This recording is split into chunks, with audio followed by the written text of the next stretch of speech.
What's up? Welcome to the stream, everybody. Hope you're having a good weekend so far. We are getting ready to play some Stellaris Endgame.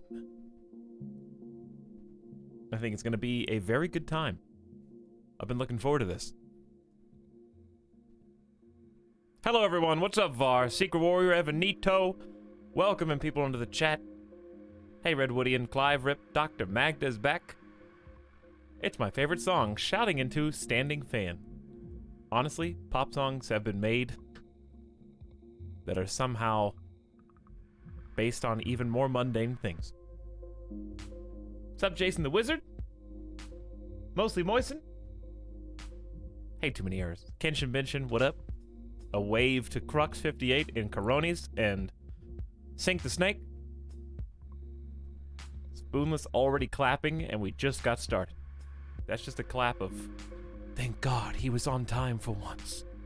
I feel like I'm early today, but no, I'm just on normal time. But I'm an hour earlier than yesterday, so it feels early. Because I had to crunch to make this happen. So you better appreciate me. I'm just kidding, but actually it's kind of hard when you do. You notice that we did a 9.5 hour stream instead of a 10.5 hour stream yesterday? Yeah, that helps.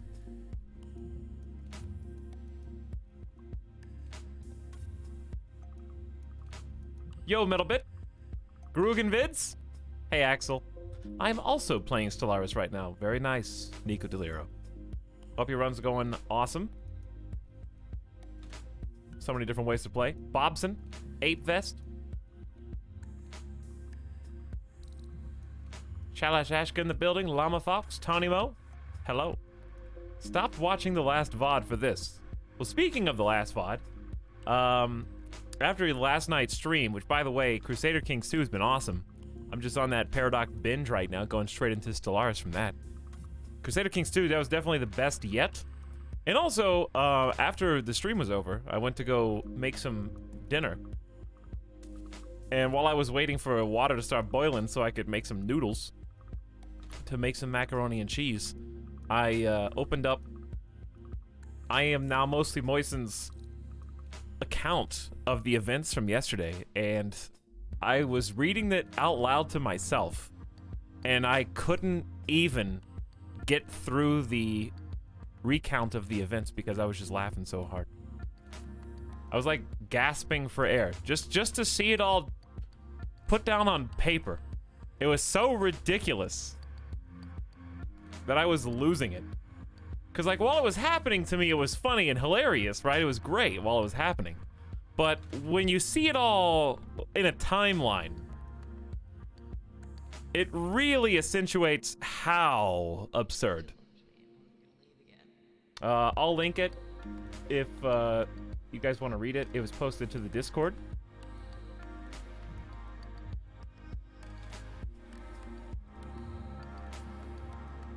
Obviously, if you're still watching the VOD from last night, spoilers. And that's just for yesterday's events. So, seeing it all grouped up together, and it was very well written, by the way. I enjoyed just reading it. I like how you worded everything. So, good job. Awesome contributions from the community. And then Snide Kerfluffle made a little family tree, which if you want to see that, it's also in the stream channel on the Discord. And that family tree is pretty funny for its own reasons. You may be able to guess.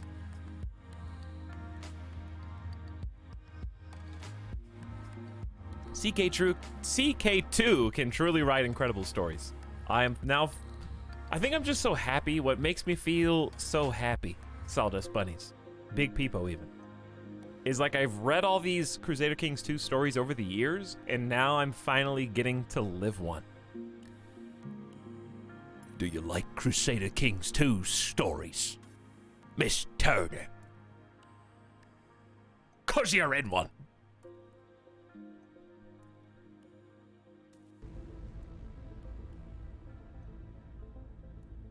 Where is my video game?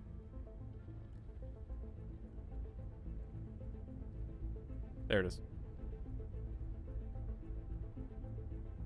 Hi, chat. Etalyx is live. Yeah. Sorry, I had to filter myself there. Connor. Writing words like that in my chat. Just paste it. Hey, Kairitobi. Welcome everybody else that's just popping in. Hope you're as excited as I am. I'm just happy to play some more fun video games I've been looking forward to and hang out some more. Hopefully it'll be a good Saturday. I was also laughing when I turned the stream on because Uncle Rat just wrote like, "Hooray! My favorite streamer is here to entertain me for the next 10 hours."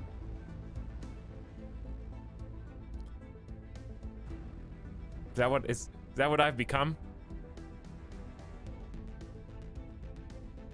Are we just like living Wall-E? Am I on your view screen right now while you guys like sit in your hover chairs with like popcorn and giant sodas? I'm just on, hey, he's here? Okay, 10 hours on the clock, and yep, all right, this is gonna be the longest TV show. 10 hours, is that all? I was looking forward to 14 at least.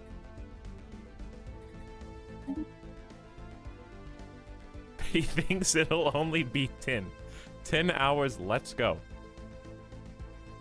Can we have voice to talk, read the recap from yesterday? What, Clive? Can we have, oh, like text to speech? That's a good idea. Maybe we'll do a text to speech reading of the accounts of yesterday's Crusader Kings 2 stream next time we do Crusader Kings 2. It would kind of take a while though. Not that we don't already take our sweet time. Implement Psi shields and destroy. I feel like past Etal just fell into that old trope where the communication console cuts off before the most important part of the message can be relayed to the main character. Destroy L cluster. It says L cluster. So yes, we are in the L cluster now, and we're moving to the endgame. But just of note, we're in 2408 in the Boulder Brotherhood. So I like looking at other. I like how the save games are kind of organized by your empire, so you can kind of see really just how much of a scrub I was when the game came out. My very first kingdom, I only made it to 2235. That's like 35 endgame years. And I was like, nah, this sucks. This is the sub sound. I want to start over. I can do better. I can have more fun. All right, well, you made it to 2266. Good job. You want a pat on the back for going an extra like 31 years in the game? Next time, I made it the same distance, almost. I just kept wanting to play a different group. And that's when the Crustacean Nation changed everything. That's the origin of the crab meme, even though they're lobsters. 2458, we actually saw the endgame crisis. That was a turning point in my Stellaris career. We couldn't get as far with the Thirst. Didn't quite make it to 23 hundo. That was Megacorp. Yerf and Yerfriends was really just, I just wanted to make the Empire. I didn't really even care about playing as them. Aku and crew, I really thought we made it further than this. 2377. Still further than any other save for the Crustacean Nation, but I really thought we got further. What happened in this save that we stopped playing? I think we just got kind of stuck somehow. I remember this was the Marauder one, where the Marauder mid-game crisis happened. This was a fun one, though. This is the sub sound. What it do, chat crew? Hey, CO2 Blast. Welcome, everybody who's just jumping in. But yeah, 2408.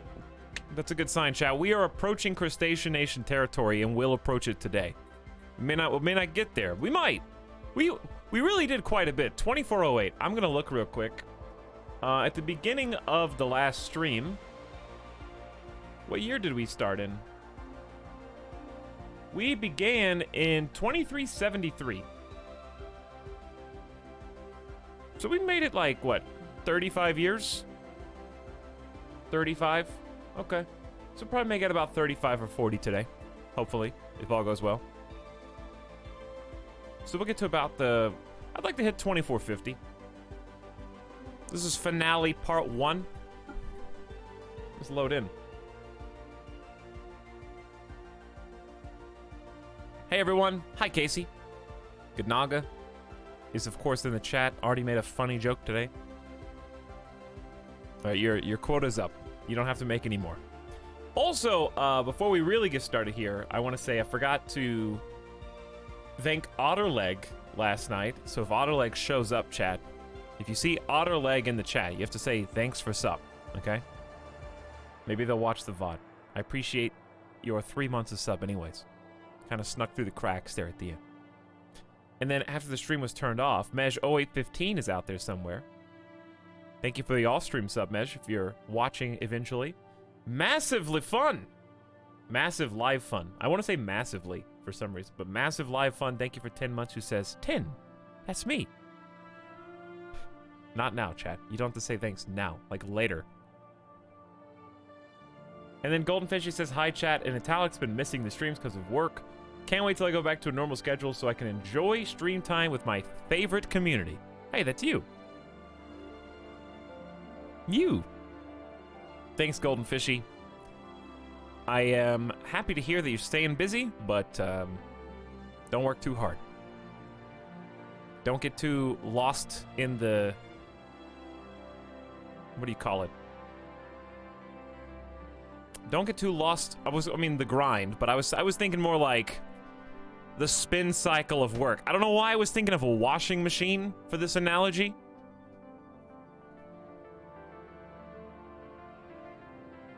But I'm glad to hear that things are going well for you, and thanks for popping in and saying hi. Don't get lost in the in the washing machine. Exactly. Little wooden boy, sup? Hi, everybody. Guess what, chat? The stream cut off in Stellaris last time. I didn't really do much. No, already? First song of the day? I didn't... It's meant to be, dude. Meant to be.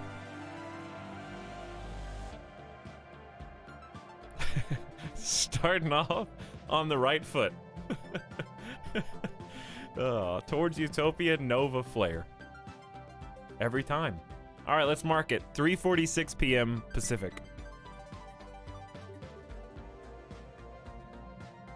I'm curious to see how long it takes. It's on shuffle, though. So that's not really fair. If I turn off shuffle, we'll see what happens. I don't know which one it plays more quickly on. All right, anyways, here's what we were doing when the stream abruptly cut off. So if you're out there in the VOD land, I got a couple questions. Understandably confused why the stream just cuts off. It's because Twitch went into scheduled maintenance, and I didn't realize it was scheduled, so the stream just turned off, and it was pretty early in the morning, so we just said, let's pick this up next time. I think we were in the midst of upgrading all of our ship designs. We have been making a navy. We've been building a navy. We've got up to 826 naval capacity max, and we've filled in nearly half of that so far. So we have been pumping the navy out. And we've been able to do that because we went through a painstaking effort to create a massive uptick in our alloy production. We're making almost 1,000 alloys a month right now, which is pretty absurd. That is a high figure. So we're sitting on almost 20k alloys by ourselves, and we're making almost 1,000 a month. This is what pays for all these ships and all these upgrades. Also what pays for all of our star bases, which we've already fully upgraded for the most part. So because of that, and I might check those because a couple of them are still upgrading. Because we've already spent all the alloys that we need to on star bases, not including any defense platforms we might want, we have basically unlimited access to just ship building. So we've been getting those fleets ready for a couple purposes. Right now we're using them for the L cluster. So let's go ahead and check these upgrades. We just got a new technology via our psychic abilities. So our rock boys used their psionics to reach beyond the mysterious veil of psychic energy, and we happened to uncover a secret psychic ability called small, medium, or large psionic shields. So psionic shields are these incredible devices that will block all fire. So shields recharge, And if armor takes damage, you have to get it physically repaired at a station. So shields are awesome because they repair themselves automatically. 2 hit points a day. So it does take some time, but they go back up by themselves, which is awesome. Now, notice how much better these are. So we've got max hyper shields as well. Because I started researching these because we only had the psionic barrier. So shields are better than the barrier by far. 65 hit points versus 240. It's not even close. Now, notice that these do have a cost. They actually cost Zro. Now, guess what I don't have any of? Zro. So we never found any. I don't know where it's coming from. I don't know if we could find some from other people, if I can do some trading perhaps with someone. Because isn't Bernathi also a psychic? I feel like Bernathi is also a psychic. So if I try to trade with them, they do. Well, they have some. I don't know how much they're willing to give me, not much. They're willing to give me up to 27. That's all they got. Does the market have any? It may. Actually, it has none. Well, wait. No, I have none. Yeah, I have none. It has some. So I can buy 500 for 18,000 credits. So that's reasonable, I guess.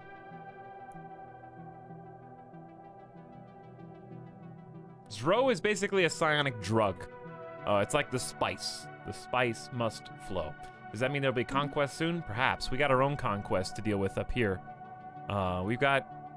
We are trying to basically conquer the L cluster before anybody else can. So before we unpause, I can't unpause until I pay very close attention to that.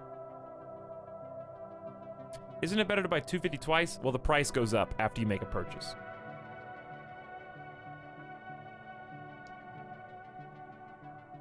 So it won't be the same price. Anyways, what was I doing? Oh, yes. Changing our ships. Okay. So, even compared to, right, hyper shields have 145 hit points. So these are just far and away better. We're talking like more than 50, 60% better than hyper shields. But you have to pay that strategic resource. That's the important bit. So we've got the Crystal Shiv fully upgraded. Crystal Shiv and the Pop Rock are kind of our friends here. And they've got all their psionic shields. We're trying to make sure they have positive power as well. We want them to have power in the green. And I think we got through a majority of these last night, or last time we played. We got a handful of different interesting boats. I'll kind of go over those briefly. So here is the Meme Cannon Battleship. See, this is what we need to change right here. Because we've got large hyper shields, which are great. Now keep in mind, these do, even though they're psychic, so basically a psychic shield for our purposes, since we're in an oligarchy of a holy tribunal, we're basically putting priests on board every single one of these ships, and they, through the power of prayer, are willing the shields to come online and protect us from enemy projectiles. So we stack priests on every single ship to make that happen. It's kind of a fun way to see the RP happen. We even prayed a black hole, not a black hole, but a warp hole to be closed on one of our planets previously. So I will take the psionic shields. Make sure you click the right one. It'd be nice if they had a slightly different icon, but this is I'll figure it out. Notice how expensive these are from a power perspective. So we went from like positive 330 power to negative 6. So what I'm probably going to do, because these shields are just so good, I can remove one of these fire controls, so I lose 5% chance to hit with my guns, but I get to go into the positive energy. You can't do it unless it's positive energy. Let's make sure all these are also upgraded. We've got full psychic everything. I've got psychic jump drives, so our priests will just pray to harness the psionic potential of our ship's crew to warp the local space-time continuum, eliminating the distance between the point of origin and the destination, supposedly.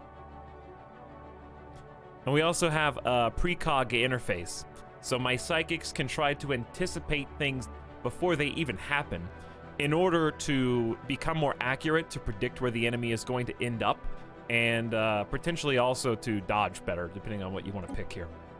So really cool. This is my first time choosing the psionic path, and in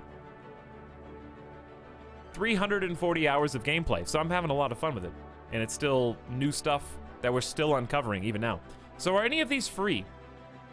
Power usage 20, power usage 10, 10, 100, 20. This one's free. Regenerative hull tissue is probably kind of sucky, but like, why not go ahead and just throw that in? Because it's just an empty spot. Daily hull and armor regen, I guess.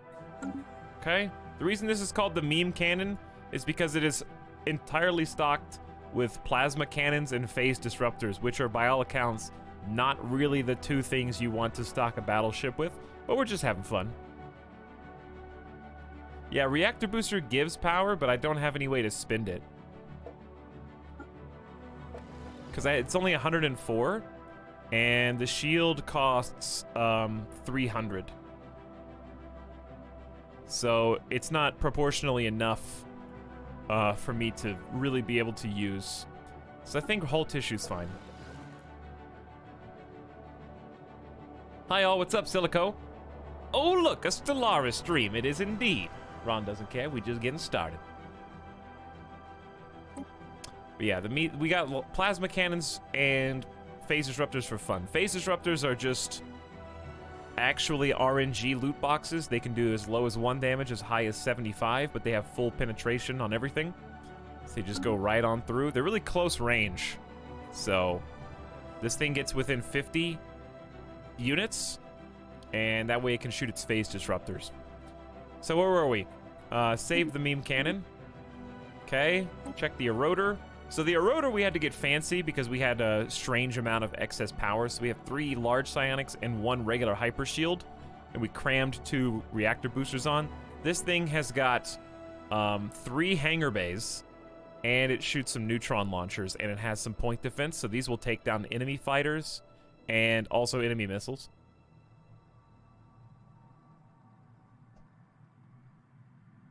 The Chosen One. Who's the Chosen One? Hi, Etal. Hi, chat. Hey, Camino. How's it going?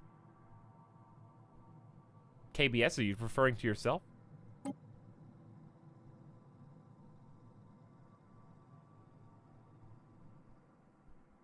I saw both my raise to godhood and my 4th election to office.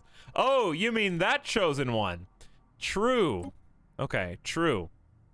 Yes, Great Chiseled One, Ron doesn't care, ascended to immortality in the last Stellaris stream, literally.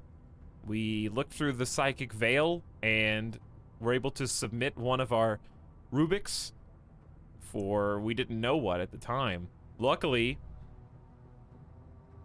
the psionics were on their side, and they became the Chosen One. So they have immortality, an immortal being that wields incredible psionic power.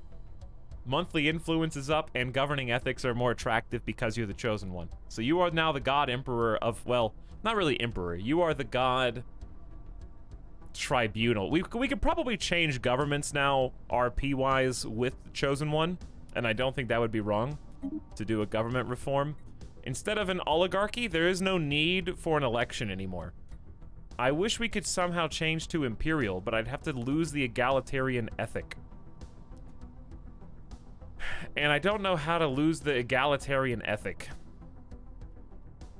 easily, because we are pretty firmly rooted in that.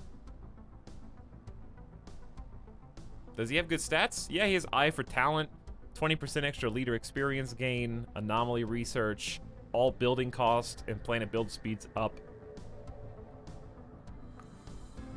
You have to embrace your authoritarian faction. Well, my authoritarian faction kind of sucks. We'll take a look at those. Actually, okay, never mind. I was getting a little confused. So, a totalitarian faction desires strictly stratified societies led by a single strongman or authoritative cabal. I don't really want to dominate subject nations. And I don't really want stratified economy, but we were kind of trying to make everyone a psychic. But whatever. Let's go back to one thing at a time. One thing at a time. Okay, so here's our battleships. I like that this kind of has this giant gap between these two. Why is that? I have to assume it's because of the hangar and the carrier. Perhaps all the ships emerge from inside the crystal itself, and they are carried together by psionic energy. That's all I got. It's those two, basically it changes based on what type of section you choose to put in. So like this section, for example, is the spinal mount. It is this huge lightning rod, and we've put an arc emitter there. Tier 2. So this thing has full shield and armor pin. It can do as low as 1 damage, as high as 1700, and it has artillery range. So the missiles go straight through. You can't hit what's not there. And then I have loaded it with 4 neutron launchers. So this thing is just going to spam high explosives from a distance. So I really like this one. And that is the Lodestone. So the Lodestone, we've got outfitted with 2 psionic shields and a hyper. That's pretty much all we can squeeze on. I feel like one of these reactor boosters is wasted because we're only down 15 power. Do you guys think there's a better way or an easier way to make this positive and use this spot for something more beneficial, like a shield capacitor? I don't think so. I think having the psionic shield is better than having another normal shield. Okay, so we'll stick with that the way it is. And then we've got the Titan, which we have built a few Titans. This is the Ragnarok. And this is where we stopped. So this is where we pick up. So we're taking off all of our shields. Why does this little shield thing change? Maybe the graphic just updates. So we're not gonna be able to fit that many psionics on there. So hold on, let's just cancel that for a second. Let's pay attention. 10,179 shields, right? What happens if we start cramming psionics? I can only fit that many regular psionic shields. They're 300 power apiece. That's only 9360. So we actually lose 1,000 shield this way. Unless I put on 1 hyper shield, and then I can't. But we gain 4 slots of armor. So maybe that's better? I just think this many shield capacitors is kind of a waste. I'm not really sure. I think these neutron launchers are just really... Actually, it's probably the perdition beam. This thing is 500 power usage. And 0-point reactor is the highest we got. So there's not a whole lot I can do. We got precog artillery, which we could back that up. This is 250 range. Why does this artillery instead of... Well, carrier lets him stay further back. But this one has fire rate up 15% and range up 15%. Yeah. And tracking up as well. Okay, so it is better. Maybe just use 3 reactor boosters. Maybe. I actually don't even need 3, necessarily. We might only need 2. Because then I have 385 power. I can add 1 more psionic shield. That only gets us up to 8640, though. And then I could put 1 more shield capacitor to get us up to 95 hundo. So that's an extra 1,000 shield. And then I could just throw on neutronium armor. Pray for more power. So this is still a big uptick in armor. We only have 2,600, and that becomes 52. So almost double. So we double our armor, and we only lose 10% of our shields. I think that'll probably make it more survivable. Probably. It's very even, but psionic shields are more than just a regular shield. All right, let's save that. I like it. And then the defense platforms. Did we ever upgrade these fully? I think we did. Somewhat. We don't have a ton of room for power here, but I'd like to make these better if possible. Let's take off a fire control chance to hit, add a reactor booster, bring that into the positive. I might just add another shield capacitor. Nope, you can't do that. Duh. Yeah, neutronium armor then. Okay, so they're better. This is better. This fracker is supposed to be an interceptor, basically. Point defense. So, okay, remind me. Guardian point defense versus flak. Which one is for... Oh, let me see if I can remember. Point defense is for missiles and flak is for fighters. But point defense can actually kill both. It just kills fighters less effectively. Am I right? Have we been using our 2 pets in battle or just the new ships? We have not used the pets yet. I think just the ships. I'm scared that they're gonna die. Yo, I just woke up from nap. Hey, Educator. Have we hit crisis yet? Not the endgame crisis, so I have no idea what to expect. But I expect we will hit it today for sure, 100%. We have a late game L gate opening to deal with right now. I don't think the L gate's supposed to be opening, but it did. At this stage. I wasn't able to open it myself, so the AI had to do it. Hello, hello, 123. How goes it? Just customizing some of these ships. I forgot what I asked. I think I was confirmed. Okay, then the Amethyst Arsenal, kind of same thing. This one is just for shooting. So if we add a booster, we have +2. And we still get the benefit of all these shields, a couple pieces of armor, looking good. Go ahead and save that one. And last but not least, the fossil is just 2 advanced strike craft. Okay, and same thing, but these, I reversed these on accident, I guess. I like putting the shields in the left. Easier that way. Then we just add 1 boost. Okay, we have positive 42 power. There's not really anything else I can do except cram some good armor on here. Call it a day. And last but not least, besides the Ion, this is the final platform. I like this thing a lot, though. We haven't gotten to see it in action. This is a defense weapons platform that shoots an Ion cannon, like a Titan does. So they're pretty cool. Hopefully we get to see them in action. I don't know what to put on this. I guess just 1 hyper shield?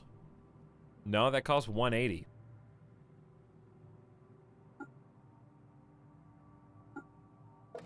Well, here's what you can do.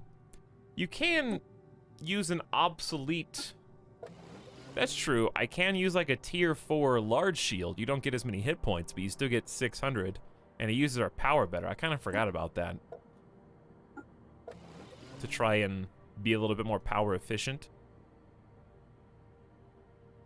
Okay. Well, let's give that a try. And then the big boy. The Krakatoa. This is going to be our juggernaut. And this is going to be our pride and joy today. This is what we're going to work on building. It's really going to be an impressive sight when it's built. Would it be worth it to use Psionic Barrier too? Maybe? It just, Psionic Barrier doesn't do as much. Psionic Barrier has 390, whereas this has 660. So advanced shields are still better. Psionic Barrier is a little too old. Stellaris! I'm excited. Hey, me too. Me too. What about the Stargate? Have you opened that yet? I think so. You mean like we have a wormhole that goes to a dangerous sector in our own space. So what I'd like to do before we really get crazy is before we declare war on anybody else, I would like to take care of the threats internally. Because we got a couple of interesting systems that we were never able to thoroughly explore because there were things that scared us away. All right, Krakatoa, you god. We've got all advanced strike craft and then hilariously medium plasma cannons. And the reason for that is because I don't know. There's not really one. They're all plasma cannons. I hate that they don't do very good shield. Oh, because, well, there is no large phase disruptor, I guess.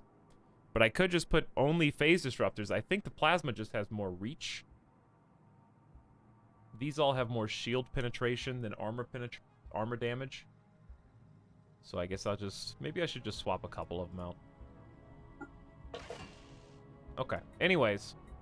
These are all max. We have the side jump drive. We have the precog carrier interface. We've got a strike command aura. Strike craft damage is up 20% for every allied ship, and strike craft speed's also 20% faster. I'm not sure how much strike craft speed's really going to affect them, but let's take these off.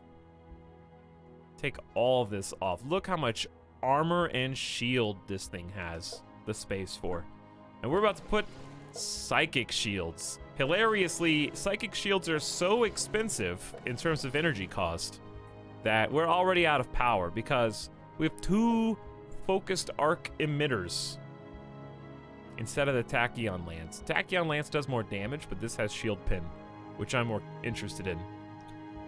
I'm already out of power, basically, so I can maybe get 1 more psychic shield, and then I'm down. And then I would have to either do this. I'd have to put 2 of those on, which is annoying, because then I have 2 wasted auxiliary spots. I could put 1 shield capacitor on with that, which elevates us up to 9,600. Really just doesn't have much room for shields because there's no power. Is that thing a movable planet? It may as well be. From what I understand, this actually has its own ship bay. It can build and repair ships mobily. So you can fly this thing into enemy territory and craft ships and repair your fleet on it. It's kind of a god.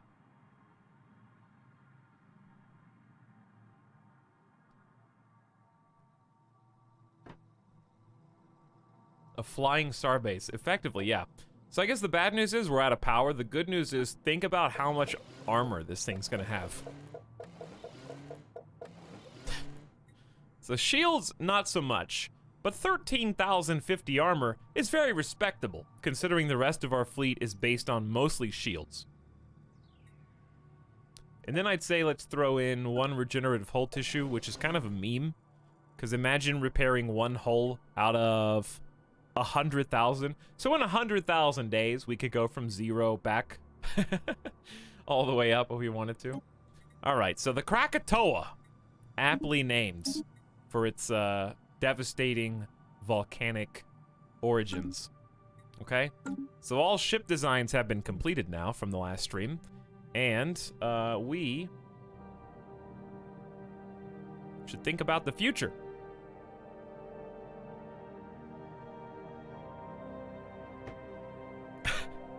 Colossus, am I a joke to you? That's why I asked about the sonic barrier. It costs no energy. Correct, but it just sucks. So, like, just because it's free, you probably would rather have tier 5 neutronium armor. The barrier is like early mid-game psychic tech. Having tier 5 armor would be more advantageous, in my opinion. Because it's also free, but it's tier 5. So, where are we? We got all the ships done. Here's what we need to focus on. The L cluster. And let's see how our L cluster is doing, because we have actually conquered, or not conquered, but taken over. By the way, you guys let me know if you get any big lag, or if you see any issues. I'll open my, my hardware monitor. I switched back to CPU streaming, so you guys could have a clearer picture, but it may have been a mistake. We'll see. Looks like right now we're good. I'm at like 36% usage, and the game's paused. So does this mean it'll be harder for the other countries to bully you? Well, it's always been hard for them because we're in a federation. So the federation has helped immensely. But it's gonna be harder because we're actually gonna have a navy. And we do have some of our navy, chat. Check these dudes out, the Avalanche fleet. is here. And you can already see some of our ships in action. Whoa, what's that area outside the galaxy? This is the L cluster, as it happens. So I'm looking to see, here we go. This is one of our Titans. You can see the Titan on the right, and then the battleships to the left. These are our boys. So, this is our, like, first fleet. Look at that big boy. I know. So you can kind of see how big the battleships are compared to, like, the corvettes. We got some allied ships next to us as well, so those are not all mine. But this is my fleet. It is 87.3k in power level. So we're on the up and up, chat. We're coming up, you know? We're getting there. We might have some leaders that need to be named. Yeah, we've got a General Baldoon has been in the game for ages. We already have Admiral Paywaste, who kind of got replaced recently by a couple of psychics. Why is Admiral Flecked? Who gave us Admiral Fleck? Didn't we have a soldier get promoted from the battles in the L cluster, and that's this guy? Because he came to us with gale speed and aggressive simultaneously. He doesn't have any psychic powers, which is unfortunate, but gale speed plus aggressive is interesting combo because he gets sublight speed plus 30%, so he's really fast. And he does get some evasion and fire speed, just not as much as this. Can the Titan upgrade itself? Not the Titan, but the Juggernaut can upgrade ships. So are you a sentient purple rock? Yes, we're called the Rubiks, like the cube. Why is it called Avalanche? Because we have the Avalanche, Mudslide, we're doing like everything kind of Earth disaster, Earth-based disasters. Are you suggesting that there are no rocks in an avalanche?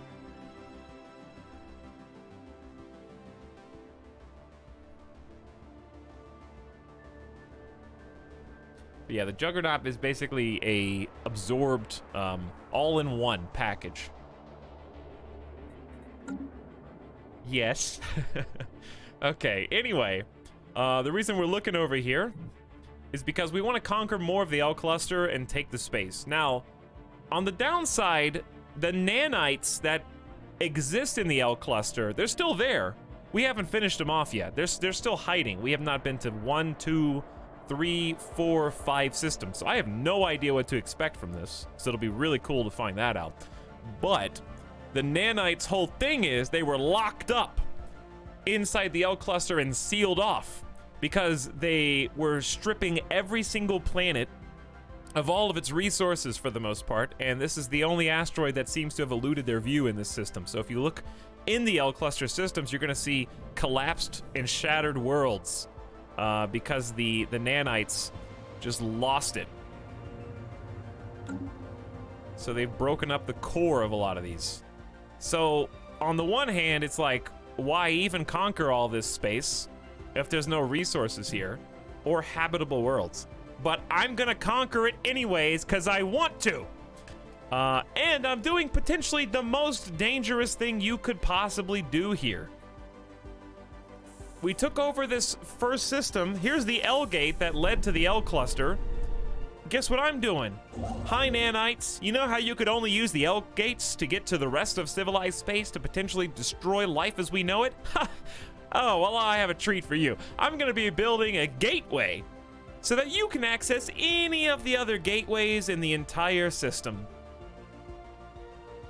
You're not limited to just 2 L gates anymore.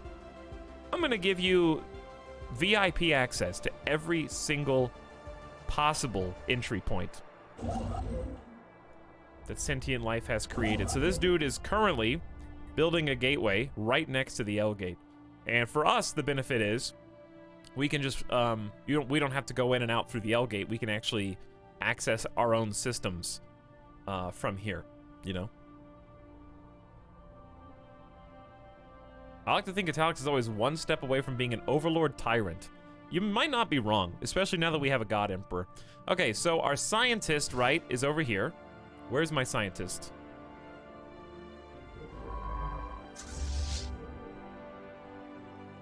All right, well, I'm gonna turn, here's what we're gonna do, because I'm scared of going to the next system. So instead of just giving you a blanket command, I'm just gonna tell you to go here, right? And I already have another fleet. This is our Federation fleet. So I am in command because I'm currently the Federation president. And we're sending the fleet ahead of the science vessel to investigate Castor so we can check it out. In the meantime, I actually need a science vessel to kind of like, how close are you? 63% to building this. Do they already have scientists over there? They do. Do they have any construction ships over there? Not yet. So we need to be really cautious that nobody else sneaks in. I got another construction ship up in Wistrel. Who is currently building a starbase. So I hope this dude doesn't just die, because we don't have a fleet up there to guard him. I need to get a third fleet over here if I can. Do I even have a third fleet? No, I got 2 right now. Okay, so let's just be cautious. Let's pay attention. Let's unpause right here.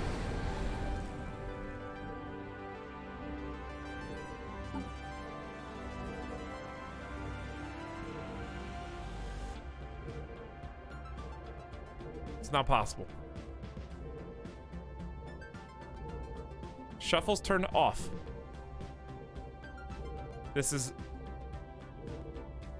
episode of Black Mirror sucks. Do you understand what I'm saying? This is just like a test.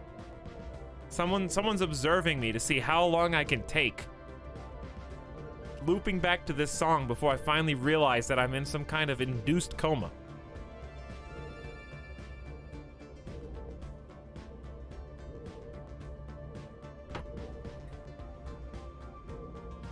Time flies by when you play Stellaris. Like, it's already been 6 hours. Seriously, if a developer's out there, please, I'm begging you. I'm begging you. Look into the code for Towards Utopia Nova Flare, okay? Because something's up. The music player goes back to this song over and over and over. It hasn't even been 20 minutes.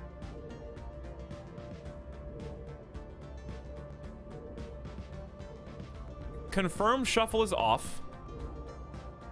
This already played. It should go all the way down the list where there's 6.5 hours of content and then come back up to Towards Utopia Nova Flare.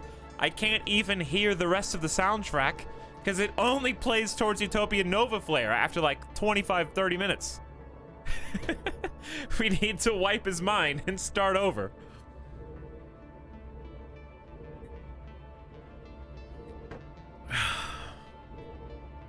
I just want to hear the rest of the beautiful, awesome Stellaris soundtrack.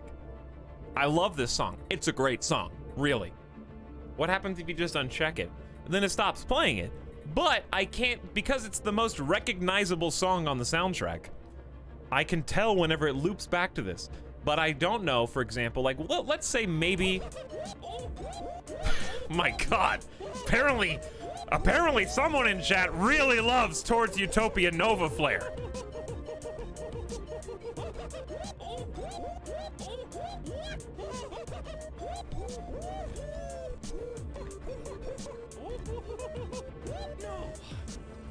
Some of that has gifted 70 subs to the community out of nowhere.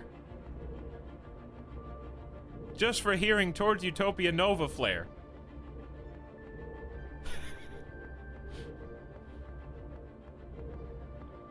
I'm all out of bits, but stimulus subs go burr, says some of that.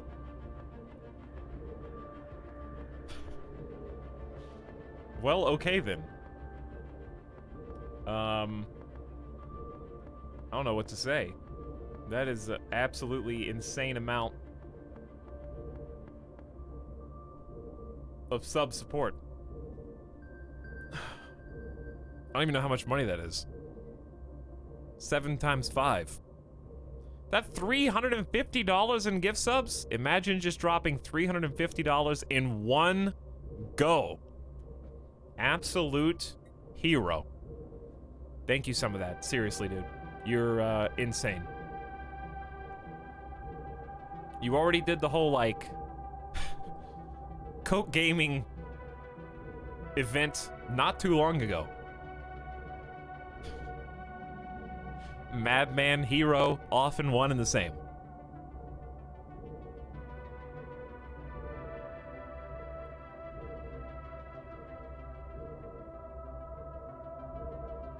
Go Gaming, no way. I got a cooler badge now, too. I hope it was worth it. Thank you so much, some of that. I hope you're having an awesome weekend. Thank you for sharing the love. I appreciate that massive drop of gift subs. All of you people who dodged. Double X My Lord was right there at the beginning, not to be missed. Who says, oh no, I got the scandies.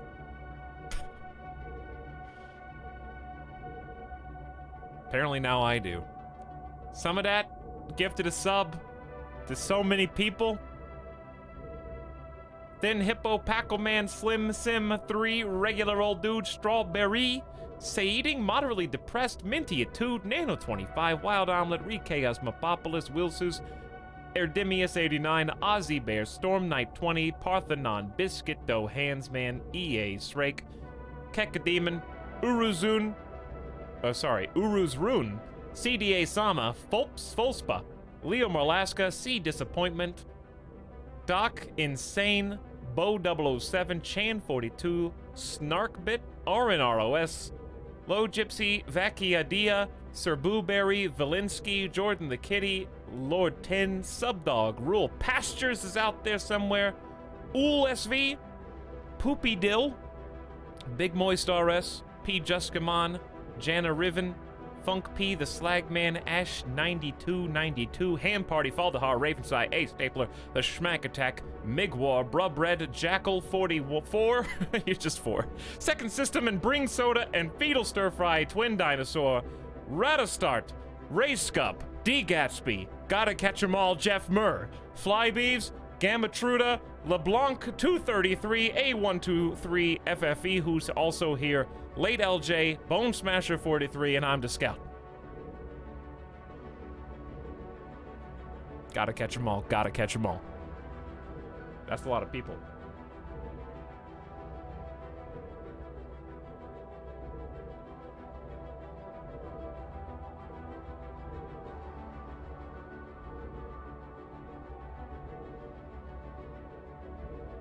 Can we replace Towards Utopia with the gift sub wrap? No.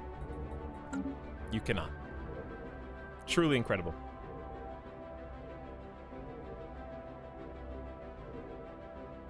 There's being irresponsible with your money and being irresponsible with your time. I don't do the second one. Thanks again, some of that. That is, This is the sub sound. incredibly helpful.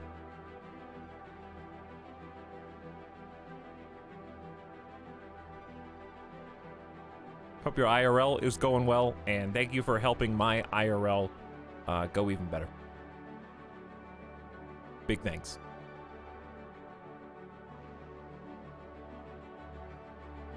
Hostile fleets are present. So I was right to be a little concerned. There are some nano fleet boys in here. And they are powering up. These are some sniper lads, dude.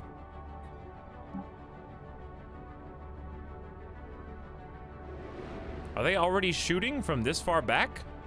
They are deploying carrier fighters. Hey gamers, hi Minty-Atude. So I turned off the mod that shortened up the trails on the ships. We're gonna see if we like it better or worse this way. The reason I did that was because it was difficult for me at a glance to see who is a Corvette and who is like a strike fighter, because the strike fighters don't have the trails. So when we're kind of zoomed out like this, right, it'll be a little easier. All right, you chill right there until these guys have cleaned up. It'll be a little easier.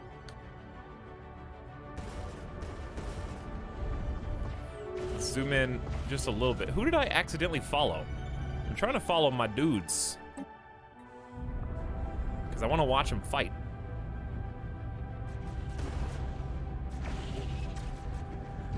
Man, Look at the light show. So pink trails are my dudes, obviously. What's going on up here? Research proposal. Don't bother me, you know? Don't bother me.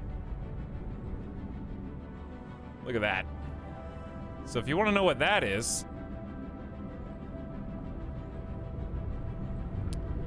that is a lot of hurt.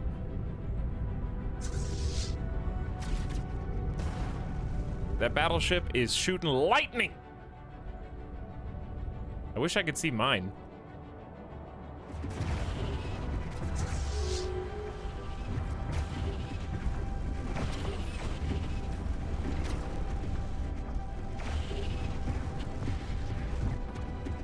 I kind of like just zooming in on one of the big L cluster ships and just watching them get pummeled from all sides.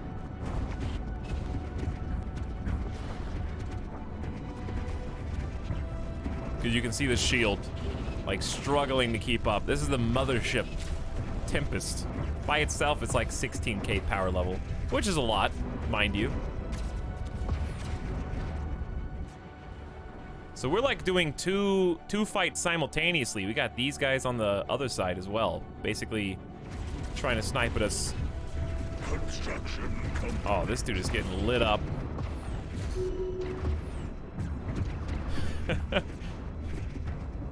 I think these are our, well, scientists leveling up, but after this fight's over, I expect to see our admirals ranking up too. I love watching those giant cannon lightning strikes because they just go straight through the shield. And you can just see that green health get chunked. And there it goes.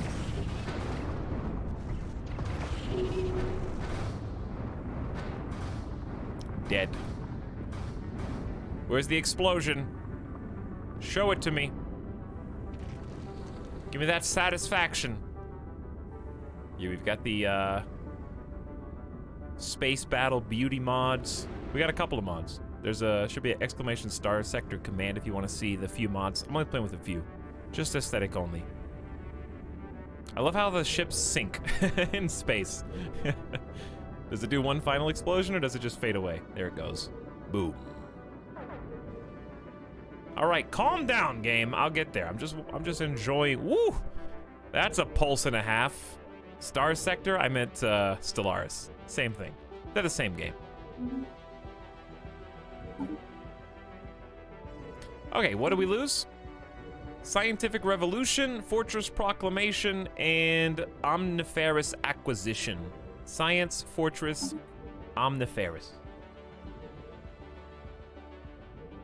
Omnifarious. Monthly minerals up. Starbase upgrade speed and defense builds. We probably don't need this, but it's fine. And then science is research speed up 20% and an extra alternative every time we research. These are being used with Unity. Not the engine, but rather the resource in our game. Low stockpile. Yeah, I guess that's a problem. But why do you have to complain about it so much?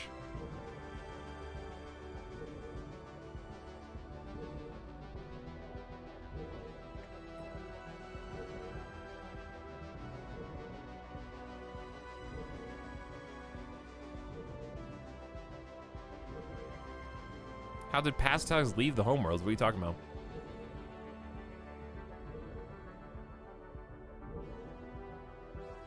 I caught him tripping up. I win this stream.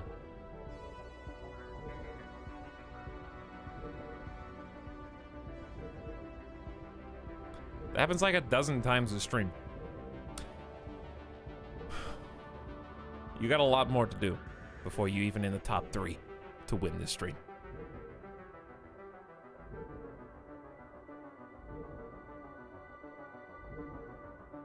So is the event where Marauder Nation becomes a real empire and expands, is that a mid-game crisis? Yes, it is.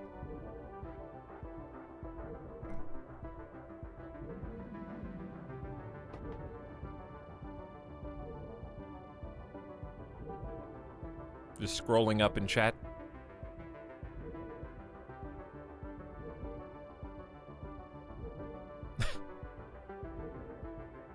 need a mod to replace the Our Fleet Destroyed Advisor sound clip with the coffin dance meme like in CK2. I don't know if I would install that, but hey, maybe. It's probably already exists, to be perfectly honest. Spoonless Alakazam, thank you for gifting a sub to Labbit, by the way.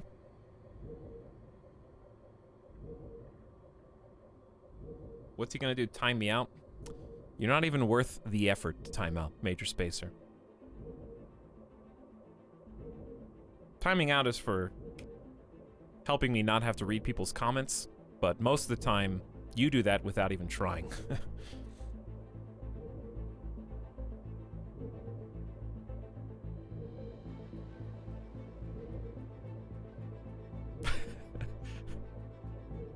There he goes. There he goes. Falcris, weren't you already here? No, I just imagined that. Hello, Falcris, what's up? Just don't look at chat then. Don't look at me, and I won't look at you.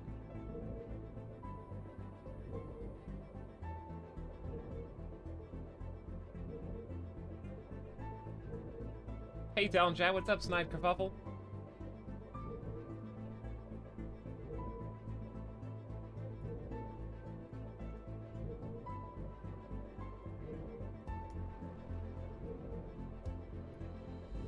I want a mod that adds Neil deGrasse Tyson as an Empire advisor.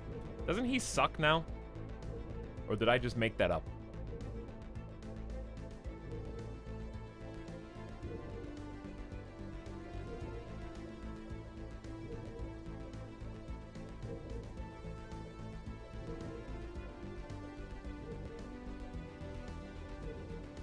He sucks because he ruins everything. Yeah, he does a little bit.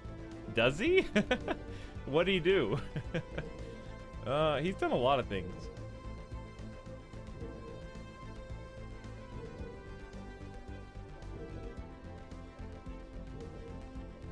Seven, why? Okay, I'm about to click on a article. I want you all to just pay your respects to me as I accidentally kill my internet cookies by clicking on an article from thedad.com. But you know what? I am your stream dad, so I guess I belong on this website.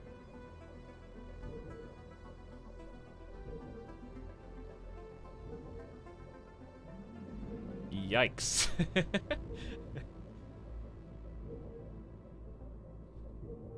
Alright, well actually he gets 1 bonus point for criticizing Game of Thrones. However, there was so much low-hanging fruit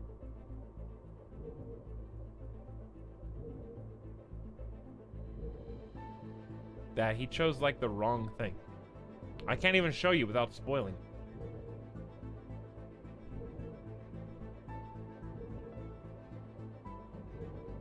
Honestly, the things that this article picked were not the things that I was thinking of.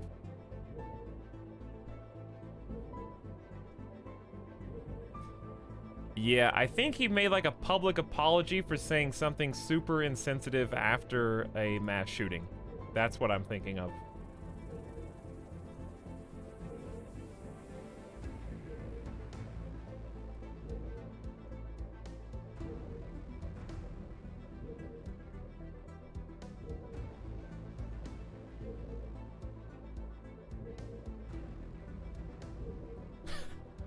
Though, like, okay, if I didn't tell you the date and changed a couple words, this tweet may have been written, like, last week.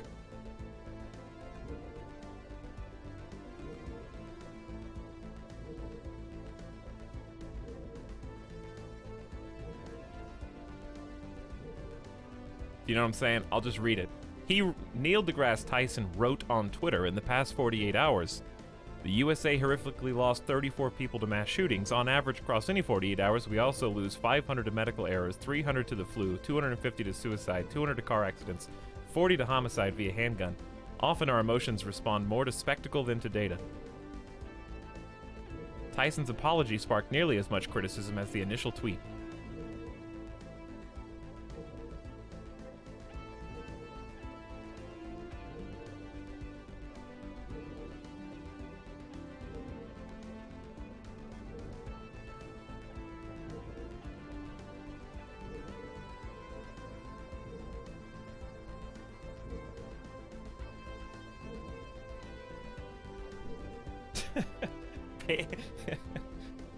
ban medical accidents.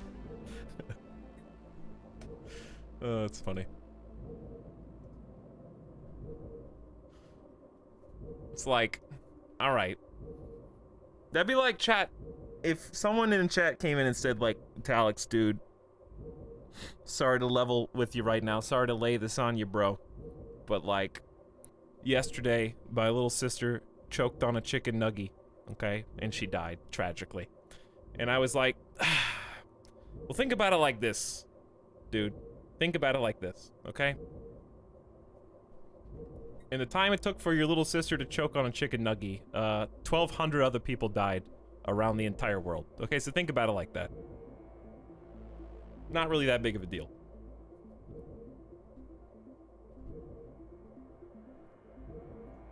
It's like, okay, you can be technically correct that yes, maybe 1,200 people died in that same amount of time around the world, but that doesn't mean you're not an ass.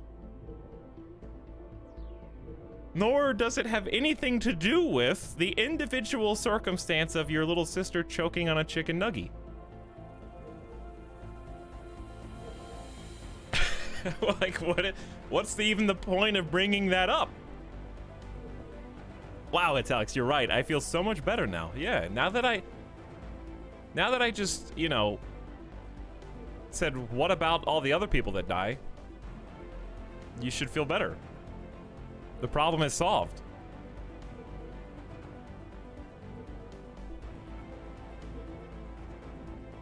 Like, honestly, why should anyone even... Yeah, why should anyone even care if anybody else dies? Because when the heat death of the universe comes, no one's gonna remember us anyway. Okay, that's all. I guess we should all just stop living then, huh? Yeah, it's a good idea. No. You gotta make your path, chat, okay? Because there is no tomorrow, there is no yesterday, there's only right now.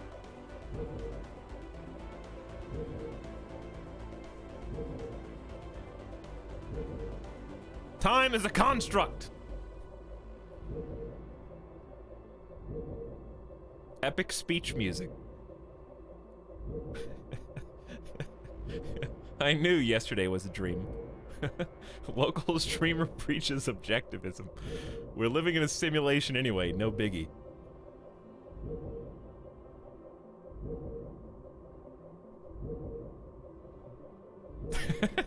Extinction is a foregone conclusion. Oh my god. But seriously, like, all you can do is act on the knowledge that you have in your existence right now.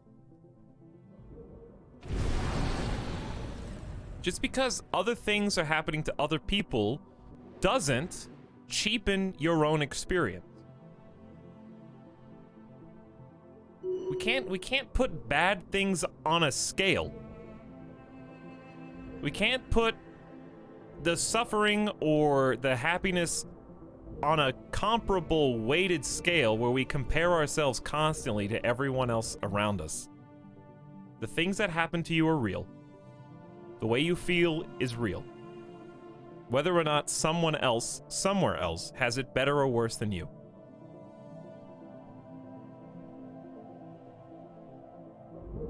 That doesn't matter.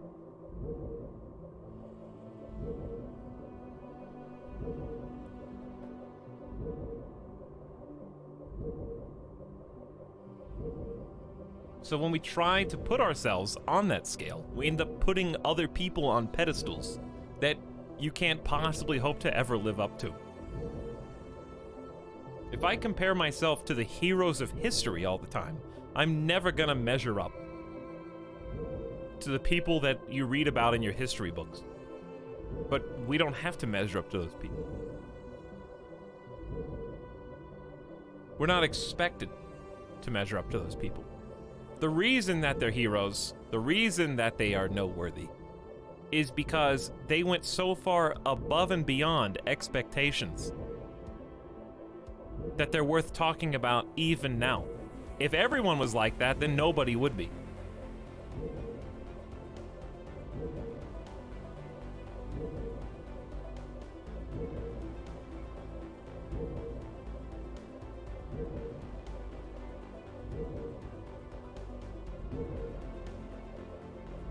And you're not as bad as anybody else either. You're just you. Do things that make you happy. Do things that satisfy your own consciousness. But do things that are consistent with your own set of ethics and your sense of guilt.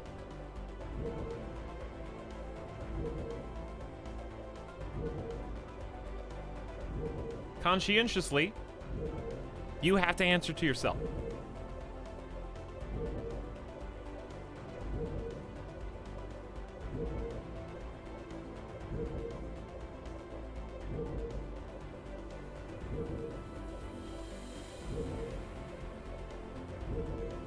And you're all doing a great job.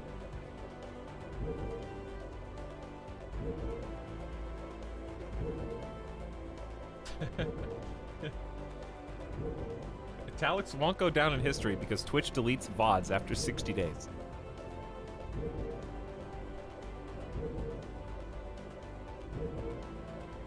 Do you really think there's going to be any streamers in the history books in 250 years?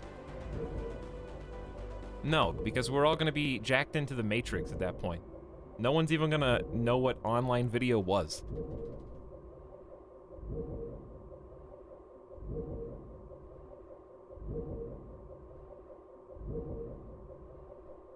You really think Ninja's going to be in the history books in 250 years? Yeah, right.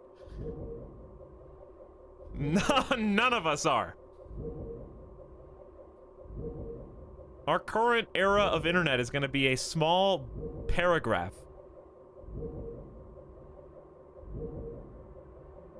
that is read to our consciousness, uploaded via some kind of like QR code.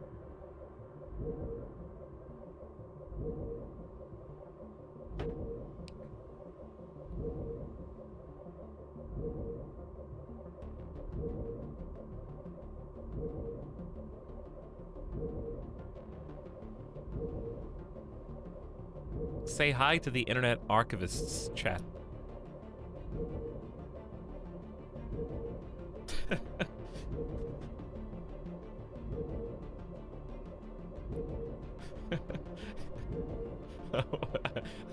Hi, hello. Don't forget about me.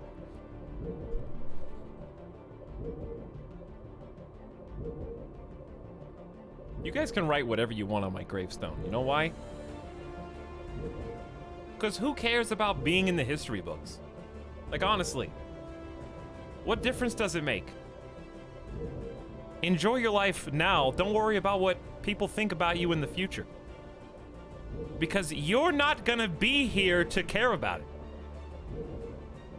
So make your present life as good as it can be. Instead of getting lost in the moment, wondering if everyone else thinks okay, you can do that.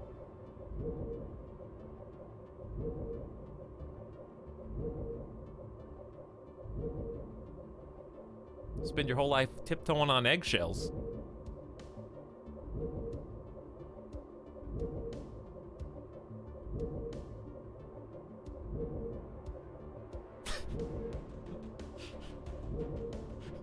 I'm gonna die of gout.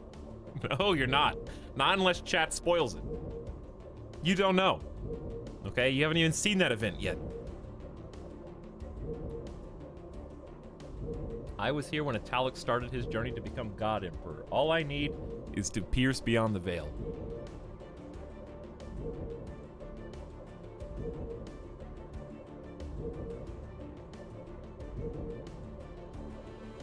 Present life as good as it can be for what? What do you mean for what? The same reason that when you created a Twitch account, you named it Only One Mike C. Why did you do that? Because you wanted to. You could have typed in a face roll keyboard. You could have just scrambled the text and type whatever you wanted just to get an account, utilitarian style. But you're not a utilitarian, even though some of you think yourselves are. Etalyx mad at dude in chat again. This is serious though, Spider-Man, because the same person is writing basically that there's no point in doing anything, which is an absolutely unhealthy way to view your own life. So no, I'm not just taking it out on one random person in chat. Actually, I am. It's you, Spider-Man, because you don't have any context for why I'm even talking to this person.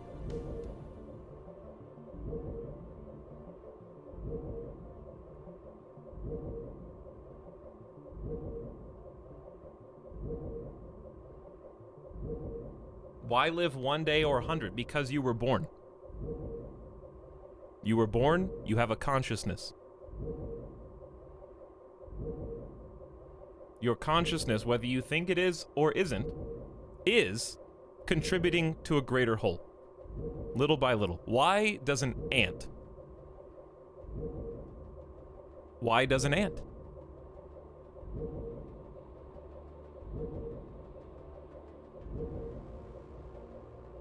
You know? Because it does.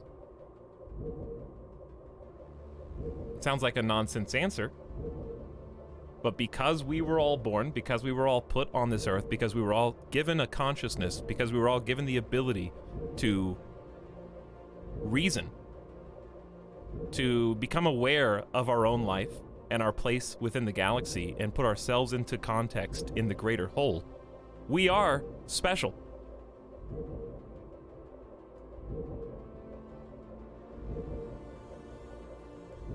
We have something that nothing else in existence has that we know of.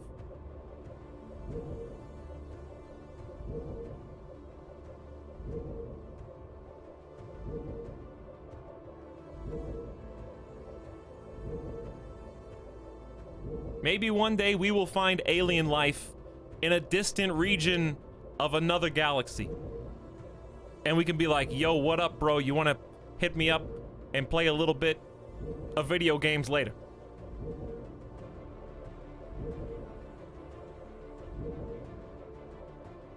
But we have evolved to this point to be able to experience things differently than any other form of life as we know it. And we should appreciate that and enjoy that. For the same reason, it doesn't have to be a world-shattering reason. We're so full of self-importance that everything that we do, why bother unless it is going to make me something to be remembered and respected and loved and feared? Why? Why do we have to be the greatest thing since sliced bread? Why can't we just be?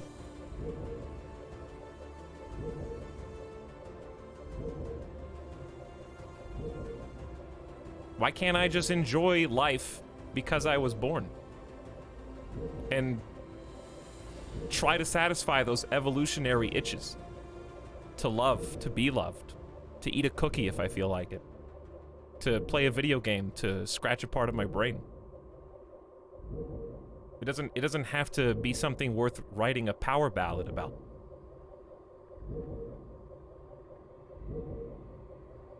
It doesn't have to be something that they're going to make a monument to me about. I can still just enjoy life because I was born.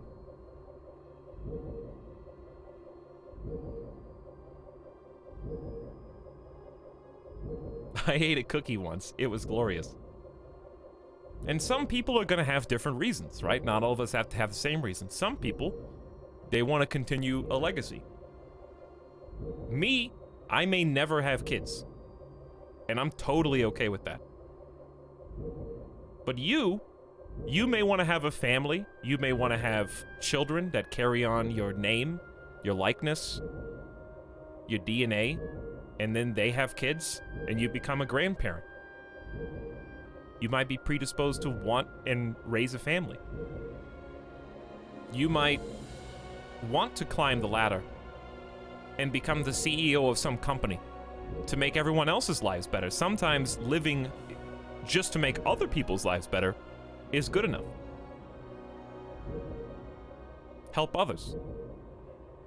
Make an impact on their life. Just because someone in chat or somebody in life in general might think their own life is worthless doesn't mean everyone shares your view. so you can easily purpose your own life to help them. And that gives you a reason.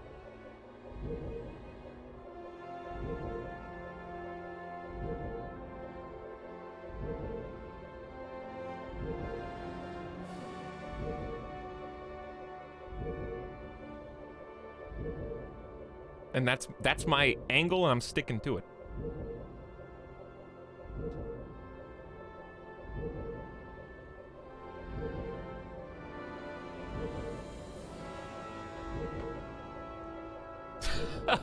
Hey, Simcopter. Alex got the edibles I sent him. Sim, is that even legal there? Hi, Sim. It's nice to see you too. We're just having a talk about, you know, casual, life-affirming things. Listen, do you know whose fault this conversation is? Neil deGrasse Tyson. We were talking about how Neil deGrasse Tyson sucked now, and then we got into this. Which, honestly, I think it's a good conversation to have. I just think some people out there need to do a little bit of self-reflection to come to terms with what they want and what they need in their own lives. And I unfortunately can only do so much to fill in that gap. Play game streamer, exactly. I can only do so much to fill in that gap. And then something about choking on chicken nuggies. But, like, maybe that's part of my purpose. Whether it was given to me or whether I made it my purpose, I do have, like, a limited platform where I can hopefully impart some kind of positive effect on someone else's life. And I take that seriously.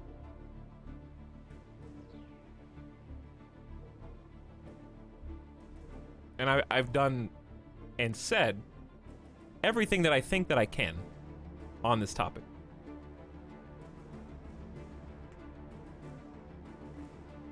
Only one Mike C is hysterical in the chat right now, so I'm just gonna have to time you out for your own good, my dude. But I just want you to know, your account was created December 10th, 2017. You've been hanging out on Twitch for almost 3 years. Alright, I hope that you've gotten something good off of the platform in that amount of time. There's so many good streamers here that are able to have fun, maybe keep you company, play some video games, show you what's good in life. I've done my best, but I can't have you just spewing all caps hysterical comments that are as negative as they are. So it's nothing personal, but like, you gotta calm down, dude.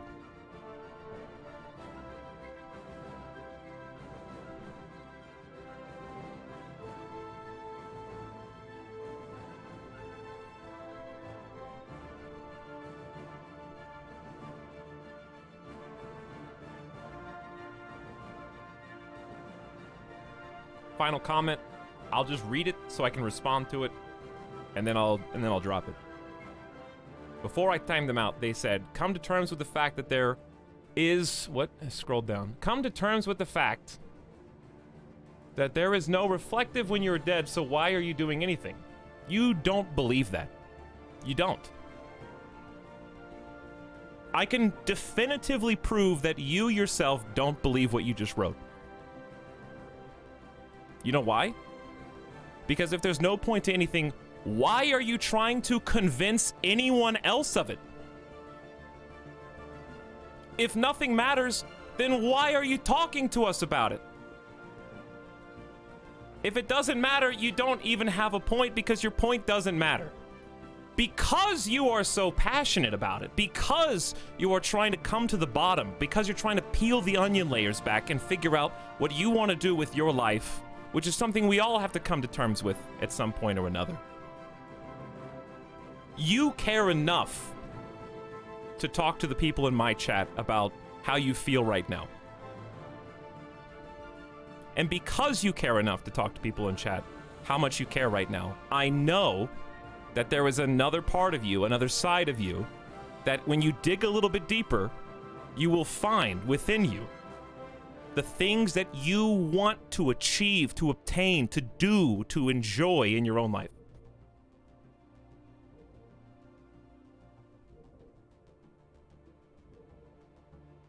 I know that that is within you, because otherwise you wouldn't be so passionately talking about it here. So thank you for caring. Thank you for spurring on this conversation, so perhaps through you, some other people in chat might be able to come to terms and realize that in their own lives. Maybe you accidentally made a good impact by terrorizing my chat with hysterical rhetoric so that I could respond to it and take this aside to let everyone else know by reflecting off of your comments what other people might need to do to better their own lives. In a very roundabout way. Very roundabout.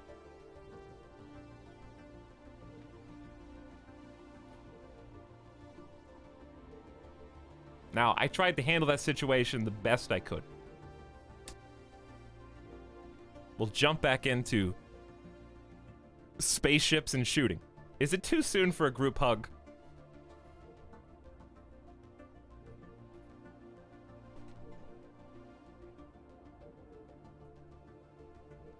This is sobering me up, but I like it.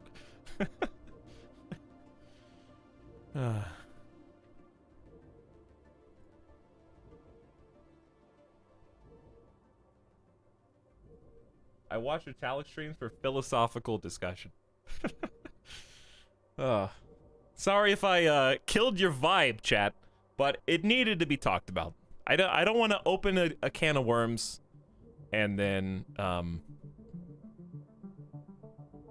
not at least give a conclusive answer to the basically the tenets that I put forth.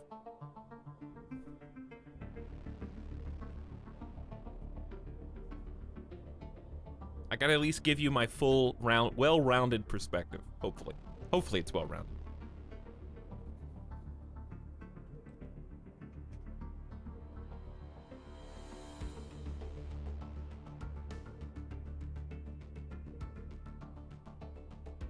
It's interesting to talk and learn about other people. Endgame finale. It says part 1. Part 1.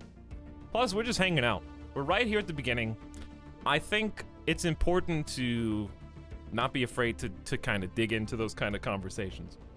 Because I do have opinions about that stuff.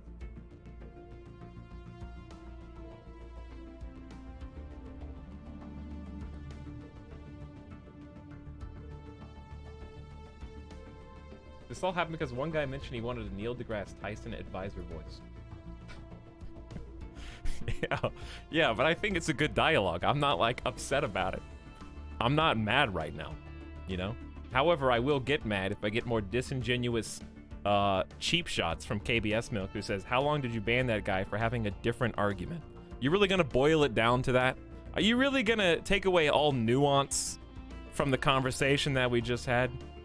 To be like, it was an opposing view, and you silenced the opposition. That's a yikes take, dog.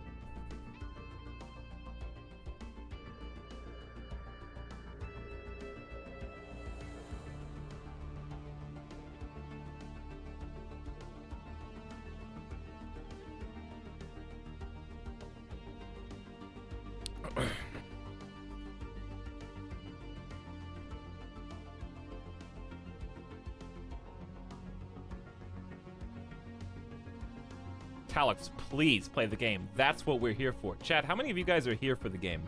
I'm just curious. Raise your hand if you're only here for the game.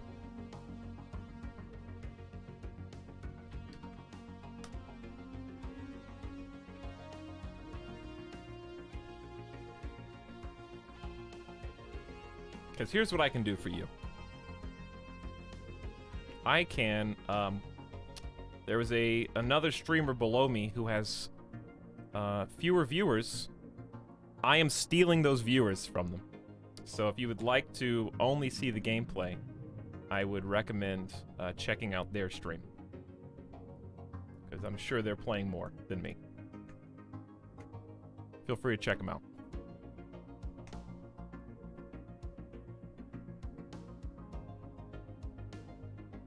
I went ahead and linked it in the chat. Give them a follow. Be nice. I honestly, they're probably extremely way more talented than me at playing Stellaris.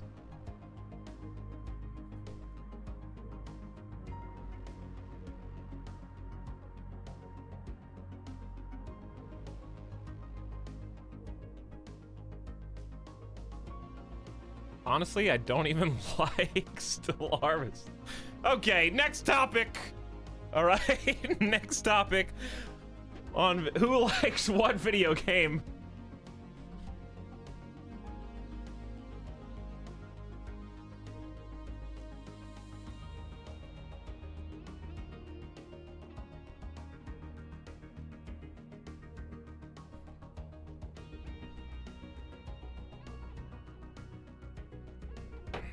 I hate video games. God. I just want to talk about life all day.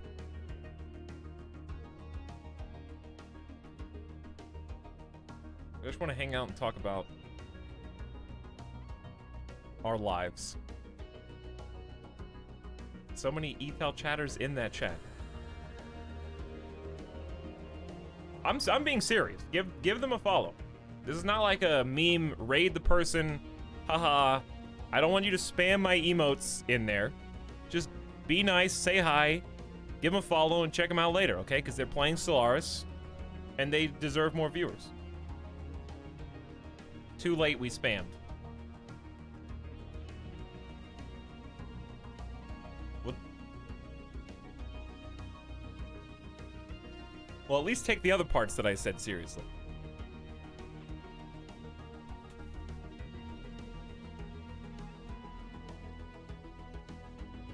Stellaris is a nice game to listen and vibe to. There was no spam, it was only a few people. They are being nice.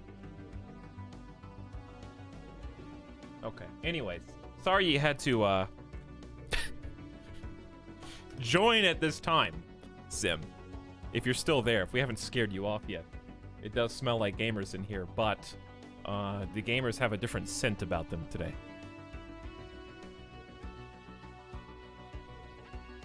What's up, gamers? Stinky. I don't know why. That made me laugh, Sawdust Spice. Anyway, Spoonless Alakazam gifted a sub to Labbit. Congratulations, Labbit.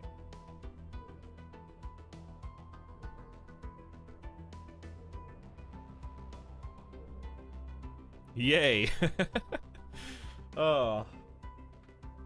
You know what? That whole conversation, I don't even want to play Stellaris right now. I just want to talk. I'm gonna get back in the mindset. I just want to like... I just released all my energy. You know what I mean? Like, I gave everything to trying to have that conversation. Not all. Not yet. There's more in that well. It is Spirit Bomb. Because it's important. It's important. And talking about something that is so important puts everything into perspective for at least a moment. Delete your channel points to give Etal energy. And it's... If anything, it puts into perspective, it makes it feel like Stellaris is insignificant compared to, hopefully, trying to, like, better someone else's worldview. But then, obviously, the voice inside my head says, why not both? Why not use that as a tool and a catalyst to try and do both?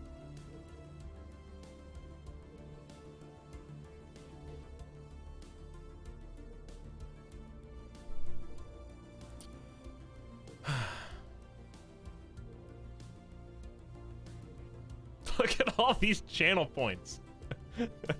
That's a lot of energy. I've had these conversations often with chat. They're enriching. Good for the soul. They are. And it's good for me as well. Because who else am I gonna have this conversation with if not chat, right? It is. It's important to just take a few minutes back up from the game and just let it out. Some people let it out more aggressively and more difficultly than others. But a lot of this is, I think, pent up in a lot of people's minds. And sometimes, you know, when we want to let it out, some of us, you know, can control the flow, and others, it breaks through like a dam. And it can be tough.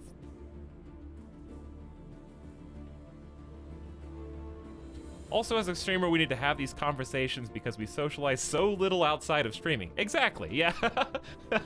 On the exact same wavelength, same mindset.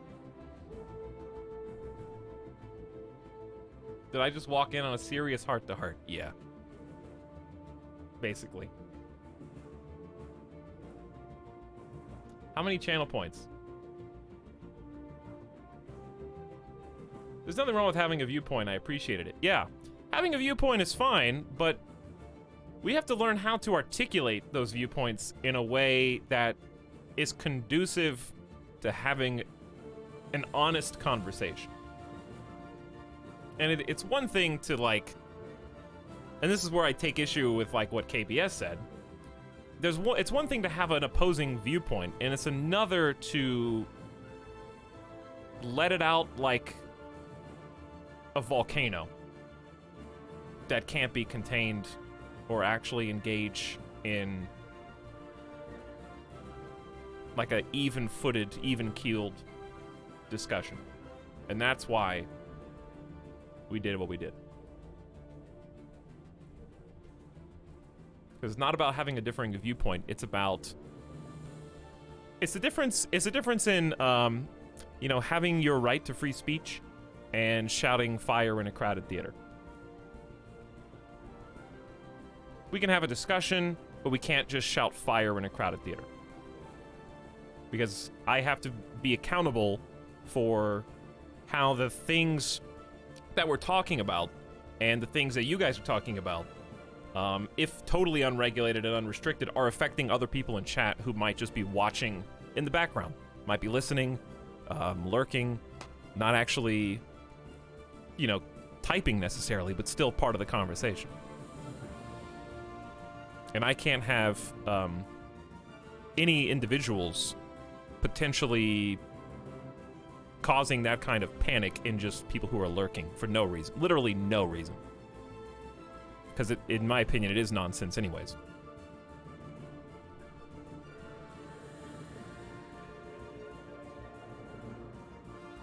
Yeah, there's a difference in having a different opinion and having a harmful message.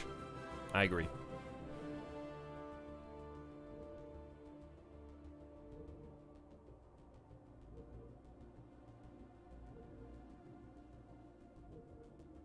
Protect the lurkers.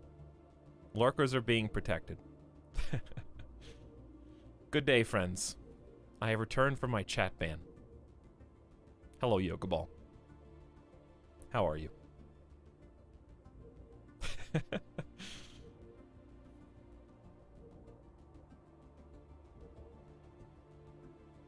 Protect the lurkers. All right. Anyway, let's all take a deep breath. I think we had a good conversation. I am not put off or in a bad mood. I like having these kind of conversations because I have... What you guys don't know about me is I have always had these kind of philosophical angles and opinions. They just don't come out as often. Like, literally since middle school. Since AOL Instant Messenger. People would message me, like my friends would message me on AOL to ask for like some kind of philosophical, like, hey, I am having trouble in this angle of my life. I need, like, what do you think about this? And I was the guy that was like, type, and they're like, oh, thanks for giving me like I feel a little bit better now. Like, I have a lot of those pent up kind of, I just need to let it go sometimes. It's not even like a angry rant. You know, I have a lot of angry rants too. He's too smart to be left alive. I'm not saying that I have a high IQ. Sometimes you have to be dumb to have these opinions, okay?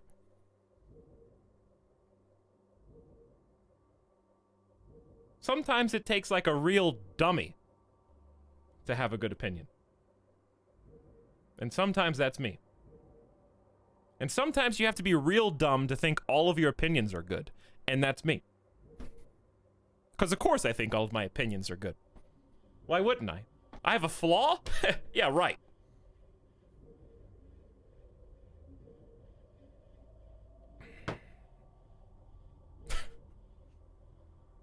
Hello everyone, I came here to watch video games, just kidding. Well, you came to the wrong place. Stop calling yourself dumb.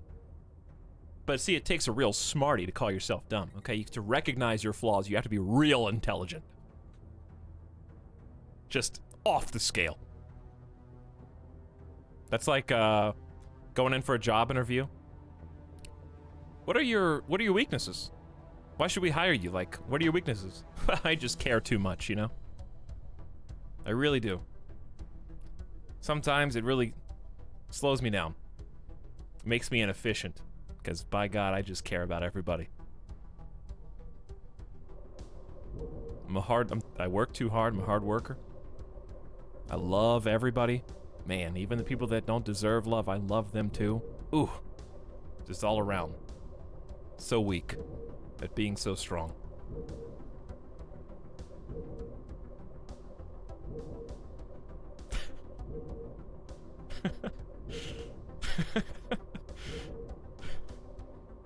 Etal slowly falling into the Ouroboros of his own intellect. Oh boy. All right. Anyway, welcome back, everybody. Welcome back. Thanks for being here. Thank you for listening to the ramblings of a madman. I hope that you could make some sense of what I'm saying. And we're back. And also thank you, Psychos, for listening to that pulsating science ship scan for like 20 minutes.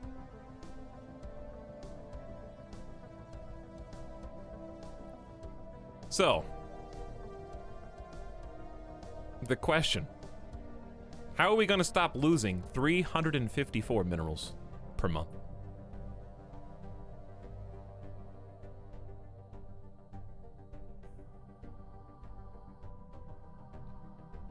Should I buy them?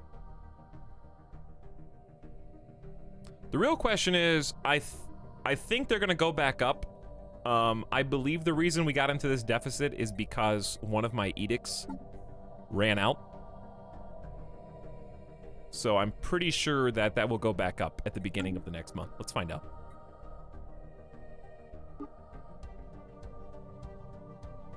Good. Back in the positive. Okay, so that's all I really need. I'd like to have more than 49, but it's still there. Still in the positive. Also of note, we just took over Wistrel, so we've expanded our borders into the L cluster. That is a huge edict. Yes, it is, Big Bussy Boy. And I'm not sure if you're making a pun there, but it is. Going from negative 350 to positive 49 is quite a big deal. So I'm going to roll over to... Actually, hold on. How close are you? You're 81% done. Okay, who's flying? Science ship? Why don't we have this construction ship go to this system? Okay. Now, Castor has been cleansed of nanites, but what about this, like, we need a science ship to go there first, and that's kind of annoying. Also, we need to go into these corners and clear those out as well, but I'm scared to leave.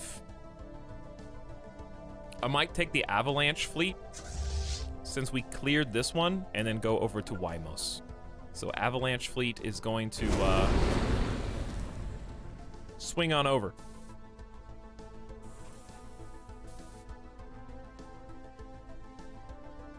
And go check out another system for us. Loud. Yeah, it was loud. Edicts will be reworked in May. Really? That's cool. Just regular old patches or any, like, a special update or what?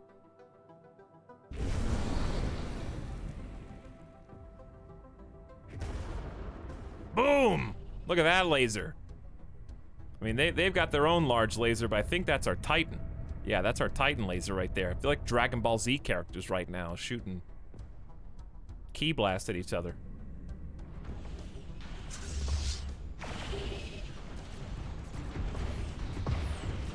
Let the fireworks flow. So I believe all those giant green, those have gotta be.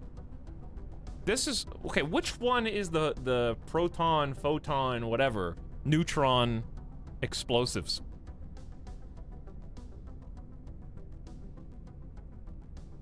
I kind of wish they were blue. There's not really any blue projectiles.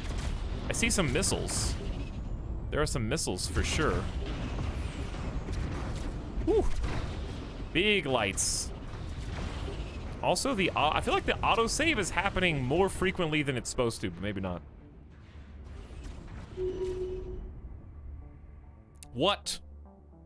Refugees? Half-human refugees from the Aztani Collective have arrived on Jade Dragon. Okay, Admiral Nord has leveled up. Congrats, Admiral Nord. You're a psychic parrot who is also cautious. One pop of our founder species, half-human, is up for sale on the slave market. That's not our founder species. I don't know who that is. And then engineering-wise, apparently we just researched Devastator torpedoes.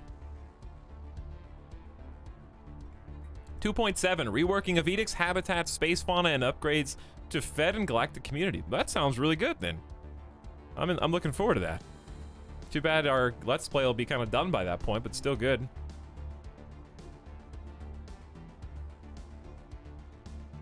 Doesn't the black hole thing give heaps of minerals? Yeah, we're upgrading that right now. So instead of giving you guys a comprehensive 60-minute long recap of everything that we had done up to this point in the history of our spacefaring empire, we kind of just spent a little while talking about life. And you know what? I feel good. I feel like a little weight was lifted off my shoulders, actually. I feel honed. I feel refined. I feel like I was able to unpack some things with you guys. Catharsis? Yeah, catharsis maybe.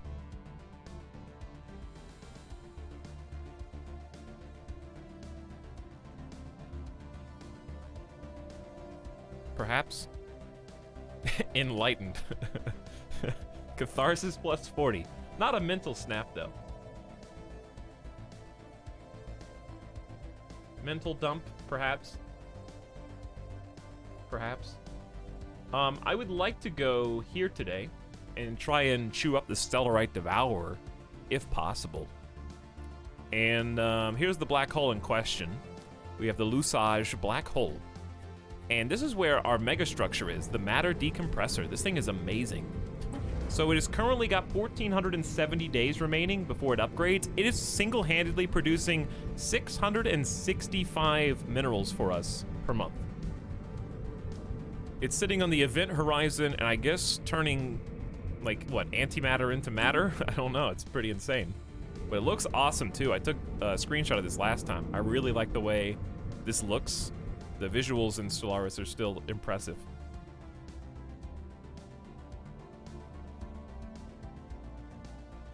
What's the matter decompressor? That's what we were just talking about. It produces matter from antimatter. It's making 665. It's going to go up to double, I think, per month. So because of all of our perks, This actually base produces 500, but because of all of our technology, we're adding an extra 165 to that, so that really adds up.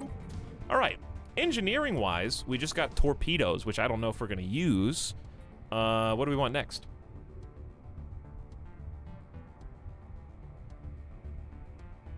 We're kind of at all endgame tech now. I never got Betharian refining because I just didn't need it. Why don't we just start getting some of the crappy stuff that we just never picked up? Not that coil guns are crappy, but we're just not going to use them because we're nerds. Meanwhile, back in this chaos,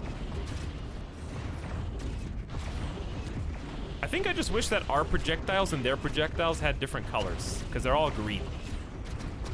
So I can't tell who's winning, because who's got more projectiles. Obviously we did. There's some blue ones.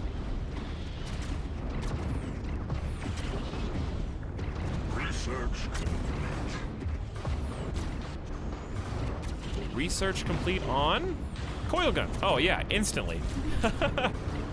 Instantly. And rip that guy. Finally. Now there can be a little bit of calm and peace. So this unlocks coil guns and rail guns. Autocannons are specifically for big shield damage. Putting autocannons on a bunch of corvettes is usually just a good idea in general. We're just gonna go, I guess, to railguns. This is only 2-month research, so it's really fast catch up.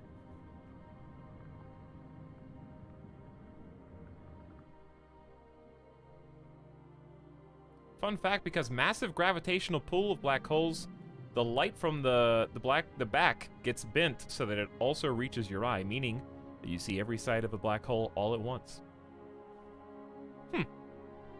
Interesting. How's my little science boy doing?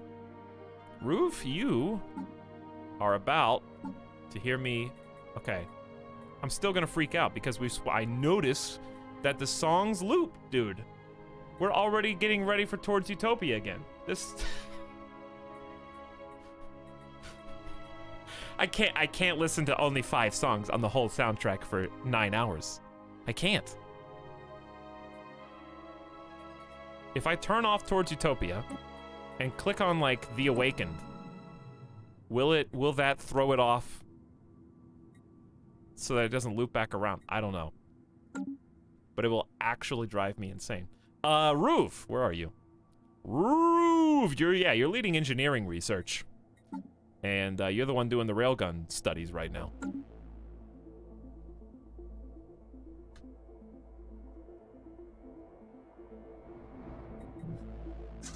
Okay, so the goal is to clear Wymos and then have a science vessel survey the system. Speaking of the black hole, we are currently building a citadel here. And then we're just gonna add some anchorages or some other modules.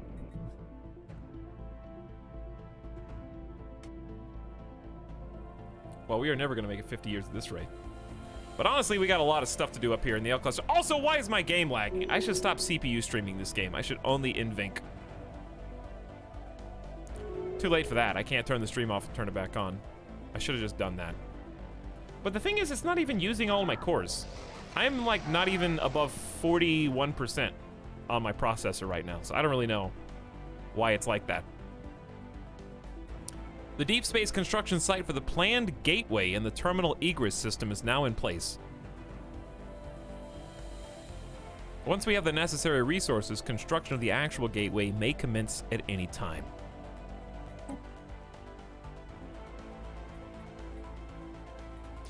So, there is our gateway construction site. We're gonna spend 6,000 energy creds, 25 hundo alloys, to create a functional gateway here. This is the subcell. And we're going to this system in order to build a starbase outpost. We're trying to claim all this stuff as fast as possible. Why? I wish I could send my fleet over here without sending a science vessel to discover it, because I need the science vessel to just scan Castor. We are in a race against the clock versus the Sidamatis and the Utkavango, who are also here scanning.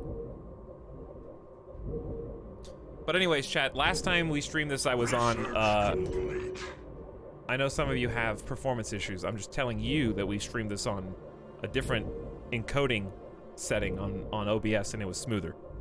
Because, CPU streaming this game, for some reason, tends to bottleneck it.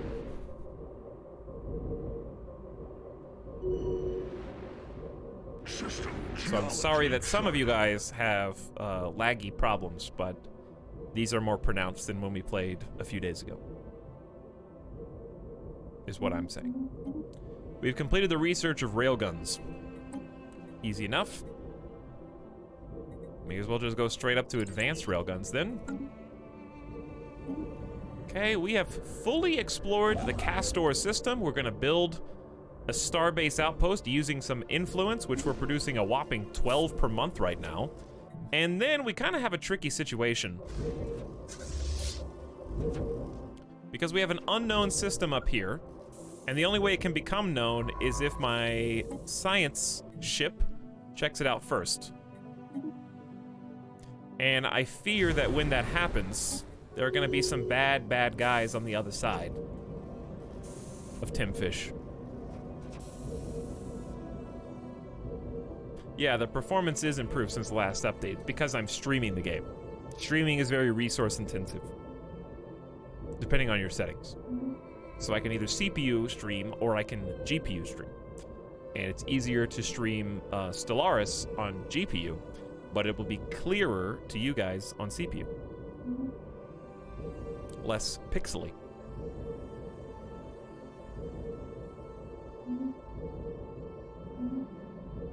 Okay, Zukakan Conclave joined the Star Federation. That's not good for us. We were going to have the Zukakan join us, but they ended up kind of bouncing around. They were affiliate, then they weren't an affiliate, then they were an affiliate, then they weren't. Also, this is a lot of notifications for just normal speed right now. A lot of notifications for just normal speed. I'll try to only show you the ones that are the most important. Scientist Syntax Squid has leveled up. Congrats, Syntax Squid. Also, yes, we are going to retreat. Now that we have explored, I can send in the Unstoppable Force.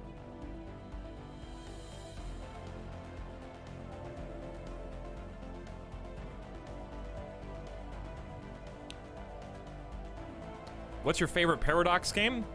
Right now, it's probably Stellaris, but Crusader Kings 2 is making a strong first impression.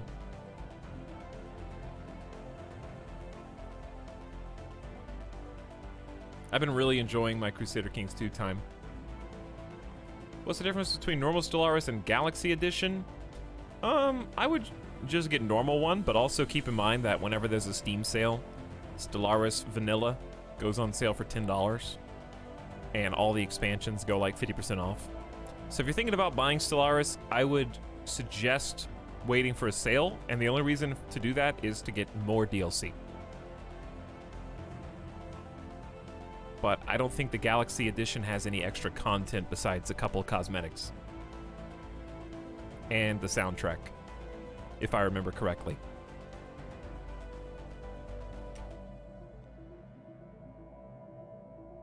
Okay, so our science ship is going to retreat. Our military vessel is going in. I love how all the friendly science ships are bouncing out too. All right, so Fed ship or Fed fleet or whatever this is gonna go engage those guys. And then we're gonna follow up with some science and scope this system out next.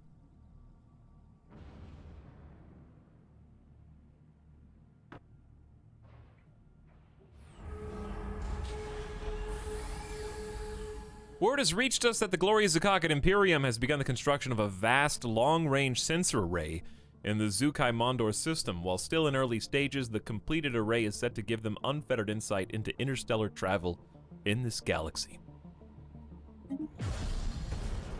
Well, good luck. Hey! Check it out. The interstellar assembly we've been working on is now fully operational. It plays host to a number of embassies from the galaxy's major powers, be they political or corporate. Our diplomats are having a hard time keeping up with the steady flow of info on national interests and political embarrassments we are extracting from the station. At least our guests seem largely disinterested in our surveillance, as long as we provide the ideal environment for them to strong-arm their competitors. Come on in and say hi! So what this does is give us 40% bonus to diplomatic weight on the Galactic Senate, which, by the way, we are a member of the Council now, and we actually get an extra envoy, plus 2 envoys. I'm currently 8 out of 8, so I think we already had those. So this is done.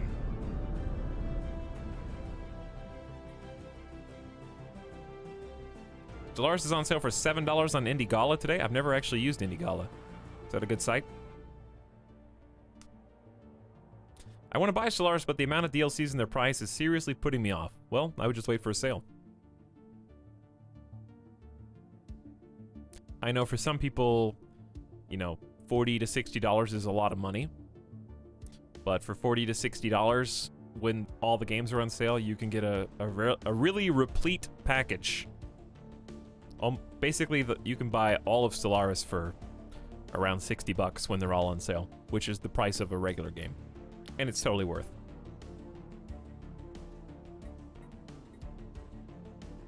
Is this game too complicated or easy to learn? I used to play Hearts of Iron, but I'm a little confused here.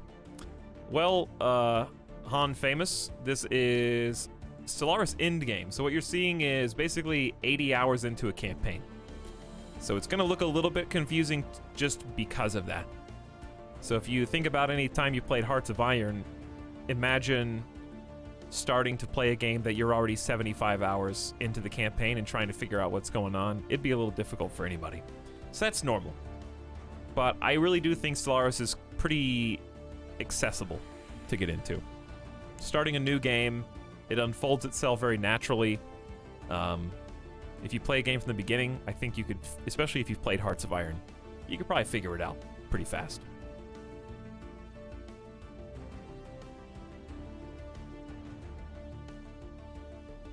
That's just, it's going to look a little bit confusing just because of how far into our particular campaign we are. Every time I unpause, another pop-up. They're just really busy right now, I guess.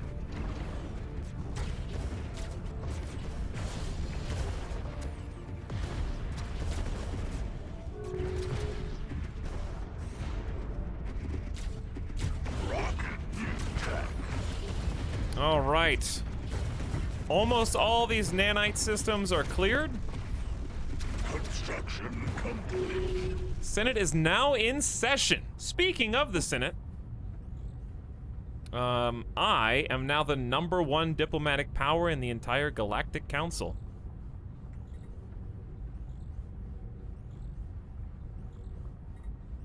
I have 42.7k diplomatic weight.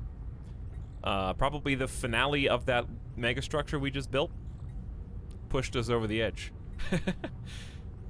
Hence the title of the stream today.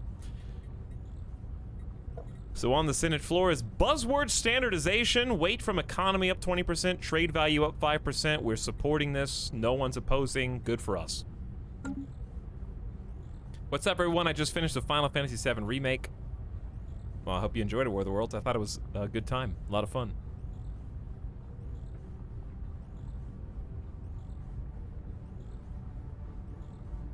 Hello, fellow subs. I am indeed a subscriber. I bought this with my own money like you. I don't believe you. Speaking of people who use their own money, Slice of Bread used their own money to say, yo. What's up, Slice of Bread? How's it going, dude? Hope your Saturday's been going swell. Welcome to the stream. The Glebsig Foundation Holy Tribunal has opened their borders to us for some reason. Advanced railgun research is complete. I guess I'll just go... Ah, I see. So the Gauss cannon research unlocks mega cannons, which are X-rated cannons. Monka S. Enormous variant of kinetic artillery so large that it has to be placed in a fixed spinal mount. 700 to 2,000, just big shield damage. Low armor, good hull damage.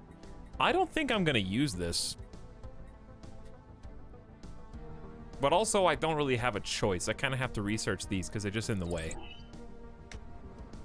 You want those cannons? Nah, I'm good with lightning.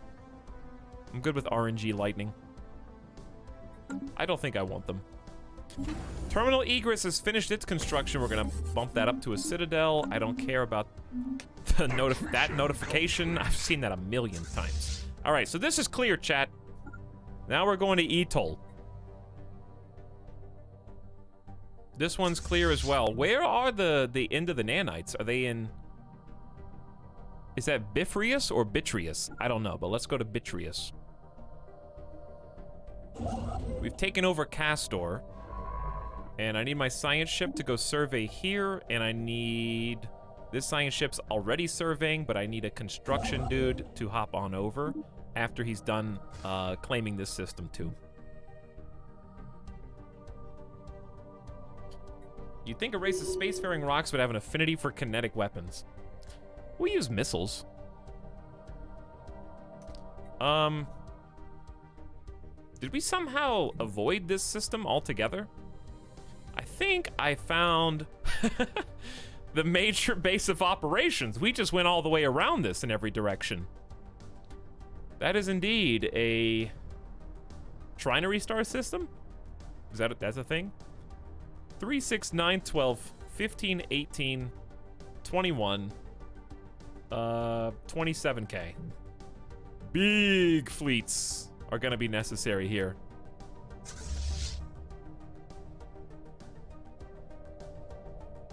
Trinary star systems have 3 stars. That's not the meme, but close enough.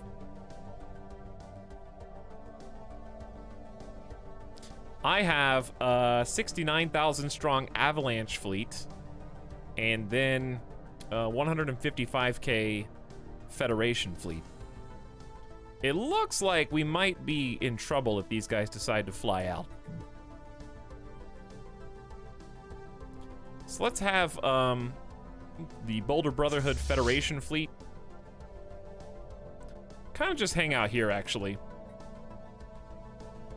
And then these guys, instead of going down there, just go right here.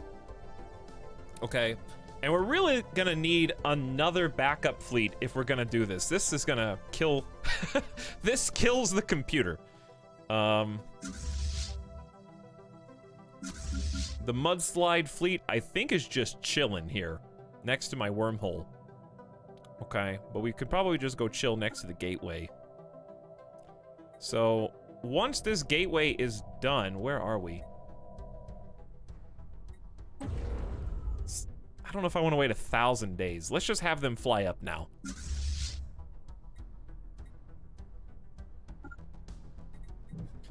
They can just come join us. We might do a 3-pronged attack or something. I don't know if that'll work or if that's a good idea or if I should just cluster everybody up together. But it sounds more exciting to do it this way. So let's see how it goes. Time to fry that GPU. Nah, GPU's good. I'm really tempted to just turn the stream off and turn it back on, but I don't want to create a second VOD. I'm mad at myself for changing my settings. Swap back to GPU streaming.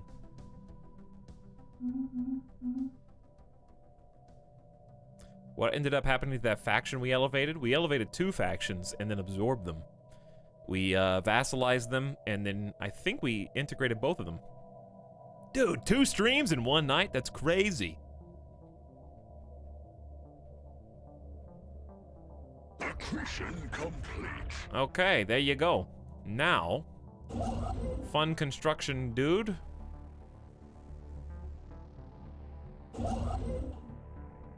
This construction boy is not doing anything, so why don't you move here? And then you move there. Yep, okay, perfect.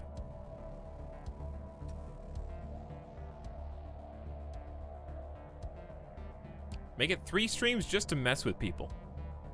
Here's the only way you could really do it. The stream would have to disconnect. Hold on. What if I pull my own Ethernet cable and lag switch the stream? Then Twitch will think that my stream just merely disconnected instead of actually manually stop streaming. Then, while it's trying to reconnect, I could Control-Alt-Delete OBS. Then I can swap over to GPU stream, then plug the Ethernet back in and reconnect it before it makes a second VOD. It's so crazy, it might work.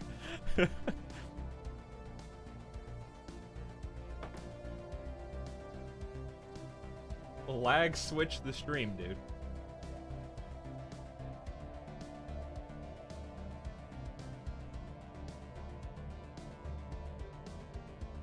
Just do it. Hackermans. Alright, before we do anything, let me save the game. L. Cluster. Colonization.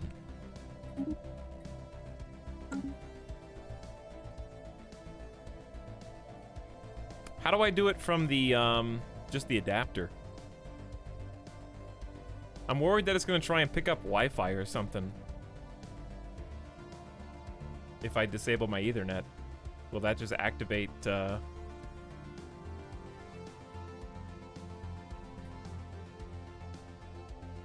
just, okay, Wi-Fi, disable Wi-Fi. Do I, oh, okay, Wi-Fi is disabled. I'm nervous, chat.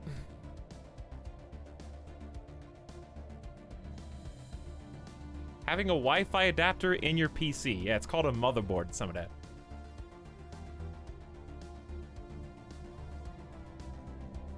Is he gonna pull this off?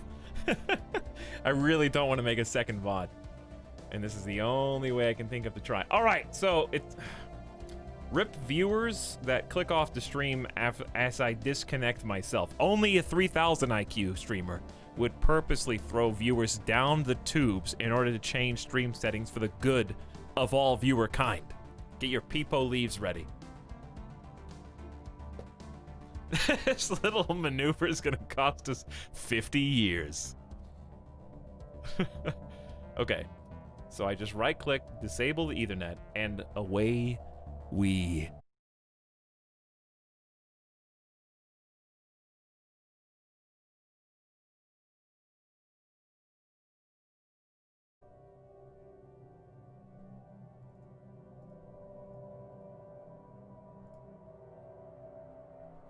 Hello, did it work?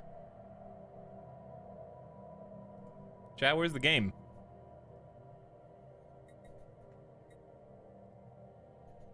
Did it work? It's been too long. Bring him back up. I can't see the game, though. Oh, there it is. Did we flatline for a moment? Clear!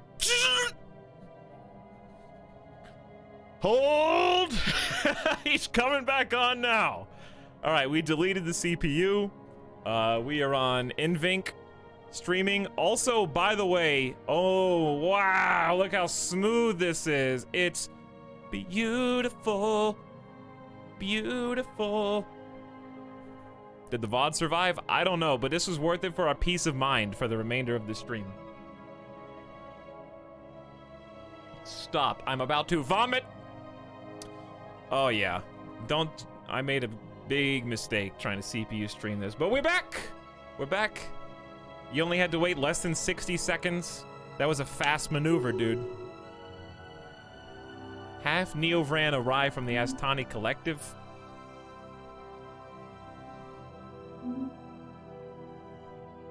Where is the mudslide? Stop trying. Fanatic xenophiles cannot enslave. So I'm gonna say okay.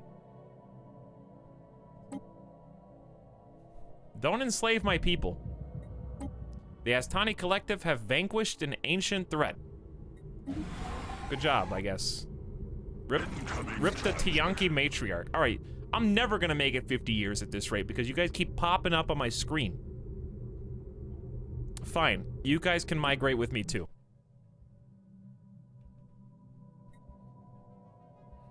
Did you ever figure out how to stop those slavery pop-ups in the UI? I did not know.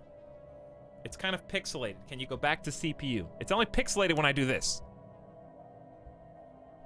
So no, Polly Wally, okay?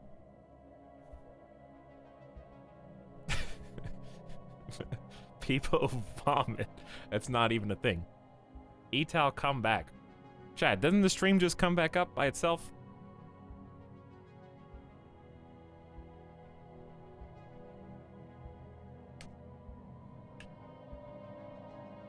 I had to refresh. Stream is fine. How's the VOD, by the way? How is Devad? This is so much more smooth for me, you have no idea. I mean, you do, because it's smoother for you too. But... have we been here? I don't know if we've been there, so I'm not going to go there yet. Ooh, our fleet's here. They're fast. This is crazy fast. I can't believe 150 people left over 30 seconds. I don't think they actually did. It's just, that's what happens when you turn a stream off and on. As people refresh, it can reset the number. If the stream disconnected, somebody's auto host can switch over to somebody else. There's a number of factors, but it'll go back up. Don't worry about it. Research complete. Not a big deal. Anytime we get coxed, literally the same thing happens. They're never coming back. They've all unfollowed the stream. I can see that live. Yeah. Now, by the way, speaking of following the stream, a nice big thank you to everybody out there for helping elevate us above a nice landmark. 50,000 followers on Twitch. Thank you for making big number even bigger.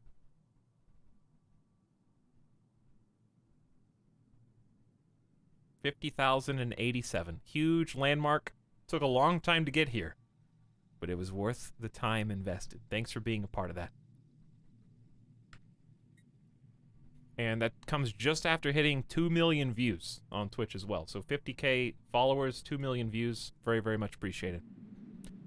Yep, now we all go hum. Now you guys are free to unfollow. I hit the landmark.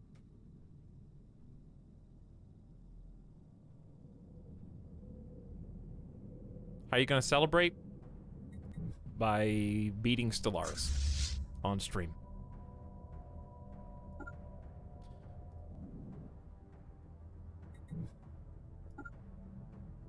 Wait, you can't go from here to there? Is Wistrel not connected to this?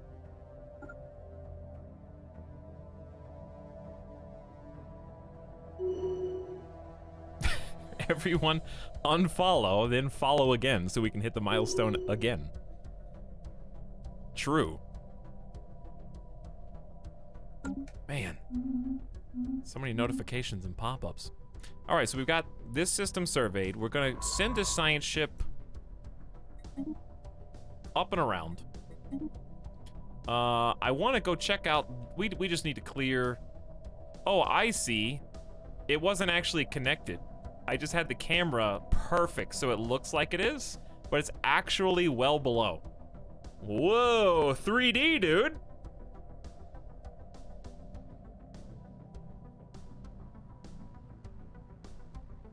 Chargoth just gifted a sub to the community. Was there even a pop-up? Chargoth, do you exist? Did I kill my notifications?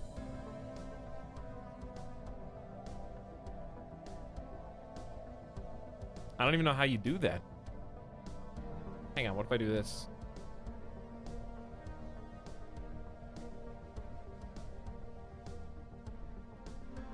I have no idea. Dead. Well, gotta restart the stream again. Chargoth, thank you for gifting a sub to Windward. Much appreciated. Also, Ruve subbed. And I don't see any of them. They're all gone. Death has some side effects. I have no clue. How strange. I wonder if it'll fix itself or not.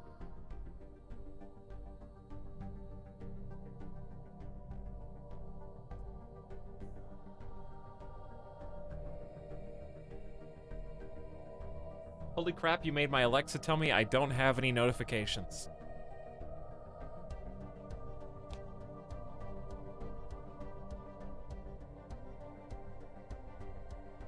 How did I do that?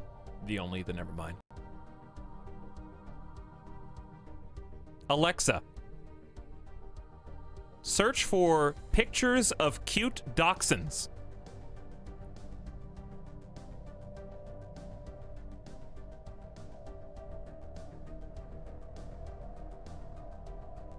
Alexa, put lemon Gatorade in cart.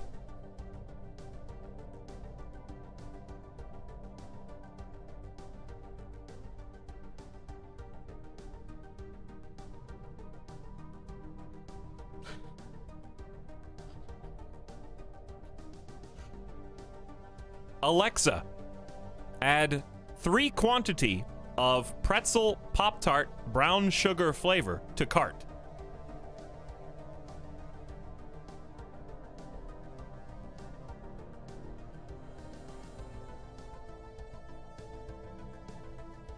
Speaking of Alexa, I found out, so by the way, chat, did you guys know that I have seen 45 minutes of the movie The Joker? Because I rented it on Amazon and I watched about 45 minutes of it, and then I went back to watch it, and it was not in my library anymore because you only get 48 hours to see it.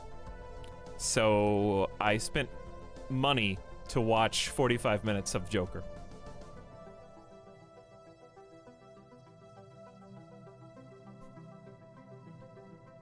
And the reason that I got scammed is because I also rented, I was in an anime mood on my day off. And I was like, you know what? I kind of feel like finally turning on My Hero Academia, finally, and just watching the new season that I haven't seen. But first, I haven't seen the movies. And I guess I'll just watch one of the movies. So I rented the first one that came out. And you get, like, 7 days to finish it. So I started that one too. And then I was like, oh, cool, I got like 6 days to finish watching this. And so I assumed that I had the same quantity of time for Joker, but it was only 2 days because it's like a new special movie. They don't want you to show other people.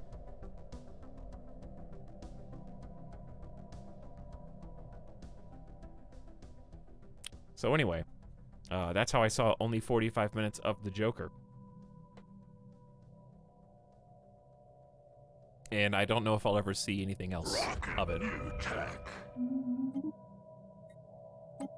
Welcome, Gauss Cannon, to the family.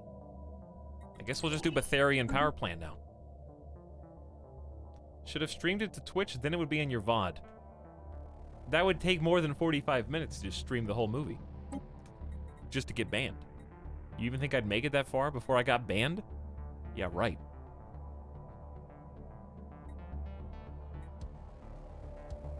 Societal research. How should we proceed? I don't like any of these. We did partially research cell revitalization for leader lifespan, so I'll just do that for now. All right, it's time. Get the fleets together, mate.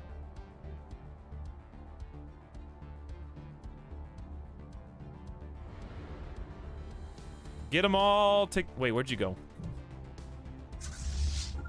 Where'd you go? I need everyone to show up right here. Rocket new tech. Betharian Power Plant. Easy. Took 2 seconds. I wish I could queue these up, actually, because it just so... We have god-tier research now. Let's just do... I guess I'll just do the Kinetic batteries and the Mega Cannons just to have some extra options.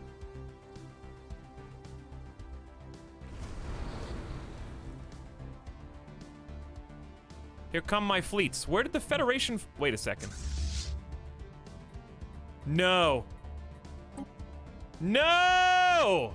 You idiot Poozjock! I was about to clean the L cluster. We were about to conclude matters here, and he became president and then stole the fleet back. Come on. Ah, I was supposed to take control.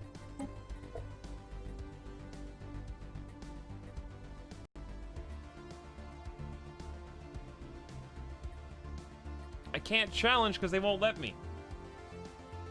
That's a save reload right there. I can't, dude. I can't. I'm not gonna save scum for that. We have a 150k fleet. How much did I say they had? Like 180? If they all fought us at the same time. I love the challenge succession type, but literally nobody seems to want it. No Gavelkind succession. Wrong game. I honestly can't believe this happened to me. We could just sit here and box them in. That might actually be what we do. We sit here, box them in, and we have 32,000 alloys. Let's make another fleet. Here's the problem with making another fleet. Every time we make a fleet, look at our ship consumption, 485 energy. Okay, it's only getting worse. But you gotta do it. So we're gonna have to come up with the means to fund those ships in time. Etalyx, you can go into Edicts and get all the buffs there. That's true. I can't get a bunch of buffs.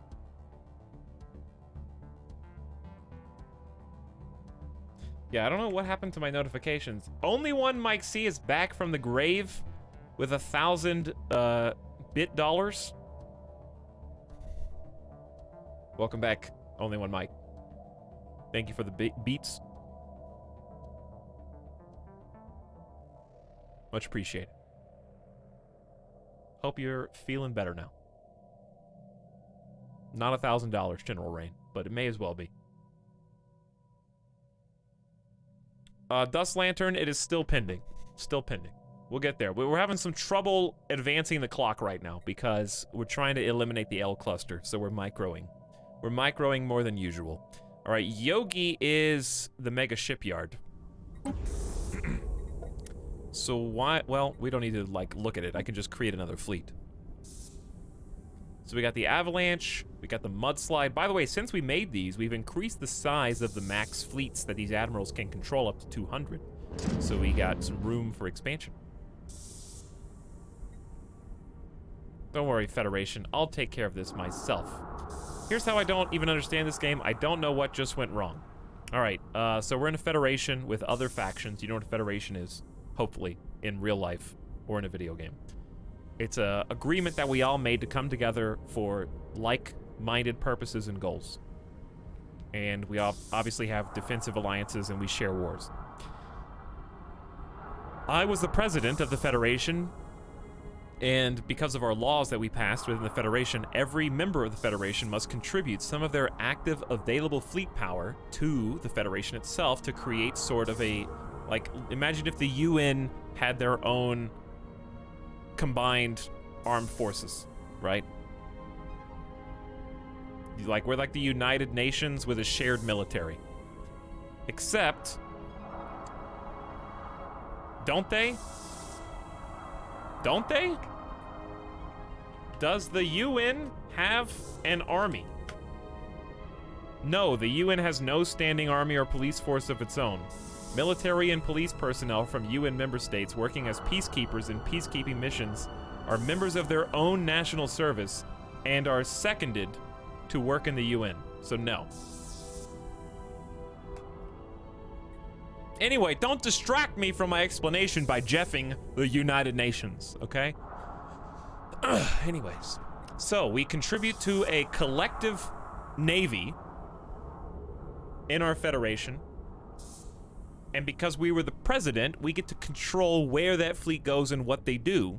But my term ended at the exact moment I was about to tell them to go into enemy territory with my other normal fleets to clean out the nanites from the L cluster. So the new president took over and moved the Federation fleet away from where I was going to send them.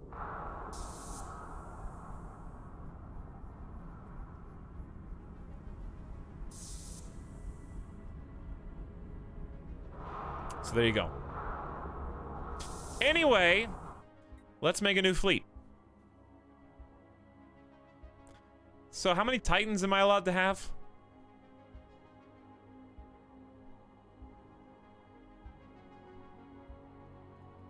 How many Titans am I allowed to have? We can support 5 Titan-sized ships. But don't I already have Titans in the other fleet? So I'm not allowed to even build 5 here, can I?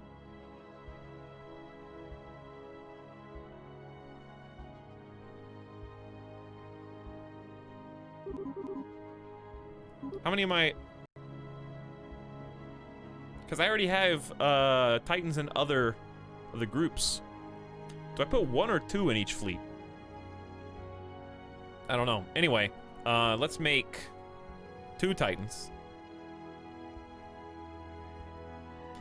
We got 3 different types of battleships. We usually do 2 of each. The meme cannon is the one that has all the guns. The lodestone is the sniper. Let's do this one a little differently. Let's take the meme cannon battleship out of this entirely and then do 3 of each. I might even do 4 of each of the carriers. This is going to be a really heavy fleet. Can you build juggernauts yet? You can take the plural off of that, because we're only going to be able to have 1 of those. Because they're going to be amazing. But we will, in time. We can make one. We're going to start working on that here real soon. Let's make sure we have enough alloys for regular fleet power before we put the icing on our cake. You know, we got to have the cake first. Cruisers. Got 1, 2, 3 different types of cruisers. We've got the rocket launcher, which has some Marauder missiles, some point defense. It's kind of got a little bit of everything. I don't love that ship. The rocket-propelled grenade is very heavy on the Marauder missiles, and then the tumbleweed is just guns. Let's go heavy on the missiles this time and the explosives. So let's do like 5 of the one with all the missiles. Let's do 3 of the ones with Guardian Point Defense and Advanced Strike Craft, and 2. So that's a total of 10 cruisers. It's a lot of cruisers. Then destroyers. We got 1, 2 of those. So we got the one that just does damage, preferably to corvettes, and then we got the one that does point defense. So we're just gonna do like 4 point defense destroyers, and 10 of the ones that do damage, hopefully mostly to enemy corvettes. So like I said, this one's gonna be very heavy and very light on the corvettes. So let's actually go up to 12 and 5. Okay, then finally corvettes.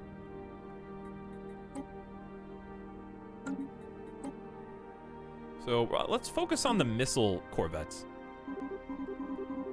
I say let's do 20 of those. 22 of those, and then 8 of the ones that have a little point defense on them.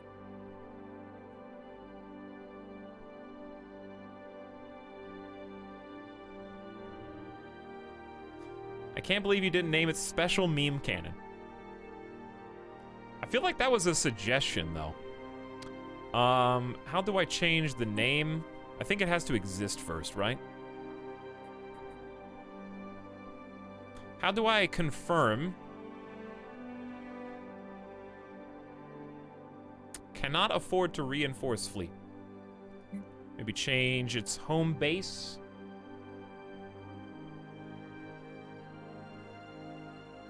Isn't this the Yogi system? Didn't I rename this to the Yogi? Oh, right there.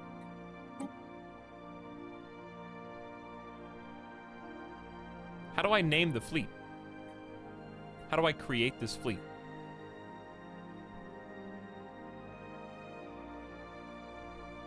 Probably don't have Zhro.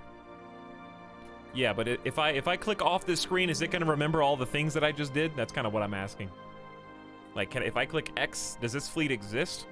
Or is it going to make me start from scratch? Because I'm scared to go to the market to buy Zro. Alright. There's 5 hundo. That was pretty expensive. Just don't look at it. We should buy some more alloys too so we can just make this whole fleet from scratch, I guess. But man, is it pricey. Alright, do I have any cool special? We're losing rare crystals and volatile motes. We need to do a little bit of looking at our stations and planets.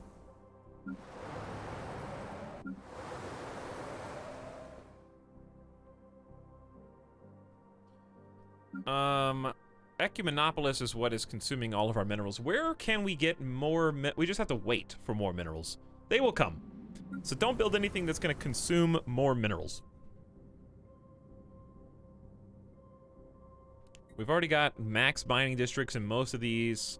Cold Steel has got 1 specialist unemployed. We don't care.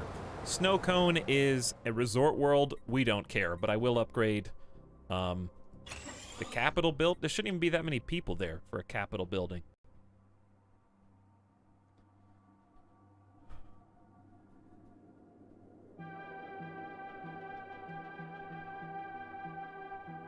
So, I forgot, chat, what was I doing?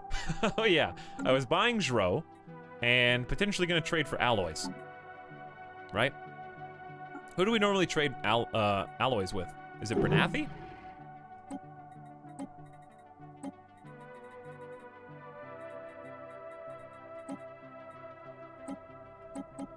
They do tend to have a good amount. So they got like 7,611. And I've got 29,000 food. You guys like food? Yeah. They're fans. Only to a point though. 7,000 is that point. Okay, then we're still making net positive gas. So a little exotic gas will go a long way. There you go. That'll help kind of boost us up. Now we should be able to reinforce this fleet. It's only going to cost 23 Zro, so not that bad. 32,000 is how many current alloys we have. So once we get this trade deal to go through, 32 becomes 40K. So I can spend 38,614 alloys and a handful, a smattering of other strategic resources to queue up these ships. Mega Shipyard is going to handle the rest. Starting with some Titans, battleships, all the big chunky boys. And we're gonna have a new fleet here soon. Watch how fast this pops out. Meanwhile, I think we're just gonna box these dudes in. I have no idea what... He's just taking the Federation fleet back. For what reason, I don't know. I should have already taken control of my group at this point. Too late.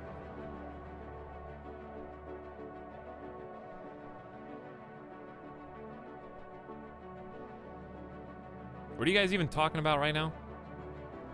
What is this chat conversation?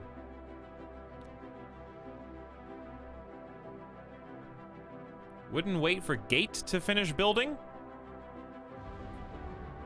This gate? Maybe by the time this gate is done,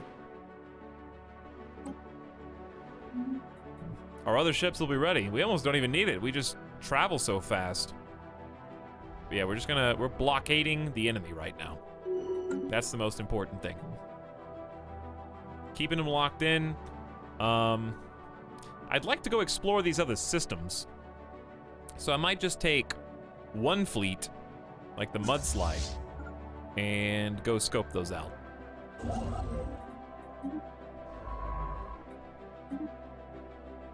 And so we will. Because we've almost got the whole L cluster locked down except for their capital. Rocket new tech. Don't habitats over planets that have resources such as energy or mineral become either a generation or mining habitat? Yeah, they do. But I didn't realize that until it was too late. We had already built 5 such habitats by that point in time.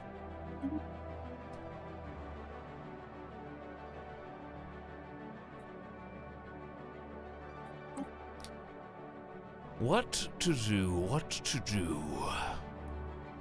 Shield hit points plus 5% really helps us out. It's just going to take 34 months, almost 3 years. I try way too hard as a maniacal psychic genius, though, so that does help. Kinetic batteries. We may or may not ever use. I don't know. I do know how much we need minerals. So even though we have other cheaper stuff, I'll go with the really expensive one. Roof, good luck. Teach me your ways. Meanwhile,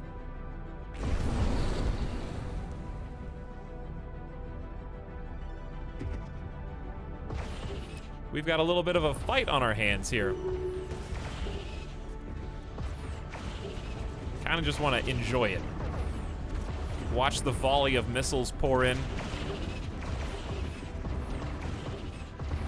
Light show commence.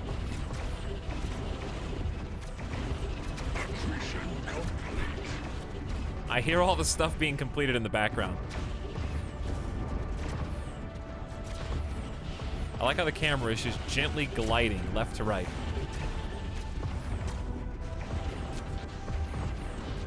I can see the mothership just in the thick of all of other ships getting popped finally.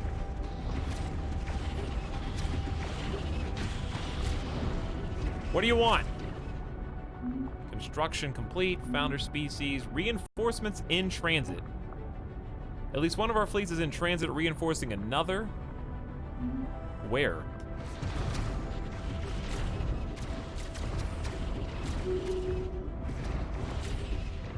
I love when all of our ships turn as one to focus fire the last mothership. Just that concentrated super blast. Also, this is 1,000 times smoother on GPU encoding. It just looks so much better. We lost 2 cruisers and a destroyer in that bout, but we took out 5 interdictors and a mothership.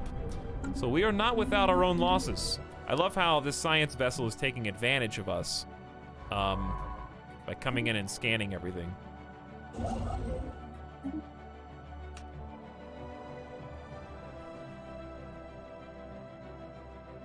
Research complete. Okay, cold steel. We know that you need some things to fill in the gaps here. We were doing some synthetic crystals. I don't think we have that many minerals, but I can't afford to be negative on these. So we need rare crystals and we need motes. And I do have that kind of being plugged into a couple of these worlds. I just need to find out which ones. I kind of lost my train of thought because I know we have some chemical plants here. Squand has got some special resources. They just don't create enough jobs. The reason we can't just cram them in, because they only produce 1 job apiece. And we need more jobs. We got like all these open district tiles. Nothing to do with them really. So, I don't know. Maybe generator districts wouldn't be the worst since we're already maxed on mining. Build one of those. Upgrade some commercial zones. These are how we're trying to produce jobs. Each commercial zone building produces 5 jobs by itself. And some trade value, so that's probably better than just a generator district, to be fair. Okay, there you go. See, we got all these gas refineries, all these moats. We're trying. And then we're using our space stations to try that as well. Which is not going great. I just don't know what else to do with them. Also, this is going to really eat up our minerals. But I think it needs to be done. Crystals. There you are. Okay. So let's go with that for now. Leader lifespan. Regimens of periodic cell revitalization treatments keep the leader class spry and active beyond traditionally expected lifespans. 5 extra years added onto your lives through some cell regeneration. What now? Army health and army damage will eventually be really good. How's our admin cap? Looking fantastic. Yeah, let's do nerve dampeners, Syntax. You got it. Mission complete. All right. Speaking of what does orbital stations around black holes do? I guess nothing, I don't know. We've got a brand new black hole station here that is ripe for modules. think what we should focus on is probably... By the way, Ilva is missing some energy credits because I was considering making a habitat here, I think. We just never did that. So maybe we should think about doing that. So what if I send this dust crust ship up to do just that? Build megastructure. Oh, I can build a ring world. True. I forgot. Yeah, we should, we did complete the other megastructure we were working on. Why don't we start another megastructure, dude?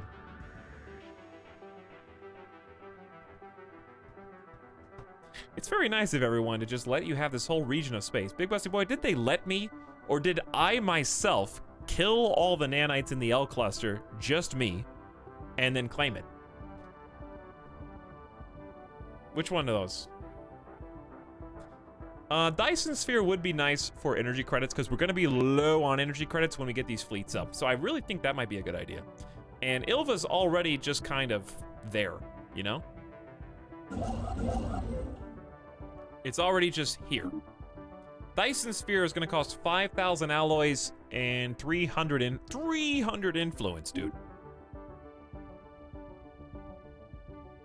I say go for it. That's better than an orbital habitat. And this seems like a good system for a Dyson Sphere because there's nothing else here. It's all empty. But yeah, we're gonna very much need to start forward thinking about how to get more energy credits. We're already on the job for minerals. We got tons of consumer goods, good on alloys. We're making a bunch of influence. The rest is pretty much accounted for. So, science ship is already doing its thing. We're racing against everybody else to kind of scan this as fast as we can. Let's get our military over here so our other science ship can handle that. While scanning this asteroid belt, our science team found an irregularity. Go ahead and scope it out. That should be really fast.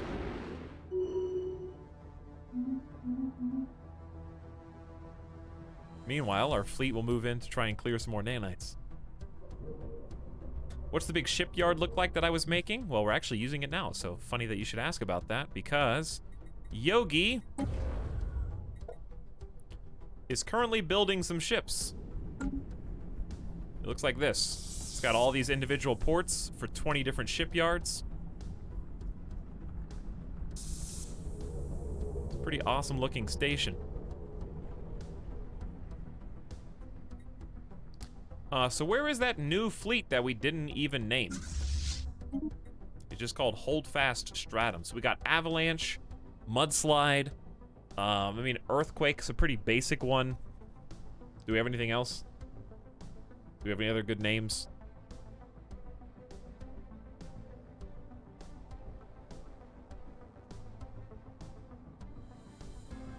Trimmer, pretty good. Kind of fits. Fisher.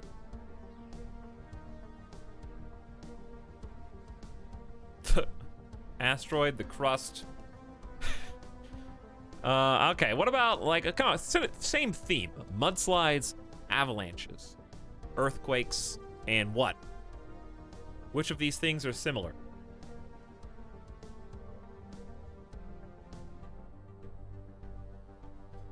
Tsunami's not really rock related, Chad. Boulders. That's like saying rock, Meat Snack. You just wrote rock in chat.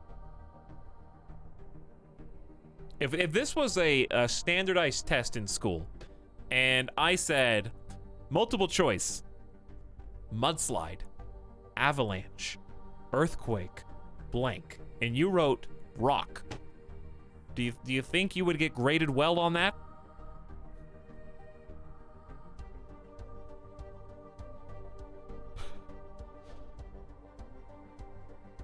Yes. A rock NATO.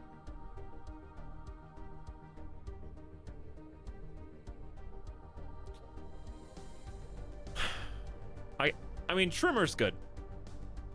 Tremor sounds like a class of ship, though. Aftershock. Aftershock's a good name for a fleet. We'll go with Aftershock. All right, we need a general. We've already got Jukebox. You're 81 Jukebox. You've got Psychic and Aggressive benefits. You're a level 5 fighter. Go for it. Okay, now where is this fleet? Why is it chilling all the way down here? What? Home base, Yogi Station. How did it get here? I have no idea how this fleet got here.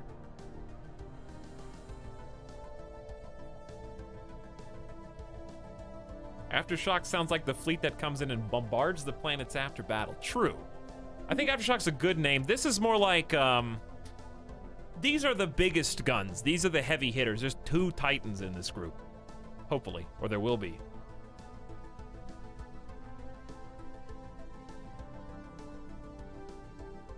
Shockwave. I mean, Shockwave is pretty much in that same line.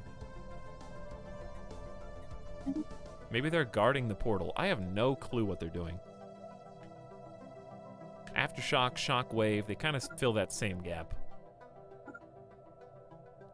So when, this fleet in particular, fleet already at full strength. Is it though? 168 out of 200. Is it?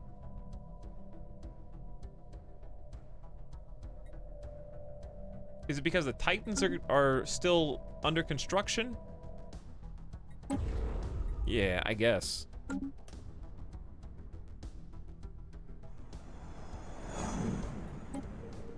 Among the asteroids surrounding this particular rock, we have discovered an alien ship adrift. It is not responding to our attempts to hail. If this is due to it being unable to interpret our signal or some other reason, we don't know. Science Officer Tim Fish recommends that we get a construction ship to tow it out of the debris field. If left untouched, it risks being crushed by the asteroids. A special project has been issued to save the ship and investigate it. Situation log updated. Well, guess what? It just so happens that I have a construction ship ready to go.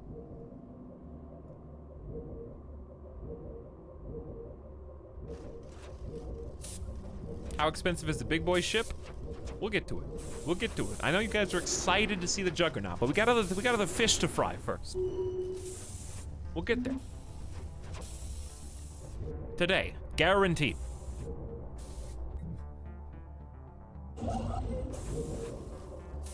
%.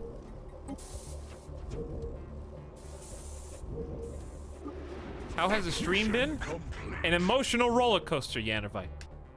Gamer Deathbot still on track despite the stream going off and then back on. Impressive. All right, so my mudslide fleet, 71,000 strong, has moved in with Admiral Nord to try and clear this Special project complete. cul-de-sac system.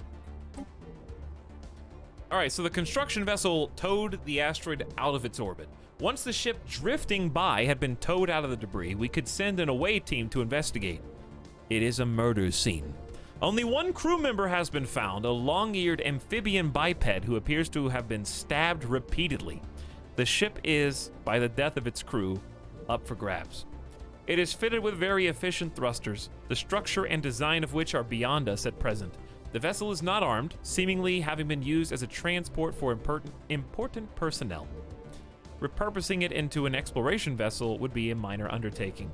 However, if we instead deconstruct it and study the engines, we could maybe capture some of its genius and translate it into practical improvements for our fleet. Repurpose it into a science vessel or enhanced ship speed modifier plus 10% sublight speed. Why would I want a science ship if I could get permanent 10% sublight speed forever? But it's only for the Rube Glorious Edge? Wait, is that 10% just for this ship? Or is that for everybody?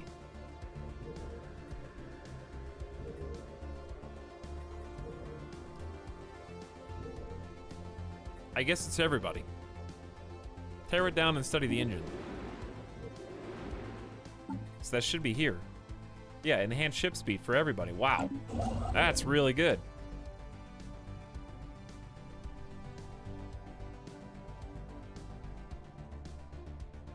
Yep, this one is silly considering more speed forever or a science ship that can't be fully upgraded. I'm here to support the dominance of rock people in the galaxy. What's up, Blue Man Z? Gravel Rain could be a good fleet name. Good fleet name. I agree. Let's start getting this construction boy down here.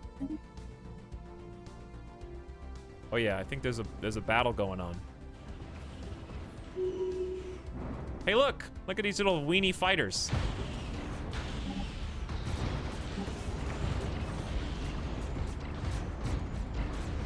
You can see the enemy fighters rolling in. And look, the point defense is shooting them down. I'm watching these two. I want to see if how long they survive. They take a lot of shots from point defense, honestly. I can see a couple of them exploding. I'm only watching these two because I want to see. I don't think our point defense is doing a great job. Maybe we need more. They're trying their best, though.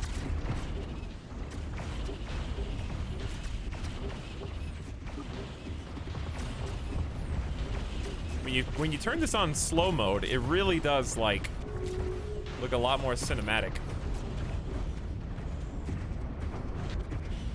So we're really only twice as strong as them with this fleet, which should be more than enough. We might suffer some casualties, though.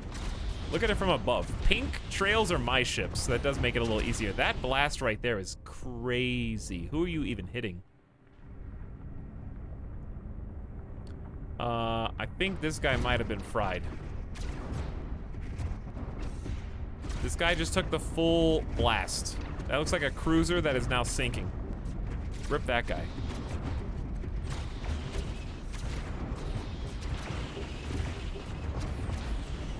But yeah, we might, I guess nanites are representative of the rest of the galaxy, but we might want to invest in some more point defense.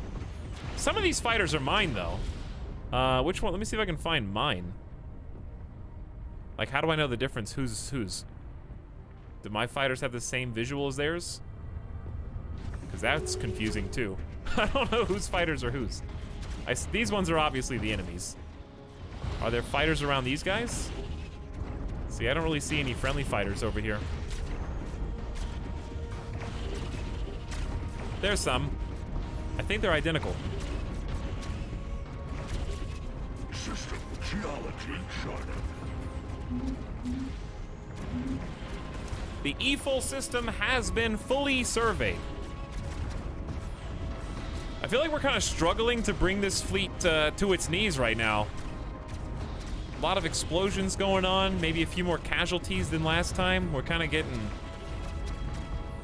our meme cannon not doing as good because the motherships are mostly fighter strike based. So if we don't have point defense, we're just gonna oh, there's a second fleet that came in. No wonder. That explains it. I was like, wow, 54K versus 20. No, there's a second fleet. Are we not all fighters in our own stories? We're doing our best. You have lasers and flak batteries? I do, yeah. Maybe not enough.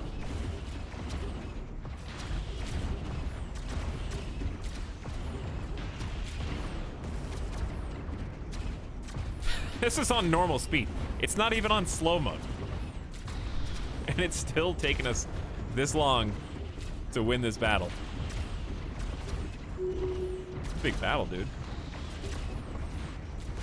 This isn't even the biggest one, though. We're gonna have to do some reinforcements. Is the Shockwave fleet done? No, 168 out of 200. We're still waiting on those Titans to come out. These motherships are just crazy. I'm interested to see, like, the status report on this. These are just some thick motherships. I think they just have really good shields, and we have terrible anti-shield. The shots that do go through do pretty decent, though. And every time that big green laser blasts something, Another battleship gets its wings.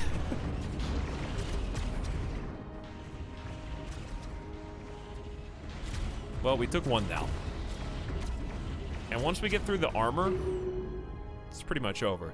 After the recent victory in the Bitria system, Admiral Nord appears to have developed a new interest in naval theory.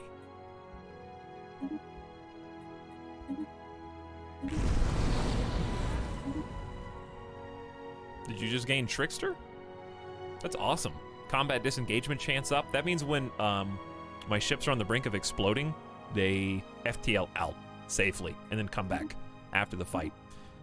We lost 3 out of 6 battleships. That was brutal. 6 cruisers, 6 corvettes, and 7 destroyers lost in that encounter. Dead. Ouch. I feel like Battlestar Galactica right now. But the dead-end system is cleared. Can you command them to focus on the mothership? Well, there's... They do a good job. They do fine. And they do better the better the Admiral gets. But yeah, those are some heavy losses. So we're just going to wait on those Titans to come out, and I guess I could say reinforce this fleet too, if possible. I can also just click repair, and then they can go get patched up at Terminal Egress. I'm going to send the science vessel down here to survey, and then the construction ship down. Let's make a save. Keep the same one. Yes, the nanite plague is nearly cleansed. This is the worst. The worst is yet to come. We're going to need our combined forces to do this. And this is only a mid-game crisis. All right, I'm going to BRB since Gamer Deathbot just said something. Let's go ahead and grab a drink. Grab a snack. And take Midas the dog outside. Here he is. Here he is. He comes running. All right, my son. Big yawn. Mute that. He knows.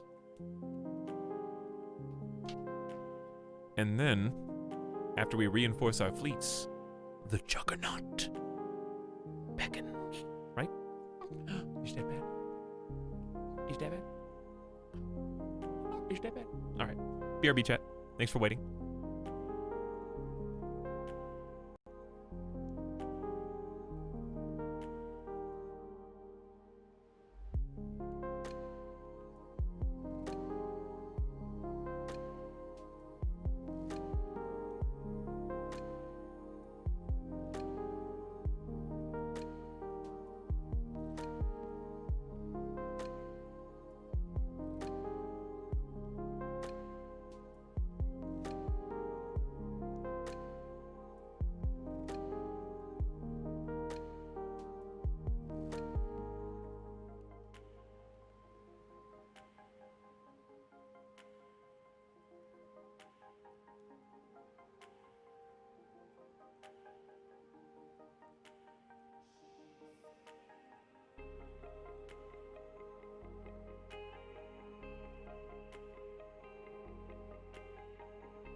He's never coming back. He's never coming back. Thanks for waiting, guys. I really appreciate it. Midas must have had a bad tummy. No. It just so happens that while I was on break, Germa was over to pick some stuff up. So I was just talking for a few minutes. Some stuff from the house.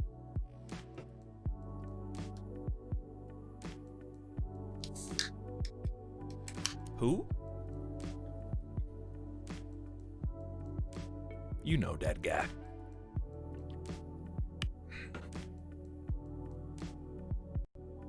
Anybody else having buffering issues with this stream? Hopefully not. He's picking some stuff up from the divorce, yeah. But no, we're just catching up on some stuff. I actually don't know what I'm going to be doing, if I'm going to be staying in the same place, because I haven't moved yet. So I don't know if I'm going to be moving this month or next. Gonna talk to the old landlord and see what's up. Because I really don't want to move in the middle of COVID pandemic. If I can help it. That'd be great, you know? I feel like there's better times to move.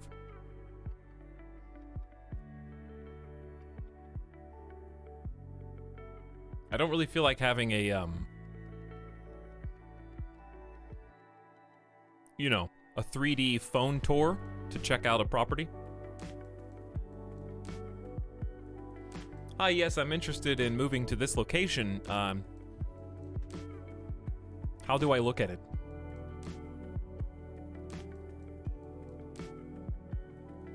Sarixi hitting that tier 3 sub and not even a single notification. I don't know what's wrong.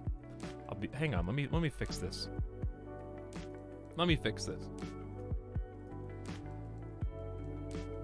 I don't know if Streamlabs is busted, because it was working earlier.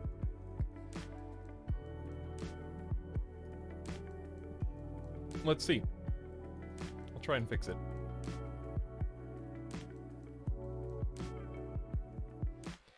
Let's do a test. This is the sub sound. Did I fix it? You're just an egotistical streamer. We fixed it. All right, nice. Also, I agree. Thanks, Sarixi, for the 13 months. This is the sub sound. With the big Penta sub, very much appreciated. And hello, welcome back.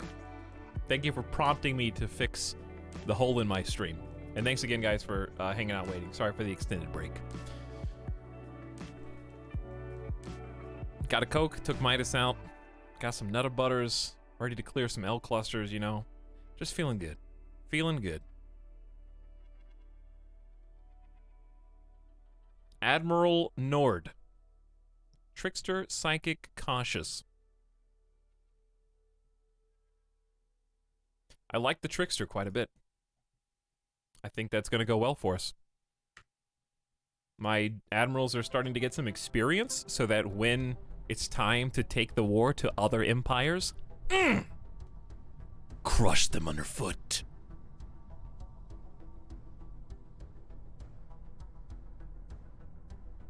Evanito, did you see my message yesterday? Evanito, this is very important. Did you respond to Ace Tech? I need to know. I'm not here. Shh, get that banana out of here, Syntax. Apollo is breaking that up.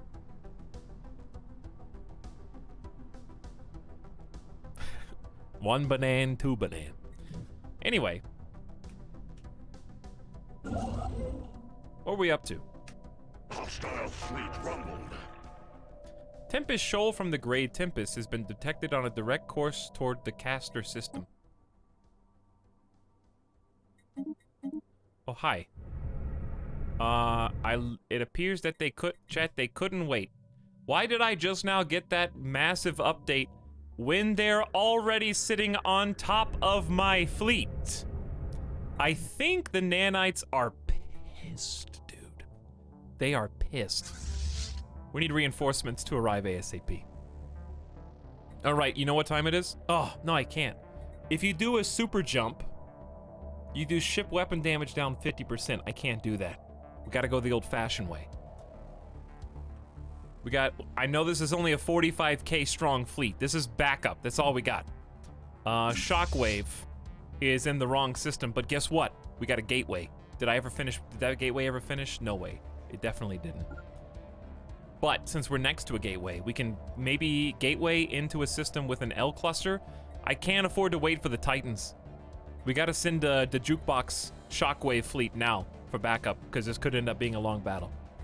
So they're gonna go here to 1, 2, and then they're gonna pop on over, and they got a little ways to go. But we gotta do what we gotta do. Send them. Oh yeah, I can do the edicts. Give me armor hit points up 25%. Give me explosive weapon damage up. Give me 18 years of 25% more shield hit points. Good idea. Why can't I do crystalline? We don't. Oh, well, that's just sensors anyway. Focusing crystals would be nice, though. Maybe. What is what type of damage do we do?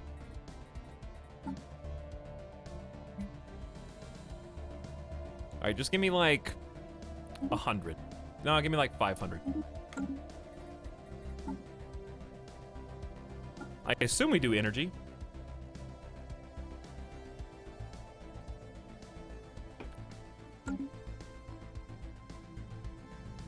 Federation fleet just parked at terminal to watch you fight.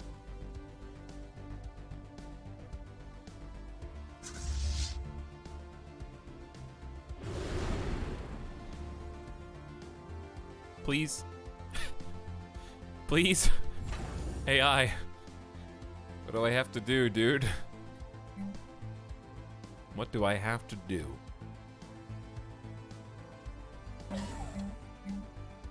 Alright, let's start bulking up. Give me gun battery and... No, 2 missile battery and a gun battery.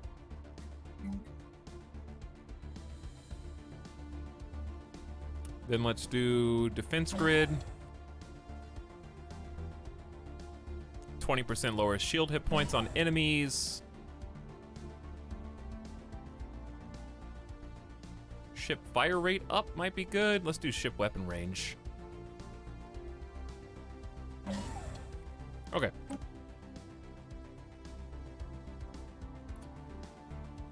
Do you lose anything for just running away? Well, you can't run away until a certain amount of time has passed. Retreat is not available for 145 days. Due to it being an uncalibrated jump, all ships will take damage. Some may be destroyed and some may be lost.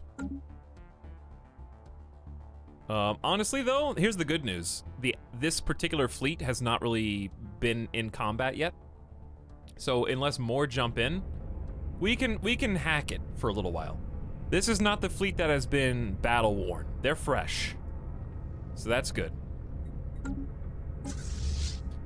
Flecked Underos. Never got named. Never got named. Well, who is going to be the brave chat member who leads this intrepid 95.7k military power that's protecting everybody else here? Me. Why don't we do that? Why don't we just do anybody who writes me in chat starting now will be considered. I have to stop Midas from getting a hairball. Hey, I hear you licking through the game audio.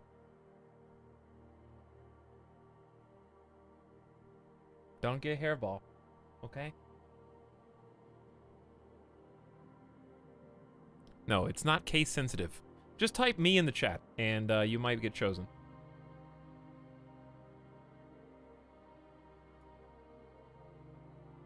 Once we hit 100 people, I'll roll the dice. Don't mind me.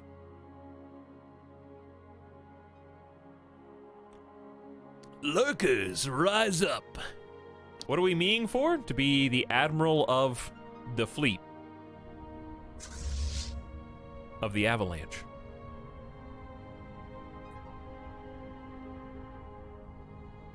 Alright, we're almost there. 10 more people.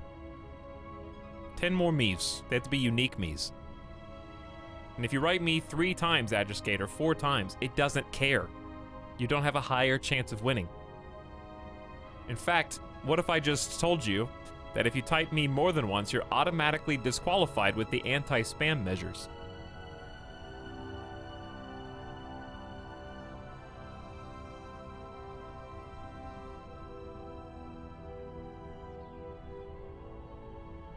Four more people. And we're in.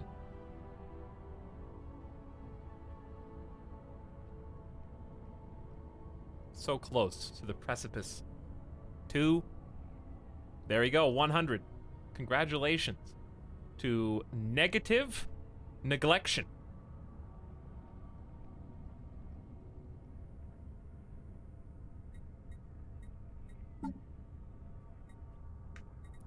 A few claps and then a boo. That sounds about right.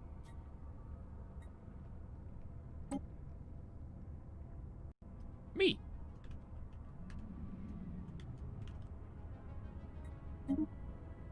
Admiral negative neglection.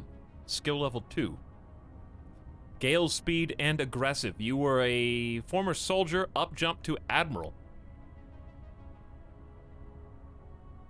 This leader believes that speed and rapid maneuvers are the key to success in any space engagement.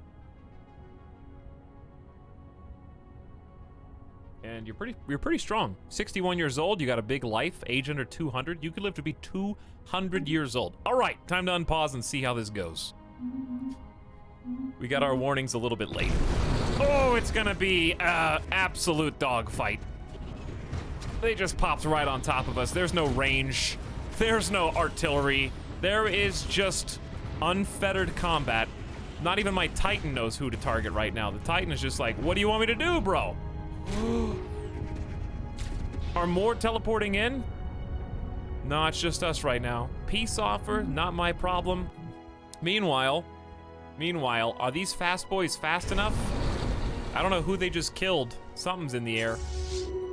Reinforcements are on the way. We're kind of depending on them to back us up. Don't tell me about the shroud. All right, watch how fast this, like, psychic jump is to the caster system. It should be, like, 5 seconds or less. Starting. War declared. Uh-oh. 1, 2, 2 seconds. 2 seconds. Come on, I can't even focus on one thing right now. Dice thought I was gonna get through 50 years today? Yeah, right.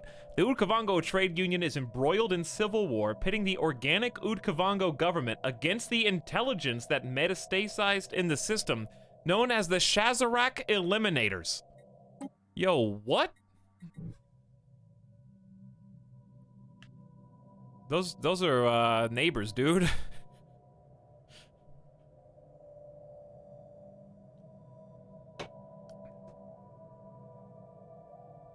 Let's see how this plays out. At least those are not in my federation, but they got pockets everywhere. Shazarak have like 60k power level fleets.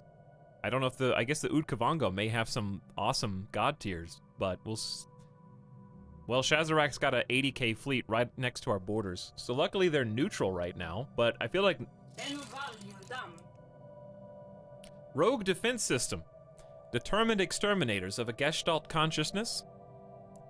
Born in fire, the machine intelligence first move was to annihilate its organic creators in self-defense. The units that constitute the machine intelligence were originally designed for rapid proliferation. The machine intelligence retains many of these early production pipeline optimizations.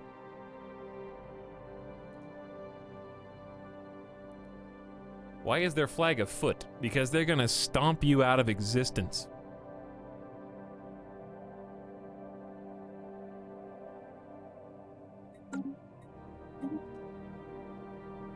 And that's the war that was declared. All right, I guess pause for a second to peer into the shroud. Maybe not a good time to peer into the shroud, but we're gonna do it anyways, because we don't have any common sense. We cannot be certain that this is really happening. Are we truly in the shroud, or is one of us experiencing an acute psychotic breakdown? Increased happiness, increased research speed, or increased weapon strength. Low chance, medium chance, high chance.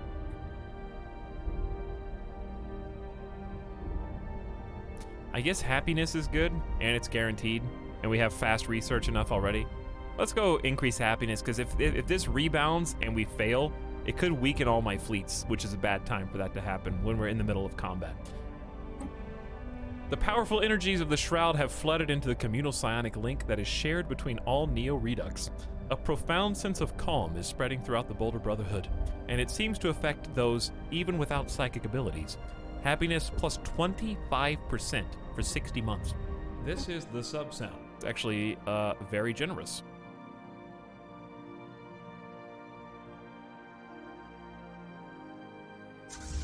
Reinforcements have arrived. With 80k fleet power left. Backup is here, chat. Now we blob up. The cavalry has arrived. Look at all this chaos. I wonder how many we're gonna lose in this one.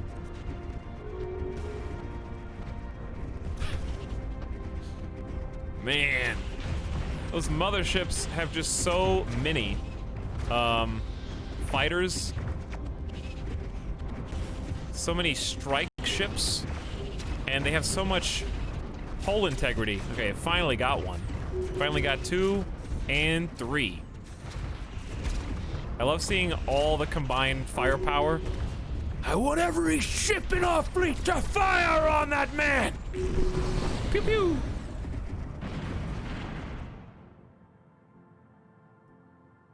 Big explosions. Lots of rivalries. Admiral Negative Neglection has already leveled up to rank 3. Good job.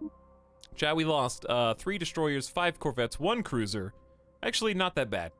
Destroyers, corvettes, and cruisers, you're just gonna lose. As long as we don't lose battleships and titans.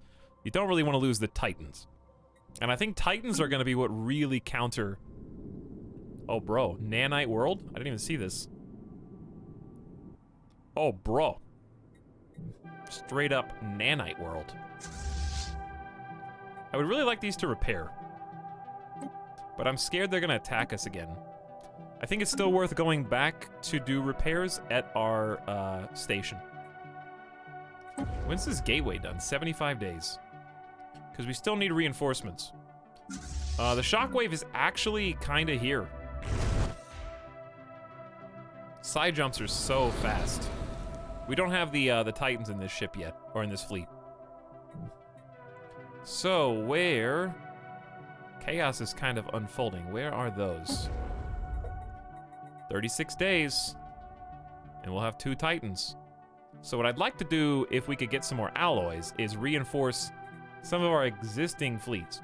Now that the gateway is about to be connecting the mega shipyard and where the ships are supposed to go, which is awesome because we got a gateway right there that they can just jump into the nanite area with straight away. So let's go fleet manage. Mudslide had the biggest losses.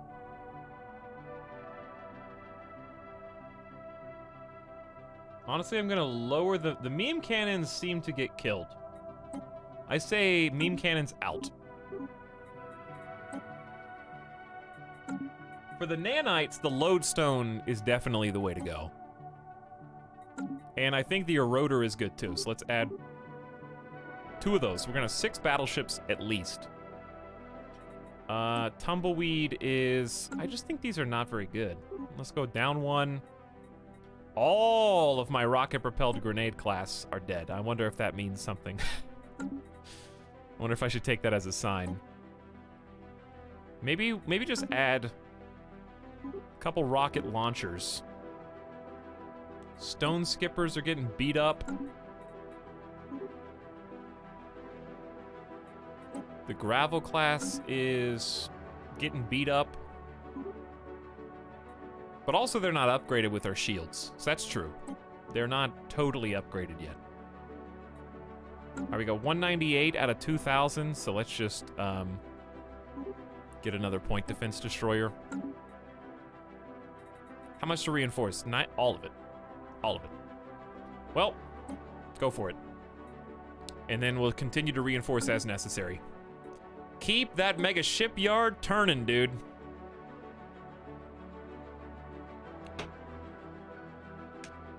It was a rocky road to get here. That's true. Hey, Raged Arctic Knight and Stardock. Stardock's back for 19 months. What's up, Stardock? Thank you so much for sticking around for a year plus 7. Good to see you guys again, Raged Arctic. What up? How's everybody's Saturday? Hopefully good. We're starting to kind of get the ball rolling here. We have some kind of radiation. Someone trying to communicate with us on this rock. I don't know. Reinforcements in transit. So do you want to see what reinforcements in transit looks like? I'm scared to send my pets. Should I send Mind Roomba? You know what? Let's get them some action. Let's get the pets some action. They haven't seen any combat. They gotta fight eventually, dude. Alright, so like in 20 days, these destroyers are gonna be ready. I wanna see, they should spawn in on the sun. Who's this? Who is this? Utkavango. They're pretty chill. 4, 3, 2, 1. Here they come. Where do they go, chat? Where do they go? Construction has concluded on the new gateway in the terminal egress system. Do they just get insta-teleported? I'm not... Where do they go?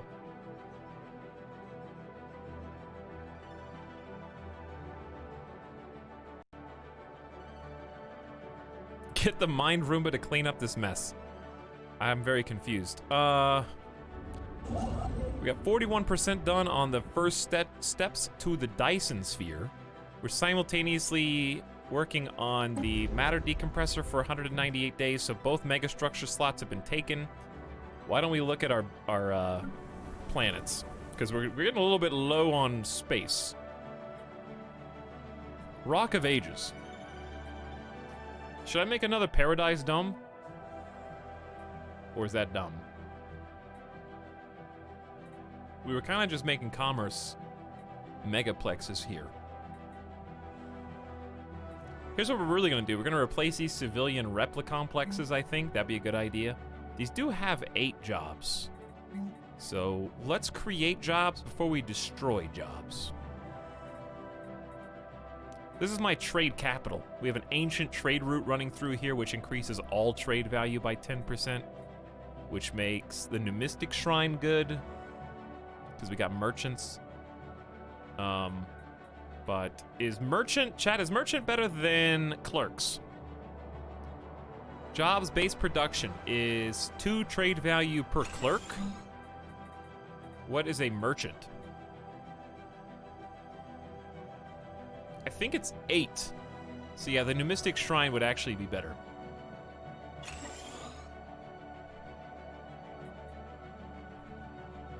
That's dome. Were you trying to say dumb, but you made it a pun?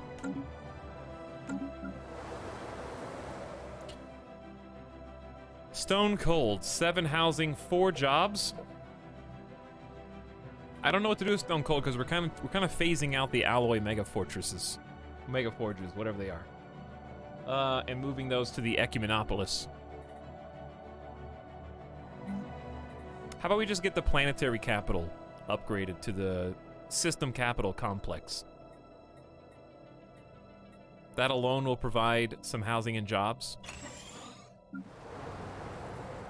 7 and 5 is all right. We're kind of focusing on science here. So why not go ahead and just upgrade this building as well to super science? Tier 3. Jade Dragon actually is the first Ecumenopolis to fill in all districts, but we've got some building slots here, which we're going to use for alloys and industrial and phase out these admin parks. So we're just getting started on this front. Yellowstone, also a science capital. We've still got room for probably additional city districts. We're not going to need this many generator districts once the Dyson sphere is complete, which is going to be lovely. We still got 400 spare energy credits, so I'm feeling good about that. But we just have 20% bonus engineering from tectonics. We got society buffs. And we got research assistance, obviously. And then society buff from the migrating forest, so it's awesome. We got 21 jobs, so you're good. 14 and 5 is probably good, but we'll just go ahead and upgrade that. Cold steel. You got 3 open slots. We don't have enough minerals to really add to that. I guess we want to just keep making admin parks. We're lacking 30. Where's all my minerals, chat? Hold on. Which one of you is the rich one? Wow, actually, look how we're kind of becoming a powerhouse. Nobody is superior to us anymore. This is awesome. Okay, I see you've got nothing.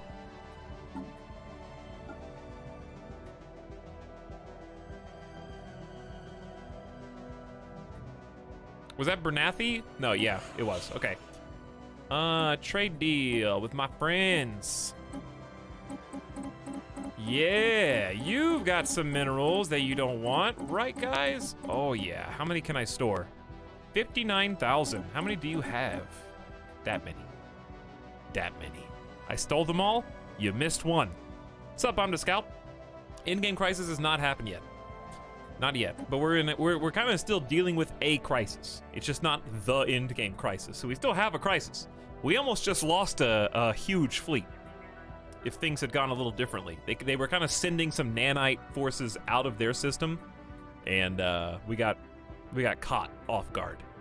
So now we're a little bit more prepared than we were. Wow, they are so hungry, dude. These guys are famished.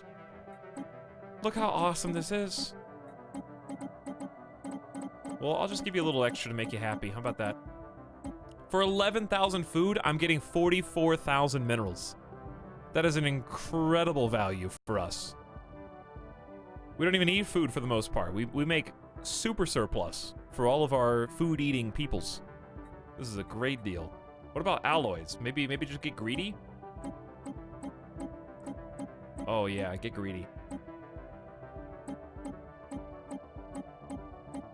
Okay, maybe too greedy. 20,000 alloys. Maybe too greedy. They love food. All right, we're gonna be running out of our tradable materials. We're only gonna have like a 5K food stockpile. But that's okay. If you got it, use it. This is insanely good. Yeah, for 20,000 alloys and 43,000 minerals, I'm just giving up my food supply. Thank you, Sovereign Finu. We currently have excellent relations. Huge trust. About to blossom these two stockpiles, which is enough for us to do some more fleet replenishment and management. So mudslide, we can queue up the remaining for 1,500 more. And if I wanted to change the avalanche comp,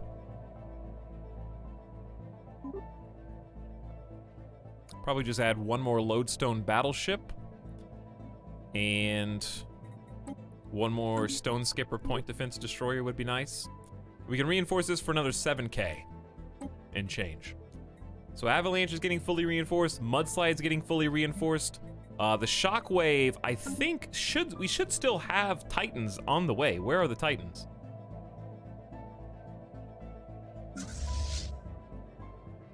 Did they ever get finished building from Yogi?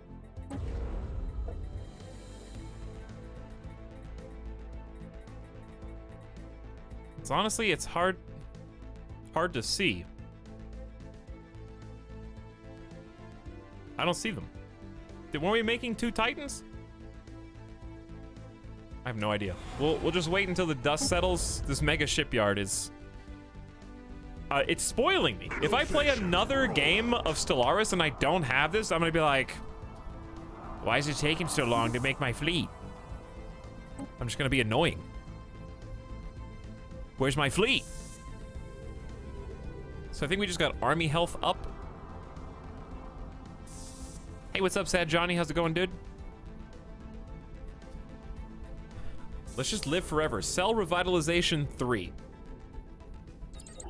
We're gonna live forever. Maybe, is this what it is? What does this mean they're in transit? Are they just teleporting from the mega shipyard? Maybe it's because they're reinforcing fleets in the L cluster and the shipyard doesn't know how to reinforce them without doing it like this? Because they're gonna be there in a month. It's like teleporting them over the course of a month into the fleet. It seems like. Wait, were you researching an anomaly? You were. All right, we can now claim Eiffel, which has 1 nanite. Yo! So you go through the whole L cluster just to get this one strategic resource. It's fine with me, dude.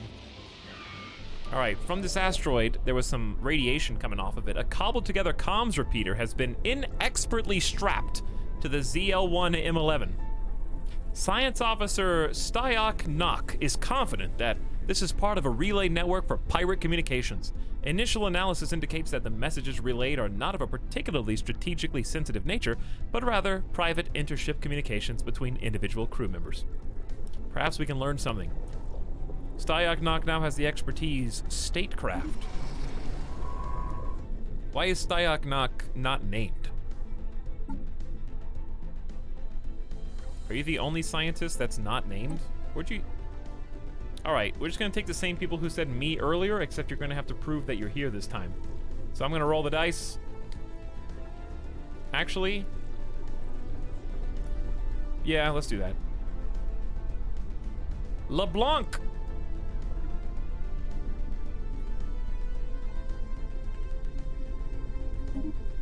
Oh, are you still there? LeBlanc? Yes?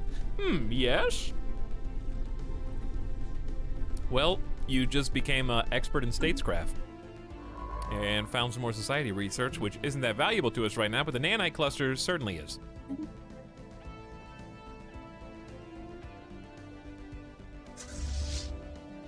All right, are you guys fully repaired or no? Should I try upgrading these fleets? Oh, can't do that. Cancel. Cancel. Stop. Because they have to go to an actual shipyard to do that. They can heal here. Uh-oh.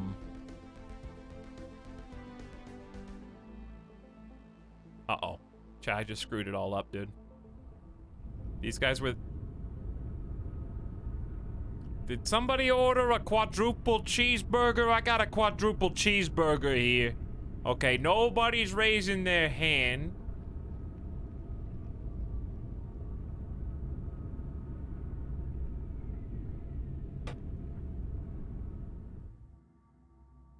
I told them we don't make quadruple cheeseburgers, but they said just stack more patties on top. Okay, it's not that hard. But now, where are you? Okay, because I don't know what to do. Anomaly found. Stop, you're making me hungry. I don't know, okay, this is actually totally goofed. Because now the game thinks that they're not... I screwed it. Now the game thinks these are unique fleets. I don't know who was going to where. It's all a mess.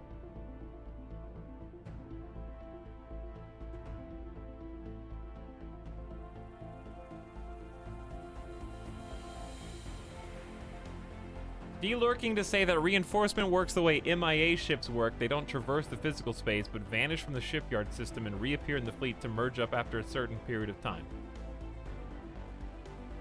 So how do I make them go into the fleet they were originally reinforcing now that I screwed this up?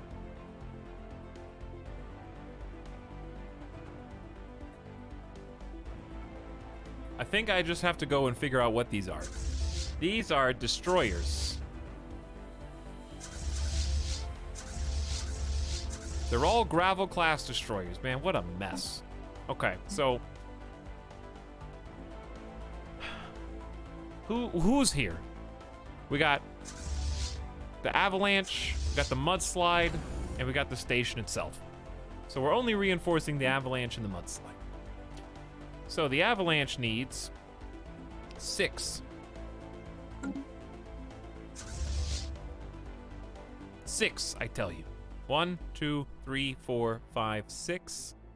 Plus the avalanche itself. Group up. Okay. Then I can look at the fleet manager and see that they have what they need for that type of ship anyway. Okay, so this is the same. So it should, by default, go into the other one. What is this? This is a cruiser. Rocket launcher cruiser. Okay, that can go in the avalanche as well. And we've almost cleaned this up. Then we got what? Pop rock, pop rock, pop rock, pop rock. All right, at least they're the same ship. That makes things easier. Pop rocks, 4 of them. That's also avalanche. And I think we're clear. I think. Wait, who are these guys? You guys already have, you know what you're doing? All right, good. I think we cleaned it.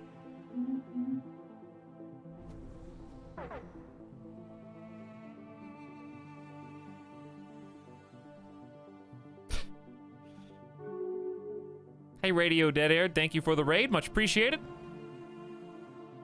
Hi, guys.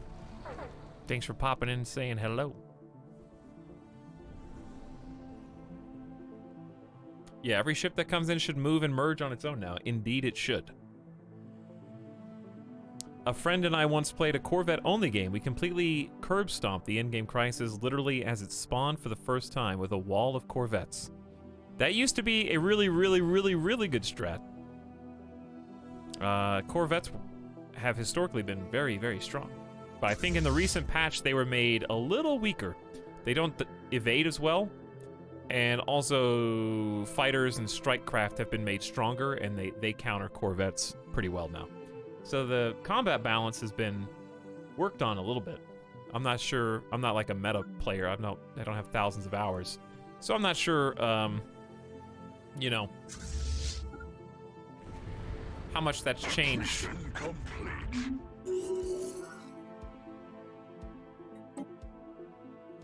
The Rube Massive Moat crew has recovered the reflective polygonal object, bringing it on board for detailed study. The object's most intriguing quality is its ability to reflect most types of low-frequency energy beams directed toward it.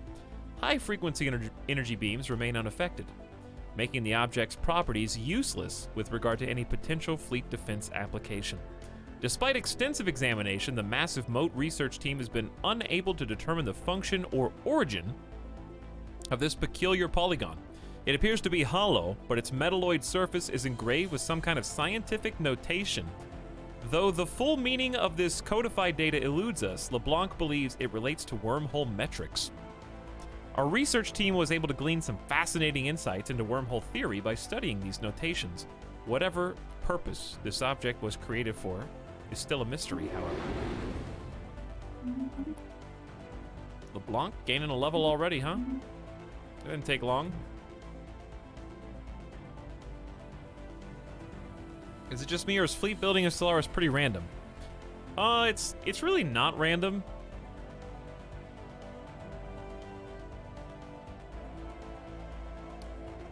You can play a little bit more hands-off if you want to.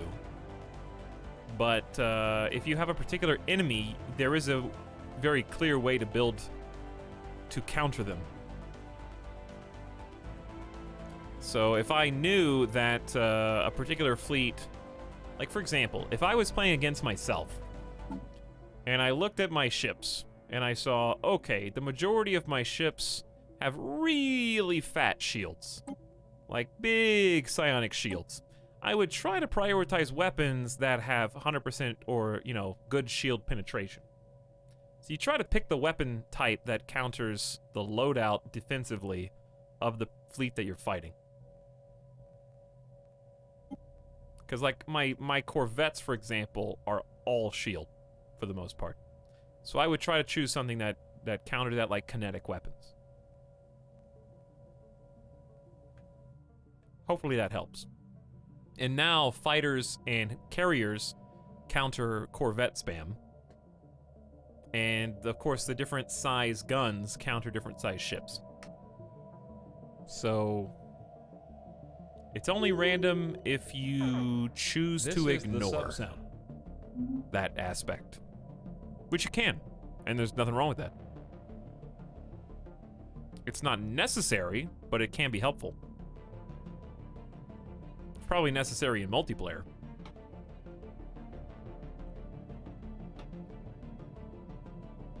Alright, we were in the middle of upgrading a number of our planets.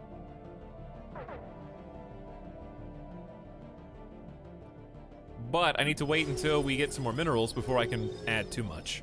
Oh yeah, I was gonna add additional admin offices. And then I'm gonna change this trade district into a habitation district for more housing. And then, since we have so much Empire Sprawl capacity, I'm gonna start deleting some of the admin offices on our other planets, like the Ecumenopolis, to give it some more space.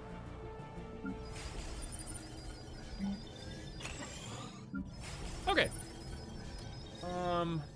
What to do with you? Some of these are just gonna be tiny orbital stations, and that's okay.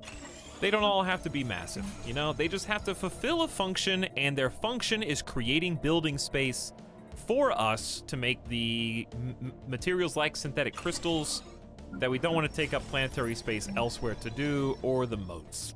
So the problem with building all these right now is that we don't really have the mineral production to keep up, but we will soon. So I'm gonna go ahead and do it.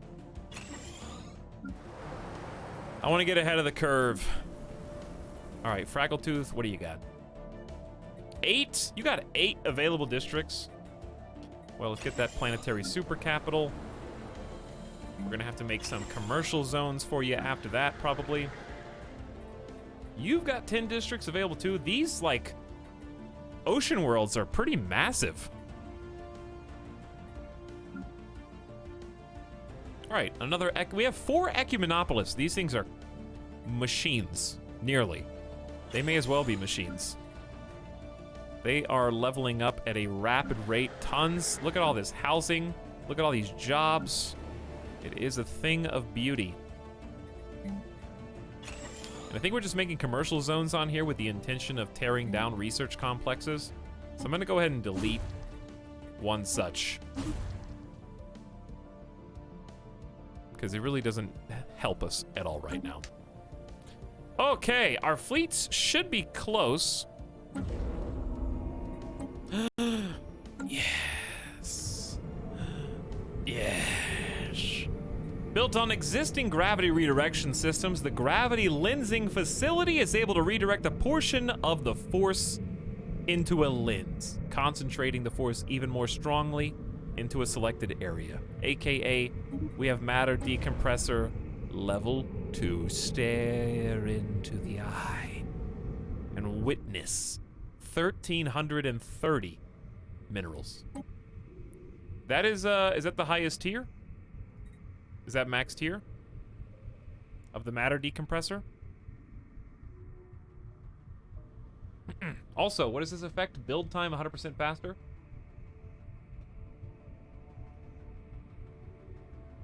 Well, now that that's done, we can start on another megastructure.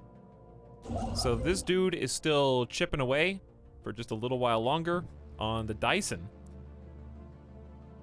It's not complete yet? Well, how do I complete it? Do I have to research? Oh!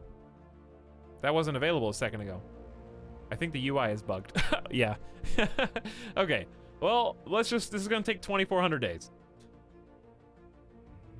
There is one more. That'll take us from 1330 to 1995 with a 75 energy a month upkeep. May as well start now, dude. So you can kind of see the green outline of what it's looking like now versus what it will look like. So just take a mental note. System geology charted.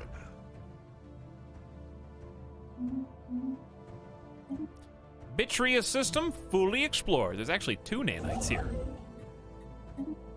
We may be the first in the galaxy. We may be the only in the galaxy to command all these nanites. Let's go ahead and build those mining stations. Try and tap into them. Well, the Shockwave fleet, chat, is sitting at 147,000 power level. By far the strongest fleet yet. Replete with not 1, but 2 Titans, led by Admiral Jukebox.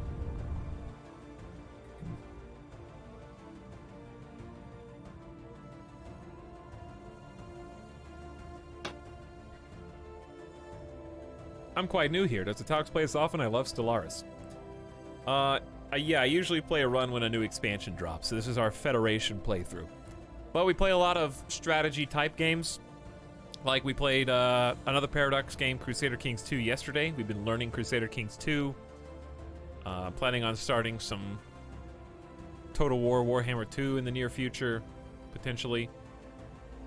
So, got more stuff than just strategy in the books, though. Tomorrow might be a wild card day. I got a couple things that look interesting. One, who knows? Who knows? It's a wild card. Who can say? But yeah, we're gonna try and actually finish a run of Stellaris. Even if we don't beat the game, I want to at least get through like a chunk of the end game. Lazarus the Third, thank you for 2 months of subscribing as well. Hi, Lazarus. How's your Saturday going? How about once we get the Dyson Sphere Tier 1 going, then we'll work on the Juggernaut. We still got 230 naval capacity. So that should be good. I don't know where to send my science ships now. I guess we could just double time it. There's that budget update. Yeah, 661 minerals. I might just leave it there, just so we can, well, we're gonna have too many. Obviously, what we're gonna do is build additional arcologies. Take advantage for the purposes of pumping up alloys even more, but we're gonna be using a lot of those for special resources, which we're in the positive for all resources now. Good job. And the L cluster is nearly finished. We just have, Rocket new tech. well, the mega shipyard is still exceedingly, well, I lied. The shipyard's done. All fleets have been reinforced. Shield hit points are up 5% across the board? Does energy weapon apply to the weapons we use? It has to. It has to. Roof? A nanite transmuter. The mass production of these rare resources require particularly capable nanites. You can produce volatile motes, gases, and crystals for nanites. 246. This factory mass produces a variety of rare resources using extremely advanced nanites. A nanite deficit will halt production. Why is this so cheap? Ooh, I get to study them. You do, yes. So here's what we're gonna do. We're gonna take all fleets on standby. Go, my minions.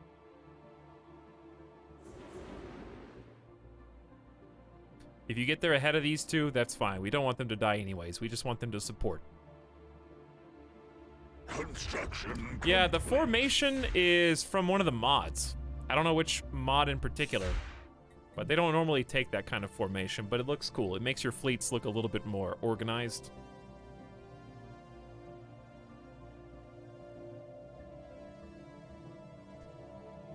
Oh, you did that, Kawatobi? Thanks for making that mod, by the way. Much appreciated. Very nice of you.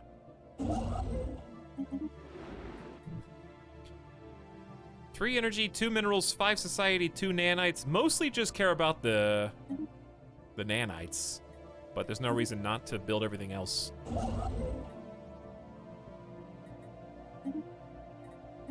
So we may as well just queue some of these up. We're getting ready for the big one. Woo! Getting strong, chat. We are getting strong, dude.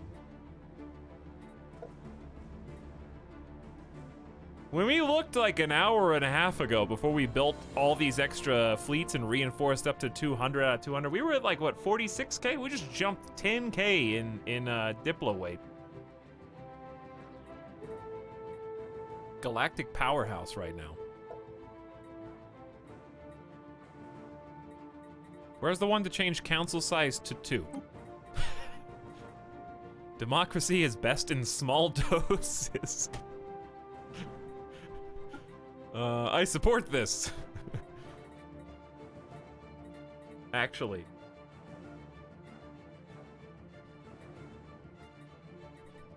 Call in just a bunch of favors. Save up all your influence. Call in some favors to lower the council size to 2. Kick someone out. Boulder Bros were sleeper agents. We really were. Think about how many streams we did where we just were like exploring, expanding, carefully building up, building really tall, and we exploded as of last stream. And now look at us. Now we're here, dude. It was a long con, but it's been a really fun way of playing. Total pacifists, not really like shunning war, is just not capable of committing, you know, to war. Using federations to bulk up, scare off any predators, join the Senate, Gandhi pacifism. Yeah, it's been pretty effective. I think the envoy system just really shines. We really use that to its fullest, in my opinion. Yes, please extend my curator insight deal. Thank you. Nanite transmuters can now be built. I don't even know where to put that.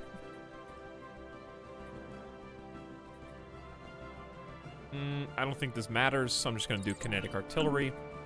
Yeah, we got galactic community, across the board. So I could take someone out of immovable objects. Do we want to do anything here? We should start to figure out how to become the head of the Federation. The problem is no one wants to do challenge.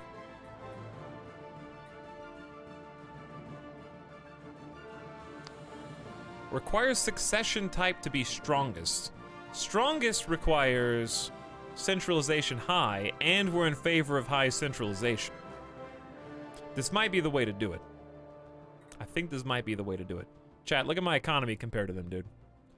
15K over 10K. My economy is glorious with those mineral collectors. The Dyson sphere is going to boost us up.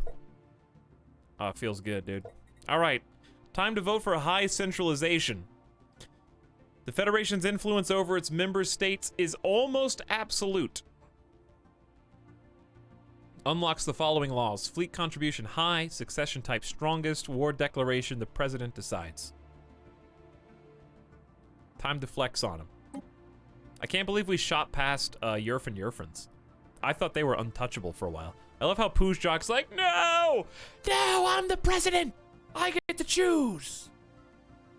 Does it take long to figure out how to use the Federation system? No, I think it's pretty intuitive. You get a nice window here. This is all the Federation stuff you can do. It's really just like you start at tier 1, and you want your cohesion to be in the positive. It maxes out at 10 XP per month. Then as you build XP, you level up. So we'll hit level 5 when this bar fills. And since we're getting 10 per month, you can do the math and figure out how long that'll take. And then you unlock some perks.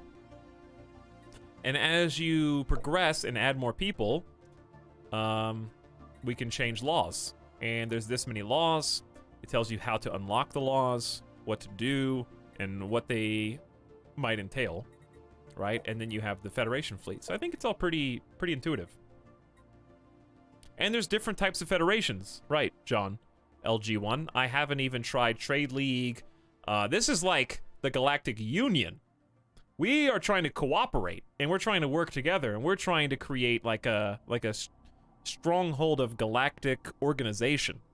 There are other federation types besides this one.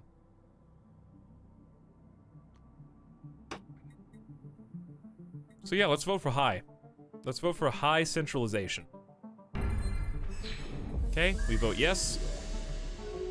We just need a majority. They voted to change legislation. It succeeded. Good. So we lose 3 monthly cohesion. So the higher your centralization, the more effort it takes to keep things cohesive. And we've already submitted 2 envoys to contribute, but the more member states you have, the more envoys are being submitted. So if we could get anybody else to join us, that'd be amazing, but I don't think at this stage in the game that's going to be very easy. Most people have Federation Association status. So at this point, I wouldn't be opposed to bringing Jurin Consciousness in, even though they suck, because we're going to be able to muscle them out of the way. Model 16 Multiplex, where are you guys right now? You got a big area. So keep in mind, we're not going for Galactic Conquest victory. Where's the victory screen again? Situation log. Look who moved into first place! Victory, I am in rank 1. Victory is not currently possible. You cannot win during an ongoing galactic crisis. You have to beat the crisis, basically. Okay. But yeah, the people that are currently like, let's see if we can get them to be full on. Minus 76. They have a neutral attitude, minus 50, minus 50. So because they're neutral, I would have to basically talk them up. How do I get more envoys? I need to become the president again. I mean, I guess I don't need to be like a 6 envoy god in the galactic community. That's true. So we'll just take 1 envoy and improve relations from the galactic community. Okay. We want to start adding more people to the Federation. The more the better at this stage, because we finally moved into first. So now we have to complete the plan for galactic peace. Rand Cartel is not in ours. Jurin Consciousness is. And they only have a negative 24. So let's go ahead and... I hate you guys, but because I love egalitarian principles, we're going to try and improve relations with you guys as well. All right, I'm only going to take 2 out of my galactic community because it's going to lower from 55 to 51. So we don't want to completely strip ourselves of our, first place. But since we just voted to change legislation, we're going to take a cohesion hit. Hopefully we can still stay in the positive. And they are all in favor of high fleet contribution, which we're probably going to be giving the most to. You give 30% of your total naval capacity to the Federation. We're going to wait on that until we become president so I can control. They suddenly don't want strongest. Why not?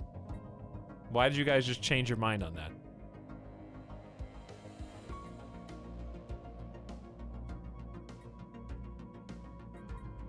President decides if wars will be declared.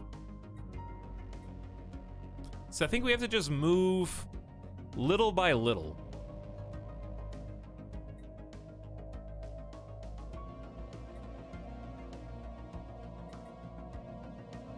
We can't do free migration treaties because we're going to add people who can do slavery.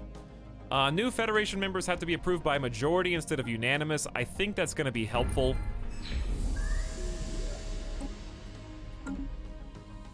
So let's just take baby steps right now. Okay, been passed into law. So now we don't have to get a unanimous agreement. We can just majority rule people into the Federation. That'll be helpful. And we should wait, because every time you pass a new law, it does hurt your monthly cohesion for a while. So we don't want to put too many penalties from changing too many laws on our XP gain. All right, so let's just hold there for a sec. Meanwhile, we got business to attend to, chat. Do we not?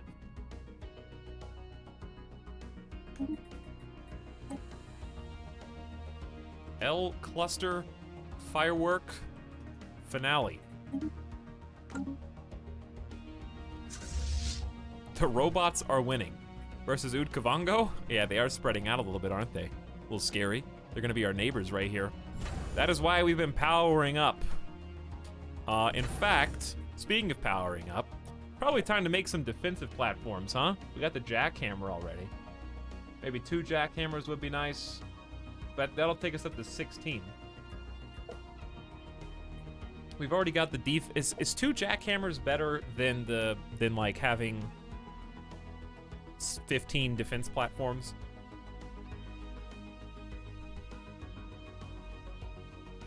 What's better?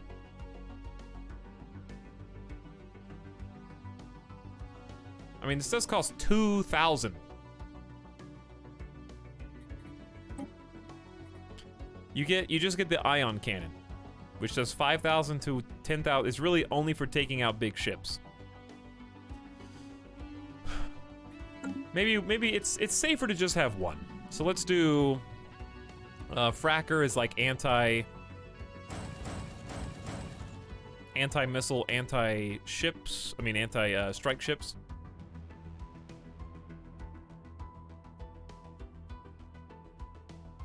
Platforms are usually better, I think. All right, the fossil class. Let's get some of those. 5 of those. That's 9. Plus 8 is 17. 18, 19, 20, 21, 22, 23. Okay, there you go. Let's just start bulking this up, because 53K is still pretty good. It just needs to be a little bit of a backbone for my other fleets when we don't have to focus our full undivided attention up here, right? All right, let's do it, baby. Let's do it.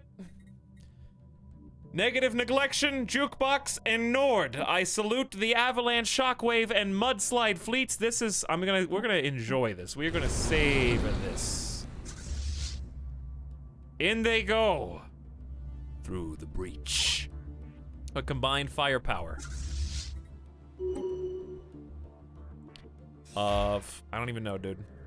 One of them's already gone. I think we need to upgrade some of these.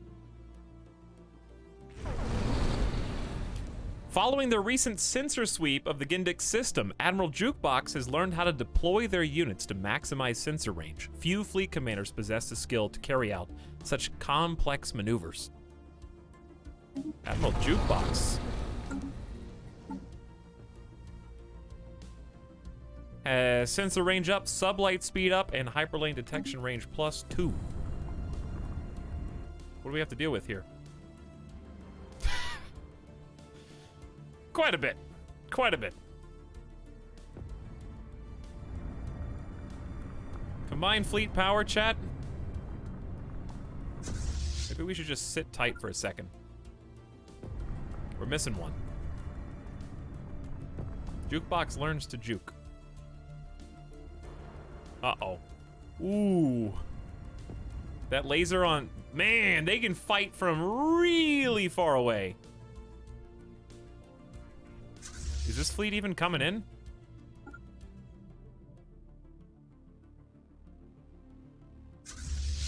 I'm sending in all the boys.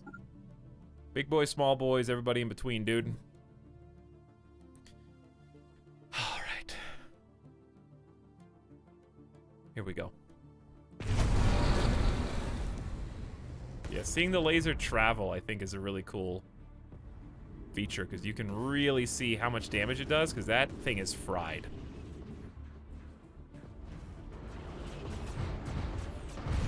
Look at... Hi! Here's the rest of us! You can see, like, the anti-air trying to take down the little fighters.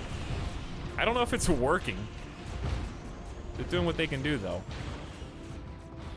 Combined fleet power of 216...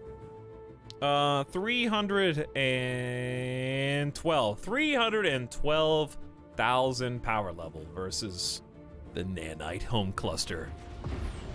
Look at all of those torpedoes. Look at all those proton torps coming in, getting stopped by shields.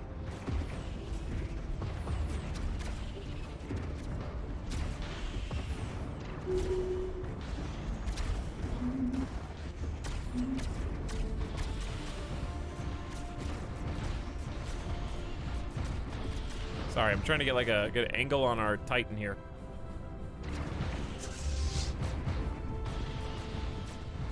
We got a few Titans in the back.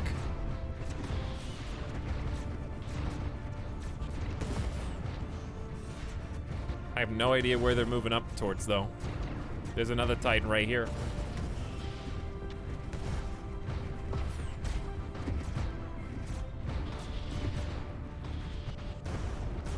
This is a photo moment for sure. True. Wow. Look at all these dudes. All combined.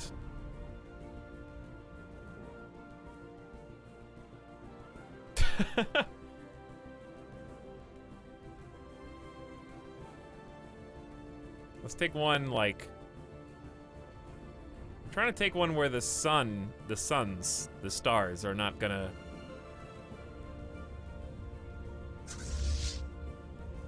It's easier when you lock onto at least one ship.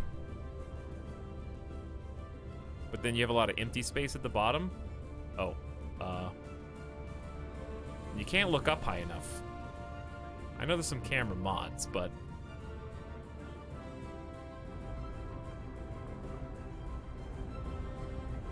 We freeze framed it right when one of these like lightning blasts hit.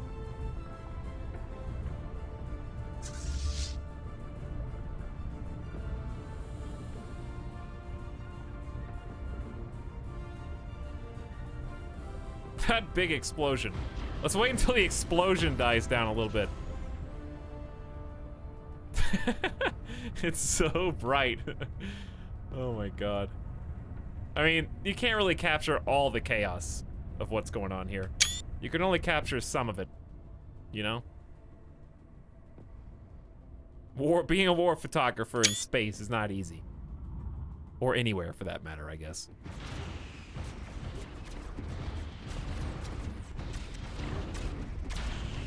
All right, how we doing? We almost got one of them down to 4.4.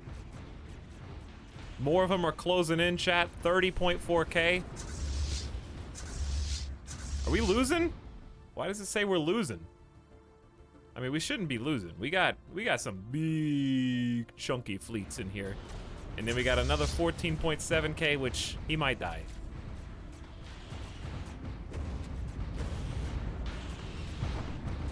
I love just uncorking the bottle and letting these gods.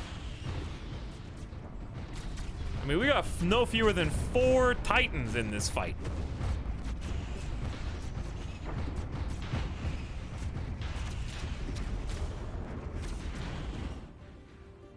They're closing in, dude. Here's the Nanite Factory, 59.7K. Spooky. It's sniping us from all the way back there, dude.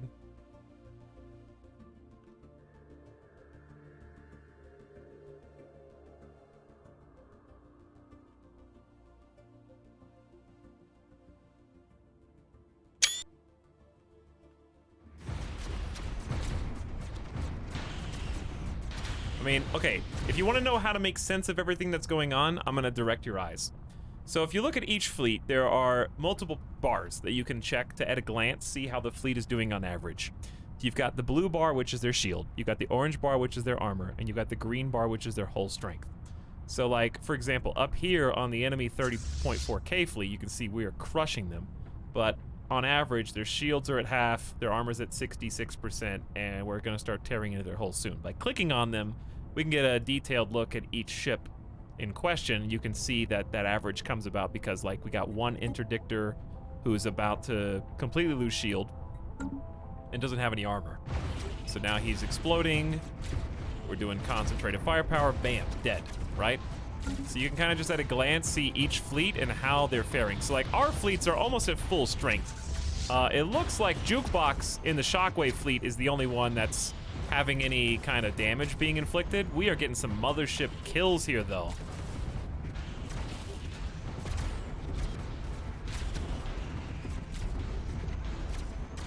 Get that Peepo popcorn, dude. Boom! Some of us are getting blowed up, some of them are getting blowed up. The rest of our ships have finally moved into operational combat range. Dogfights Chaos, this is the biggest fight of the Boulder Brotherhood lives, and we're doing it for the sake of the galaxy, because no one else has the rock balls to get in here in the nanite cluster. The Federation won't even back us up. We send messages to the president, but those Poosjok are cowards. Could have had an extra 150K in here, but no. We gotta do it all on our own. Useless. Actually, is there a way to request backup? I don't think there is.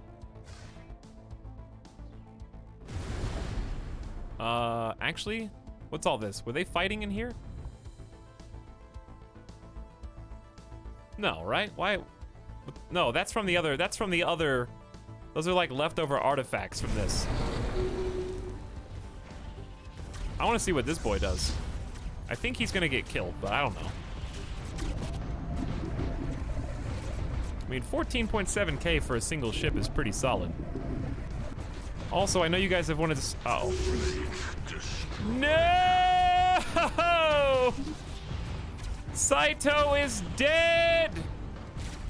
They killed him, dude! He lived for 300 years and died in glorious rock combat. Now we must avenge him. Why did you send him in? Because he was just pointless. I wanted to see if he could help us. This is the most important fight in the Rock Boy history. You don't want Saito to participate in that? Okay, this makes a good story.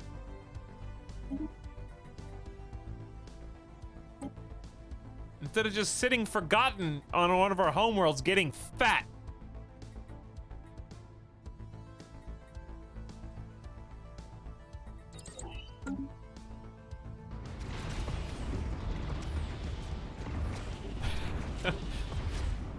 We will remember you in the coming empire. Indeed. I'm just shocked that they targeted him when there's 3 other fleets here.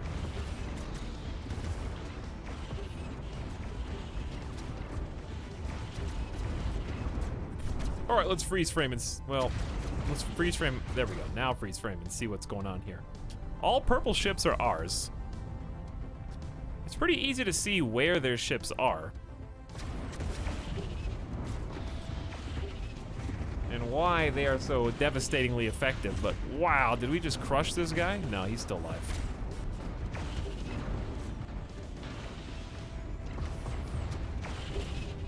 The Great Confluence.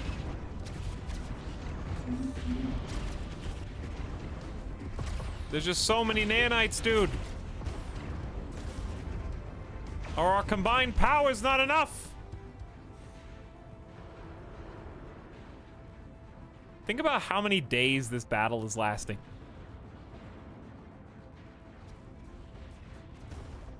The Poosjok wish to invite the Juran consciousness into the Federation. I was gonna do that anyway.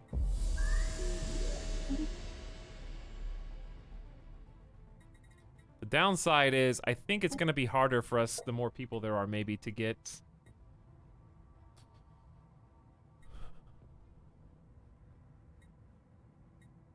Like, they're not willing to do strongest. They're not willing to do... They were willing to do random, but not anymore. Maybe if we put a bunch of weaklings in here, they'll be more willing to do strongest. Possibly. I don't know if they're that smart. They're willing to do high fleet contribution.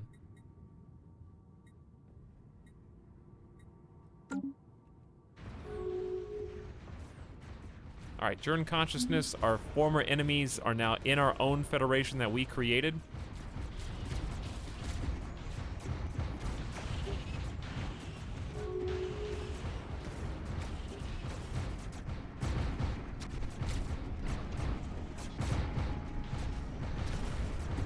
Rocket launchers are doing what they can do to try to kill these stupid fighters, dude. I see some explosions every so often, but I think the strike dudes are just really strong. I don't know how they tank that much. Alright, hyper and attainment forms. I don't even need those. Why not do habitability 5%? Additional study into different planetary climates allow us to settle our population on worlds previously thought too hostile to support them.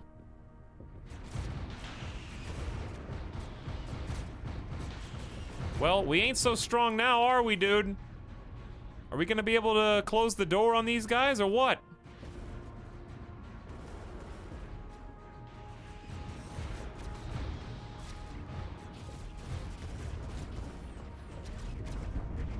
If we can just put the nail in the coffin on a couple of these nanite ships.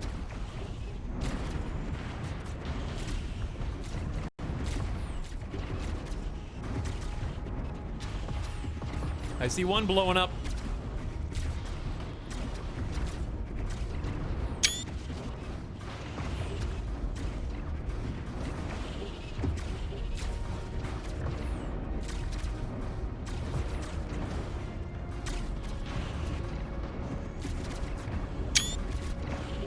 Take a couple picks, dude. We can do it! I believe in each and every one of you! We are the Boulder Brotherhood, and we have endured for 400 years. Actually, it's more like 300, I don't know. But it's been long enough. And we're not gonna let some stupid nano machines from Metal Gear Solid take over our worlds, are we? Not like our dumb Utkavango neighbors. Letting the robots uprise and take over their hard-earned land and minerals and food. No!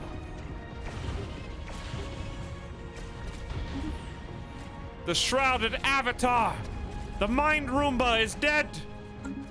From beyond the veil, he is pulsing his last and fading out of existence.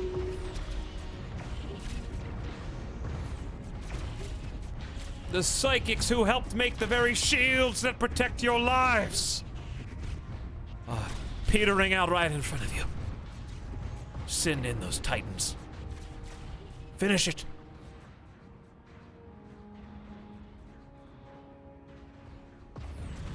The nanite superstation is sniping us from afar. It must not be allowed to win.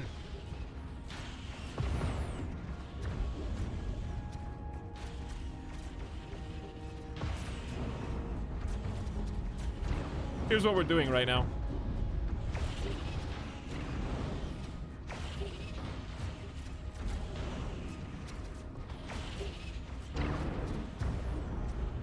Rocket new tech.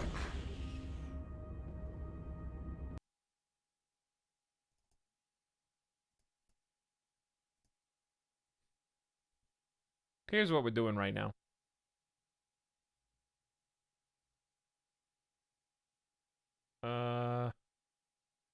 All right, well, this is fine.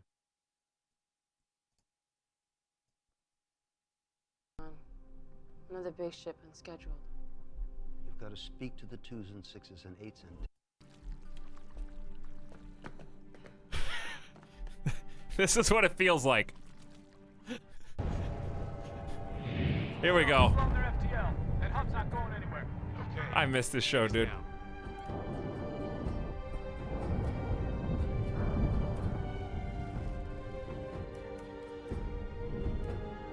Oh, so where is he? There they are. It's your God as well. They're the nanites. And God doesn't want any of his creations to be slaves. Attitude control is down, and I can't even program any fracking ordnance.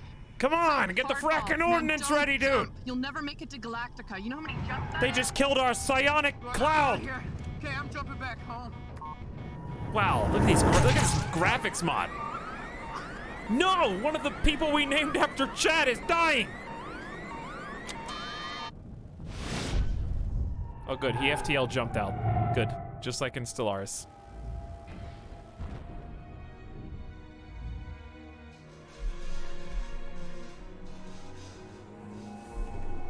Carl. Come on, let's go. Dude, but think about all those nanites, dude. Don't kill the nanites, dude. They're just reproducing.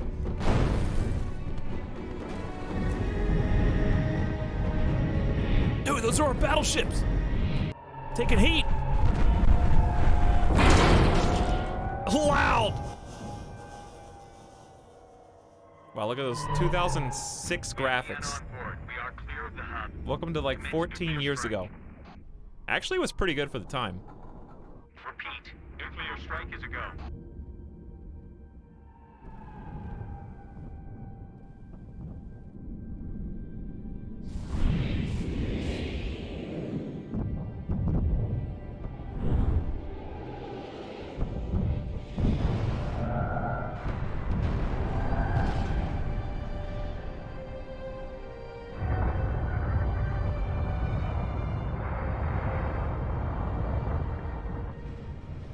With a whimper, every cylon in the universe begins to die.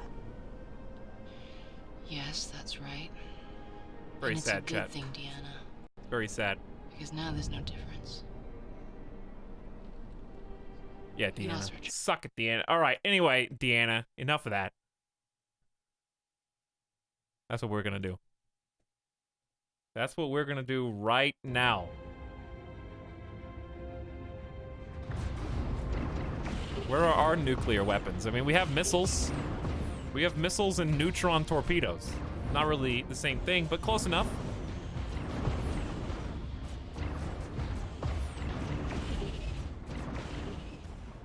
I love how my, first of all, these explosions are awesome. Second of all,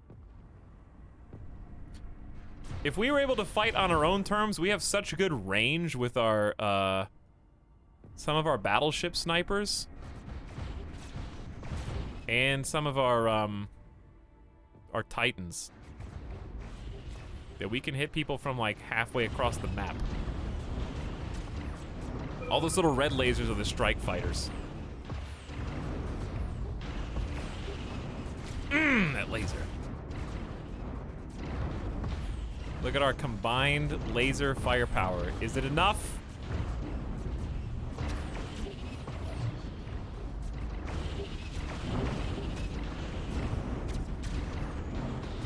Do it! We're through the armor now, sir. Working through the hole.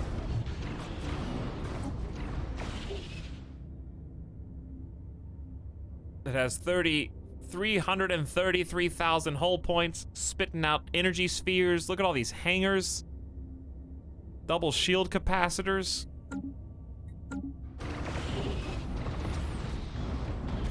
I like that one just flew in front of the... Oh, they're flying in front of the screen! What a cinematic camera angle. That's why it's so hard to take down all those fighters, because they have like a dozen hangars.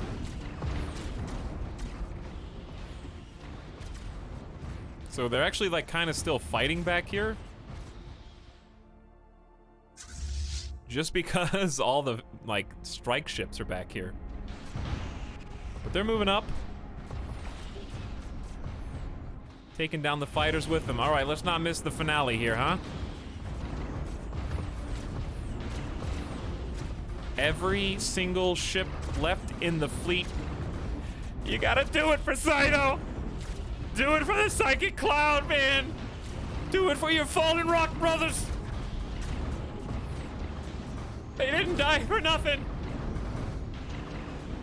Make their lives mean something! Live for them!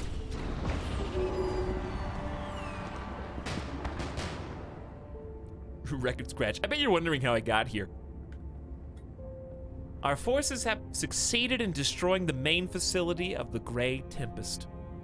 With the neutralization of its subspace transmitter, all existing Tempest nanomachines have been rendered inert.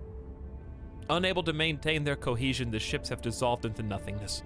Any planets that were covered in the Tempest's gray goo are now home to enormous swirling dust storms consisting of nothing but disabled nanites. With time and resources, these could possibly be made habitable once more. Nanite worlds can now be terraformed into any standard planet class if basic technological requirements are met.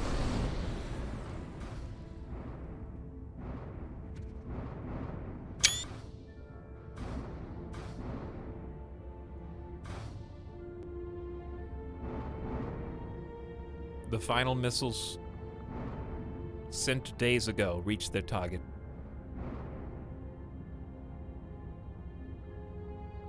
The L cluster has been tamed.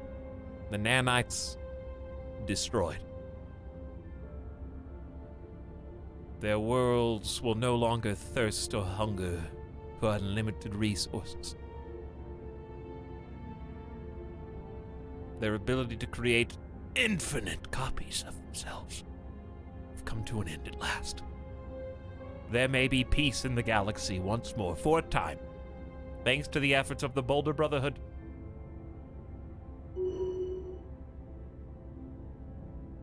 It's cool to watch it just like sink. I like the little green particles coming off of it too. Boom! I like that we got away first before the explosion, while the ship caved in on itself. The whole station.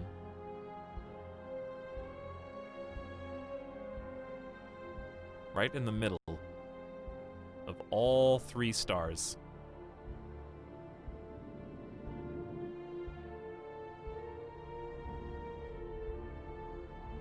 Can't even get a good screenshot, it's just super bright. Sun 4.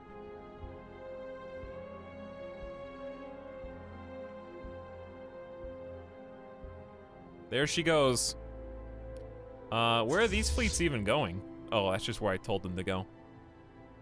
Well, we got a race against the clock again because we need to get a science ship in here. I need to get a construction vessel in here.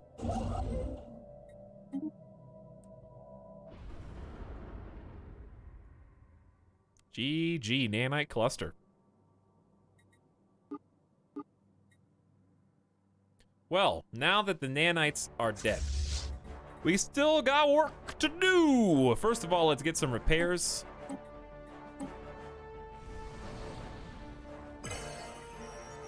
And then let's think about hopefully getting the respect we deserve from the rest of this civilized space for helping with the nanite cluster. You better elect me God Emperor of the Galaxy at this point. You're just gonna have to trust me that I'm not gonna kill all of you. Not all of you, just some of you. The Senate has passed a resolution. Buzzword standardization is complete. That boosts our economic diplomatic weight by a bit. Up next is minor research sanctions. Each member of the galactic community has a duty to themselves and others to contribute to the galactic defense. If you are not a vassal of another empire, you should have your naval capacity at least half, right? Yeah, I think it's finally time to pass the Military Readiness Act. We get a little bit of naval cap, and we're gonna have a really strong fleet. We got 37 hundo from fleet power. Wow, you got 85. That's scary, Bernathi. You got 10,000? How do these guys have such strong fleets? Maybe we don't want diplomatic weight 40% up from fleet power. But the extra naval capacity is helpful. And honestly, these guys are pretty chill. I'd say it's time to finally vote for this. I support it, push it up. I don't really care about minor research sanctions. I do want collective waste management more than that as well. All right. Now what? Well, now we just gotta claim this last construction. Harnessing the power of the stars has been a dream of Boulder Brotherhood engineers throughout history, from crude combustion to the pale imitation of solar fusion, and we now stand ready to realize the dream. In the Ilva system sits the scaffold upon which we will build a Dyson sphere, encompassing Ilva and monopolizing the cataclysmic power of the star. So it begins. 10,000 alloys and some time. Close enough, I guess. Close enough, right? Might want to go back to the drawing board on that blueprint. Just saying.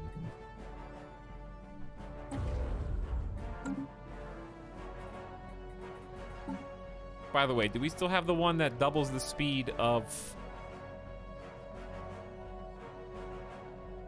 megastructure, or 50% faster at least? Yeah.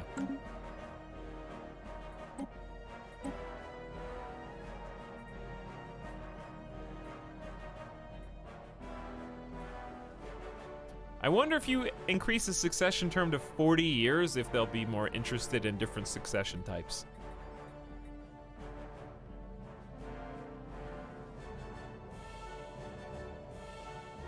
Requires Federation level 5, cannot change the laws for like 3,000 days. At least we have diplomatic vote weight.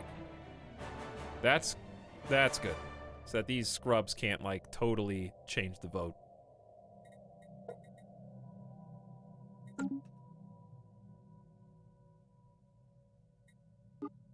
Alright, we should be able to just swap to fast finally now that the L cluster situation is done. The L cluster was really the only thing keeping us going slowly.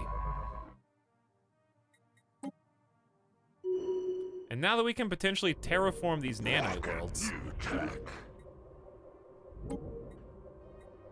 that's kind of a big deal as well. Construction complete. Let's get another starbase. I'd like to build some more starbases out here. All right, construction complete. We still need some science here. You need some research stations. Fleets are getting repaired.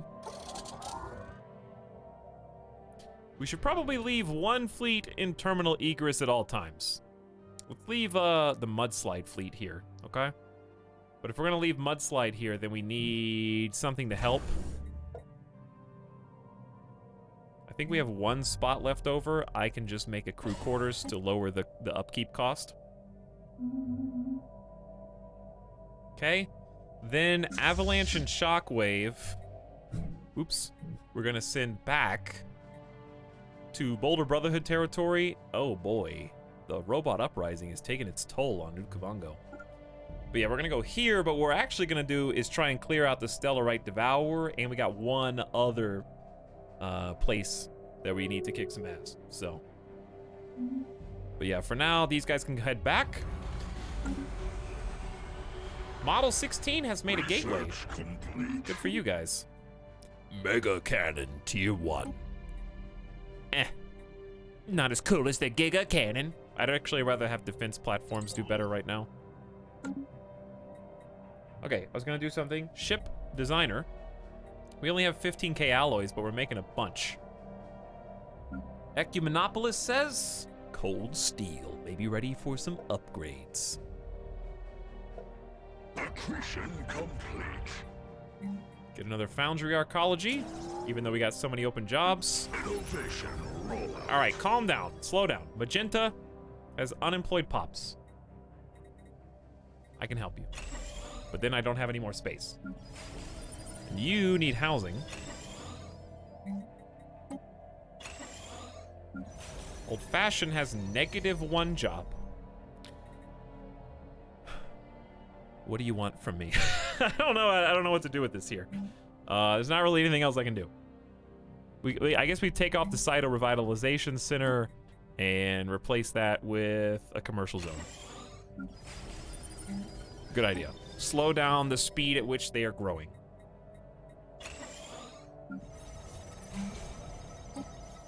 Do that for each and every one of these. They just have no reason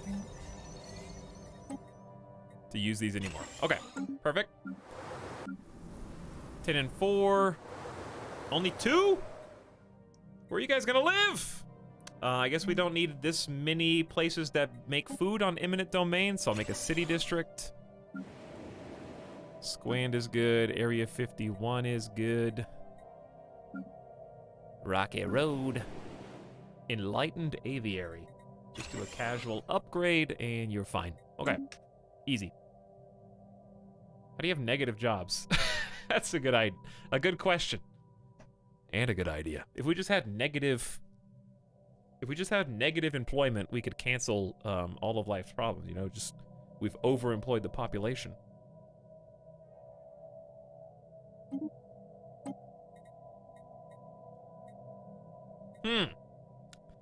These are all whatever. Energy credits from jobs. How many do we produce? 401. Sure. Bernathi has made a mega art installation. Oh, that's cute. Guess what, chat? I own the L cluster now. It's mine.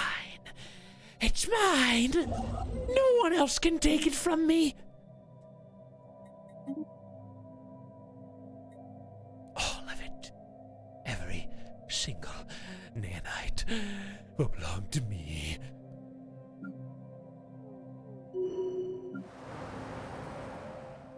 So, like, let's say that you were gonna... Where's that special super cool building that uses nanites? Nanite transmuter. 2 motes, 2 gas, 2 crystals, all for the low, low price of a single nanite. We're producing 3. We're about to produce 4. So we can actually have 4 of those buildings and break even.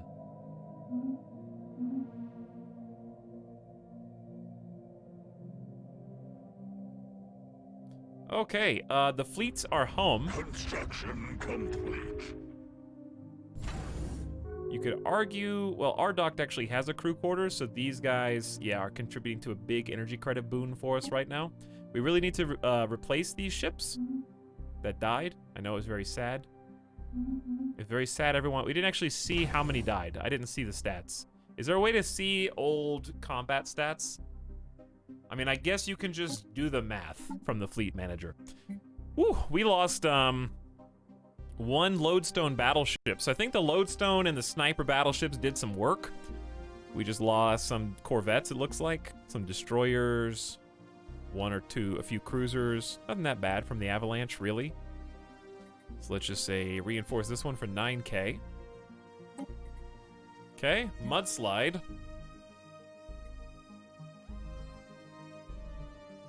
What do we have these up arrows? They need to be upgraded?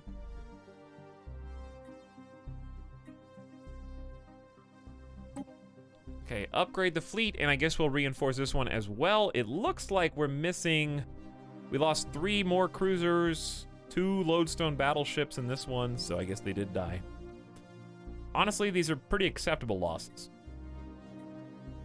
Alright, and there goes all of our alloys. So I have to wait to reinforce the Shockwave, which lost half of its battleship. But the Titans, man, the Titans did some work. Titans are awesome. Wasn't there a nanite edict? Maybe, I don't know. Is there? Oh, cool, nanite actuators. Simple but powerful nano actuators. Allows complex manipulations and experiments at mesoscopic scale. 10% bonus research speed for 458 nanites. Hi, guys. Welcome. War declared. All right, I guess we just declared war. Yurfin, please, dude. Good thing I turned this to majority vote. Well, I guess we're at war with Sidamatis. No problem. Thanks for the heads up, by the way. Much appreciated, because now I need to guard my wormhole. I mean, I guess I could go help them in the war. We can get some more experience, but I kind of want to focus on rebuilding. All right, so I'm going to take the Avalanche fleet and send them to the weak spot.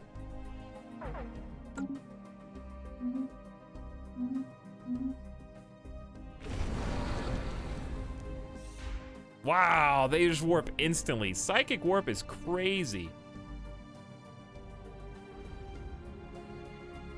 Look how fast they are. I mean, I know it's on fast, but still, this is on normal right here. Look how fast they are on normal. All the, like, speed buffs from aggressive, gale speed, and that other 10% we just got from that research. Like, we just made 4 jumps in no time. This is normal speed. On fast, it goes even more. All right, so we are actually at 524 out of 826. I believe that I do have a starbase somewhere that doesn't have any... Ooh, there you go. This is the black hole station. I think we're just gonna do anchorages.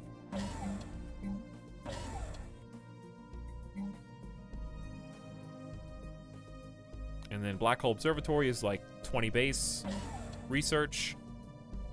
I guess we can do that before the anchorages.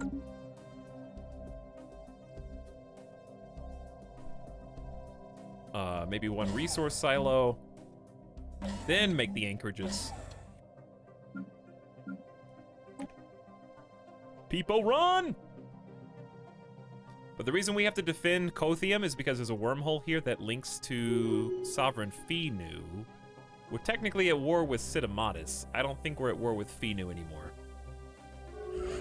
Finu was a successful campaign. They turned Finu into a moral democracy and imprinted the xenophile pacifist ideologies on the formerly authoritarian people of the Finu. So they're trying to do the same thing to Sidamatis and make them stop being authoritarian. We will kill all of you until you start being democratic, which is not an authoritarian thing to do at all, so don't get confused by that. We can build one more starbase now. Awesome. Anchorages boost ship capacity. Yes, it lets me have more naval capacity. Which our naval capacity just went way down because... Why, chat? Is it because we're at war?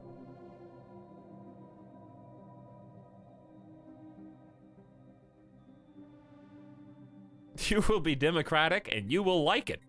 Yeah, I just lost a ton of fleet capacity. I'm not really... Oh, edicts. Edicts. True. Speaking of edicts, why don't we just go ahead and get another 10% bonus to these durations? Education, recycling, healthcare, and Grand Fleet. So, education is leader XP gain up, recycling is consumer goods are consumed less often, healthcare population grows faster.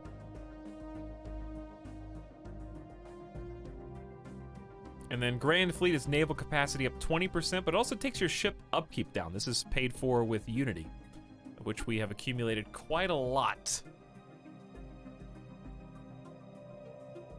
Monthly minerals up 20% might be good. If we wanted to try changing into an empire, we could do that.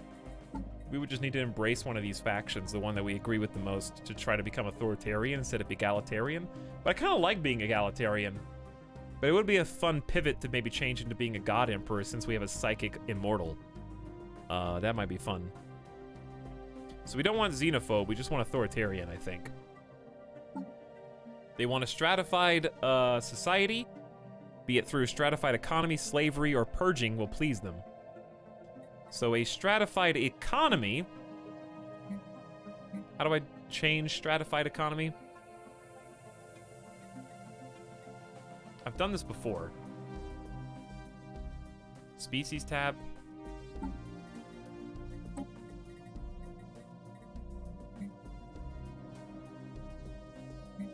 Which one is it under? Citizenship.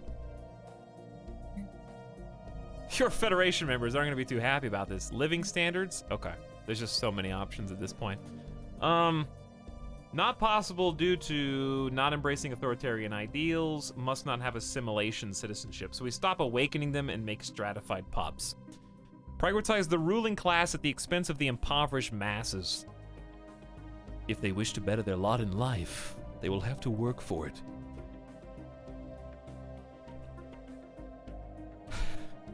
We don't have to purge them. We just have to boost up the Rubiks. I mean, okay, think about it like this. We just eliminated the L cluster and saved everyone. Like, you should respect us for this, right? I know that sounds bad, but like, think about how much good we've done. And where was everyone else while we were up there saving civilization as we know it from the L cluster? Extending our influence to dominate subject nations will please the loyal citizenry groups. I don't know if I can do that. I like being wholesome rocks. Yeah, but like they can still be wholesome, but like they know best in their minds. I mean, look at how dumb the Federation president, Puzjak, was. He just left the Federation fleet there. I can do better if I'm an emperor. Authoritarian doesn't necessarily mean that you're not, that you don't have the other people's good at heart, you know?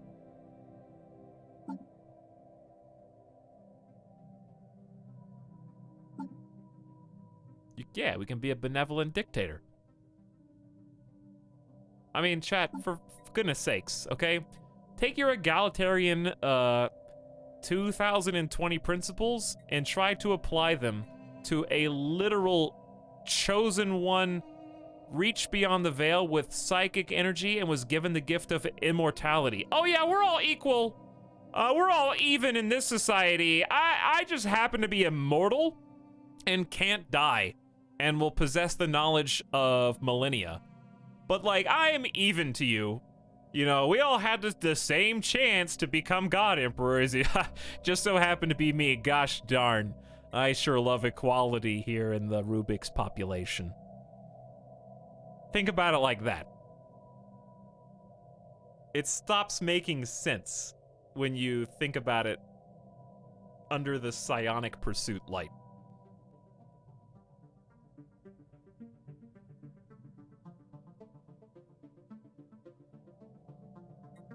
So yes, I just want to try this out because it's different gameplay.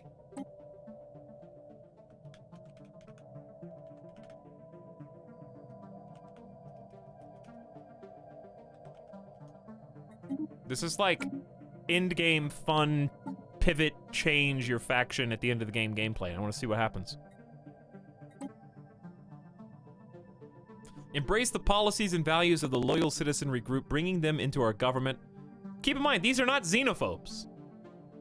As such, they might elevate themselves above everyone else, but think about how much good they're doing for everyone else in the process. This will permanently change our government ethics and displease all of the factions in the Empire. So let's do promote faction first. And right now we're at 4% support. What's this? Diplomatic grants, terraforming, volatile, exotic. Let's try and hit the monthly mineral bonus. We're at 611 now. Someone write that down. 611. Give me that diplomatic weight. Terraforming up. Land clearance up. Gas is fuel. Good.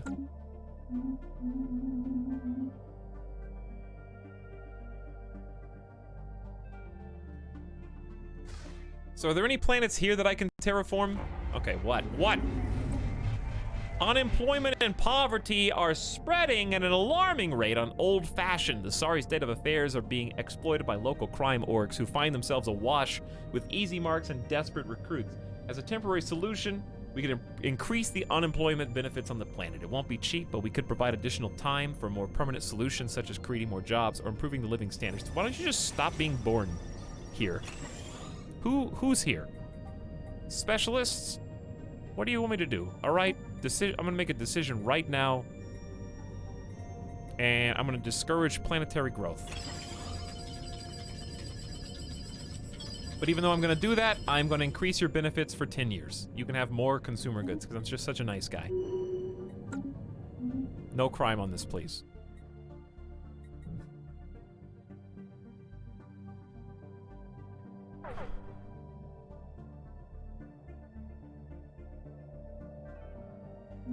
All right. Cothium, how you doing, bro? 108K, looking good. Looking shiny.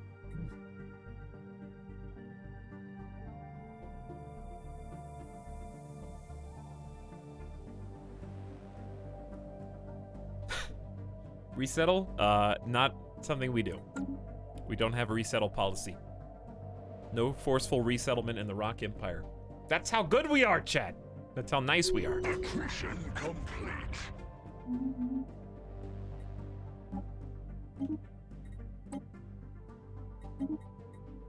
All right, chat, I'm gonna take a quick pee break. It's been a few hours. Just a fast BRB. I'm gonna leave the game unpaused. Good luck. I wish you all the best. Take care of my space empire while I am away for a moment, and I'll see you in a sec.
I paused the game, didn't I? All right, my bad. I'll go fast to make up for it. But look, that's how fast a break is when I don't have to take Midas outside. That's how long Midas makes my BRBs take by comparison.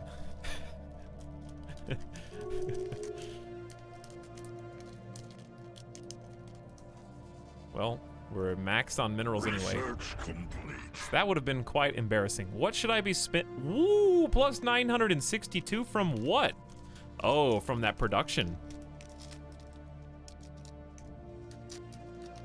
What should I spend my minerals on?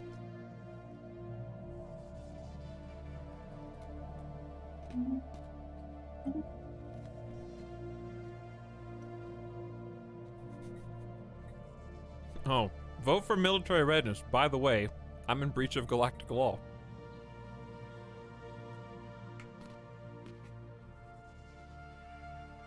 Yes, I know, chat. The BRB text is still on the screen? Uh-oh. How will you see the game?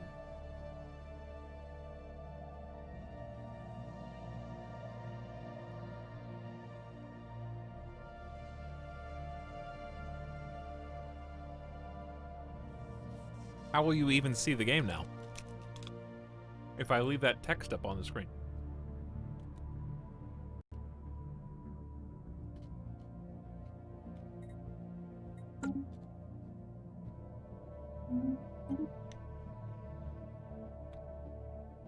Defense platform damage up 10%, I guess will be more useful to us over time.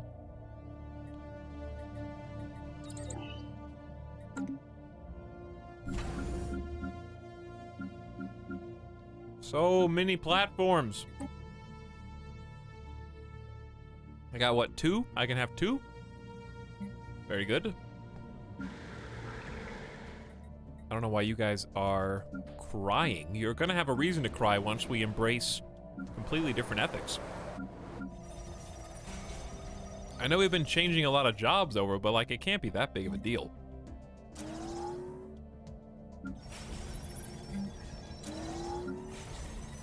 I don't know where all these specialist pops are even coming from. We haven't done that much changing of all this. So I don't know. But I know we're gonna need these admin offices. Lacking 6 crystals. All right, what if I just sold 10,000 and then bought, because I'm just lazy. There we go. All right, we uncapped. 962 minerals though? I think I know what to do with that. Upgraded.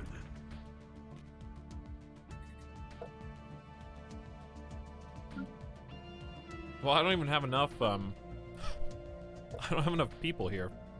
We still have luxuries. No luxuries on this one? There you go.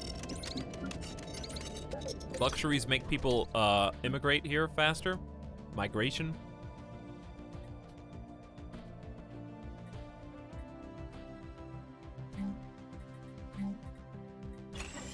Maybe we'll build some alloy buildings on these. On like J-Dragon, where we're running out of jobs for once. Innovation rollout. Mudslide is fully upgraded. Excellent. Swarmer missiles. I'm just doing these to get them out of the way. Giga cannon. Probably not even gonna use it. So don't get too excited. Speaking of getting excited, all right, I've made some promises and I need to keep them, chat. I made some promises and I need to keep them.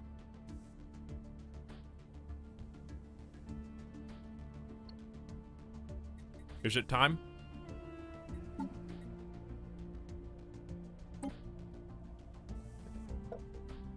Is it Krakatoa time? All right, Krakatoa. You know what? I'll wait until we finish the super cannon research. And we'll actually give, since these do so much shield damage and I know we suck at doing shields, I'll give you double giga cannon.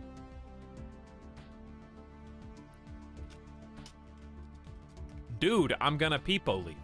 Dude, I'm gonna peepo leave.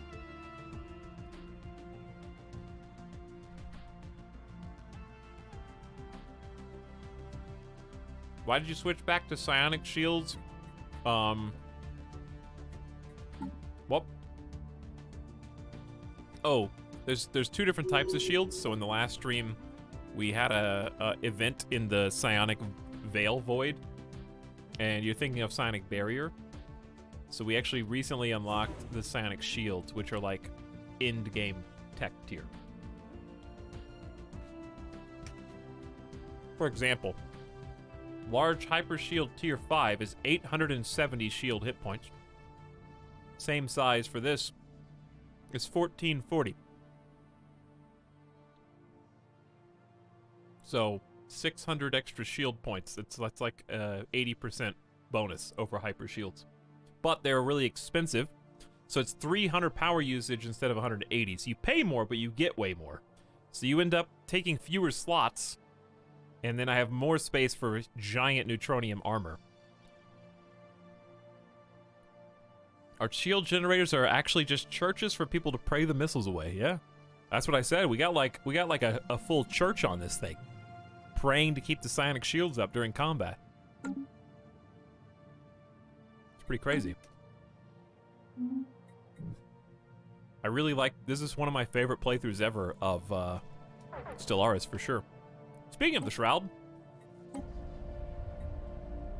the Shroud is quiet today. For a fleeting moment, we are lost, and a sense of utter panic washes over us as we contemplate an eternity spent within the Shroud.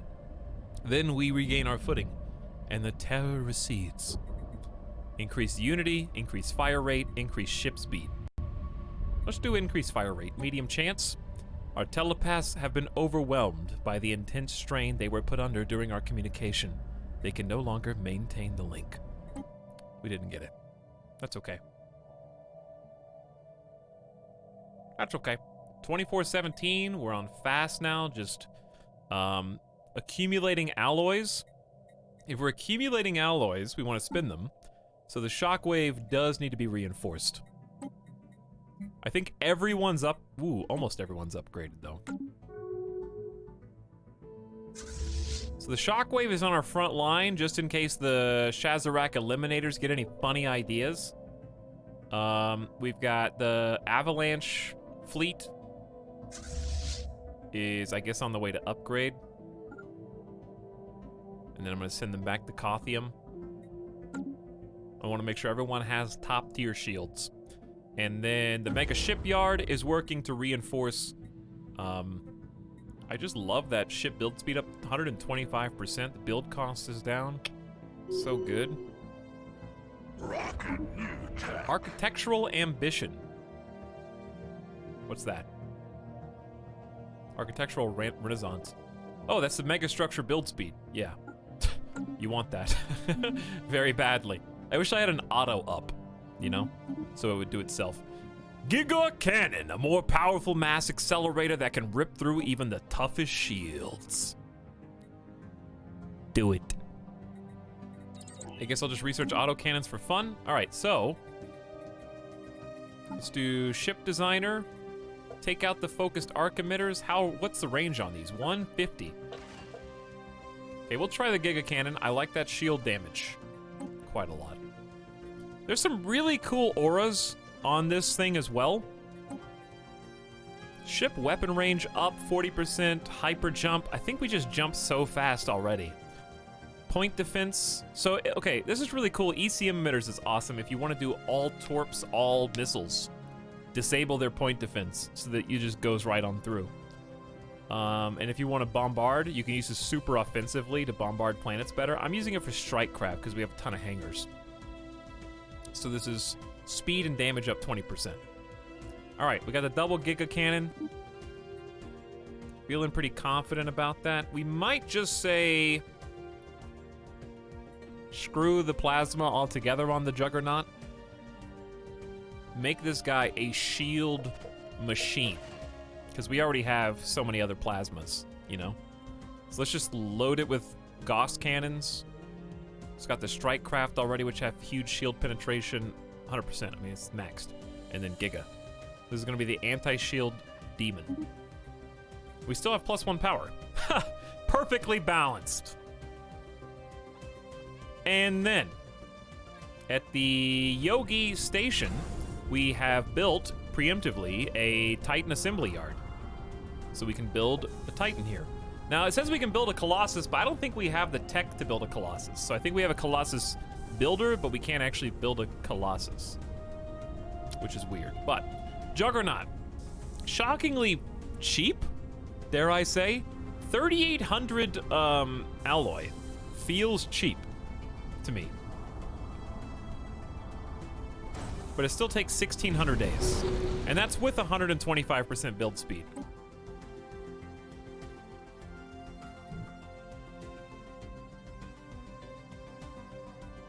War declared. Not me, but they kind of are me. Meta Rubik's Conclave. Not me, though. Close, but not the same. Research complete. Energy credits plus 5%. So yeah, we went up 300 minerals from that, and we're probably gonna go up like 20 to 50 for the credits. I think we rely so much on shields that shield hit point bonuses would be awesome. Then let's just keep pursuing the cheap, like, Ripper autocannon. We're full on minerals again! I didn't know this was gonna be such an issue.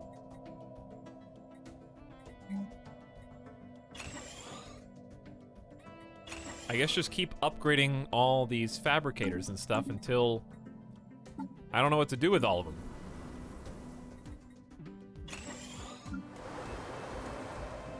Well, this was supposed to be a society research, but I guess I can just leave Stone Cold as an alloy mega god, even though, yeah, we have a Ministry of Production here. That's fine. So go 1, 2, 3, 4, 5, and we're gonna need some extra housing.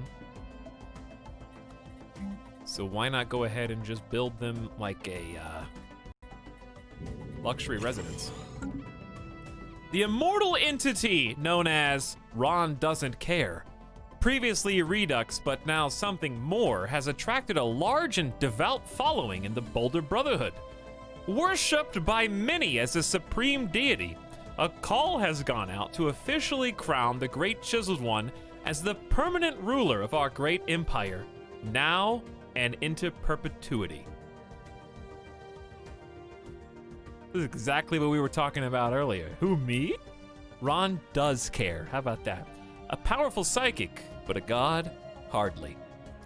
May their reign stretch into infinity and beyond. Shift ethics towards fanatic authoritarian. Shift ethics towards spiritualist. Change government authority to imperial. This just does what I wanted to do. Wow, the game is so smart that I don't even have to tell it how much sense the thing makes. I don't even have to convince the game to do what I want it to do. It just knows because it has these events built in.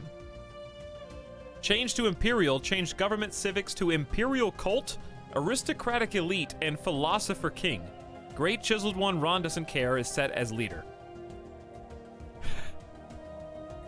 Alright, I don't know what those civics actually entail.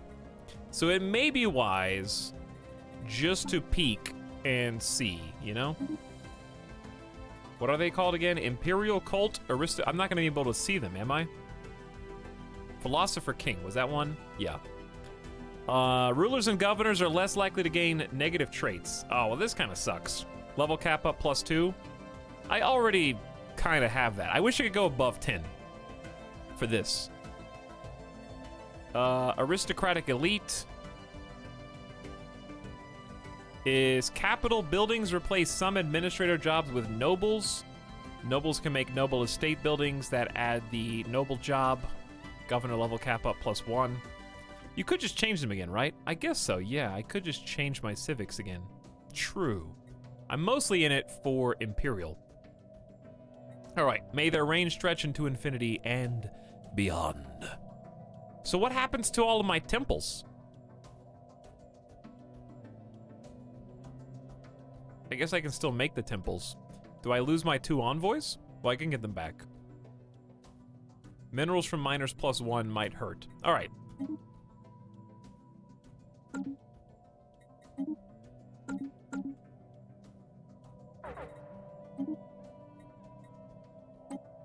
God King, Ron doesn't care.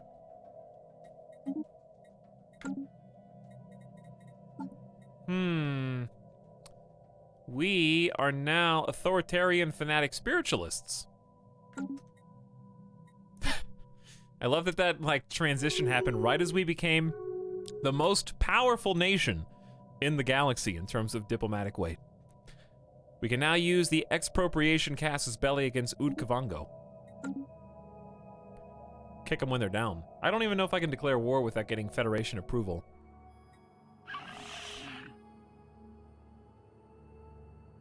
Plus, I would lose a ton of their business. Break commercial pact. We no longer feel the commercial agreement is to our advantage. Oh, never mind. Etalyx, do you sleep? No. Real shit. There's too much of it. In that case... In that case, you guys don't seem like you're doing that good.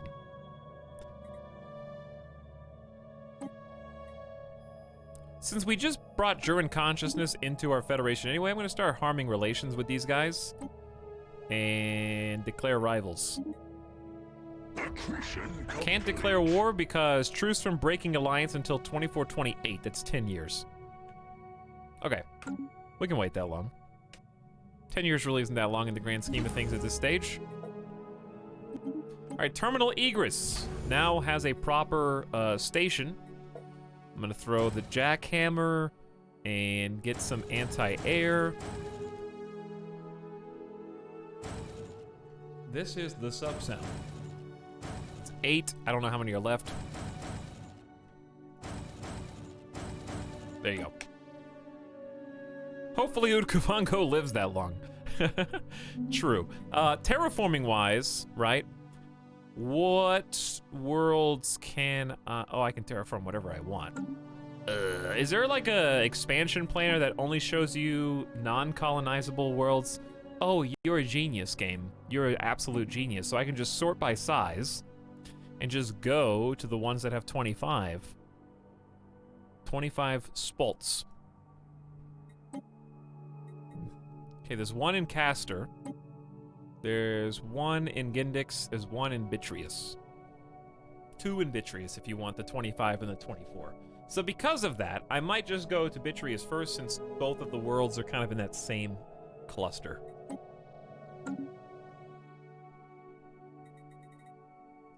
Are we about to do some expansions, I guess, for the first time in ever? I might actually do a bunch of these and then let the AI take over because I just can't be bothered. I can barely manage these.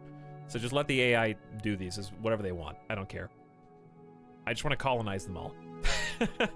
So let's start with you. Bitrius 5. Terraform into... It's only 1,000 energy credits to terraform, chat? Are you kidding me? Don't we want to do Arctic? Because of our species? P.S. Way too many species now. We got half Rubik's. Chat, this is what happens when you have migration with everyone. We're trying to uplift them to psychics as well, so they're all under assimilation by default. I like default rights. I've never used that before. Here, where are they? Where are my guys? Oh, there they go. Meta Rubik's. Yeah, we got 331 Meta Rubik's. This is our primary Peepo. We got Neo Redux as well, who never became as good with arid preference traits. So we're gonna focus on the Arctic boys.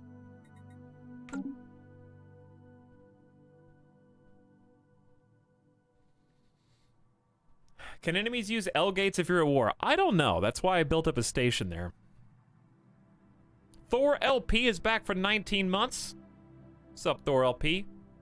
How you doing, dude? Welcome to the stream, and thank you for popping in to say hi. Glad to have you as the terraforming begins. All right, so what else we got? Go to Castor. 25. Terraform into Arctic. I guess we may as well just do Arctic because do we really care? I mean, Meta Rubiks are the ones that conquered this, so who? Just let the Meta Rubiks be the guys. That one's size 20. There's a 25. So we'll do this. I really don't think there's a benefit for me to try and make it, you know. How many is that? 2, 4, 5. That's 5 planets at the same time. Like, 5 should be a good start. We could just go insane if we wanted to. I mean, why not? Why not? We're basically at endgame. Let's just go insane. We'll terraform them all. Gendix, Bitreus. Do Arrow, Dora, Enar, and nothing below 20. Nothing below 20. So you.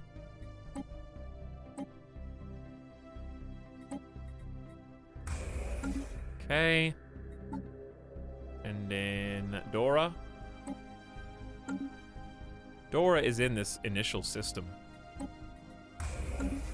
And then now the boulder rolls downhill. Yes, this is the snowball. The great snowball. Okay. The mass terraforming of the L-Gate cluster has commenced. My ships, my construction ships are in system to gather up the last remaining bits.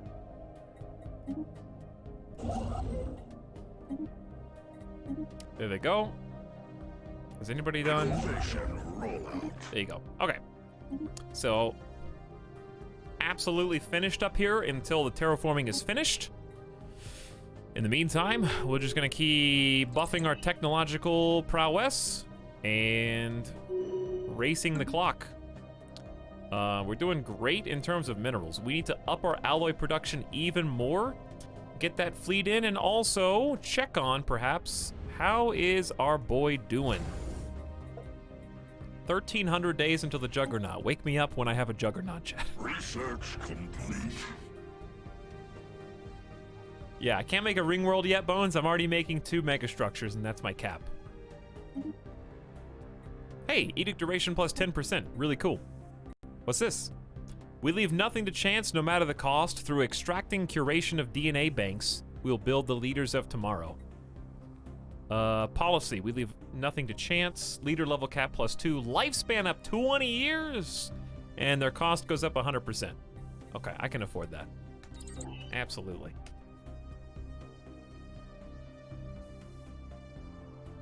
We have not seen the in-game crisis yet, but we may yet here soon. We may yet. I think all my ships are upgrading as we speak at the mega shipyard. Yeah. And away they go. The years fly by, don't they, Neo Redux? It's been 10 years since we arranged the deal for rare crystals. Seems like a good deal.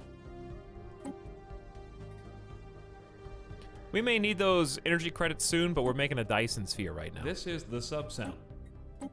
Same thing for gases, maybe?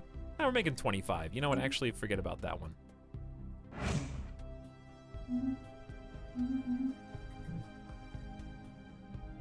All right, chat. Are you ready? Let's communicate with the curator. We got some jobs to do that I think you might find interesting. Tell us about the Stellar Devourer. How would our current fleet fare? Yours is a mighty fleet, comparable to some of the greatest armadas recorded in the annals of the Curator Order. Victory is certainly within your reach. Okay, I wasn't done talking to you, though. I didn't hang up. You hung up. Could you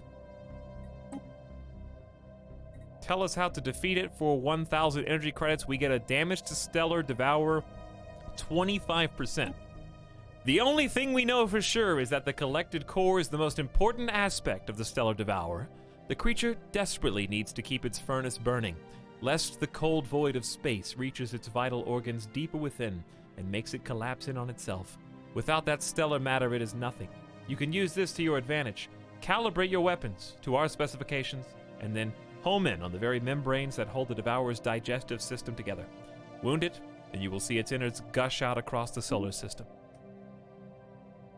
So you and you combined should be enough to take on the Stellar Devourer. I love the fact that we have these amazingly positioned gateways at this stage in the game.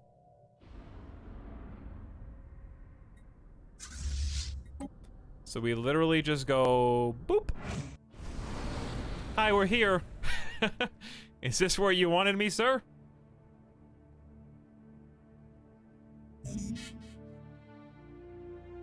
Yes, I know, I have too many minerals.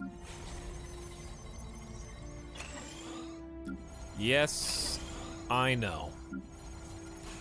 What do you want me to do with all of them, huh?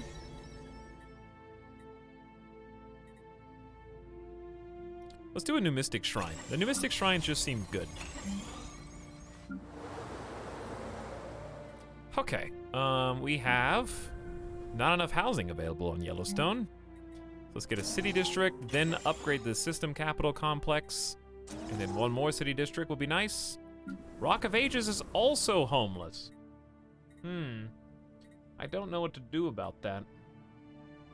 We might be at our cap. I guess I could start replacing the replica complexes with another luxury house. We only have one luxury on here. Planetary shield gens might not be bad for the future, honestly. You don't want your capital to get bombarded. That would be embarrassing. Citadel of Faith we never built. Yeah, let's start popping in things that we really need.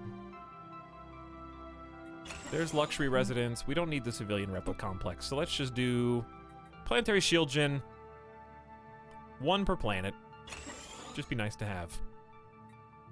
Anything else we don't need? I mean, we could destroy a commerce megaplex, but I think it's good. Psy-Core keeps crime down.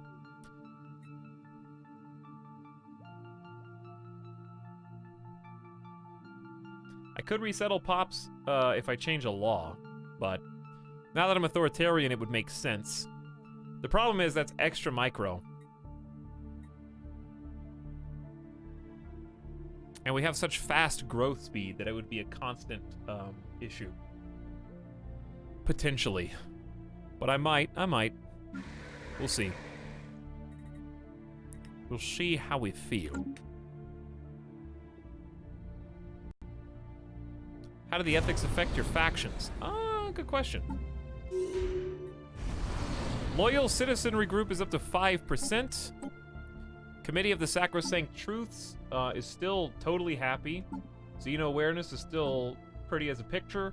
Free Thought Party is anti-stratification and born equal, but they are not a majority. So our majority parties are still good.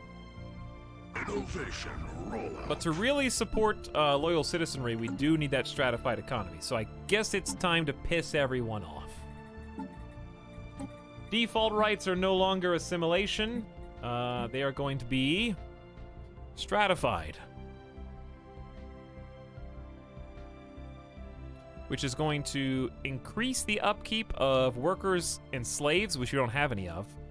But, well, not increase the upkeep. It's going to decrease the happiness, but increase the happiness for our rulers. Worker happiness down. Specialist political power up.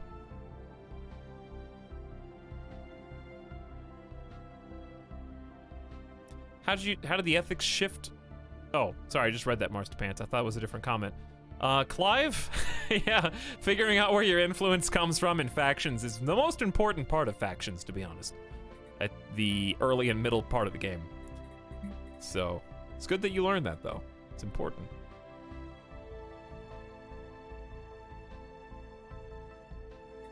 Let's just do full citizenship. Full citizenship is okay, right? Pops are free but are less important politically, and the species cannot produce leaders. Well, you don't want that to be the default. That you can't have residents for your own population.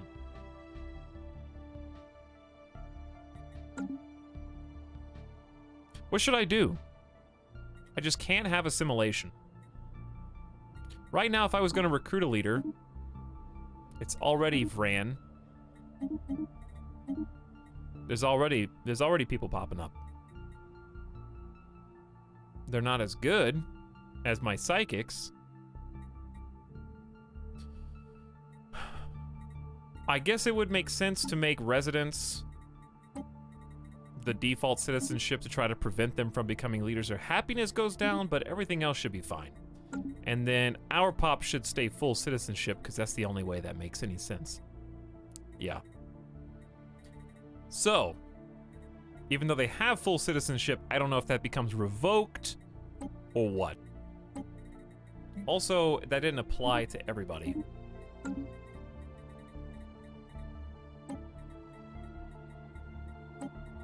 It seems.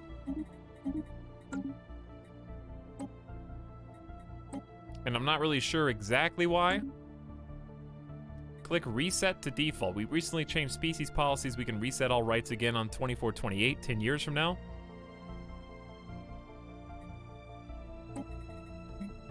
Because, yeah, I kind of have to go and manually change these guys. Which is a bit annoying when there's this many variations of them.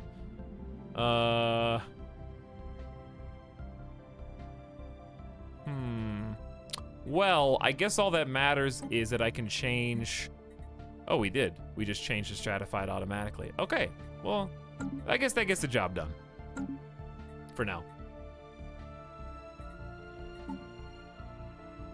Which means our faction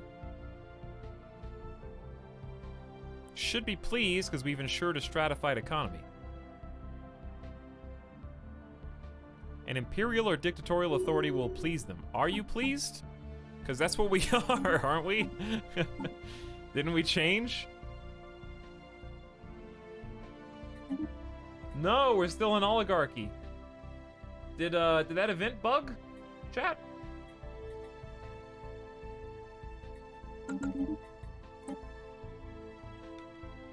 Or was that what was supposed to happen? Also, what? Oh, the terraforming's already done? Bro. That's too fast. I can't keep up. There's too much going on. Let's do strike-craft attack speed. Alright, anyway, yes, let's change our total government. We want to go imperial. So you can't be an exalted priesthood, which we won't have high priests anymore, but that's fine because we don't need the unity. So take that out and we get to choose what we want. This is probably better this way, to be honest. It costs 250 influence to do that change. I think exalted priesthood can't be imperial, so it stayed oligarch. Yeah, it seems that way. It was gonna go aristocratic elite. What do nobles produce again?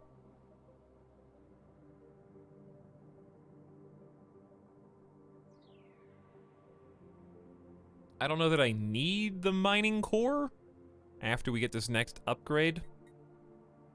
We're gonna lose a lot of job-produced minerals, though. But we're so capped on it, I might just say, okay, that's fine anyways. Nobles make stability. Well then, let's do aristocratic elite, keep the diplomatic core.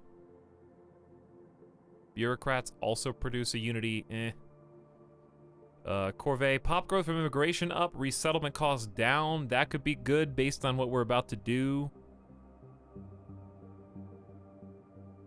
Feudal society, just out of nowhere. Probably not. Imperial cult. A dominant state religion where the ruler is worshipped as a living deity. Yeah, I mean, that's the RP choice for sure.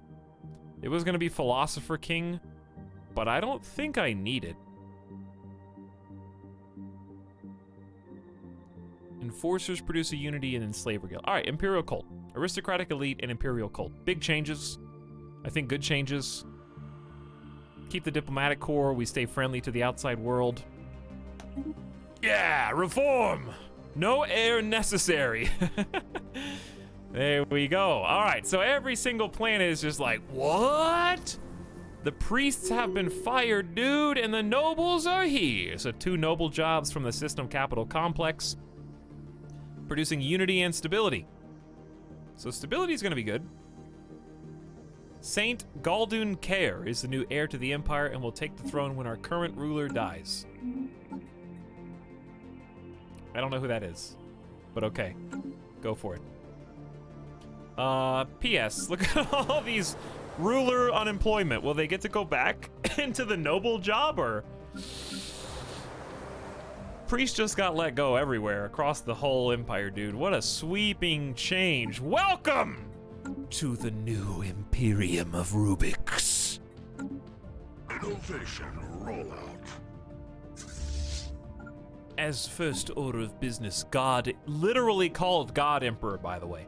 God Emperor Ron doesn't care of our divine empire, a spiritualistic autocracy where everything is shaped by the official state religion and the ruler is worshipped as an infallible living god, is going to send our brave troops into the lair of a beast that has long plagued our people, taunting us, laughing at us from a system over. The Stellarite Devour.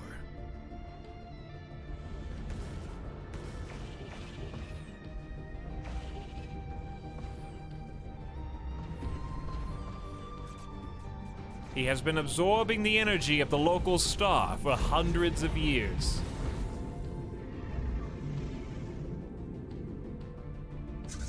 And he is quite a strong boy. Luckily, we got the other 25% bonus damage to this boy.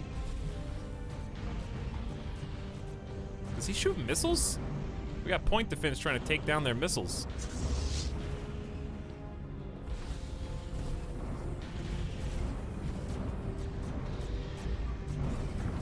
Man, look at those, like, artillery rounds.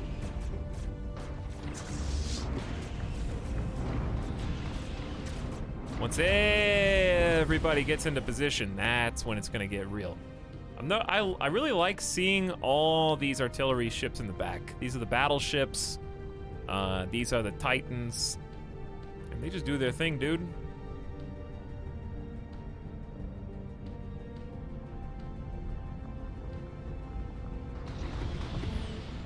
Trying to get a screenshot.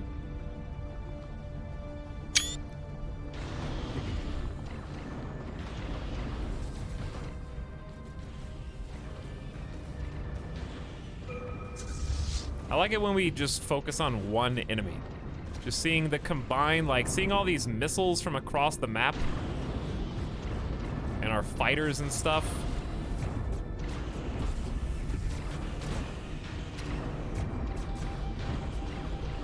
I'm curious how many of our own ships are gonna pop in this.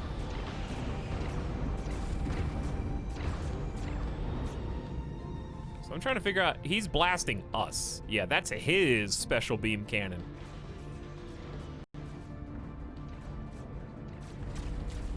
And that's ours. Well, he's a pretty tough cookie, dude. We brought in 230k in power level with bonuses.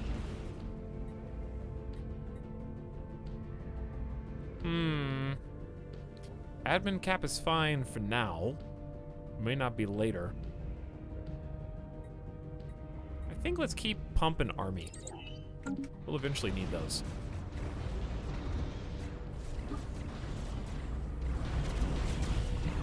So many little fighter lasers, dude. He's backing up. He's backing up. What if he just pops and wipes both fleets? That'd be pretty funny.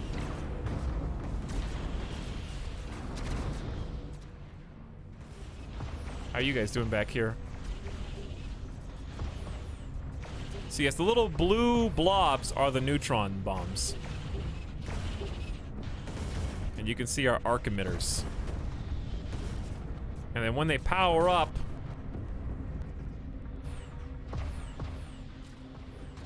he's not dead yet. And when they power up, we get the super lasers. We got what, 3 Titans here? 2 Titans? 3 Titans? Did he do it? No, not yet. We're just leveling up for some reason.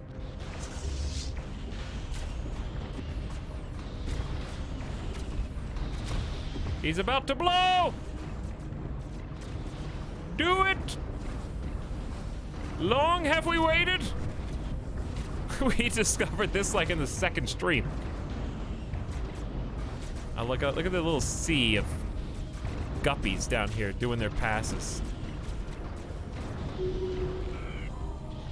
The stellar devourer has been vanquished. Its remains curled up and evaporated, leaving only a digestive system and the stellar matter that it contains. Our science team has urged us to examine the remains. Maybe there is some profound knowledge to be had from understanding its digestive system. Log updated.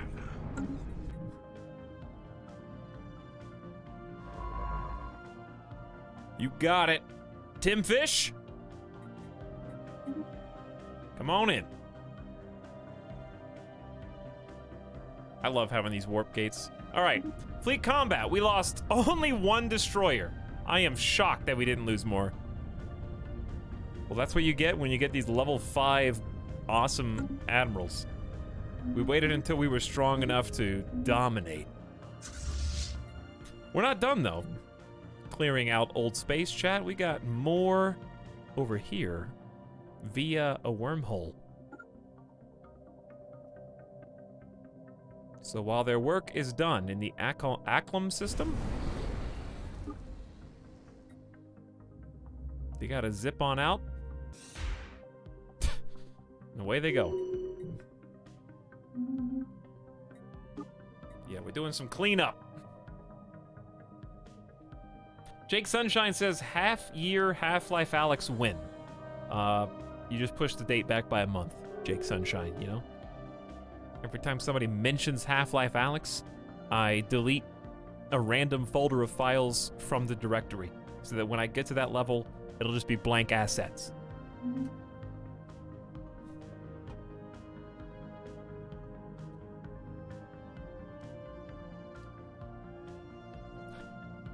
I don't think that's how that works. Well, some of that in this game, if I go to the INI file and I delete the notification that shows this, it comes up as a blank asset. It does work that way, actually. We did it on stream, trying to get rid of the slave notification. The ambition, hearts, and minds. Yes, I would like to have governing ethics attraction and ethics shift chance up. By the way, we also have the special black sites, right? In every, yeah, we got deep space black sites in every single system, which also shifts governing ethics attraction up. We were planning this 4,000 IQ transition to an empire forever. Power corrupted us, and we became authoritarian. Mineral resource storage has been full so much, and also I can't tell who's to blame on all these notifications. We're just waiting on rulers to downgrade, which is easier said than done.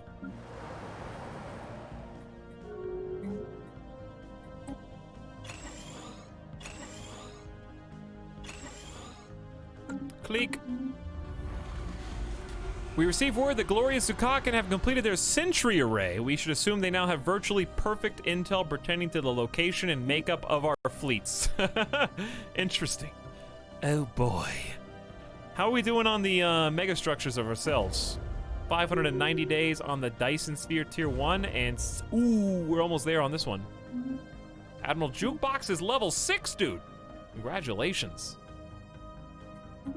Commanding the Shockwave. All right, we will take care of that after we scope out this.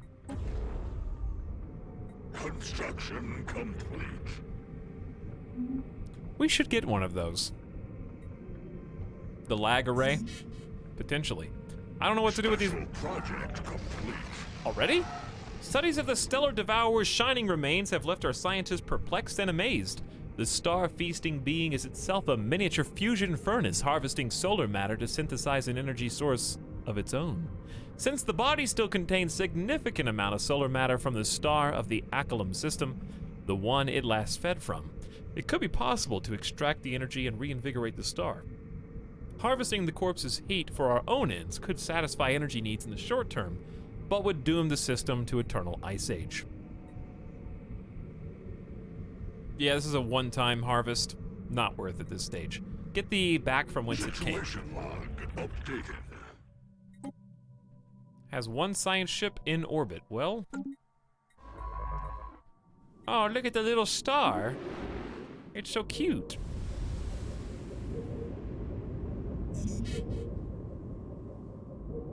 Well, try and reinvigorate it then. Is this campaign? What do you mean? Single player? Yeah, I'm playing single player. On the second highest difficulty, Admiral. If that's what you're asking. 12, 11, 10, 9, 8, 7, 6, 5, 4, 3, 2, 1, go! Ooh. Matter decompressor. Boring. The key to extracting matter from the black hole is the ultimate refinement of the gravity redirection system, forming a focused area of twisted gravity, in effect creating a vast drill whose bore is made of redirected and concentrated gravitational force. I like the little sparklies up here. The matter being totally absorbed and almost becoming one with the focus laser itself. Excellent. Chat, now we make too many. Maybe we should just hold off on the matter decompressor until we spend some of these minerals. We're making 1,300 a month, for goodness sakes.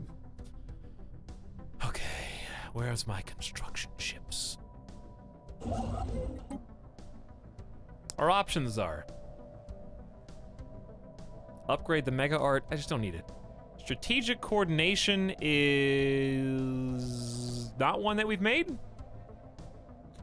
We've also not made the Sentry or Ring World.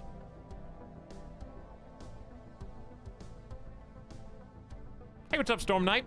I think you got gifted a sub earlier, by the way.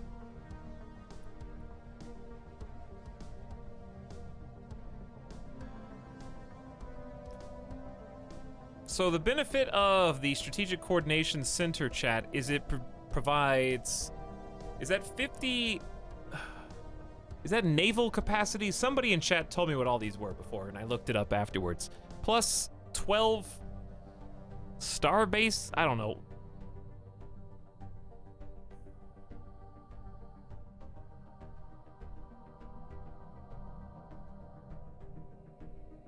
Yeah, naval cap. Okay, that's what I thought it was. Plus 150 naval cap. How about we do the Strategic Coordination Center site? Naval cap, starbase limit. Okay, that's what I guess. Defense platform limit. That's the one I didn't recognize. Subspace speed.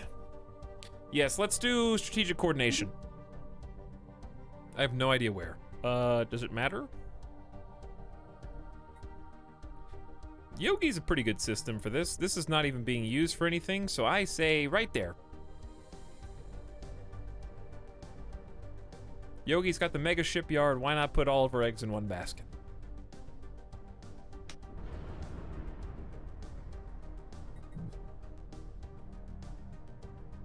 Okay. Ambition, will to power. Monthly influence. Yeah, you want that.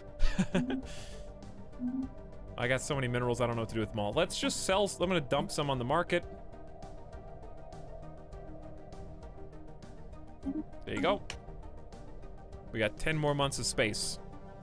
What we're going to ultimately do with it is upgrade alloy mega forges and stuff like that. And then that's going to turn into more alloys to make more fleets. And replace fleets when they die. What? Leave me alone, I got work to do. Rock of Ages unemployment and poverty are spreading at alarming rates. I don't believe you. Go ahead. A few criminals are of no concern. Good luck. I've got psyops on the job. Special project complete. The project was a success. Submerging the stellar devourer's remains in the Aculum system star has stoked the flames of the solar furnace. The planets in the system are heating up, reverting to their past forms as their ecologies recover. Among them was a frozen world, now thawing to reveal a Gaia world, ready for colonization. Boom, baby! There she is. Habitable Gaia world. Planet has not been surveyed. Can only colonize planets inside our borders. Well, I think you know what to do. I love how the scientists of the other factions are just jumping all over this. Alright, this has basically been tapped. We're just gonna take this construction vessel, move here. Shoot meteor into Gaia world. Oh, that'd be pretty funny. I should do that. Slam a meteor into it, just to claim it for myself. No, you can't have this. There's a giant lithoid meteorite crater. Am I using any mods? Yeah, there's a Stellaris command, just a few aesthetics. Nothing game-changing. And no, I don't have the outliner mod. But perhaps next time I will.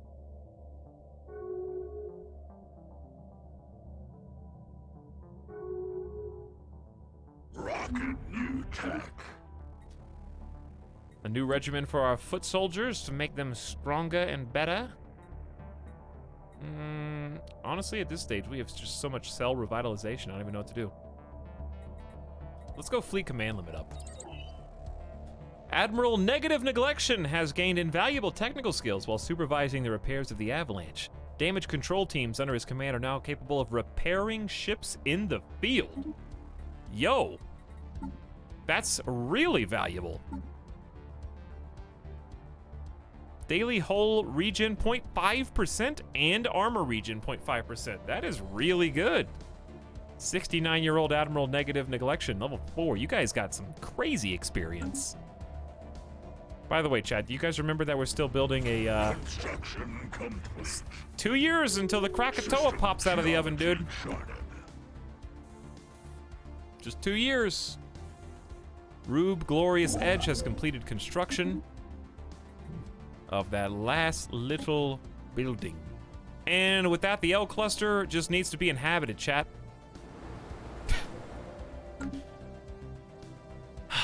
Terraforming is complete. Okay, well, we got busy work to do.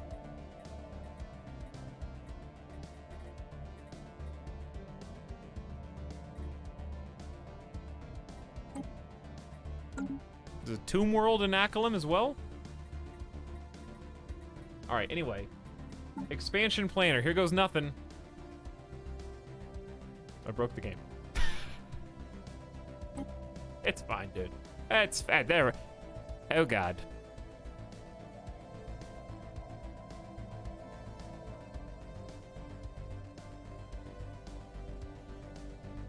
I don't think this menu was made with this many individual species in mind.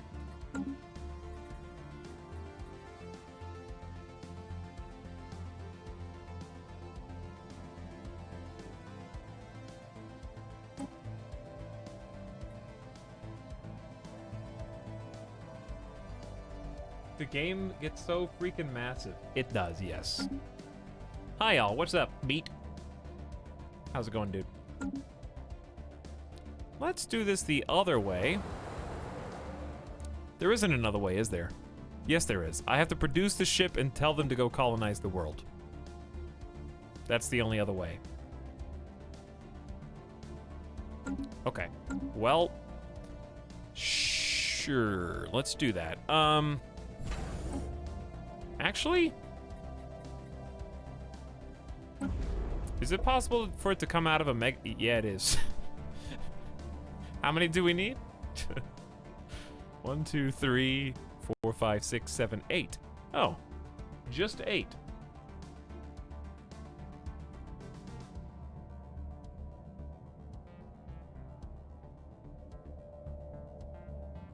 Why would you do this? Just...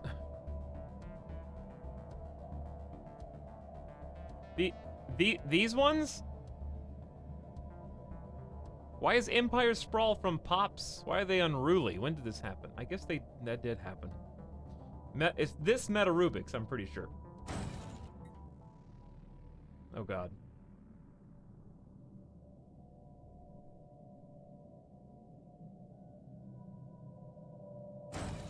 Two.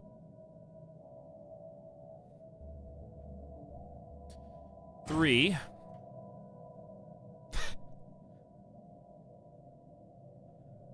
4.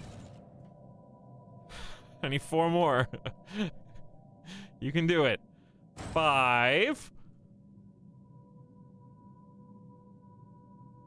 6. I hope that's the right group of people. At least they're towards the top of this menu. 7. And these are all lithoid meteorites. I don't even know how can you even strap other species to a meteor? That's my thing. You can't just take my thing. All right, anyway, 1, 2, 3, 4, 5, 6, 7. Did you ask Etalyx, are you making 8 colony ships in the same shipyard simultaneously at over double speed? Yes, they'll be done in 2 months. Easy peasy. Just give them a seatbelt.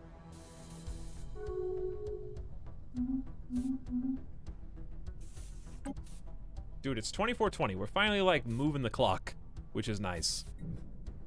Oh, I remember there was another thing to do. Wait, weren't we gonna make like we're already making a second mega structure. Shh, shut up. Sorry, I distracted myself. Not for long though. 255 days until Dyson Sphere. We need to upgrade that. In the meantime, take your fleets, and we're going in.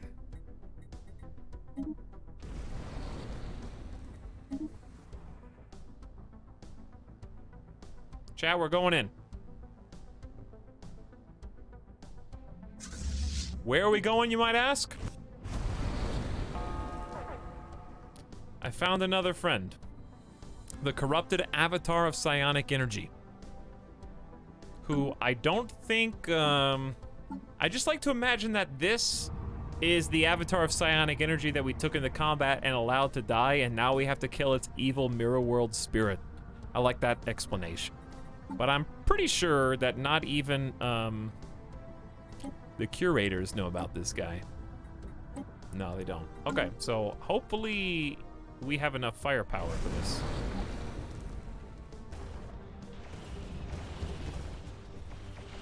He has a shield.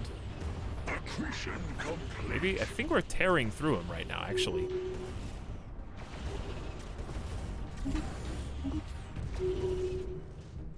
That was easy compared to the other guy. Okay, yeah, we got 6 anchorages. To be fair, our own avatar kind of died pretty easily as well. So that only makes sense. All right, +2 to naval cap for each of those anchorages would be nice. With the destruction of the malevolent psionic entity that had been sealed in the Medgar system, our science vessels should be able to safely explore this unique section of space devoid of hyperlanes. I am interested. Let's get our buildy boy to claim Akalum, and then let's get our science to survey the system, which is actually kind of difficult for us to get to. But we should get there before anybody else does, because we're, you know, first responders in our own system. The thing is ultra weak to the penetration weapons. It seems that way, yes. So now that that's been dealt with, here's what we're gonna do. We're gonna take both these ships, or both these fleets. We're gonna repair Avalanche. I'm gonna take the Shockwave back to Ardoct front lines. Just in case. I can't tell who's winning, but Ukovango's got their hands full. I know that much. Innovation rollout. Shield hit points up 5%. It all adds up, dude. Keep it going, I guess. Gotta get that system. Yeah, you can see their science vessels just on the way. All right, so we should see in short order the very first pieces of the Dyson sphere.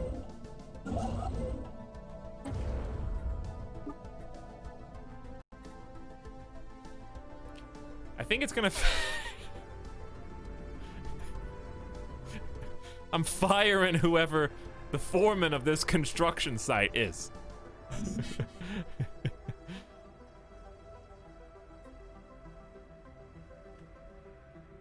Accretion complete. Oops. Alright, well this is my system now, dude. And I got some mining stations. We got a Gaia world here, 24 in size. I'm gonna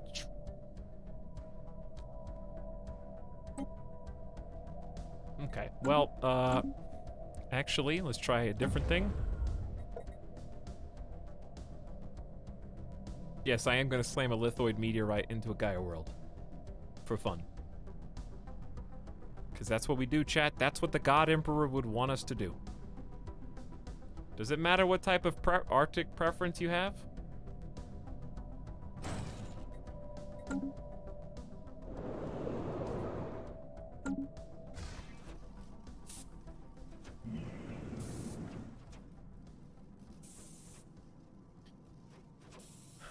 What a waste. What a waste of what?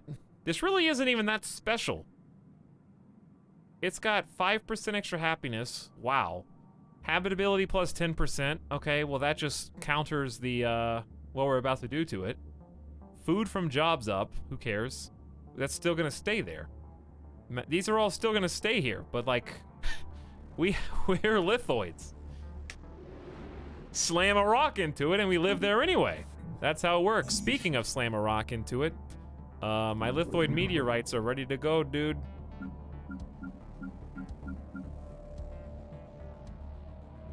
Look at that. Look at that graphic bug. It's a cool one.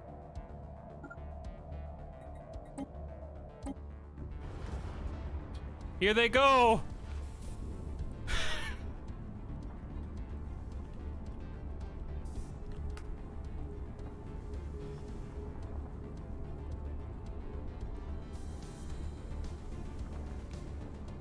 You know what this is, right?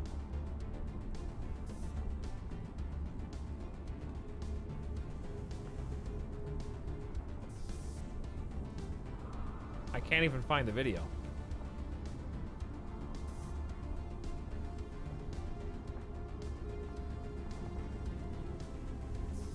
I can't even find the video. Well, this will have to do.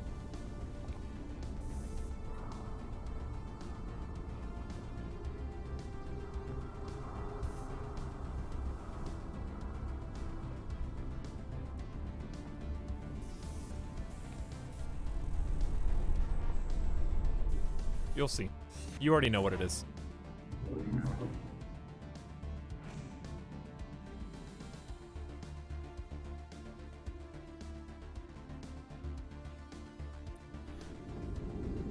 I love that, by the way. It's amazing. But there's a part 2.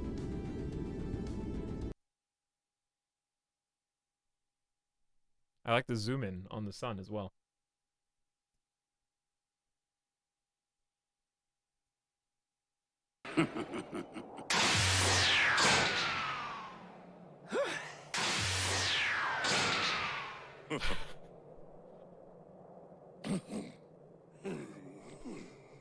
Classic.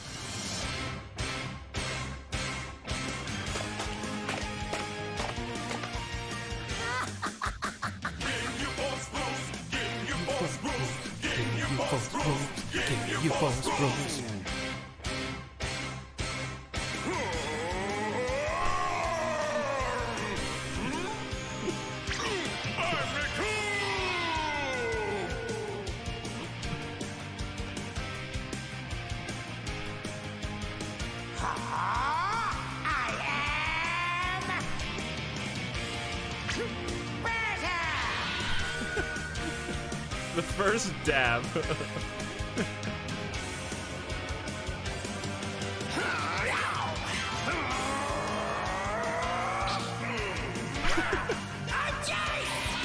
Jace! I'm Jace! This is the sub-sound. I hated Goldo. Hated Goldo. I've always hated Goldo, dude.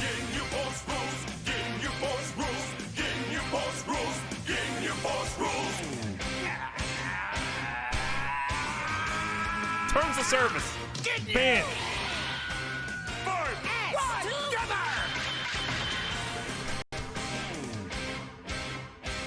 We are the Ginyu Force!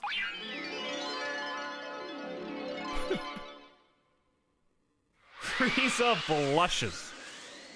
Dude, I have that Animal Crossing emote, dude. Where the wind blows. My, what an entrance.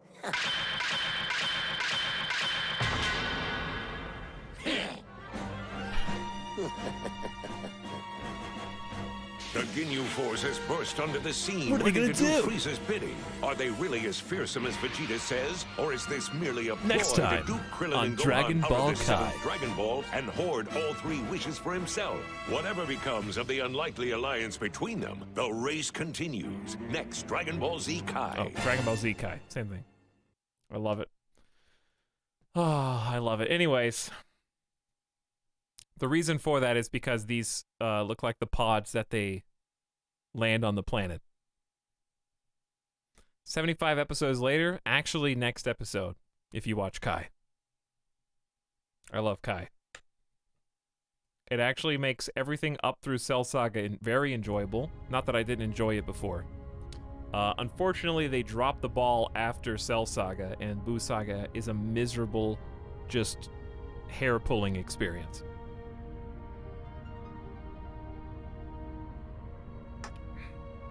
Kai, basically what they did, Big Bussy Boy. So, Dragon Ball has this very unfortunate history where it has like a dozen variations where they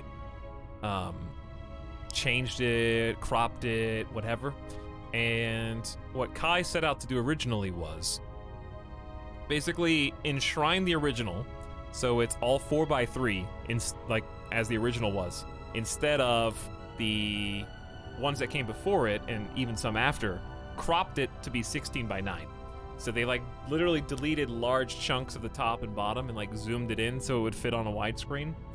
So they went back to 4x3, cleaned up all the frames, and on top of that, they redubbed the entire show.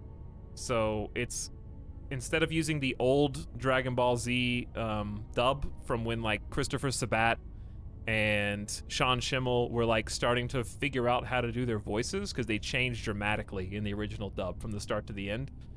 They went back and redubbed the whole show from start to finish and completely changed the audio. They used the like original Japanese music for most of it, which is pro and a con.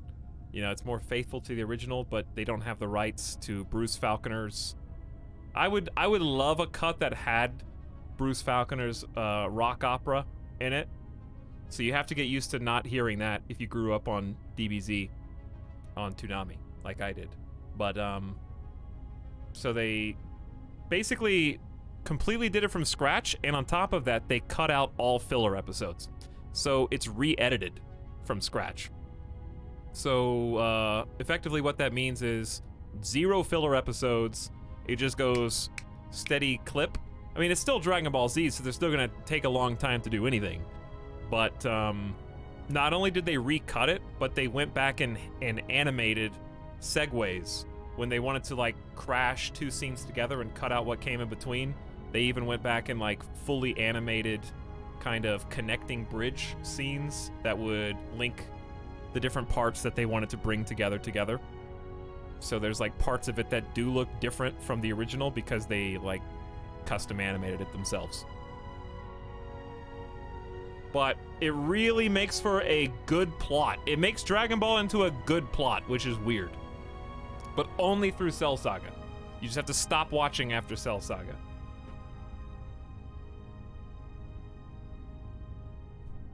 Buu Saga is awful. How'd they mess up Buu Saga? They stopped cutting out all the filler, because Buu Saga is 50% filler. So they dragged it out over multiple seasons. It's so clear. If you watch Kai, it's the pacing. The pacing of Dragon Ball Z Kai is impeccable because they cut out all the filler, and the plot's really good if they do that. And then you get to Buu Saga, and it grinds to a screeching halt because half of Buu Saga is filler. So they just like, they couldn't cut half the story out. But also, Buu Saga just sucks. It just has the most pointless and awful plot threads that ultimately don't matter. Like, Buu himself is interesting. I think he's like a good villain. He's like fine. I think he himself is interesting, but all the extraneous threads, like Gohan going to the Kai planet, and Gohan literally just sits there for like 6 to 8 episodes while old King Kai, whatever the other Kai's name is, just reads like sex magazines and like holds his hand up to him to empower him. And it's just like the most tedious, boring storylines.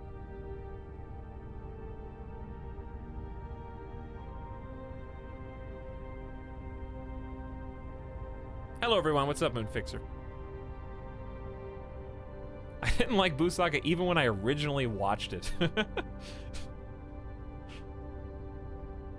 But also, Buu as a character is kind of emotional tonal whiplash, because it goes from like... They had a good plot thread with Buu, I'm not going to spoil it. But he kind of goes from... He goes through too many different character transformations for me to keep up. And the power levels of the characters is the most inconsistent in the whole show in the Buu Saga. Like, who's more powerful than who is extremely unclear for a majority of Buu Saga.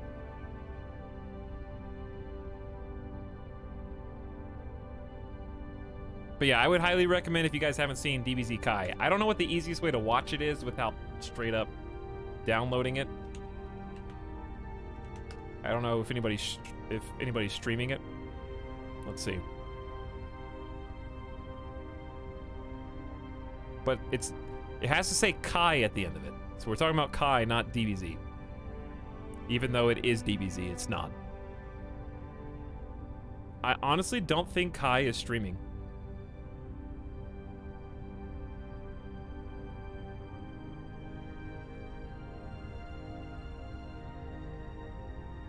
On like legal sites. They have 1 season on Adult Swim, I think. But whenever a show goes to Adult Swim, it's good for me because they dub it, and I like watching dubs. Obviously, they didn't dub Kai, but it's bad because it never shows up on any other streaming platform. Have I watched Super? I watched some of Super, and it's interesting. I just haven't watched much.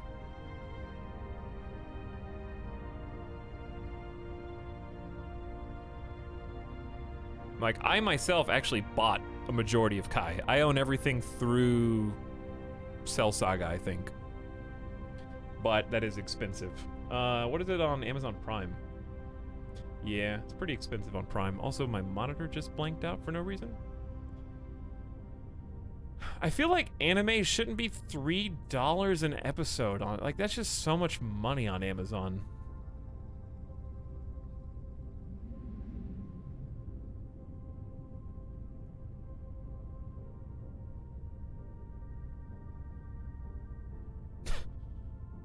What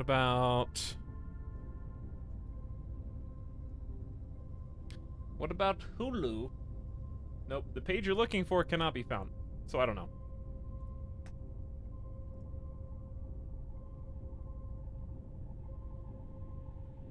Isn't DBZ Kai on the Funimation app? No, it's not. Only Dragon Ball Z is. And Super.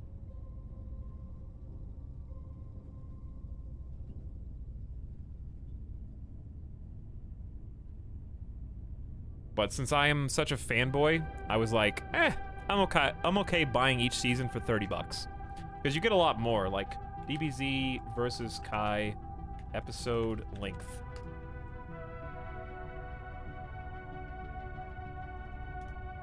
Alright, so for comparison, In all of Dragon Ball Z,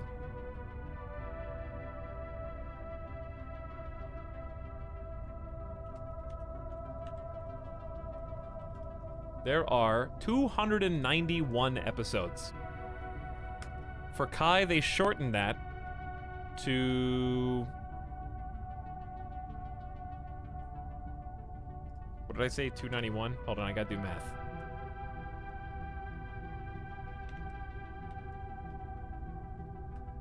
$167. So they literally cut out 124 episodes worth of filler content. And then redubbed it, remastered it, got the original, like, frames cleaned up, and all that. So it's very significant in terms of just how much changed. But anyway, thanks for indulging me. I love... Like, Dragon Ball is literally my childhood. I'm gonna leave these the way they are. We're not gonna come up with a different name for every single one of these, or we're gonna be here all day. Where's the other planet, though? Oh, here it is.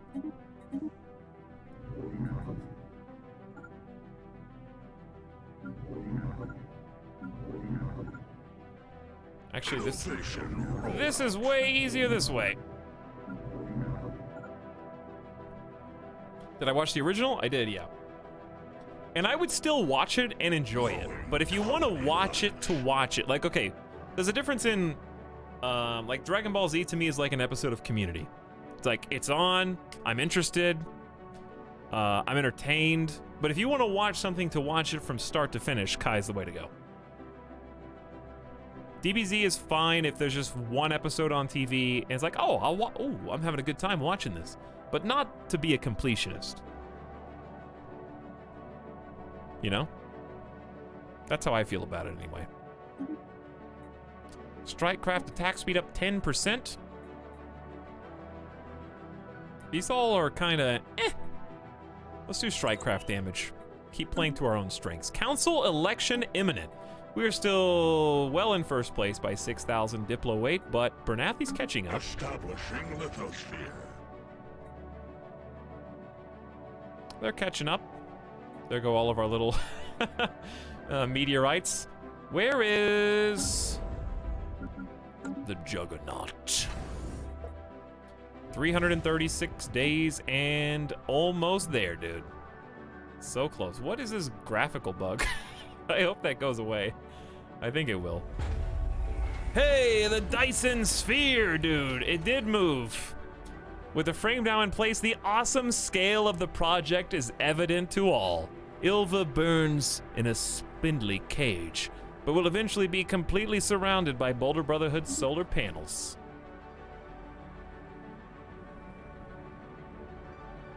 That's what I'm talking about.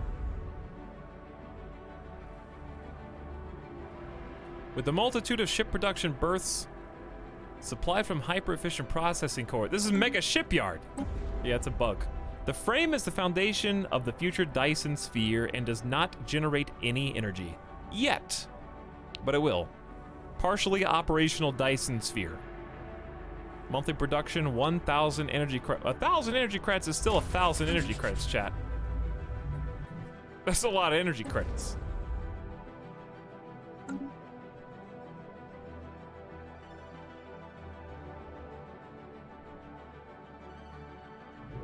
One of you. That planet was positively glowing. Oh, I think they glow because this is the first time we've looked at them since we terraformed them. So it does like a little, hey, I just got terraformed animation.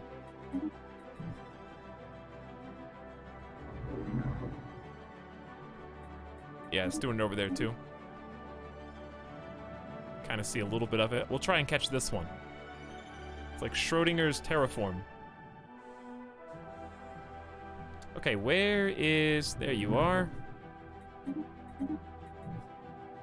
Alright, did we get all of them? No, I think there's a couple missing. They're so fast. I mean, I'm only on normal speed. Colonization has commenced. The council has been chosen. Boulder Brotherhood still leading the way. This is the subsound. Very nice. Establishing lithosphere. Very nice, chat. Establishing lithosphere. You're gonna hear that noise a lot. Establishing lithosphere. Are you sure? Frontier sector. Establishing lithosphere. Growing colony lattice. It's on. Clive says, I know it's not a DJ stream, but can we get towards Utopia? I need to get my funk on. Mission complete. I need to get my funk on. Listen, it's better this way. It's actually not. It just... This one. Birth of a Star. I'm literally about to just be all like, what happens if you just... We only hear those ones. Hello, I am actually here now. Good morning, Syntax Squid. What's up?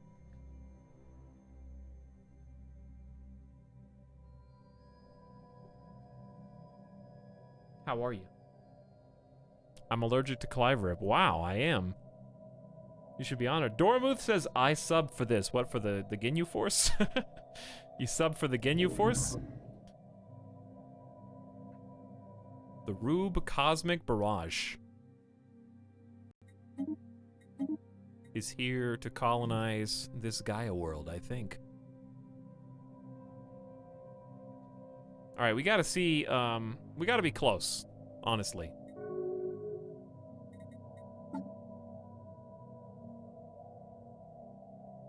Chat, I got too many of everything right now. My economy is just too good. It's just too good. Why don't we just sit here for 190 days and watch the Juggernaut birth from its womb? Utkavango is now a rival. Yurfin might help us out with that. The Senate has voted and passed the Military Readiness Act, which is interesting because it is a naval capacity bonus for us, and also diplomatic weight from fleet power goes up, which will hurt us in the short term, but help us long term once we get our naval cap even higher, which I would like to try to do. We're gonna probably employ a couple star bases to birth more ships. So, Senate is in recess. Up next is minor research sanctions. Why? Do you guys care that much about 5% research speed? I can just veto this for 75 influence is still a decent amount of influence. I want this 5-year plan. How did I not see this? Diplomatic weight from Pops up 40%, worker happiness up, and worker political power up. We were in favor of this. Now we have a stratified economy. I still want it for this.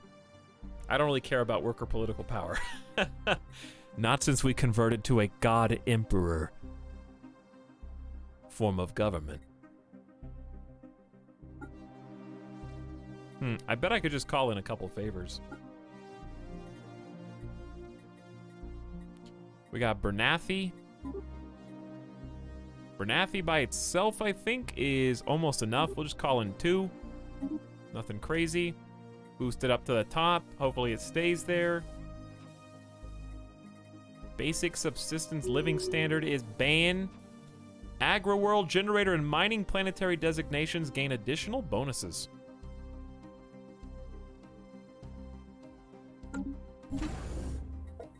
Black hole star base is up. Very nice. We found an anomaly in Medgar. Not to be confused with Final Fantasy. There's a level 5 mysterious tanker. A derelict tanker of unknown origin orbits this Gaia world that we just revealed in this wormhole planet system. This place is pretty cool. Did we,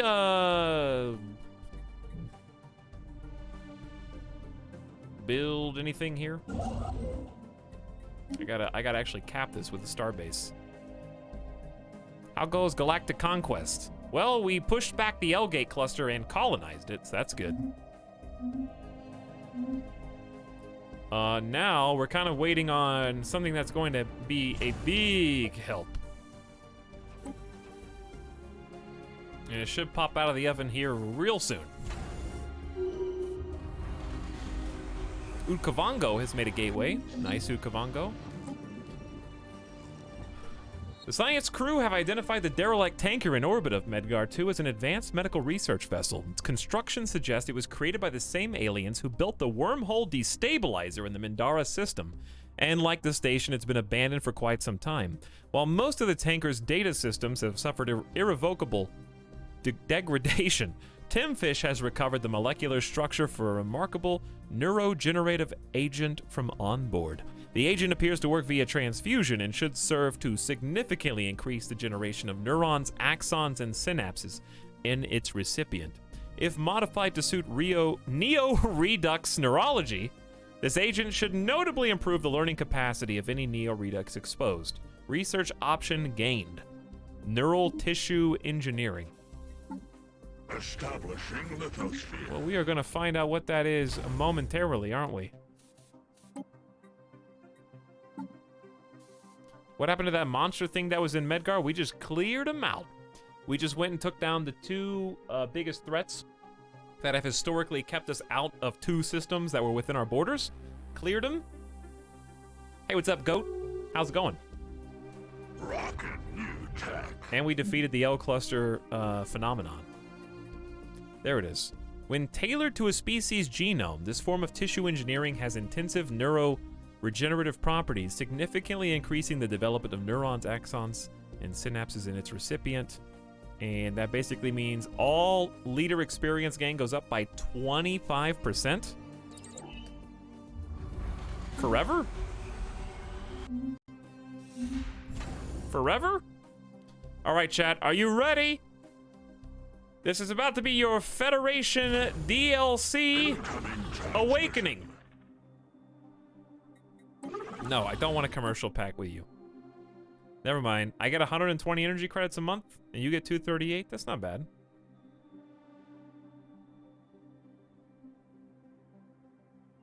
Okay. But I'm about to have a Dyson sphere, but okay. We can always cancel these later. Did I say yes? Whatever. Whatever. All right, 30 days and counting. Here comes the jug. Here comes the Krakatoa. Get off my screen! I'm doing stuff! What do you want? Do you like alloys? Do you like precious metals and gases? Hard workers? We thought you might. We have ore, rich, luminous ore. No, I'm not gonna give you 4,000. Get out of here. Little mouse.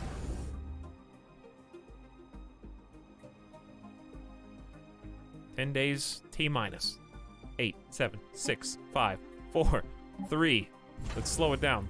2, 1. Behold! Hang on. The construction of the impressive juggernaut has been completed.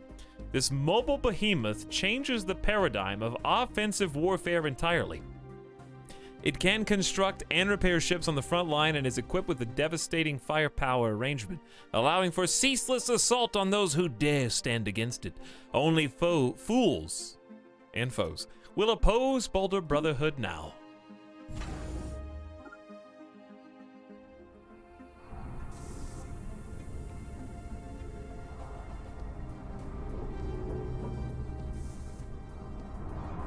Big. Big.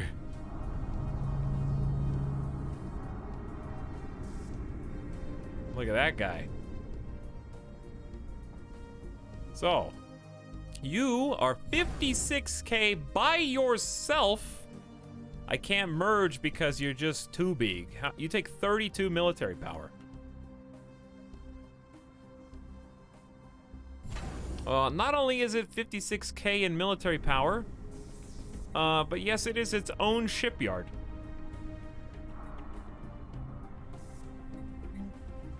And can construct ships on the field and repair itself and others.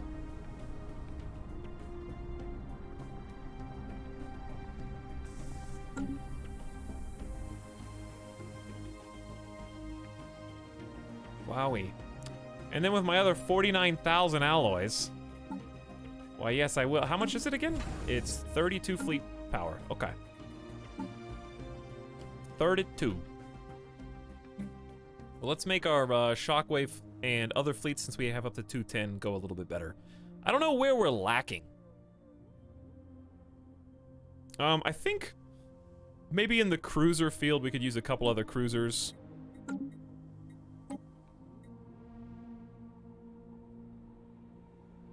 That one's got a little bit of everything. All right, let's do 2 more cruisers. Puts it to 208, and then 1 more destroyer. Which one, though? The Stone Skipper is the point defense one. Let's do another that. Okay, reinforce. Then Mudslide. 1 more of each cruiser. We need to go more midline. Okay, reinforce that. Then Avalanche. You actually need another battleship, in my opinion, because you don't have the extra Titans. That's going to take up 8. And then for your last one, I will give you the point defense destroyer. Actually, wait, you have 15 of these? No, you only have 6. All right, so reinforce that, and then we'll create a new one.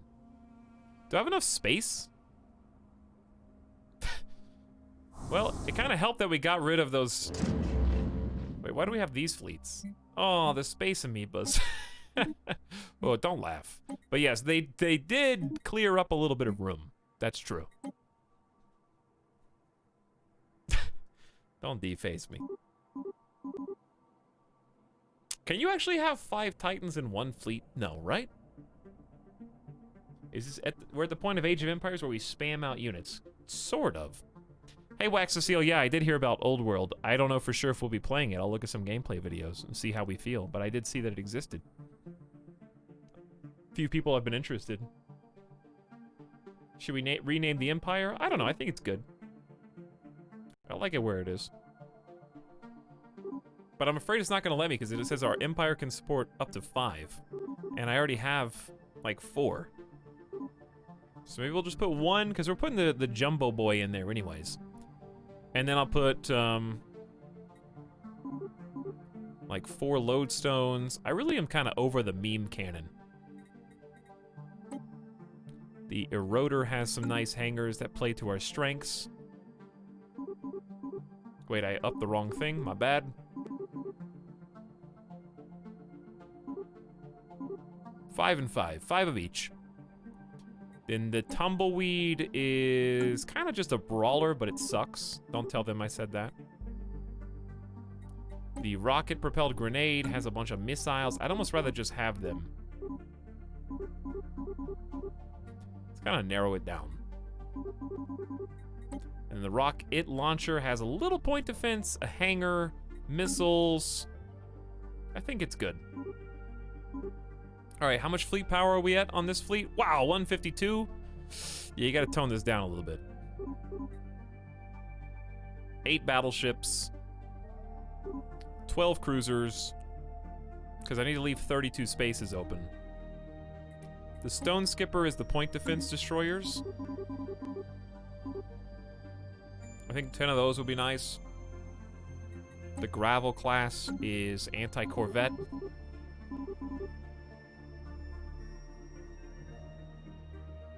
How about 16? 16 destroyers, 12 cruisers. This seems reasonable. And then some corvettes. 10 of the point defense ones. And then we're basically out of space for the big boy. We don't really need that many corvettes, I guess, if we're gonna have the huge boy. I guess if we want him to be supported, we do. All right, I'll turn down 1 battleship just to make some more room for corvettes. There. Okay, that's all I can do. Build! Let it be built for 34,000 alloys!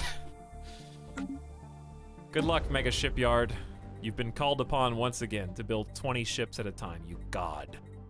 I don't even know if we have that much naval capacity, but who cares? We don't follow the rules anymore. I'm gonna send the mudslide fleet back up to protect these guys just in case. The Shroud is accessible. What's up, Shroud? They should have sent a poet. The path we followed has come to an abrupt end. We can go no further. Let's go medium firing rate. Our telepaths managed to establish a temporary conduit between the Shroud and our starships. Using psionic powers, we can increase the firing rate of our ships by 20% for 60 months. I Try Way Too Hard is leveled up. Congratulations, leading our physics. All right, so are we still at war? Wow, we are. We're at war with Finu. I don't see how we're still at war because it looks like the allies are totally winning. They're not even putting up a fight. It's just kind of sad. Innovation rollout. Polly Wally says you want 32 commander open. Your current fleet setup only leaves 22 open. Is that true, Wally?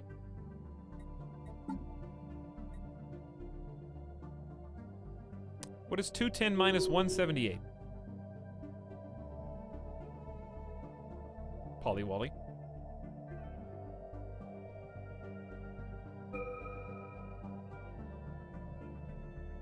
Have you done the math? It's okay. It's all good.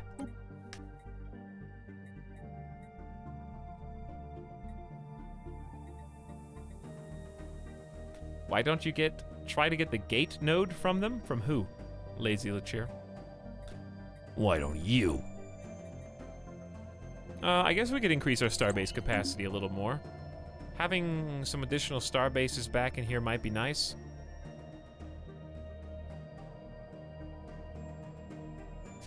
Like Castor blocks off Gendix as well. We got room for 2, we're about to have room for 3. So let's start doing some upgrades. Edicts are expiring. What are they? Map the stars and capacity overload. Oh, I don't have enough influence to do either of them. Well, I can do one, but we should have enough energy credits coming in, and if we don't for some reason, then at least the Dyson Sphere is well underway. I mean, we got so many energy credits, I can't spend them all right now anyway.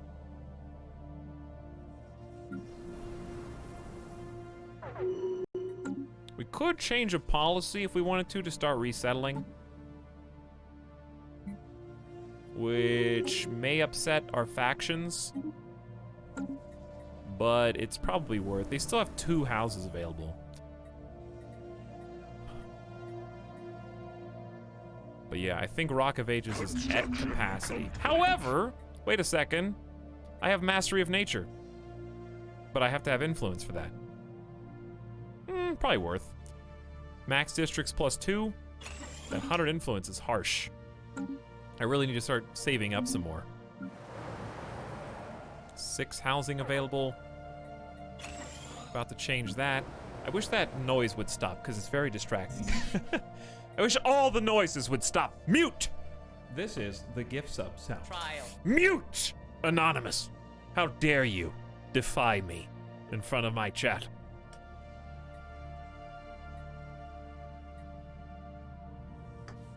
Anonymous gifted Ionic Naga a sub. Very nice. For 6 months. Welcome back, Ionic Naga.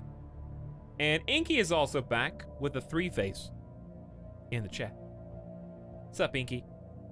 How you doing on this Saturday evening? Welcome aboard. All right, Coldstone, I'm about to drop the civilian fabricators.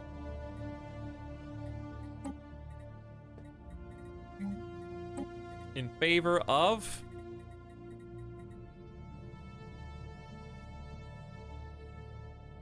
Why are you at Tech World? Research Lab? Why do we have a research institute? Oh, no, we do. We do have some research. A little bit. Oh yeah, I can build noble estates now, in addition to temples, but I don't know if I need to or not. Should I make a nanite transmuter? Okay, I will. And then I'm gonna replace the civilian fabricator with another research station outpost, which I can never find. I should learn where all these filters are, and I don't. That has its own tab. I think that's just annoying, but whatever. All right, anyway, Next. Jade Dragon's actually running out of room, which is insane to me.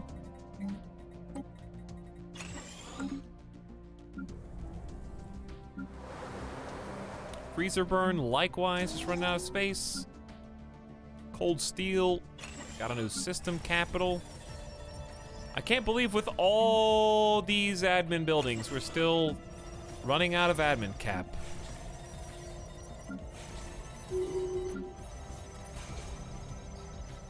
Innovation rollout. Well, let's start replacing these. What? What now? Construction complete. Going on fast is anxiety-inducing. It's just too many notifications to possibly keep up with everything. It really is sometimes. Alright, these are just the 2 new star bases that we're working on. I'm trying to just keep up with all this micro on the planet side. Oh, we got 8 more. Nice, we got 8 additional districts here. The good news is that all of the new planets we're settling are not gonna be my problem for long. We're gonna start losing food soon, but we're gonna try and make it up elsewhere, basically. Go ahead and get this last nanite transmuter. We kind of need it. We only have the 1 extra spare nanite, though. Or maybe I can't make this. What are we missing? Rare crystals and motes. There's your crystal. Area 51. In Ecumenopolis. Rocky Road in Ecumenopolis. And then Enlightened Aviary has nowhere to live. Actually, this is where we're gonna make all the food. There you go. Hydroponics farm only has 2 jobs, though. Now, go! Chat, it's almost 24:25, dude. Maybe present our fine spiritual leader, level 9 Shakva with enhanced mind focus under the goddess's guidance. Well, listen. I'm not gonna give you a 15. I already have the God Emperor. Get out of my sight.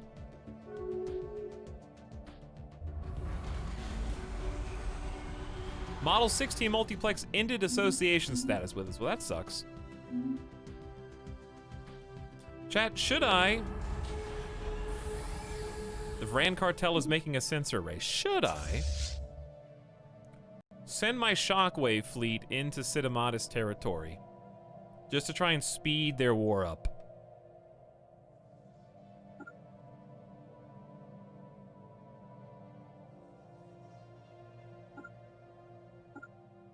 Probably.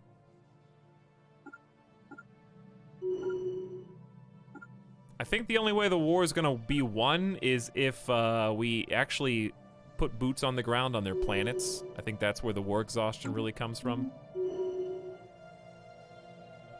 But we're on fastest now. I guess we could go, well, the Arduous is just kind of chilling here.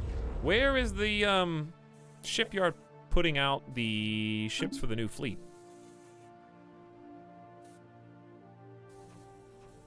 Wow, look at all those planets simultaneously settling. That's a little spooky. Chat, I feel like there was some issue.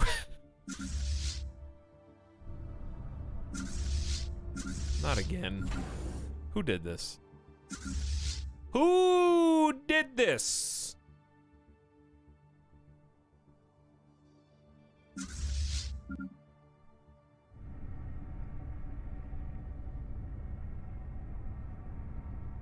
Okay.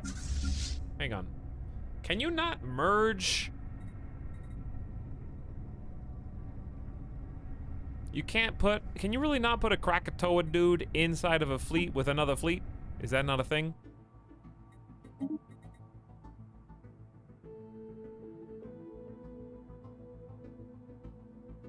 Alright, Admiral Tricat, you are psychic, so you kind of get the go-ahead by default.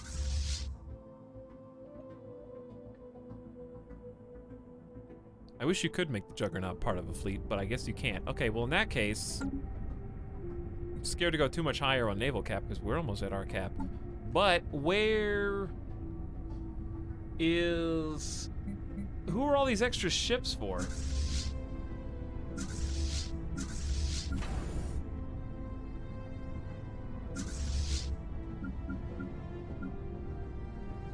What if I just merge all these?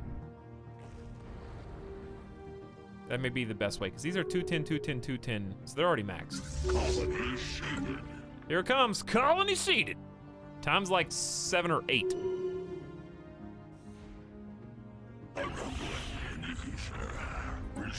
That's okay. You can keep your research agreement. Construction completed on the strategic coordination.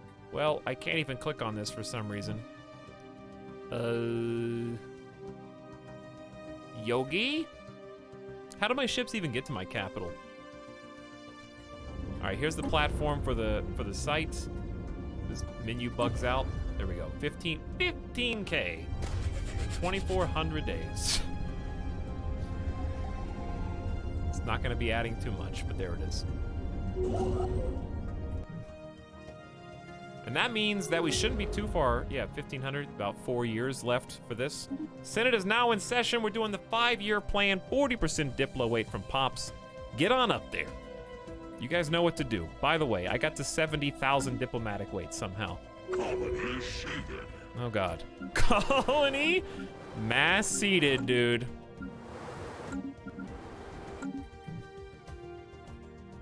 Now, I think these are all in the same area. I am going to wash my hands of all 8 of these simultaneous colonies. And for the first time ever, we're going into planets and sectors. Actually, here's what we do. We create a new sector, which has 8 planets in it. There you go. What? Yes, extend my research deal. Thank you. And then... in planets and sectors, we can see the new sector. We've already got a governor who is psychic, who has waste management specialty, and more. So I've got a level 3 governor, which is great. And they are gonna have autonomy to do what they want. Sector focus, balanced, production, manufacture, or research. Honestly, we almost want for nothing right now. So I would say balanced is fine. Literally do whatever you want. So he's gonna, they're going to do just that, whatever they want. And for 10 Ard Shell, I am going to load them up on resources so that they do not want. I will keep 60K in the bank.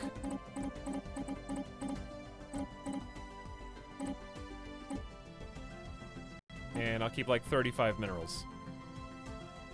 Bam. He's just gonna build them all himself. I don't even have to do it. He's not gonna do it the most efficiently, but that's okay. Shared stockpile will be used after sector's own stockpile. So he's got 57K by himself. And I can just be like, here you go. As like a backup. There you go. So, this sector, Stone's Throw Away. That's a good sector name. How you doing? What's up, Mindless? Doing pretty good. Doing pretty good. I tried playing my first game of Stellaris and got my ass kicked. What difficulty were you playing on? You might just want to turn that difficulty down, and if you're playing with the new updates, use those envoys. Send them to your neighbors. Try to make friends so that they don't all declare war on you at the same time. I thought it gave a fleet bonus. Weird it can't go into fleet. I think it'll just give all friendly ships nearby a bonus, Big Bussy Boy. What's your fleet command cap? 210. 210. Have a good night, Ron doesn't care. Take it easy. But yes, it does get easier. It does get easier. What about...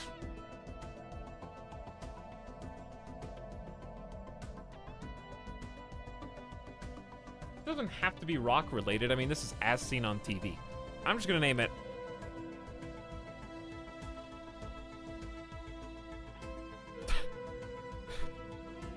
out of sight, out of mind. Not my problem.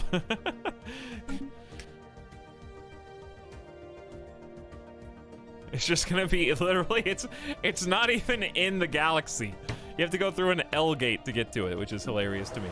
So there he goes. He's decided for some reason to just clear noxious swamps. Who am I to say what he should do? You do what you want to do, dude. All up to you now.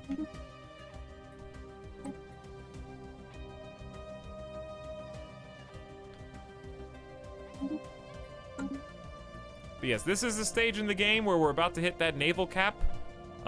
We can do a little bit of helping our allies in war. Try and take out some of these weenie fleets. The shockwave is kind of like here already.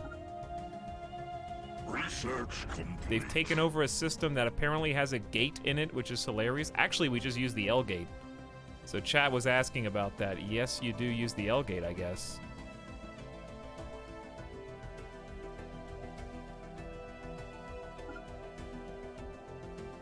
Wow, there's really no easy way into these systems, is there? We basically won, even though we haven't won.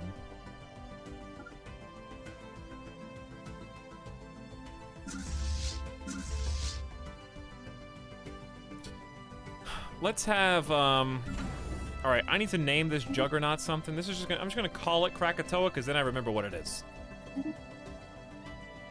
You can't have a commander for this, right? No.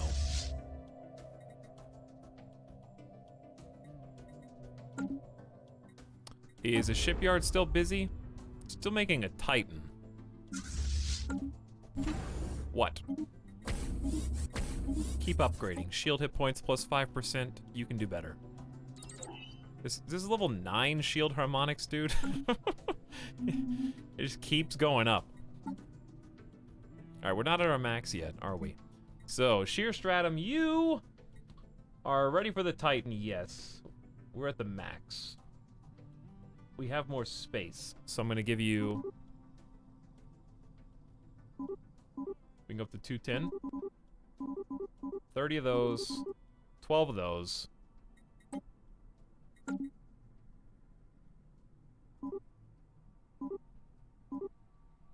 Okay, we're up to 200. I got 10 spaces left. Let's go.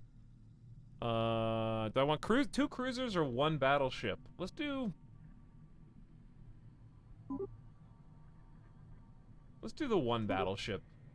8 battleships, 12 cruisers, and then reinforced fleet. Go.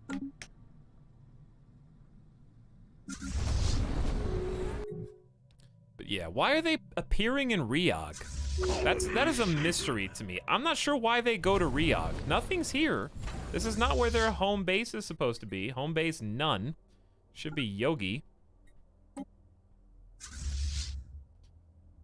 And then when they move here, the fleets that are supposed to be reinforcing them don't exist anymore. So I'm really not sure how that's working. I mean, it's always been a little buggy.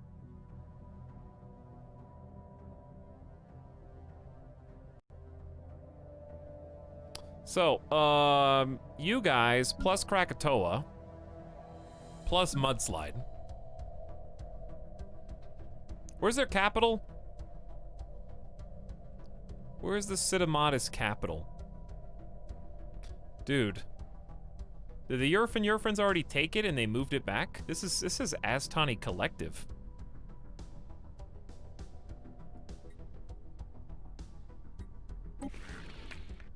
This is their capital, right? They have a small garrison of 3 hundo? Why is the Avalanche over here just orbiting? Didn't I swear I told them to go somewhere, did I not? I'm so confused right now. Also, is there like a search and destroy function? I guess not. They might accidentally get you killed and then you'd be upset. Who is this? Aztani. Are we at war with Aztani simultaneously? What is the situation here? Yeah, we are at war with them. Okay. I didn't realize, I guess. We've already got friendly ships Bombarding the... Wow, my allies have been insane. Honestly, the AI is in a different ballpark. This is... Look how much blue there is. In enemy territory, mind you. This means that all of our Federation ships have taken over and gone through these systems. That's how changed the AI is after the recent updates. They've actually sprawled out and taken every single system, as far as I can tell. I think the only thing there is really left for us to do is... Oh yeah, see? They just invaded Atlas, and now the capital moved here. So, I mean, they're pretty aggressive. Why did all my ships just go to sleep? Why can't I click on this? There is no route. There is no route. Is the war over? I'm What is going on, dude? What do you mean there is no route? Just go.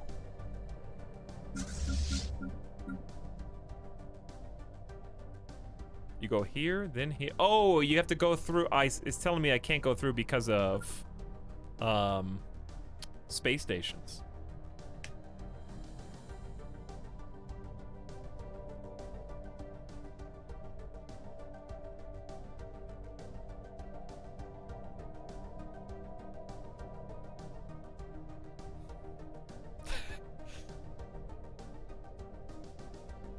Hello, Indigo.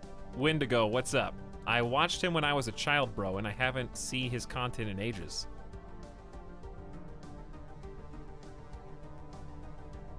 So what, you watched me last year and you forgot about me till now? Welcome back. Glad to have you back in 2020. There it is. It's a classic, dude. It's a classic. It's always applicable. They walk right into it. But hi, Indigo. I'm messing with you, dude. Messing.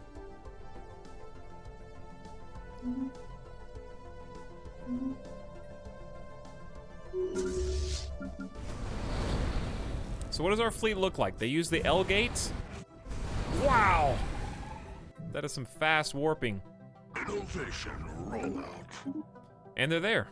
And we can make another starbase if we want. Also, we just exceeded our naval cap, but honestly, that's probably fine at this stage. What we're gonna do is make some more anchorages so we can go even harder. We have a max navy today. Good job. And we're in a war. Admin cap's actually doing fine. I guess keep just making edicts and army damage and all that. I don't know what else to do. They got a fleet of, what, 50K? Let's have all of our fleets meet here. Oh, the sheer stratum is supposed to... Okay, we gotta name this, chat. We've got avalanche, mudslide, shockwave, and... what was the name somebody said earlier? Pebble something?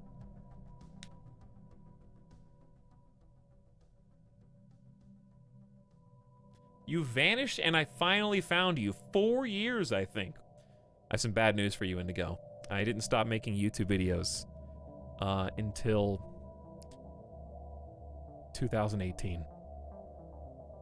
That was 2 years ago. So, either you disappeared in the space-time continuum and vanished yourself for an extra 2 years, or you unsubscribe from me on YouTube, which is unforgivable sin. Your skills in this game are near pro to me. I'm struggling to take notes. Dr. Smurfy, I am far from that. I'm playing a little bit faster than usual right now since we're at the end game. Pax, you're not accounting for the multiple years 2020 has within itself. That's true. That is true. Oh, Axel the Doorway asked a question 5 hours ago. Speaking of YouTube, have you considered uploading highlights and funny moments from the streams? No. Plus, Ace Tech keeps the full VOD. Trust me. It's not worth it.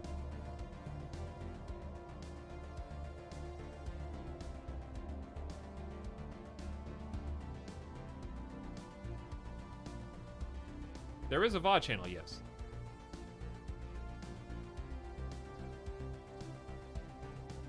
Ace Tech is a member of the community who uploads VODs to archive them in full on YouTube so that they don't die after 60 days. But those same people won't be able to read questions like yours. I'll just be responding to the either, and frankly, it's probably really boring to watch because there's no chat. I wouldn't watch it. That's why I don't bother with it.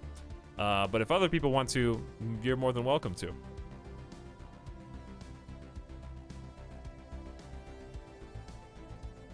Chat is half the content. Don't give yourself too much credit, Kyra Toby. You're in Shark Tank right now.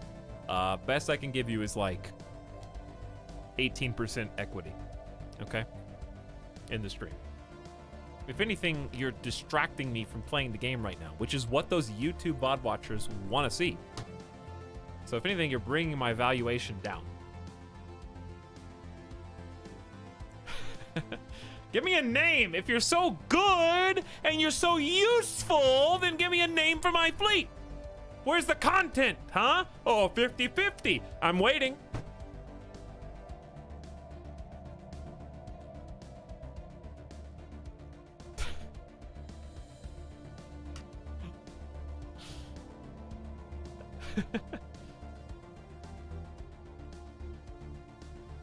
All right, we got Avalanche, Mudslide, Shockwave, Krakatoa. Next on the list is...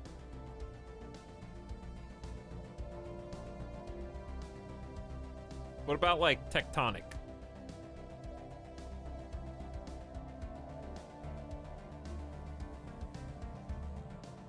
Tectonic Plate.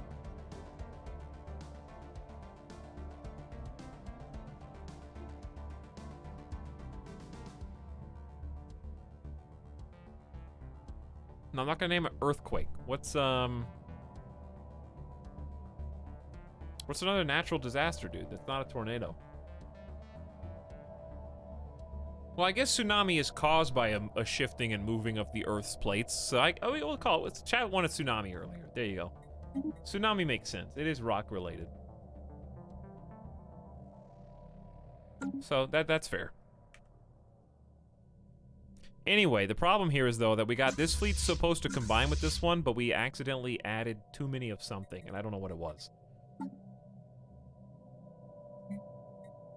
We're missing the Titan. We're missing the Destroyer. We have 200. Yeah, we have 218. All right. Well, the Titan has to come in. We're gonna have to let go of something that costs 4. How much do the cruisers cost? Do the cruisers cost 4? Battleships are how much? 8? Or what if I just let go of you? And I need to get rid of 3 more. Let's get rid of 3 Crystal Shiv Corvettes, okay?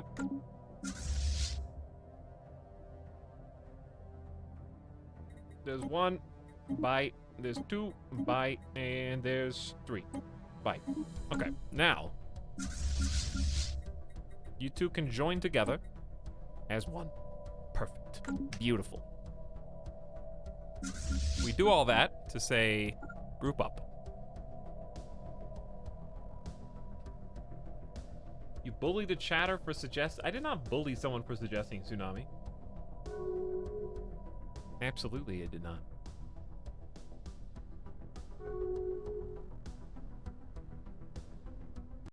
I like that Krakatoa has his own thing.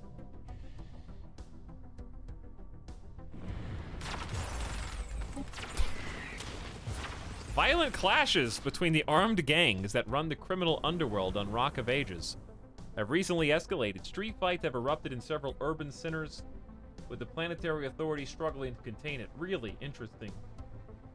Tell me about that.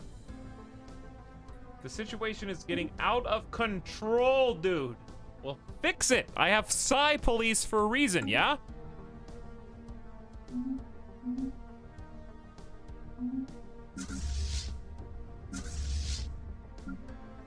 Why can't, who's in this group?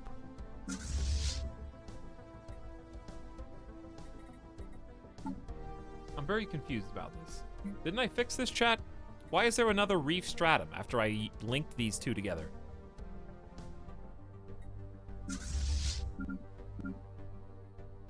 Is it Titan is 16?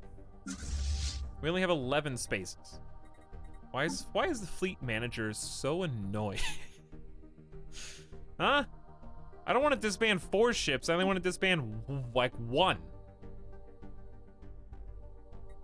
All right, get rid of 2 rocket launchers.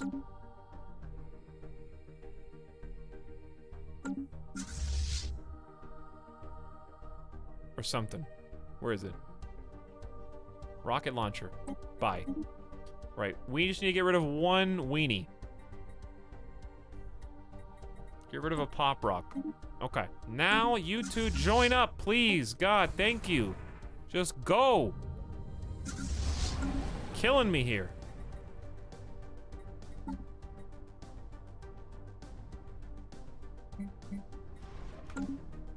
I never use Fleet Manager. I always use Fleet Manager. I mean, it's pretty useful for just clicking the one button that makes everything happen. It is pretty useful for that. All right, Shockwave is rolling in now, chat, and then we're gonna help. We're actually gonna help. I honestly don't know how to get the war exhaustion up higher when they control pretty much all of their space.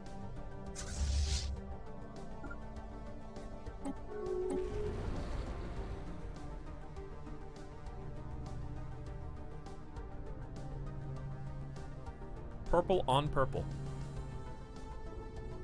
What about naming your next fleet after the nearest large asteroid? They actually have asteroid names in this game that are realistically named, believe it or not. So I'd probably forget that I named it.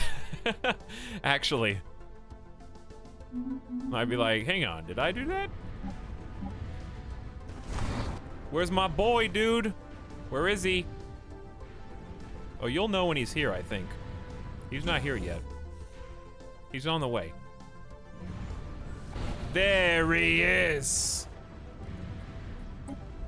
With his 6 hangar bays, 2 giga cannons, and 5 medium Gauss. He's got the strike aura, 20% bonus to strike craft damage and speed. The boy. The fighting's gonna be over before he even gets in there. He makes a mean noise though, I'll tell you that. I wonder how close he gets with his combat computer.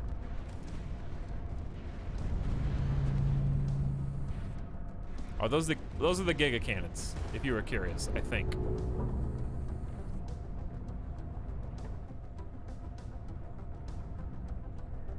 This is all my screenshots are just gonna be like chaos today.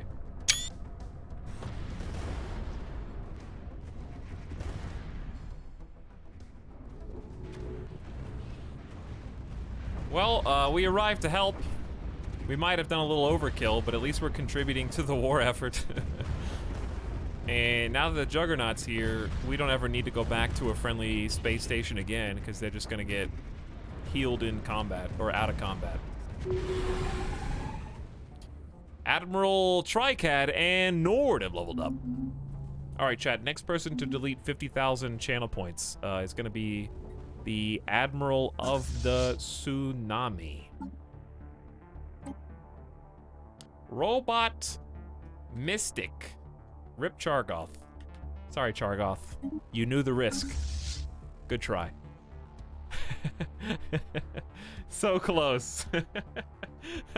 I like Robot Mystics. I'm sorry, Chargoth, but that was the intended consequence. Alright, you guys do the invasions and stuff. I'm just gonna go take out their space stations and whatnot, okay?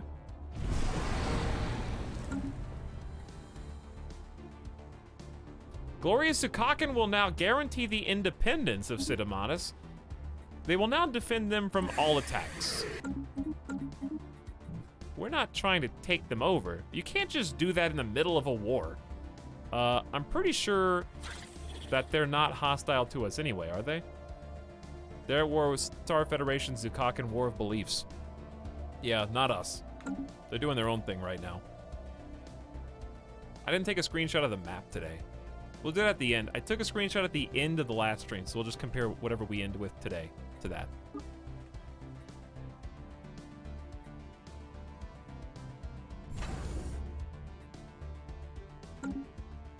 Hi. Hostile station engaged.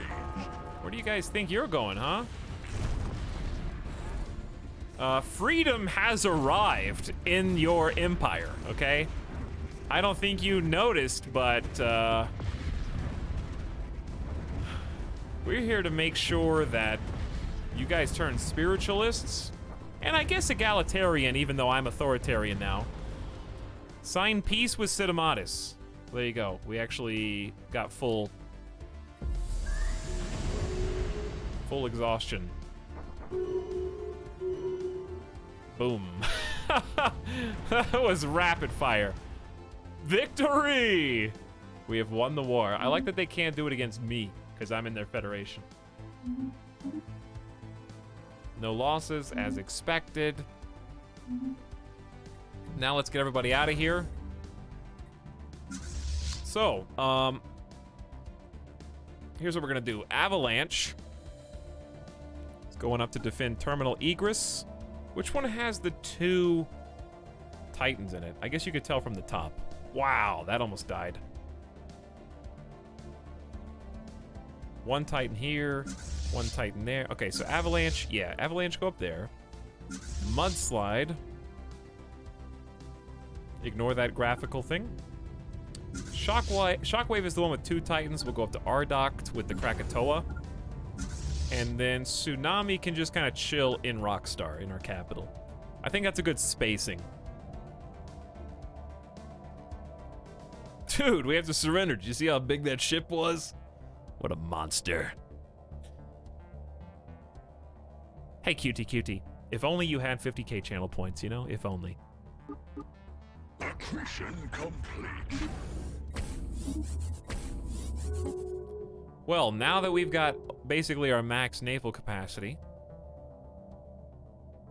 I'm gonna let Out of Sight, Out of Mind just do its thing in the background. We'll check on it in the sector menu soon enough. I want to see... No. I want to see... Okay, 2 things. You know what? It is probably a good idea to... Where am I on my own list? There I am. Cancel these migration treaties now that we've got plenty of people, because they're all going to be fanatic. Well, Xenophiles is not contradictory to authoritarian, right? Egalitarian is contradictory, so I think this is still fine. We can be authoritarian Xenophiles. Those are not contradictory. But yeah, I think it's still wise to check out who we've got migration treaties with. And if there are any egalitarians, to cut that off right now. Nah, they're all just spiritual Xenophiles.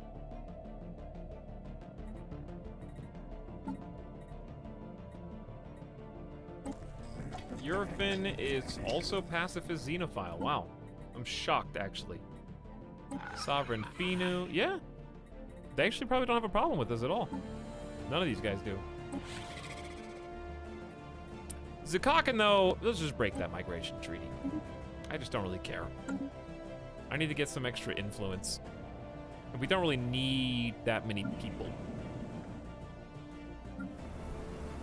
In fact, I got room for 2 city districts, and that's kind of it, dude. On the homeworld.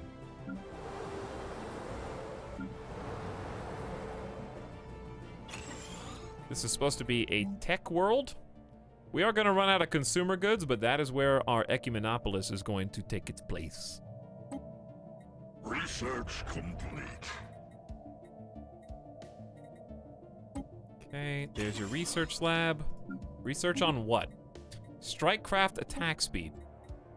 Chat, we're in the endgame now. I'm glad that I bumped up the endgame crisis time, because it could just happen whenever. Literally whenever. I don't know when. Could be now. Nope, not yet. Nope. Not yet. Several plants native to Castor Prime, where we recently established a colony, exude copious amounts of pollen with an astounding chemical complexity. A special research project has been prepared. Situation log updated. Oh, I actually have a scientist who can check that out right now.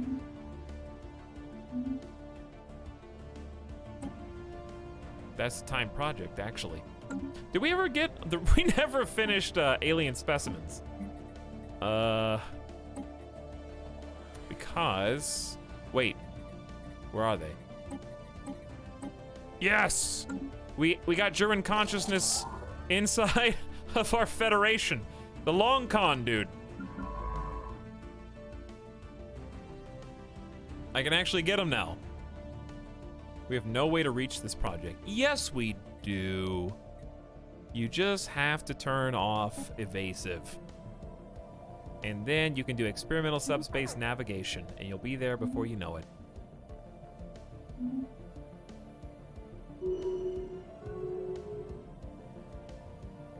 Sorry, not very familiar with Stellaris. What's the crisis going to be? Bad question. No spoilers, please, chat. Don't answer. It's a trick. Someone's only message in the entire chat is trying to get you banned. But no, we don't know yet. I've only seen one Endgame crisis. And it was like 2 years ago. So we're in uncharted territory for me. I'm playing no spoilers blind. I'm glad I answered vague. Well, you will find out soon enough. But no, I know it was an innocent question. I'm just joking. But I'm not joking about not wanting spoilers. You'll know when I know. We have had some actual crises happen. The L-Gate cluster turning into nanites was a crisis. We had a Marauder crisis. The Marauder crisis kind of took care of itself, but we had to take care of the L-Gate crisis. Luckily, we were prepared to do so. On closer examination, the plants native to Castor Prime turn out to be rather dull. Some excrete pollen that have a mild stimulating effect and are likely to have a propensity for rapid genetic change. Hardly impressive enough to warrant adopting as a strategic or luxury resource, but you do get some science. Wow, we made it there already? That was pretty fast. Research project, and then we are gonna have a nice clean, situation log. All right, let's go to, is it Yogi that has Yellowstone? Yes, that would be the whole idea. You are already assisting in research. Where's our next research hub? Is there a way to tell what the next best planet for research is without clicking on all of them? If I had to guess, I would think it might be either Coldstone. Honestly, we don't really depend on these anymore for science. We have a science megastructure, but yes, I think it is Coldstone. So I'm gonna grab that scientist who's asleep, say go back, and assist in research. 755 days remaining on the megastructure. And then we've got another one in Yogi with 1,500 days.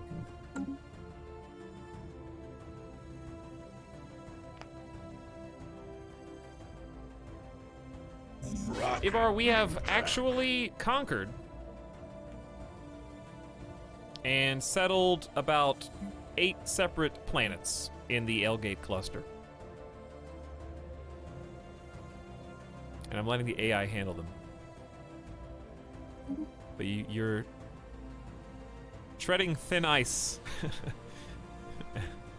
after being told that we're trying to play spoiler-free. So had I not already done that, it may be, you might be needing to walk on a little bit more eggshells, you know?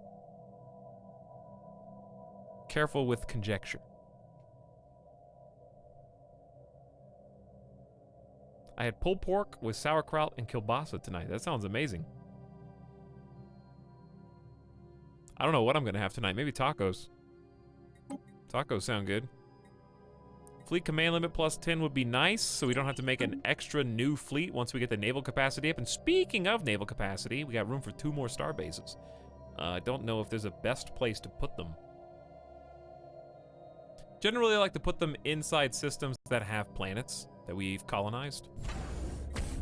So when we go 1 and 2, and we can always move around later if we want. And then once this is done, I think we're going to convert to full anchorages.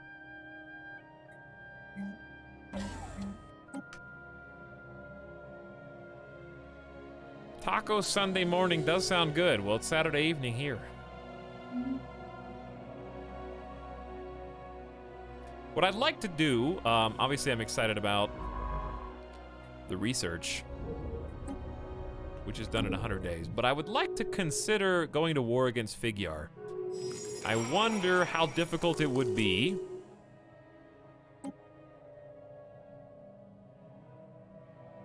to get our Federation to agree. Our allies have 11 claims that we are trying to conquer from the enemy.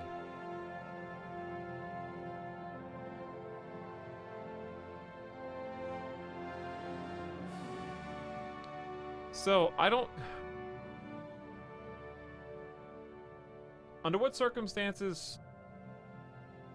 The only way I could subjugate them is if allies didn't have claims?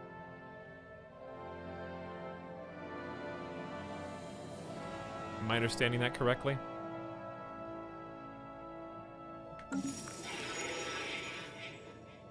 War with the Rock Bros? Oh, they're not Rock Bros. Somehow a Vran cartel member became president of the Fighyar, but they are absolutely not typically looking like that. Hello, Rubik's Governor.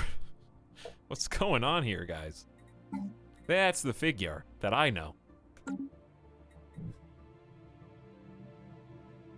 1 hour away from midnight, it's Saturday night. Kairatobi, I mean, can you please tell Clive, please, that if it is 11 p.m. on a Saturday, it is Saturday night. Like, that's not even a controversial thing.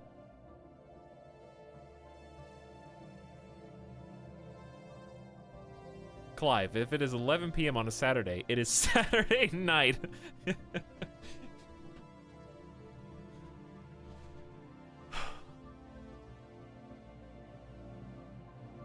Now that that's been settled.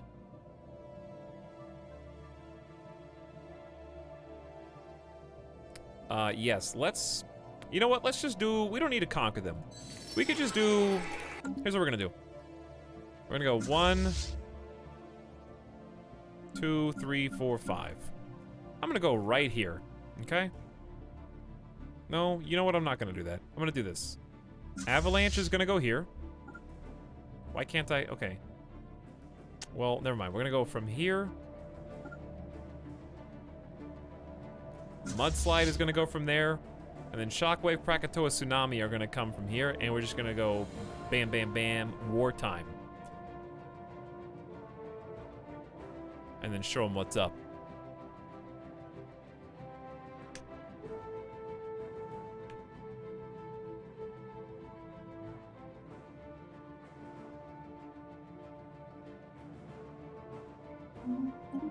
Saint Galdun Care has... I don't even...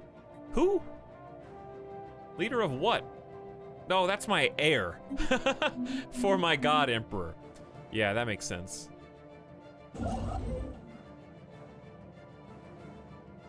Okay, so we're about to basically conjure up a war against Fighyar in order to make them spiritualists. And also, that's one less egalitarian that I have to deal with, which is nice. Speaking of, in the immovable objects, can I please have control? Am I not strong enough yet? Chat, look at this. Boulder Brotherhood economy. 18,700, dude. I'm full. I got so many minerals, I don't even know what to do with them all.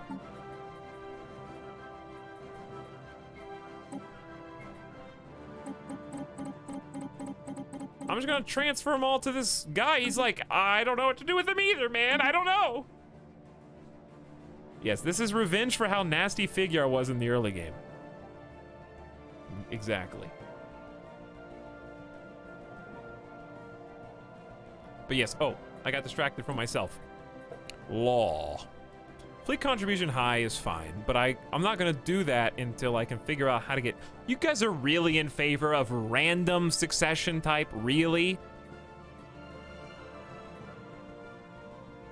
No, we're not going back to equal now that I have diplomatic majority.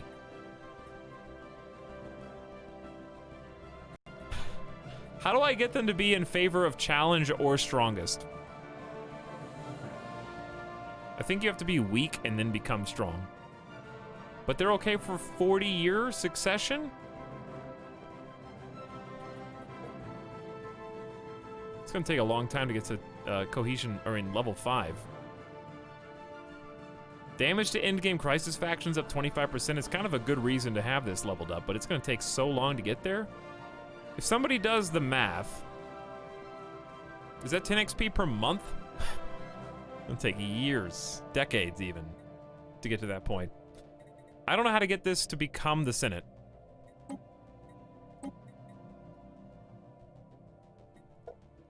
Becoming this Senate is a different thing. We're gonna work on this. We're gonna buy some favors from Bernathi.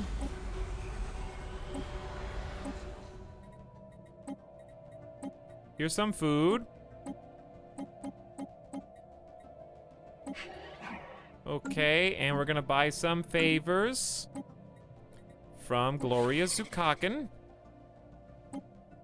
for the Senate.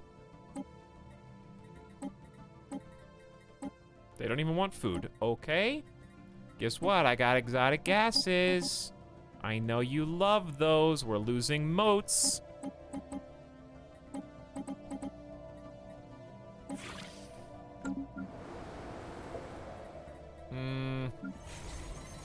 Well, I guess you can have some moats here. But we're running out of space. How many, do I still have any positive? No, we have no positive nanites. But I can buy nanites from the market now, right? No, you can't buy nanites, you fool. All right, so that one's special. That one is special.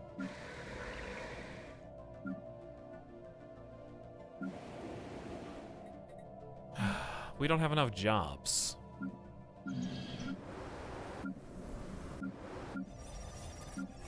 I don't know. Honestly, I don't know. I'll put it on cold steel. All right, give me 2 moat facilities, please. What are they called? Strategic resources or something? Here we go. These are gonna produce only 2 each, and I'm down 7, so that's not good enough. We need to go beyond. There we go. Crunch those minerals, dude. Oh, speaking of crunching minerals, running low on consumer goods, chat. Special project complete. Oh, that's the creature. After an extensive search of the seabed on Zert using a small fleet of submarines, the crew of the Yim Gulieg finally managed to corner the elusive target of their search, a live Tarblack. The shimmering creature, which defends itself by emitting faint psionic signals that produce a sense of dread in most organics, was brought aboard the science ship in a special water tank, simulating its natural environment. The crew members that came into direct contact with the Tarblack will require extensive therapy, but the mission has been a success. Listen, we're psychics, and we're definitely stronger than them. So what are you trying to say? Are you saying that we're weak psychics?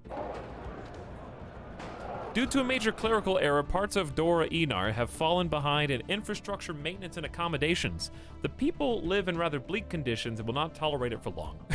Remedying these problems will cost us time and effort. Yes. 50 influence is the one that hurts. We have a strong community. Help them recover due to being an authoritarian. Speaking of, how's our faction? It's getting up there.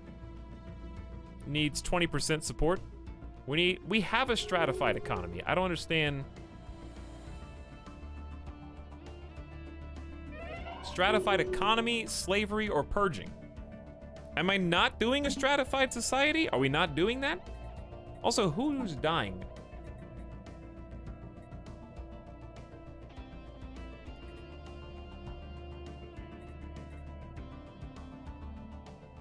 Why is Zukakin still being assimilated?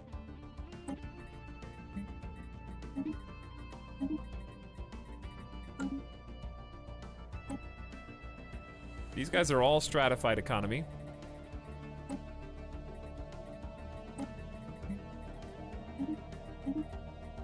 Is this the problem? Sorry, I'm revoking your citizenships. These guys are already residents. Trackposian. How do we even have 36 Trackposian guys?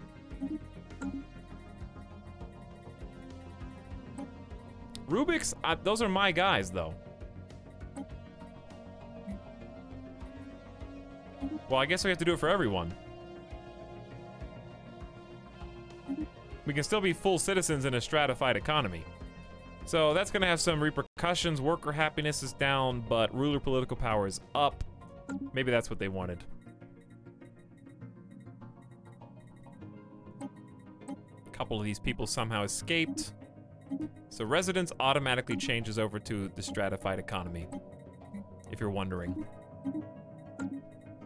So assimilation, you cannot be assimilating and stratified at the same time, is the issue. It's kind of annoying that I can't convert all these, even though I did set default rights earlier, but oh my god.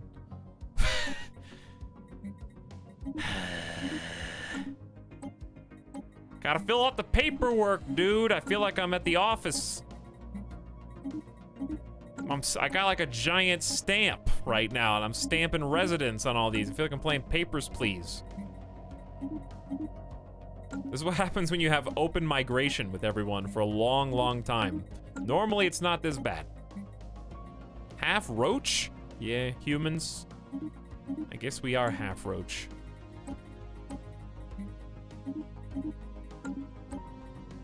Uh-oh. My mouse disappeared for a sec. How many more are there? Half Neo-Fran? I don't even know where these guys came from most of the time. They just appeared. Some of them may have been fleeing from other factions. Some of them might have migrated. What? Okay, what? I did not oh, they're already stratified. Half humans have full citizenship but are stratified, I guess. I don't know. All right, these ones are fine, though. There, I did it. Are you happy? I did it.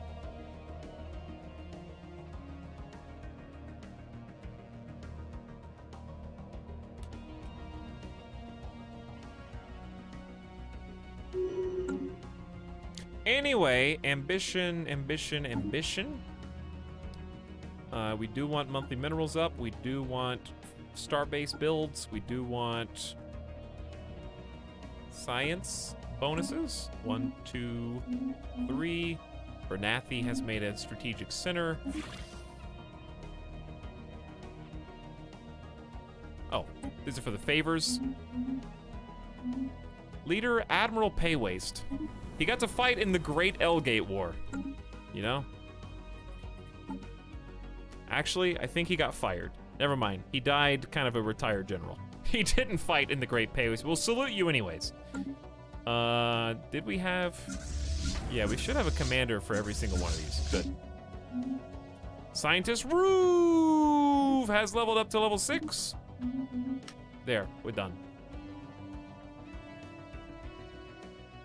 Set all. This is why I didn't like xenophiles. All the half-breeds cluttering up the list. Half human, half roach. A lot of genetic modification. Long-term exposure to the pollen naturally occurring in Castor Prime's atmosphere acts on the colonist pheromone receptors with a mild aphrodisiac effect. Accompanied by a barely perceptible high, the plant that produces the most potent strain is a flower common to all areas of the planet, squirreled away into some obscure taxonomic nook by the scientists on Castor Prime, but known as Marin Karen on the local dialect. Remarkable. Happiness plus 10%. Yeah. That one. Well, Boulder Brotherhood is they're gonna be having a fun time up here. All right, are we ready? Are we in position? I think we're in position, chat. Let's do what we've always wanted to do.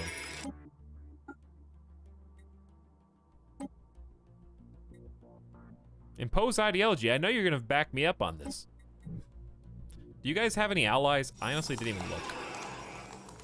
Has a truce? Wow, you guys messed up. No Federation, no nothing, dude. We have declared war.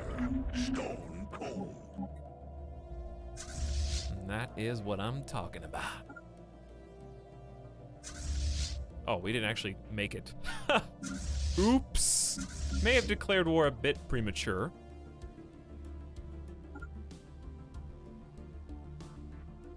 Stone cold. I take it you ethics swapped after getting the God Emperor? Yeah, we changed civics, if that's what you mean. My governing ethics is authoritarian fanatic spiritualist now. With God Emperor Ron doesn't care. And we have aristocratic elite and imperial cult now.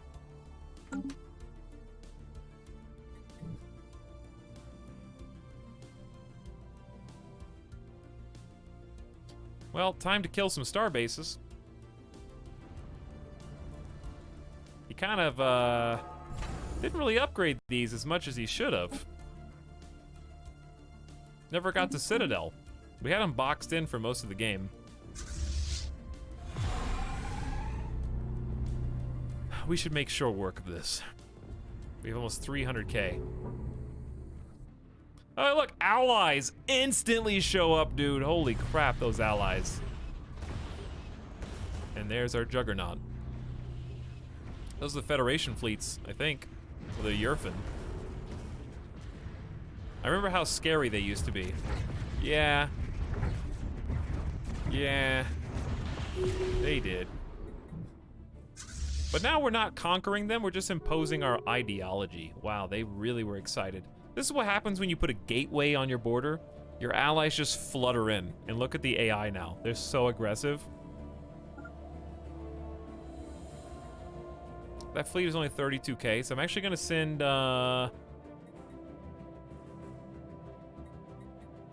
Tsunami its own way. And we're gonna try and take out these stations.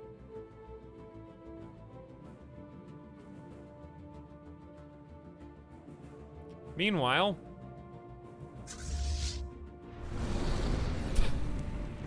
this is now the name of the game.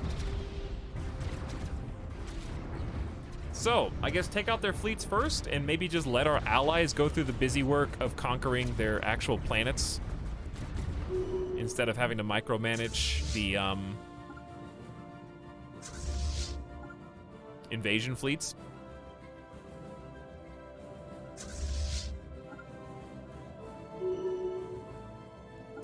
Can you go up there? Yeah, okay.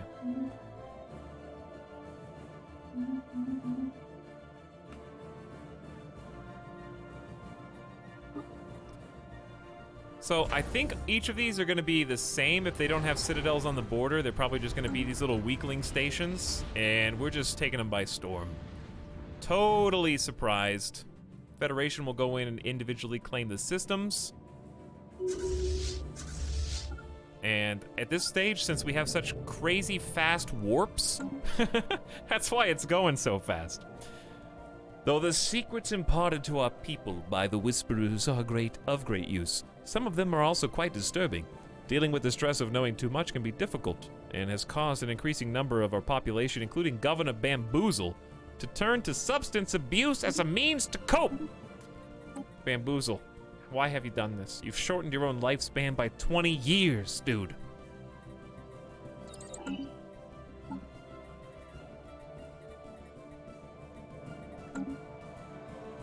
What name list am I using? Lithoid, one of the Lithoid ones.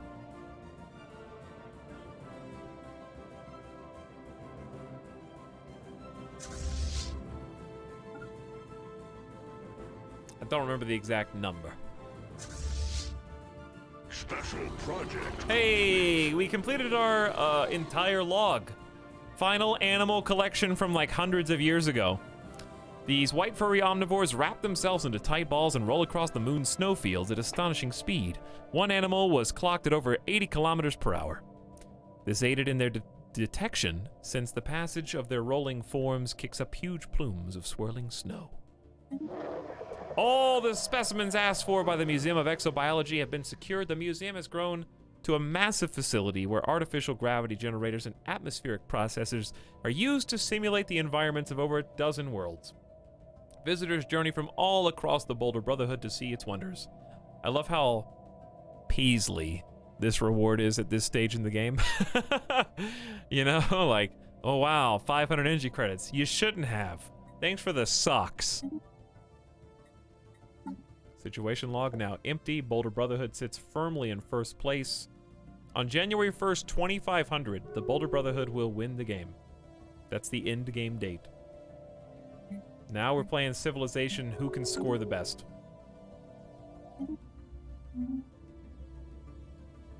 Puzjak Covenant entered into a commercial pact. Peace. That we don't even care for. We're just doing our own thing.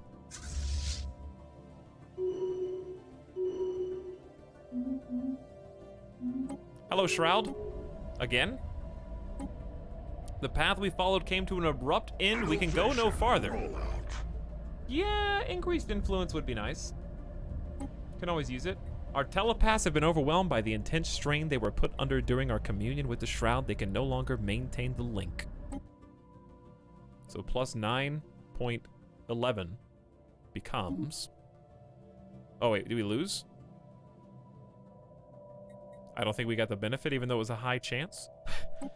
Yeah, we're effectively in the end game. Literally, the game ends in 73 years, no matter what. 100% guaranteed. Not that there's that much to do for the next 73 years, except impose ideologies and create world peace and prepare for the end game crisis, I guess. Let's go with defense platform damage. I don't even think I need to see these guys. They got some big fleets up there in Jurin territory. We'll make it up there. I'll probably swing in behind. We got 120k. They've got almost 200k. What? No. I have 200 and almost 50, and they have almost 180. That's pretty big. It's sizable, at least. We'll probably catch up by going, you know, probably just meet up there and block them off.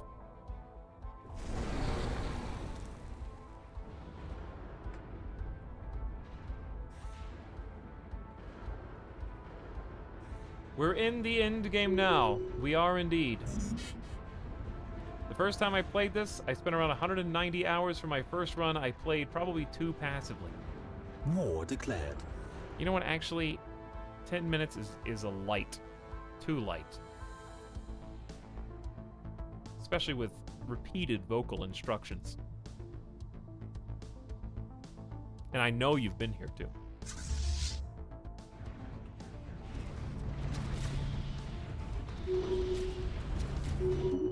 All right. Moving on. Republican Sidamata's Planets entered into a research agreement with the Astani Collective. Governor Chad has leveled up. What have you done to deserve this? Level 8, Governor of the As Seen on TV sector, which is kind of funny, because I guess the stream could be open on some of your TVs. Polysimus Reclaimers declared war on Shazarak Eliminators. I'm gonna be honest with you all. I forgot about these guys. Chad, did you know that they have the Blossom of Doom? Colossus? The Forgotten Remnant fleet just awoke and is now at war with the machines who rose up against the Utkavango. I guess because they're sharing borders now. New Trakpasian and everyone else is boxing the Polysimus in. They still got huge fleets. Huge, scary fleets. Our combined federation would be able to take them, but that's about it.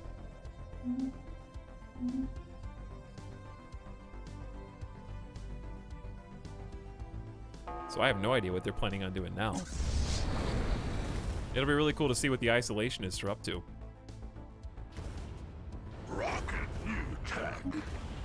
Fleet command limit another 10 up. Makes building larger fleets even easier. Let's go Starbase again. Every starbase we get, we can increase our naval cap even more. I think. I haven't noticed it going up, though, even with all of our anchorages that we've made.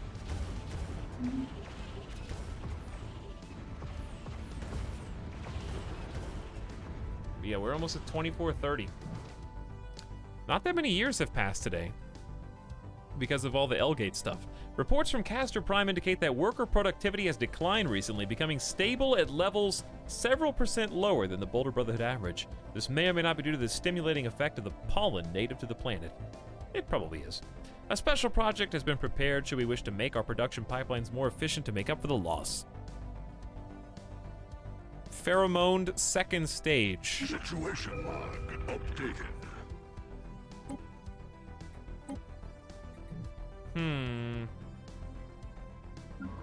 I do have a sleepy science ship.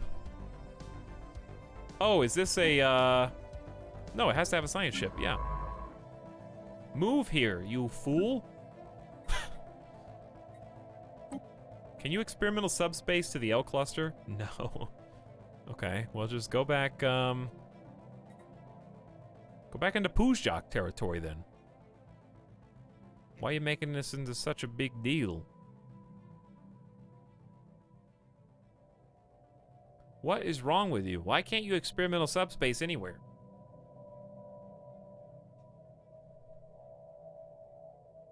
Isn't that the, why can you, we can't go into Puzjak Covenant territory? But you can go anywhere here. Chat?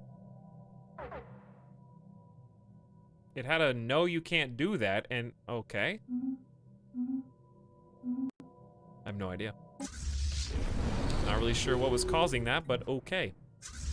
Alright, we're just gonna sit, we're gonna try and like box them out. We've got a Federation fleet kind of moving in too. They got like a, where'd the other fleets go? Didn't they have more? I have no idea what's going on in this game anymore. I really don't know. Speed it up. Fastest. We have to be at peace to change the laws. I think that makes sense. Governor Bamboozle, despite your tendencies for corruption and substance abuse, you've leveled up to level 8. While not yet complete with the installation of advanced solar harvesters, we have begun to reap the benefits of the Dyson Sphere being built in the Ilva system. The energy gains will only continue to increase as construction continues, eventually reaching full operational capacity upon completion. Well, someone died for this. One of our envoys at 209 years old.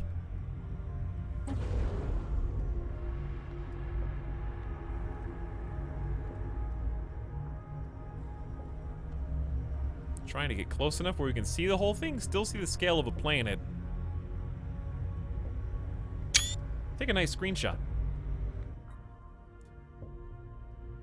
Well, that means we're about to have a big energy boon. And as I don't think we really need to go to 1,700 monthly energy credits. You know what I want to do? That I've wanted to do? For a while? Did you guess? Ring World site?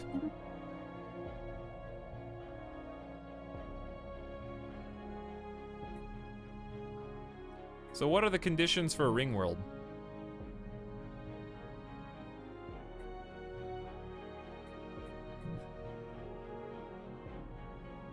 Specifically, because I don't know. Oh, the Ring World has to go around a star. Okay. How hard would that be to do in Rockstar? We have so many energy credits now.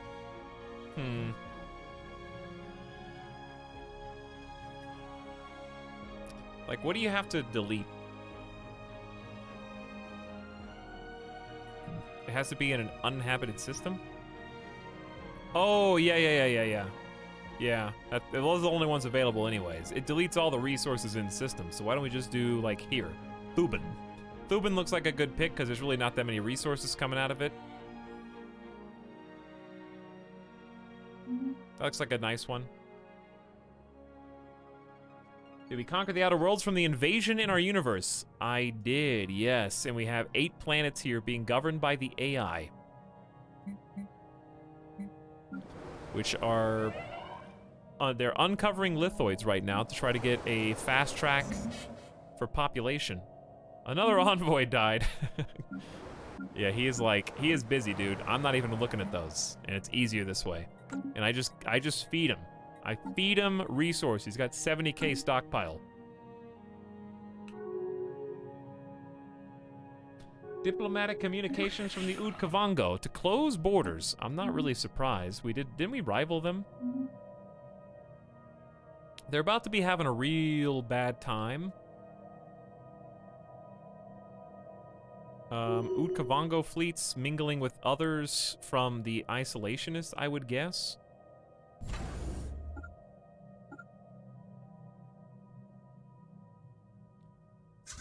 I think our fleets are big enough to kill these guys. Let's go in there and handle it. I think they're already handling it. But it couldn't hurt, you know, to just send in our friends. Send in reinforcements to save the day.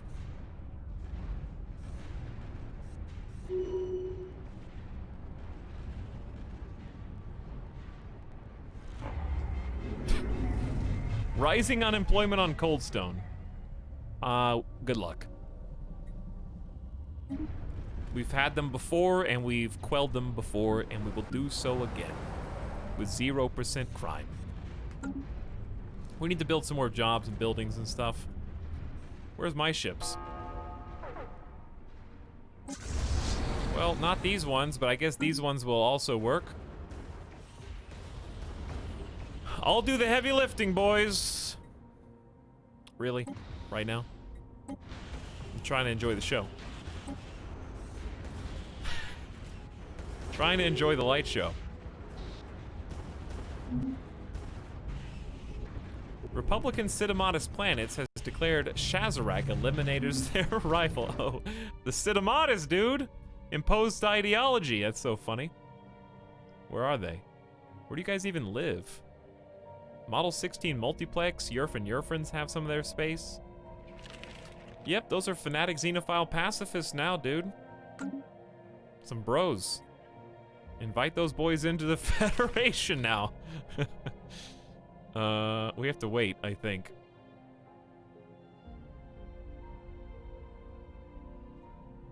I think we have to wait a while. Maybe until we're out of war. Speaking of, it's kind of nice to be in a war on our own terms right now, you know? I know this is a little bit annoying to look at because we're on fastest simulation speed, but it's playing pretty smoothly.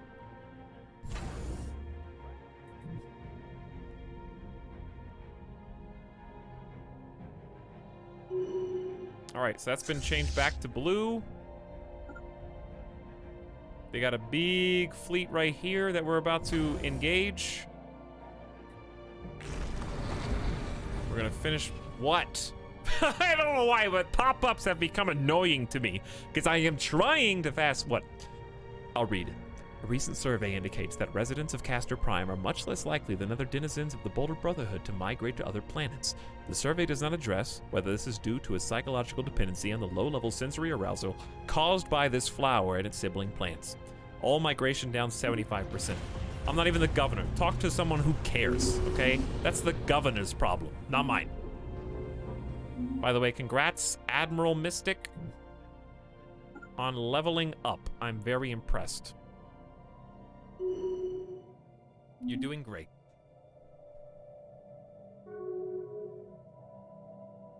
Peace offer between the Polysimus? Really? I am very surprised.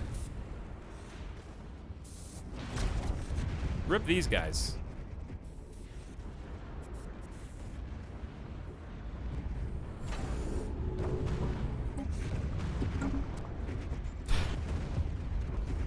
I feel like I'm looking into a kaleidoscope. Strangely relaxing. Wow, it like slowed down and then sped back up while the simulation tried to catch up. feel like I'm watching a school of fish in the ocean, you know? What, Mom? While productivity is no longer declining on the planet, communications between the colony on Castor Prime and the capital on Rock of Ages are breaking down.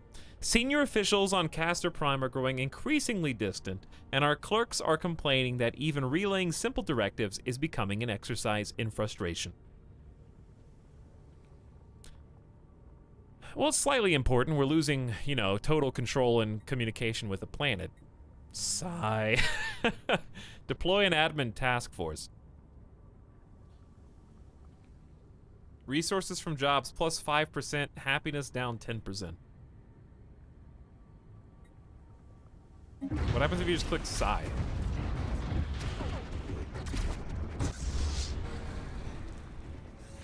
What a busy bee all of my admirals have become now, you know? And they're doing really good. Admiral Jukebox is level 7. We actually might have a level 10 Admiral at some point. That's kind of incredible. I don't even care about the casualties of war. I just want to win. We're 68% war exhaustion. I think we're close. How do these fleets even get back here, by the way? Galactic Council Emergency Measure, repeal independent tribunals. Repeal the independent tribunals resolution, leaving reverence for life as galactic law. Purging other than displacement and the use of world crackers is banned. Diplomatic weight from fleet power down 40%. Defense army morale up, army upkeep up. They're trying to repeal this because... Why? Who called this as an emergency council?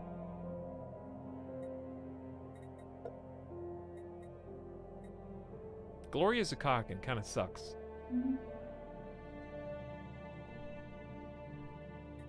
Look at all these people in breach of galactic law now.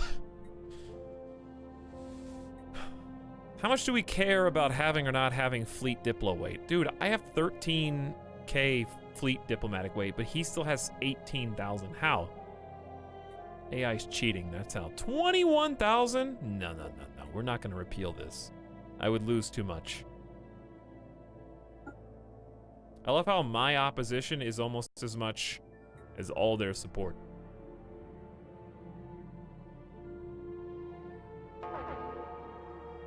Am I understanding this correctly?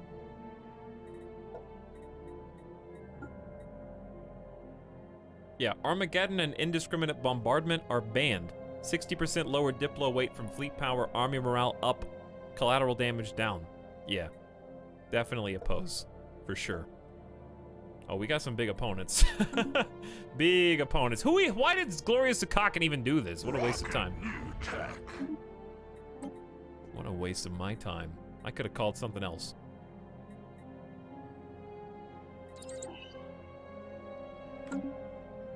Chat, the Endgame crisis is a little sleepy. Robot Mystic has developed Gale Speed trait. Nice job. Level 4. Admiral Negative Neglections, level 5. War declared. Polysimus versus Udkavango. Yikes. Eurofins tried to integrate new Tracpasium Conet. You would. You would. Guess what? I'm gonna integrate Figuar. Maybe.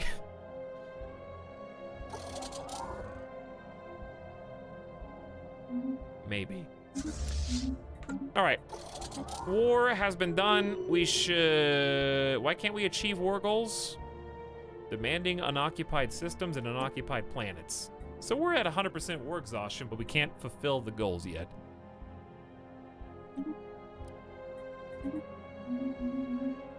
Where are the potential armies?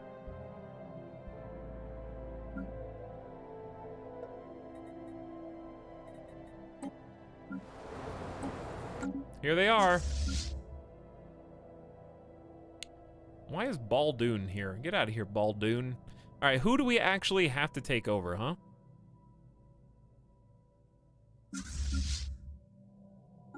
I'm going to their capital. Is in-game year set to the default 2400? Well, it's 2429. I think I set my end game to 2375, so it's literally any time now. It's just a little sleepy. Fringe elements on Castor Prime have banded together to form a quasi-religious organization seeking to control all aspects of the flower and its cultivation. Their leader, a self-styled green hierophant of this flower temple, claims to speak for all flora and fauna of Castor Prime and demands exclusive trading rights for the plant. This is, of course, completely unacceptable and impossible, as the native flora of Castor Prime is of little strategic or economic value and thus may not be brought off-world by law. Unfortunately, they are unlikely to accept this fact gracefully.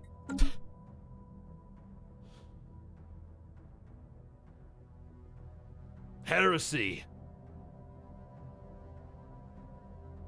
What? Heresy is this?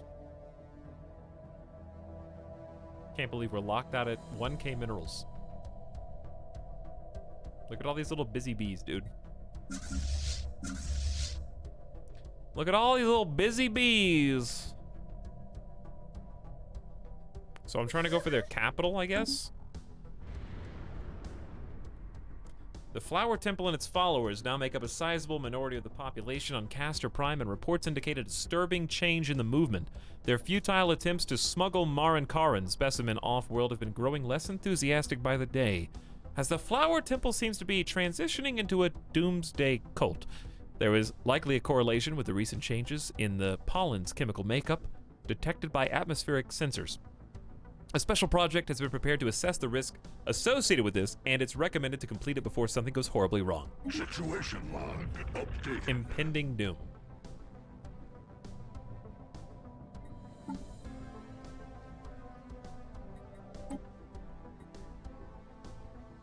Wait, we have like 2 things we need to do here. What happened to that stupid science ship?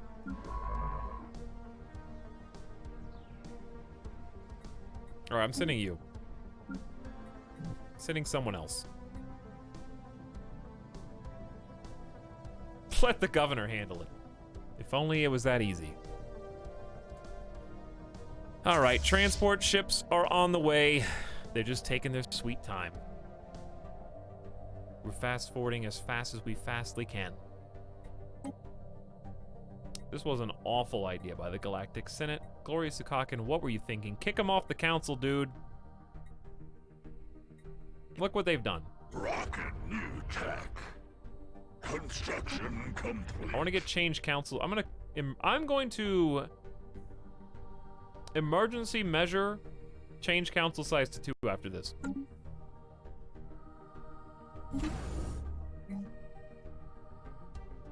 Oh, there we go. There's the anchorages I was looking for. Wonderful.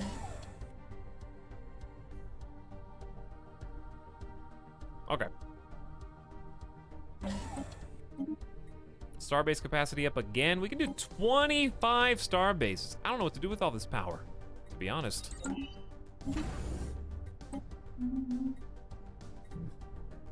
All right, the war presses on. We are trying to invade their capital. Man, there's a lot of numbers on the screen at the same time. Here they are, 1.6K. Where is the capital? Yaris Prime, dude. Wow, what a teeny tiny baby garrison. They're going in! Land those armies.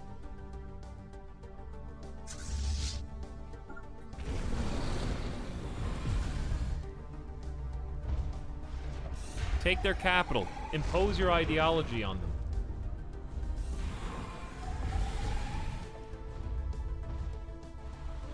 Well, it is, did we just easily take that over? I think we just steamrolled them. The Meta Rubiks are just here.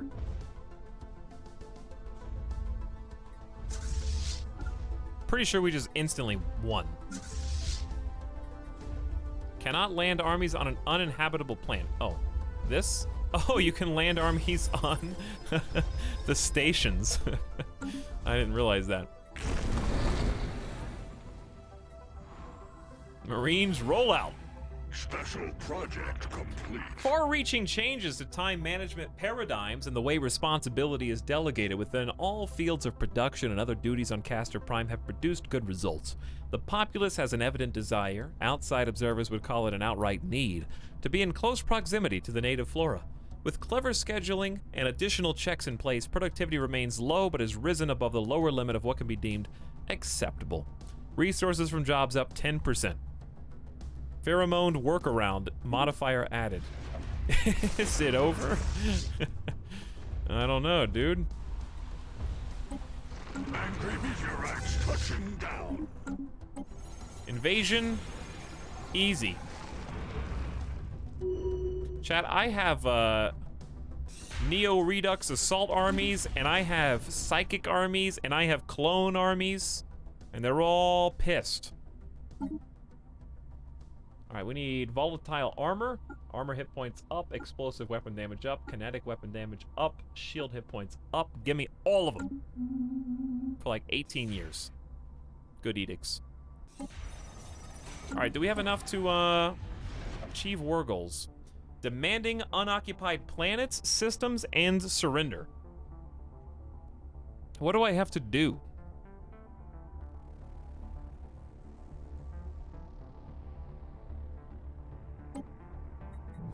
Wrong special project.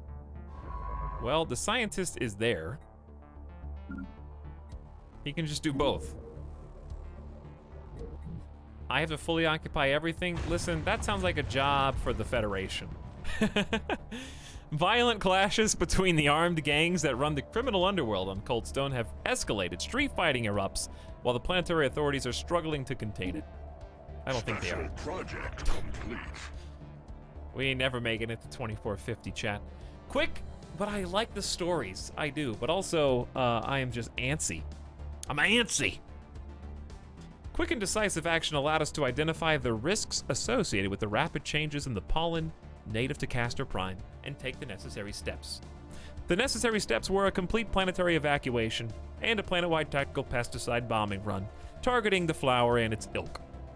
The plants were rapidly mutating, and their unique pollen would, had they not been destroyed, soon have begun delivering a potent neurotoxin to the olfactory organs of all sapient life on Castor Prime. The scientists on the Colonization Council theorize that this is part of a natural cycle on Castor Prime and that the pollen's adverse effects on us, in the form of a crumbling local administration, the rise of the flower temple cult, and eventual pollen toxicity, were chance side effects rather than the product of a plant's sinister self-defense mechanism. Regardless, any and all traces of the flower have been wiped from the planet's surface, and our colonists are safe and free of the planet's influence. The planet has been purged of the dangerous flower, removing all related modifiers. Oh, very sad. It's a lie. He hates the stories. No, I love the stories, dude. I'm just like uncomfortable. I'm thirsty. I'm thirsty. Secure and concentrated, they are able to devote their every waking hour to planning how to best defend our empire. Oh, look at that thing. Strategic Coordination Center Hull. Excellent. The next step will give us even more naval capacity plus 50, another 2 star bases, 4 defense platforms per star base, and sublight speed up 5%. Go. Construction complete. Scientist Tim Fish, after many long years of service, died at the tender age of 210. What a god. It's finally time to recruit someone new. Rocket new tech. You live to 225? That's pretty impressive. And you're psychic? We'll do that.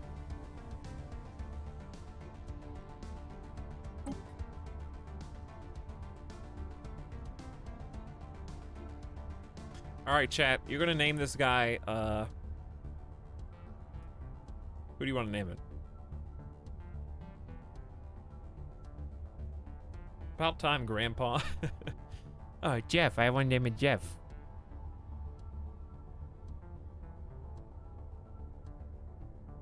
Is that still funny to you? All right, fine.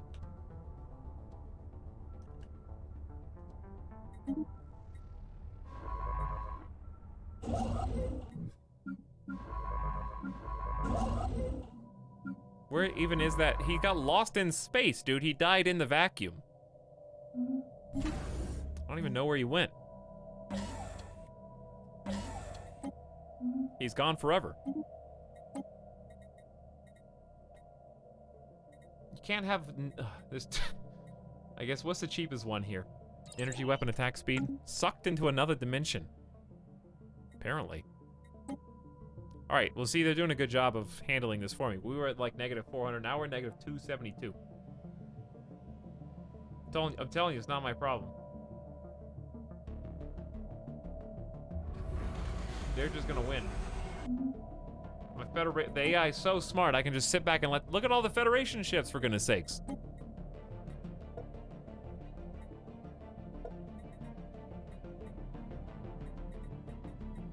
All right, I'm about to call an emergency measure when this is done.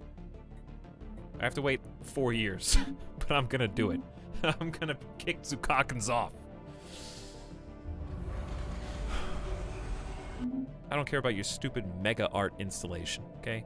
Get on my level. I can't believe my faction still doesn't have a stratified economy, dude. I have a stratified economy. I tried. I gave it a shot. I'm trying to embrace your ethics. Dominate subject nations. Difficult. It's difficult. You only give me 4 tasks. And I already did one of them and you didn't count it. So what do you want from me? Alright, I'm dying gamer death right here, chat. Hold on. I feel like I'm dying gamer death. We got some stuff to do. We are out of jobs. Like everywhere. I am dying gamer death as we speak. I'm about to hand these over. I'm about to hand these over to the AI. Watch them like undo everything that I did. That would be bad.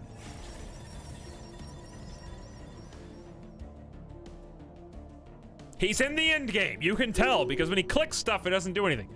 We are withdrawing our troops and ceasing military operations targeting the Boulder Brotherhood. Thank you, Holy Figuar Empire, who is now a fanatic spiritualist authoritarian nation. The best possible outcome. See? I told you that they would do it. Now I gotta move quickly. Not you.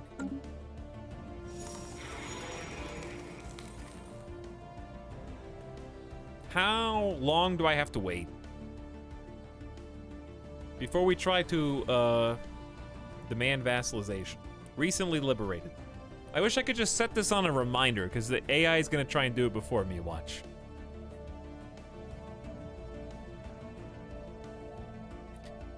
Figuar, how does it feel to go from egalitarian militarist democratic crusaders to a theocratic monarchy powered by authoritarian leaders? How does it feel?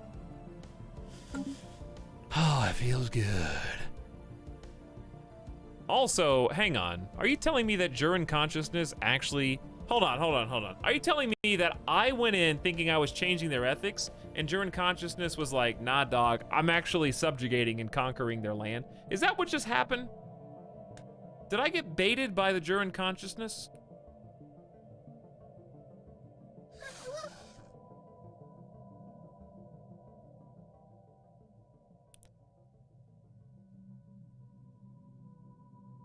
Guess what? They can do that? I guess they can. Guess what? I got something in store for you. Boy, do I have a little switcheroo to do for you, dude. Play me like a fiddle in front of all my viewers? Watch and learn, baby. Watch and learn. We have won the war. Good job, though. Outsmarted by Geico. Imagine getting outsmarted by an AI. Well, that's like what they're designed to do, though.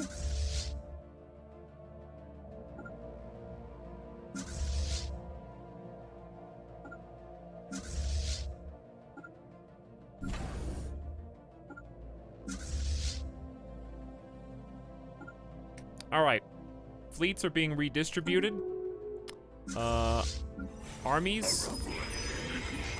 Get out of my face. Armies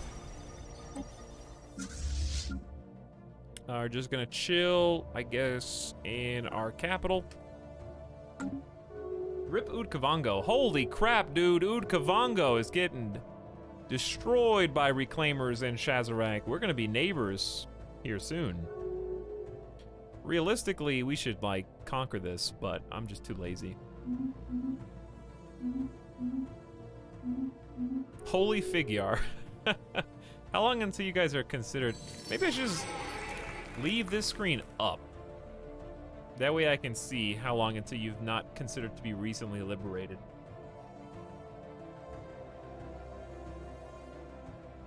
Incoming transmission. Absolutely not.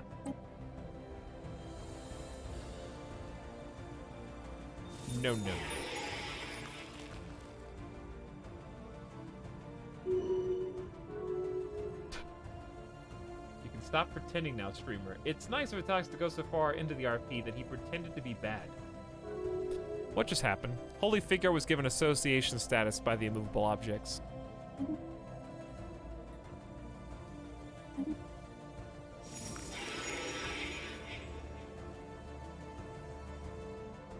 Well, I guess they went around me.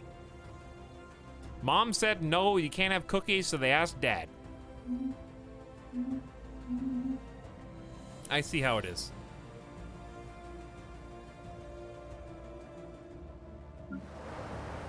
Meanwhile, on my other planets that also have no jobs, or housing for that matter, I guess we can replace some of the mining districts now. Little by little. We have max alloys, chat. What am I what am I supposed to do with all this? I can't even stockpile it that much. I have so many resources.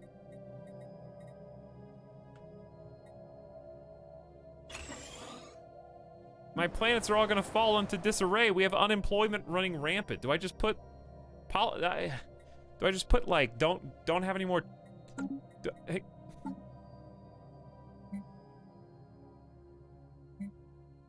We're already on strict rationing. Population controls. Long-term demographics is too important a matter to be left solely in the hands of individual actors. Yes, we are authoritarian for a reason, chat.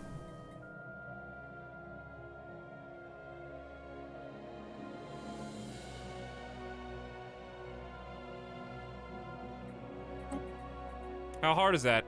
25? Okay. Reduce stability by 5.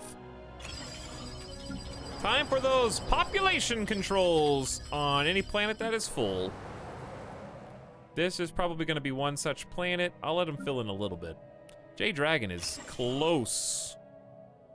Which is our first full Ecumenopolis, which is kind of crazy. Alright, this one for sure is -1 housing. Alright, population control. Basically full up on our orbital worlds.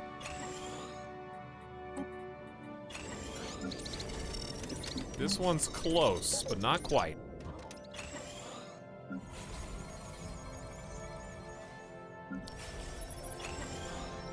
Close. Wait. No. Replace this with a habitation district for more room. Okay. No jobs! They need jobs. Why is Akalum Prime? You know what, Fraggletooth? Guess what? Fraggletooth, Bamboozle, you are getting your own auto build. On Balanced, because I think you have the people that eat food. So Balanced focus for you. We're gonna give you resources. You take care of that. At this stage in the game, give that over the AI, chat. Just give it over. You're making so many resources, you don't even know what to do with them all. Let the AI take care of your burdens. That's what they're there for. So now we're only governing these ones. I just eliminated 3 more, and we already have 8, so the AI has 11, and I have 17, but I could even make that smaller. If I wanted to make Area 51 and Squand,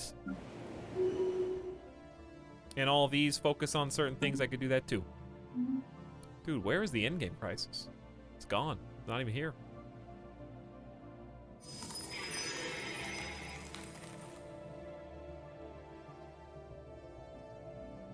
When is recently liberated fade?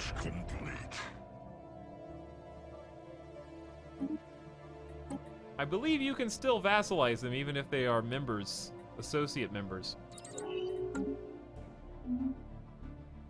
But I have no idea how long that status lasts. You can't do like a universal income or something for what? To give to everybody with all of our excess cash? It's funny. I can't believe they're still selling my people as slaves at this stage in the game. This place is full up, dude. L Cluster was pretty clutch just in terms of expansion. Oh, we can maybe change the law now. Still voting no on succession type. They love random though. Yerfin's opposed, but the weaklings are not. But it's, wait a second, our chat, wait a second. Vote weight is diplomatic. Based on diplomatic weight, we wield more power. If I vote, hold on. Ah, crap, I just need someone else to vote with me.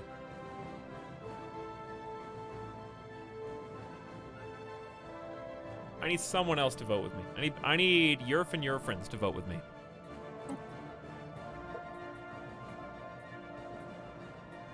They have a 35k. I can almost outvote them. 35 plus 30 is 65. If Yerfin voted for me, then...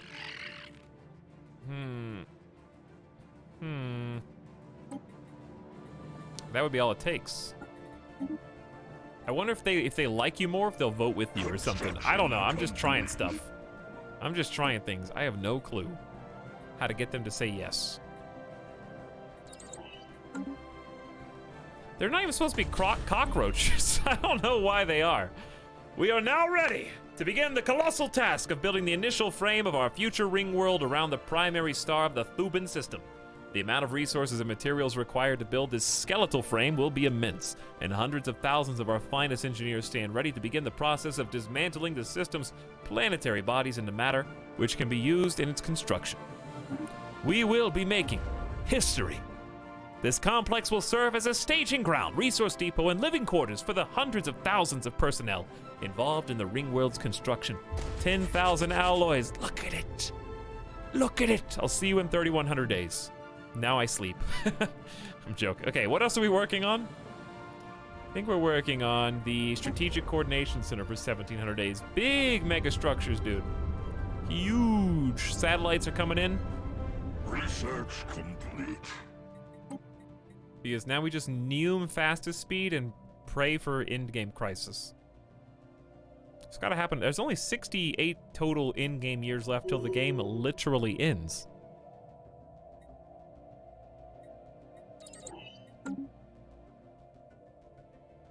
And unless something changed, we should still be winning by, yeah, over 12,000 points.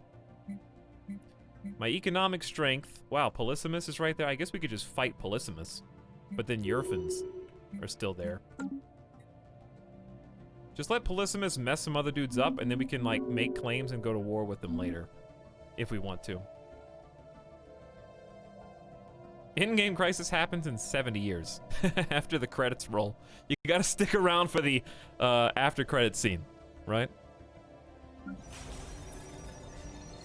Alright, got one too many pops here, I think?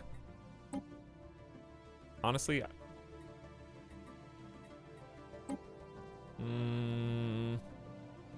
I haven't even looked at this screen. I guess like Cold Steel has 109 housing.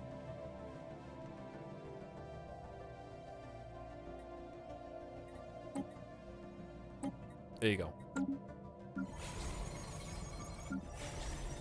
Got 3 of you.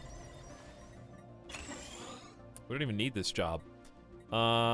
We have 3 jobs. We have 3 workers not employed. So I could just say resettle. Do the same thing. Send them to an ecumenopolis. Scroll down. Find the unemployed dudes. You guys can move if you want to later. We were never meant to be here. The corpse of a dead Neo-Redux tumbles through the void ahead. The putrid carcass emits a shrill screech before it vanishes out of sight. I guess increased firing rate is good. 20% bonus is always nice. 5 unemployed.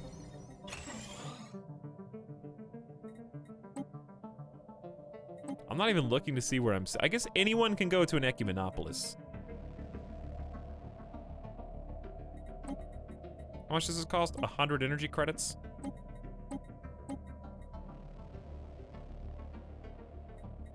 I actually don't care. Do what you're gonna do. And these 5 unemployed need to go. Well, this is filling up jobs in Ecumenopolis real quick.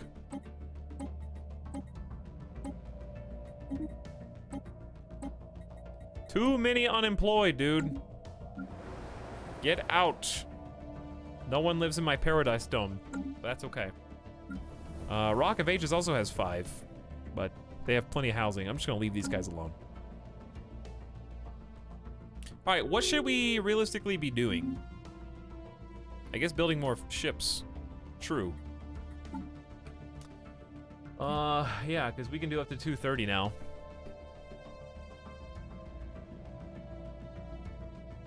Sidamatis into the Federation. Yeah, they're probably weak enough where it won't matter. How weak are they?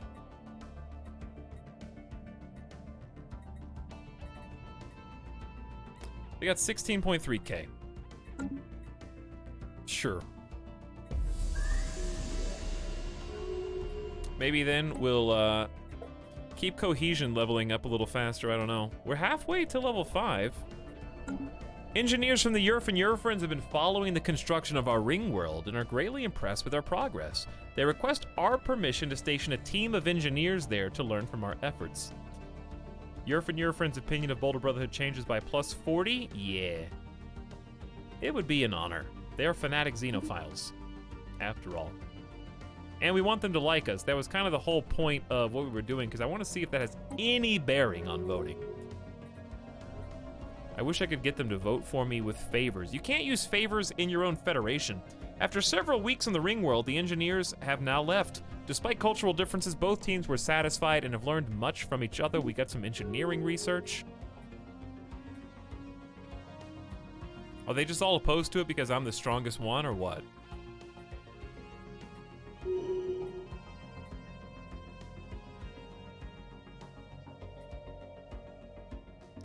Invite members, president decides. Oh yeah, you're the president right now.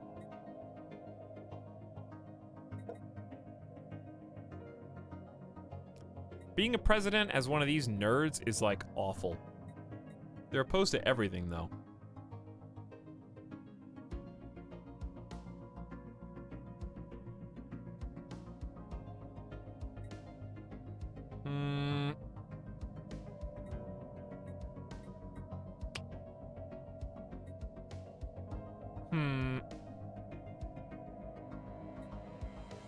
Maybe... Chat, what do I do? How do I become the lead? How do I become the only leader of my own federation? I think I played this wrong. And we would have to try to kick the weenies out. But we can't because everyone likes them because they're all... Well, it's working as intended, I guess. The problem is that it's on a rotation. I guess there's no reason for there to be just me. Should we go to high fleet contribution? Gotta go for strongest then win? I can't. We can't even change it to this because they won't vote for me. I have to become so far ahead of them in terms of diplomatic power that I can outvote all of them. Luckily, we have vote weight on diplomatic instead of equal, so they all want it to go back to equal.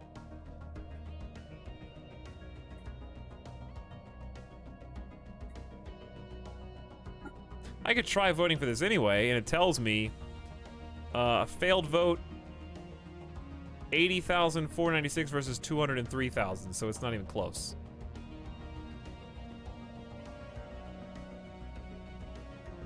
They just don't want it. So it's probably just not gonna happen. It's fine. I don't like need it to win. It would just be nice. I think I have a better shot of being like Galactic Senate God.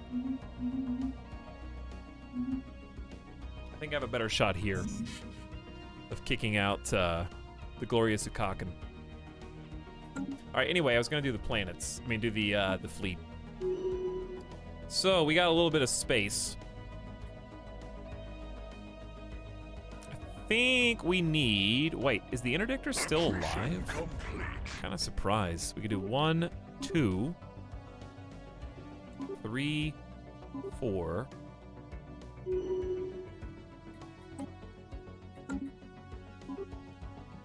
And then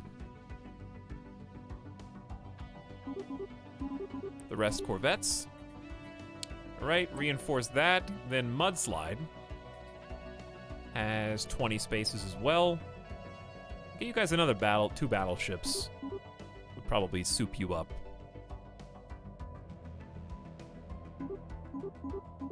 There you go. Okay, Shockwave. We got some room for you as well.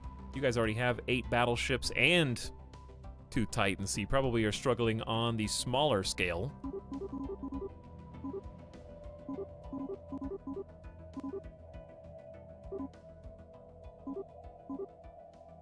Okay, there you go. Reinforce. And then the Tsunami only has 205. Couple cruisers. Few destroyers.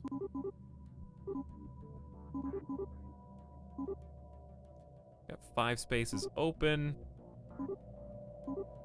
There you go, 230. Okay.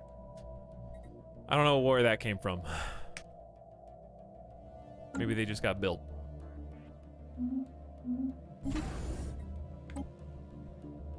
And we could up our naval capacity more by creating additional star bases, and the only place that actually makes sense to do that are in systems that we have settled, in my opinion. So I'm looking for the single circle, if you're wondering what I'm searching for. Got a rocky road planet there. All right, we may have gone overboard, but I think it's fine, because we only incur a small penalty. We're still losing 1 rare crystal.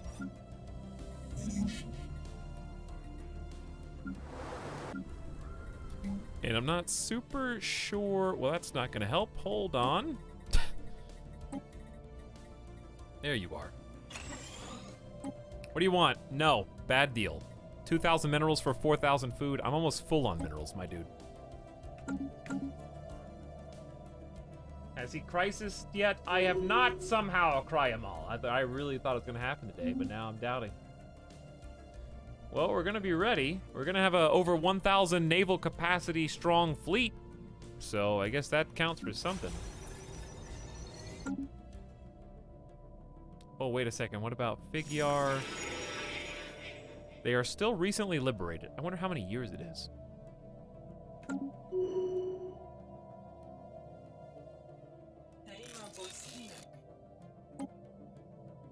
End threat containment. War is waged to end a galactic threat.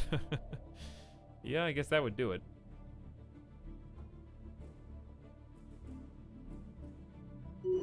Yeah, I think we're in the best position we can be in to even face an endgame crisis. Request thraldom. No thanks. Invite to Federation. What if I just demanded vassalage? They would say no.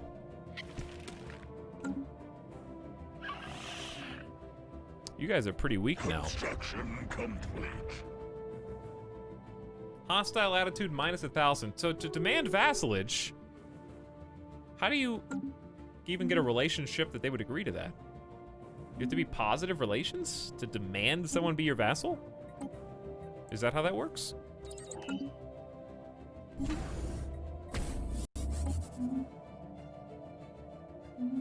They're not even a valid rival. Construction complete. Can you just do that all at once? But yeah, well, it says relative power of empires plus 26. They're considered pathetic, but their tech level's equivalent. Hostile attitude minus 100.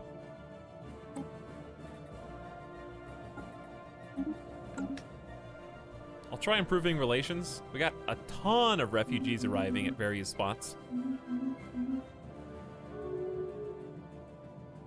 Polysimus and Udkovango are no longer at war, but they've done their damage, I think. Scientist Too Many Errors is skill level 5. Too much going on for my brain. As if summoned. Hi, I will have science D over you.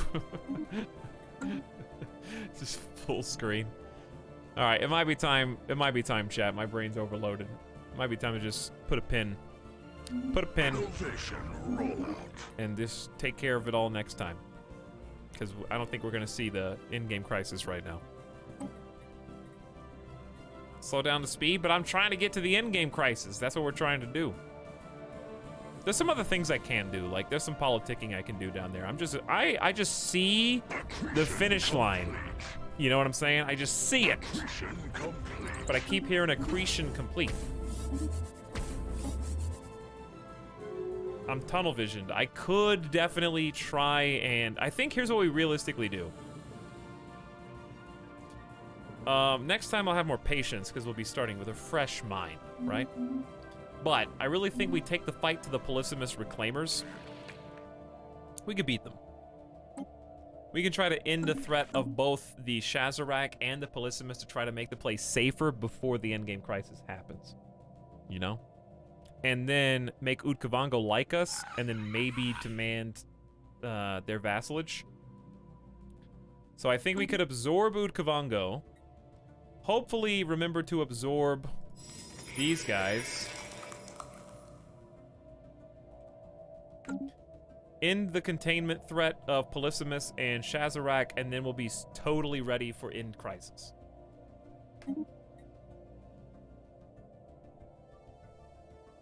I'm just glad we bumped up the endgame crisis year by 25. That was a good call for sure, and it's still taking as long. Okay, absorb, Figuar, and Udkovango, and war neighbors. Okay, and that is where we will pick up next time. But honestly, I'm very happy. I'm very proud.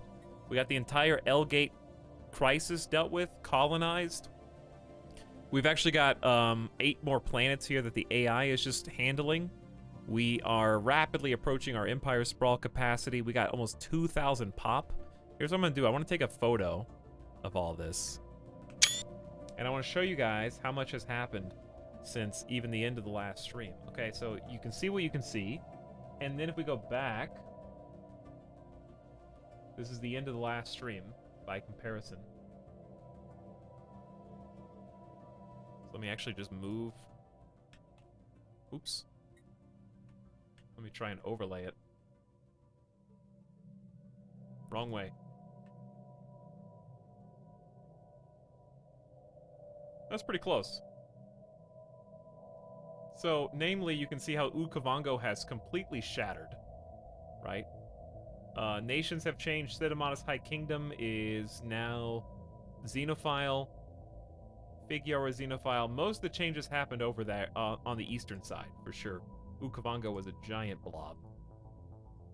But Sidamatis has a lot of pockets in it now that it didn't have. And of course, you got the L cluster in the top right, colonized by yours truly. Did I take a screenshot with the UI?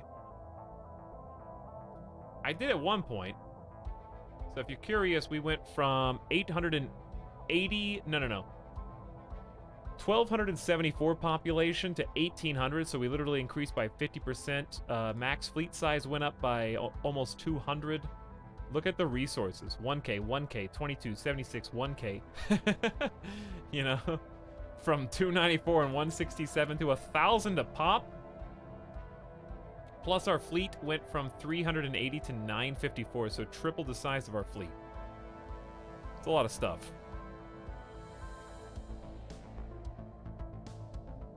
Yeah, in just 26 years, too. True.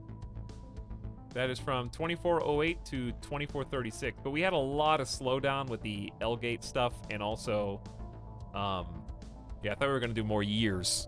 But also, I just feel exhausted from trying to, like, micromanage all this. So next time, we're just going to put the pedal on the metal to Endgame. We might do like, the things that I mentioned earlier, as far as, you know, absorbing these guys. But if we, I mean... It's been 50 years since, it's been 60, almost 60 years since the start of Endgame. It is, I don't know what it's waiting for, but it's literally any time now. How many years has this playthrough been, though? I think is it start in, what year does it start? I think it starts in 2200, doesn't it? Yeah, so it's about 234 years so far. It takes a while for things to get rolling. But boy, has it gotten rolling. We come a long way from this, chat. Yeah, we come a long way from that. Wait, that's not... Is that even the right one? No, it's a different one. That's the wrong campaign. That's from a long time ago. But still, we've come a long way from these, even.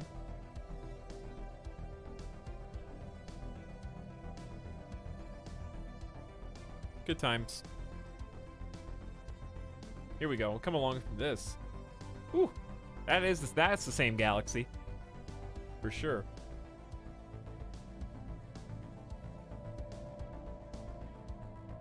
Look at that bite. Taking a bite of that cookie. Crazy.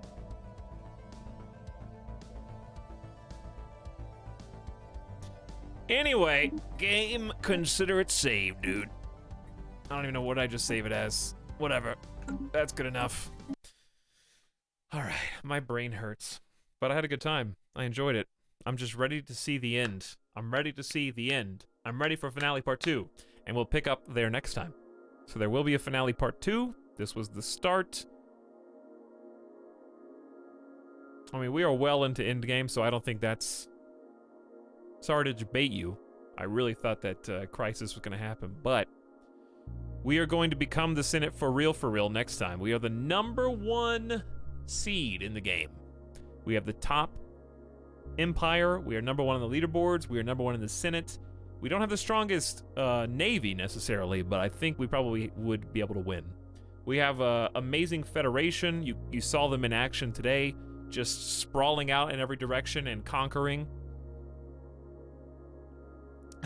We showed up for Endgame, but Thanos didn't set his alarm. This is the sub sound.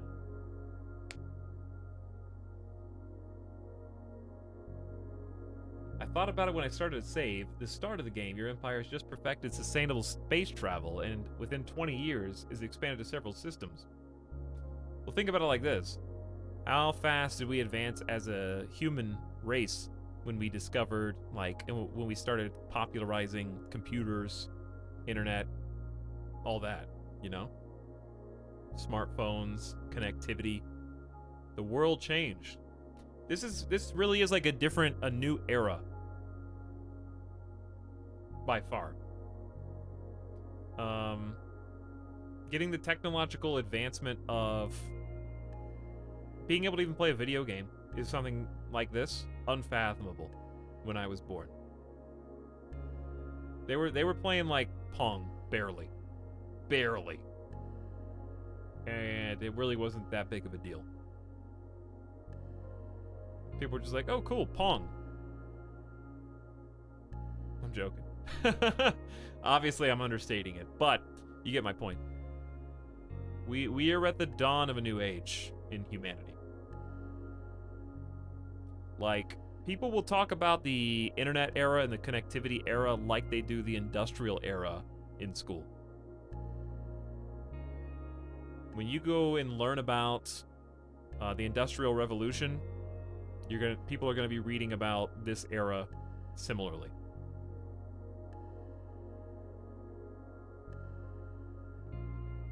But it seems slow because in our lifetimes, we're experiencing time as it is happening. But once you have that kind of breakthrough where you learn fast interstellar travel, that opens up Stellaris, you know? So you're right.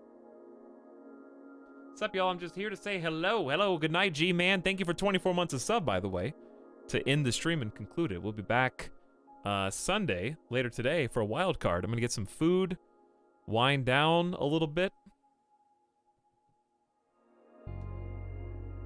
100 years is a lot shorter in a textbook. It is indeed.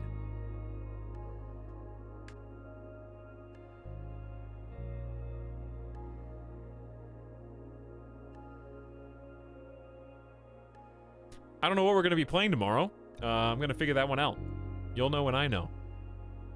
It's a mystery. I got a few ideas.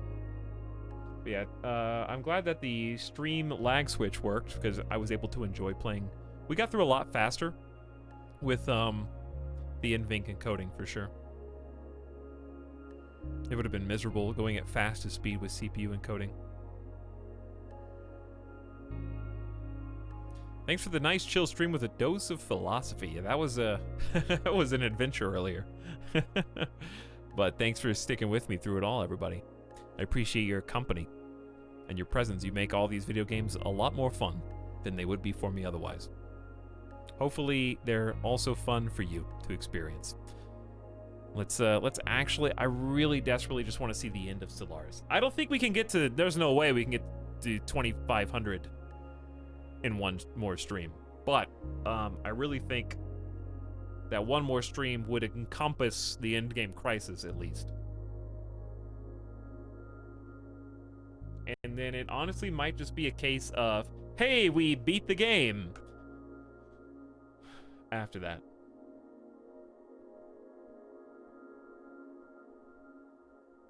So we'll see how it goes. We'll see how it goes next time. Whether or not next episode will be the end. Like if we win in all but name.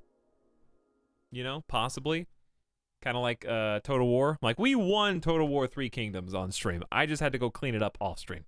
Like I don't know if I want next stream to be like, whoa, finally, the Endgame crisis is here. Let's see how crazy it is. Whether or not it's a challenge will be a different story, because I feel like we're very prepared. And I honestly feel like the reason for that is because our Federation has been so successful. I.e., our Federation has done wars of ideology against all potential opponents who were authoritarian, like, expansionists, and imprinted their xenophile ways upon them. Basically neutering all galactic threats. So we're going to be really well prepared in terms of like a galactic senate. There's not really a lot of troublemakers outside of the military isolationists now and that robot uprising. Those are the two big kind of internal threats. So I don't know how much to expect the endgame crisis to be huge. We'll see. Maybe it is. But I really feel like we have positioned ourselves in a place where we're very ready. We've got a stout Federation. We're probably going to upgrade to high contribution to the fleet capacity to make a larger Federation fleet before they get here. So we're going to do big Federation fleet next time. Hopefully we'll get to level 5 Federation so we get that 25% damage buff to them.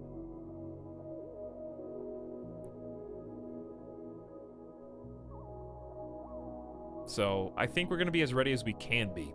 And we're head of the Galactic Council, so we can try and pass an emergency measure against the endgame crisis to try to unite everybody. I think we're going to win. But who knows? I don't even know what can happen. Hey, GamerDeathBot. I see it, bro. I got you. We're on the same page right now. Good night, everybody. Thank you for watching. Taco time. I'm going to make some tacos. Have a good night, Syntax Sync. The Snake Deadbeat. Good night. Big Boss Boy and Red Woody and Demonic Duck Master. See you later, Bonaparte. Bye, Boss Cog. Thanks for watching, Minato. Precious. And everybody else in between. See you later, Grugan and Robot and I'm the Scout. Later, Asha. Big Peepo Happies. Good night, Swapple. Snide and Negative. You did a good job as an admiral, dude.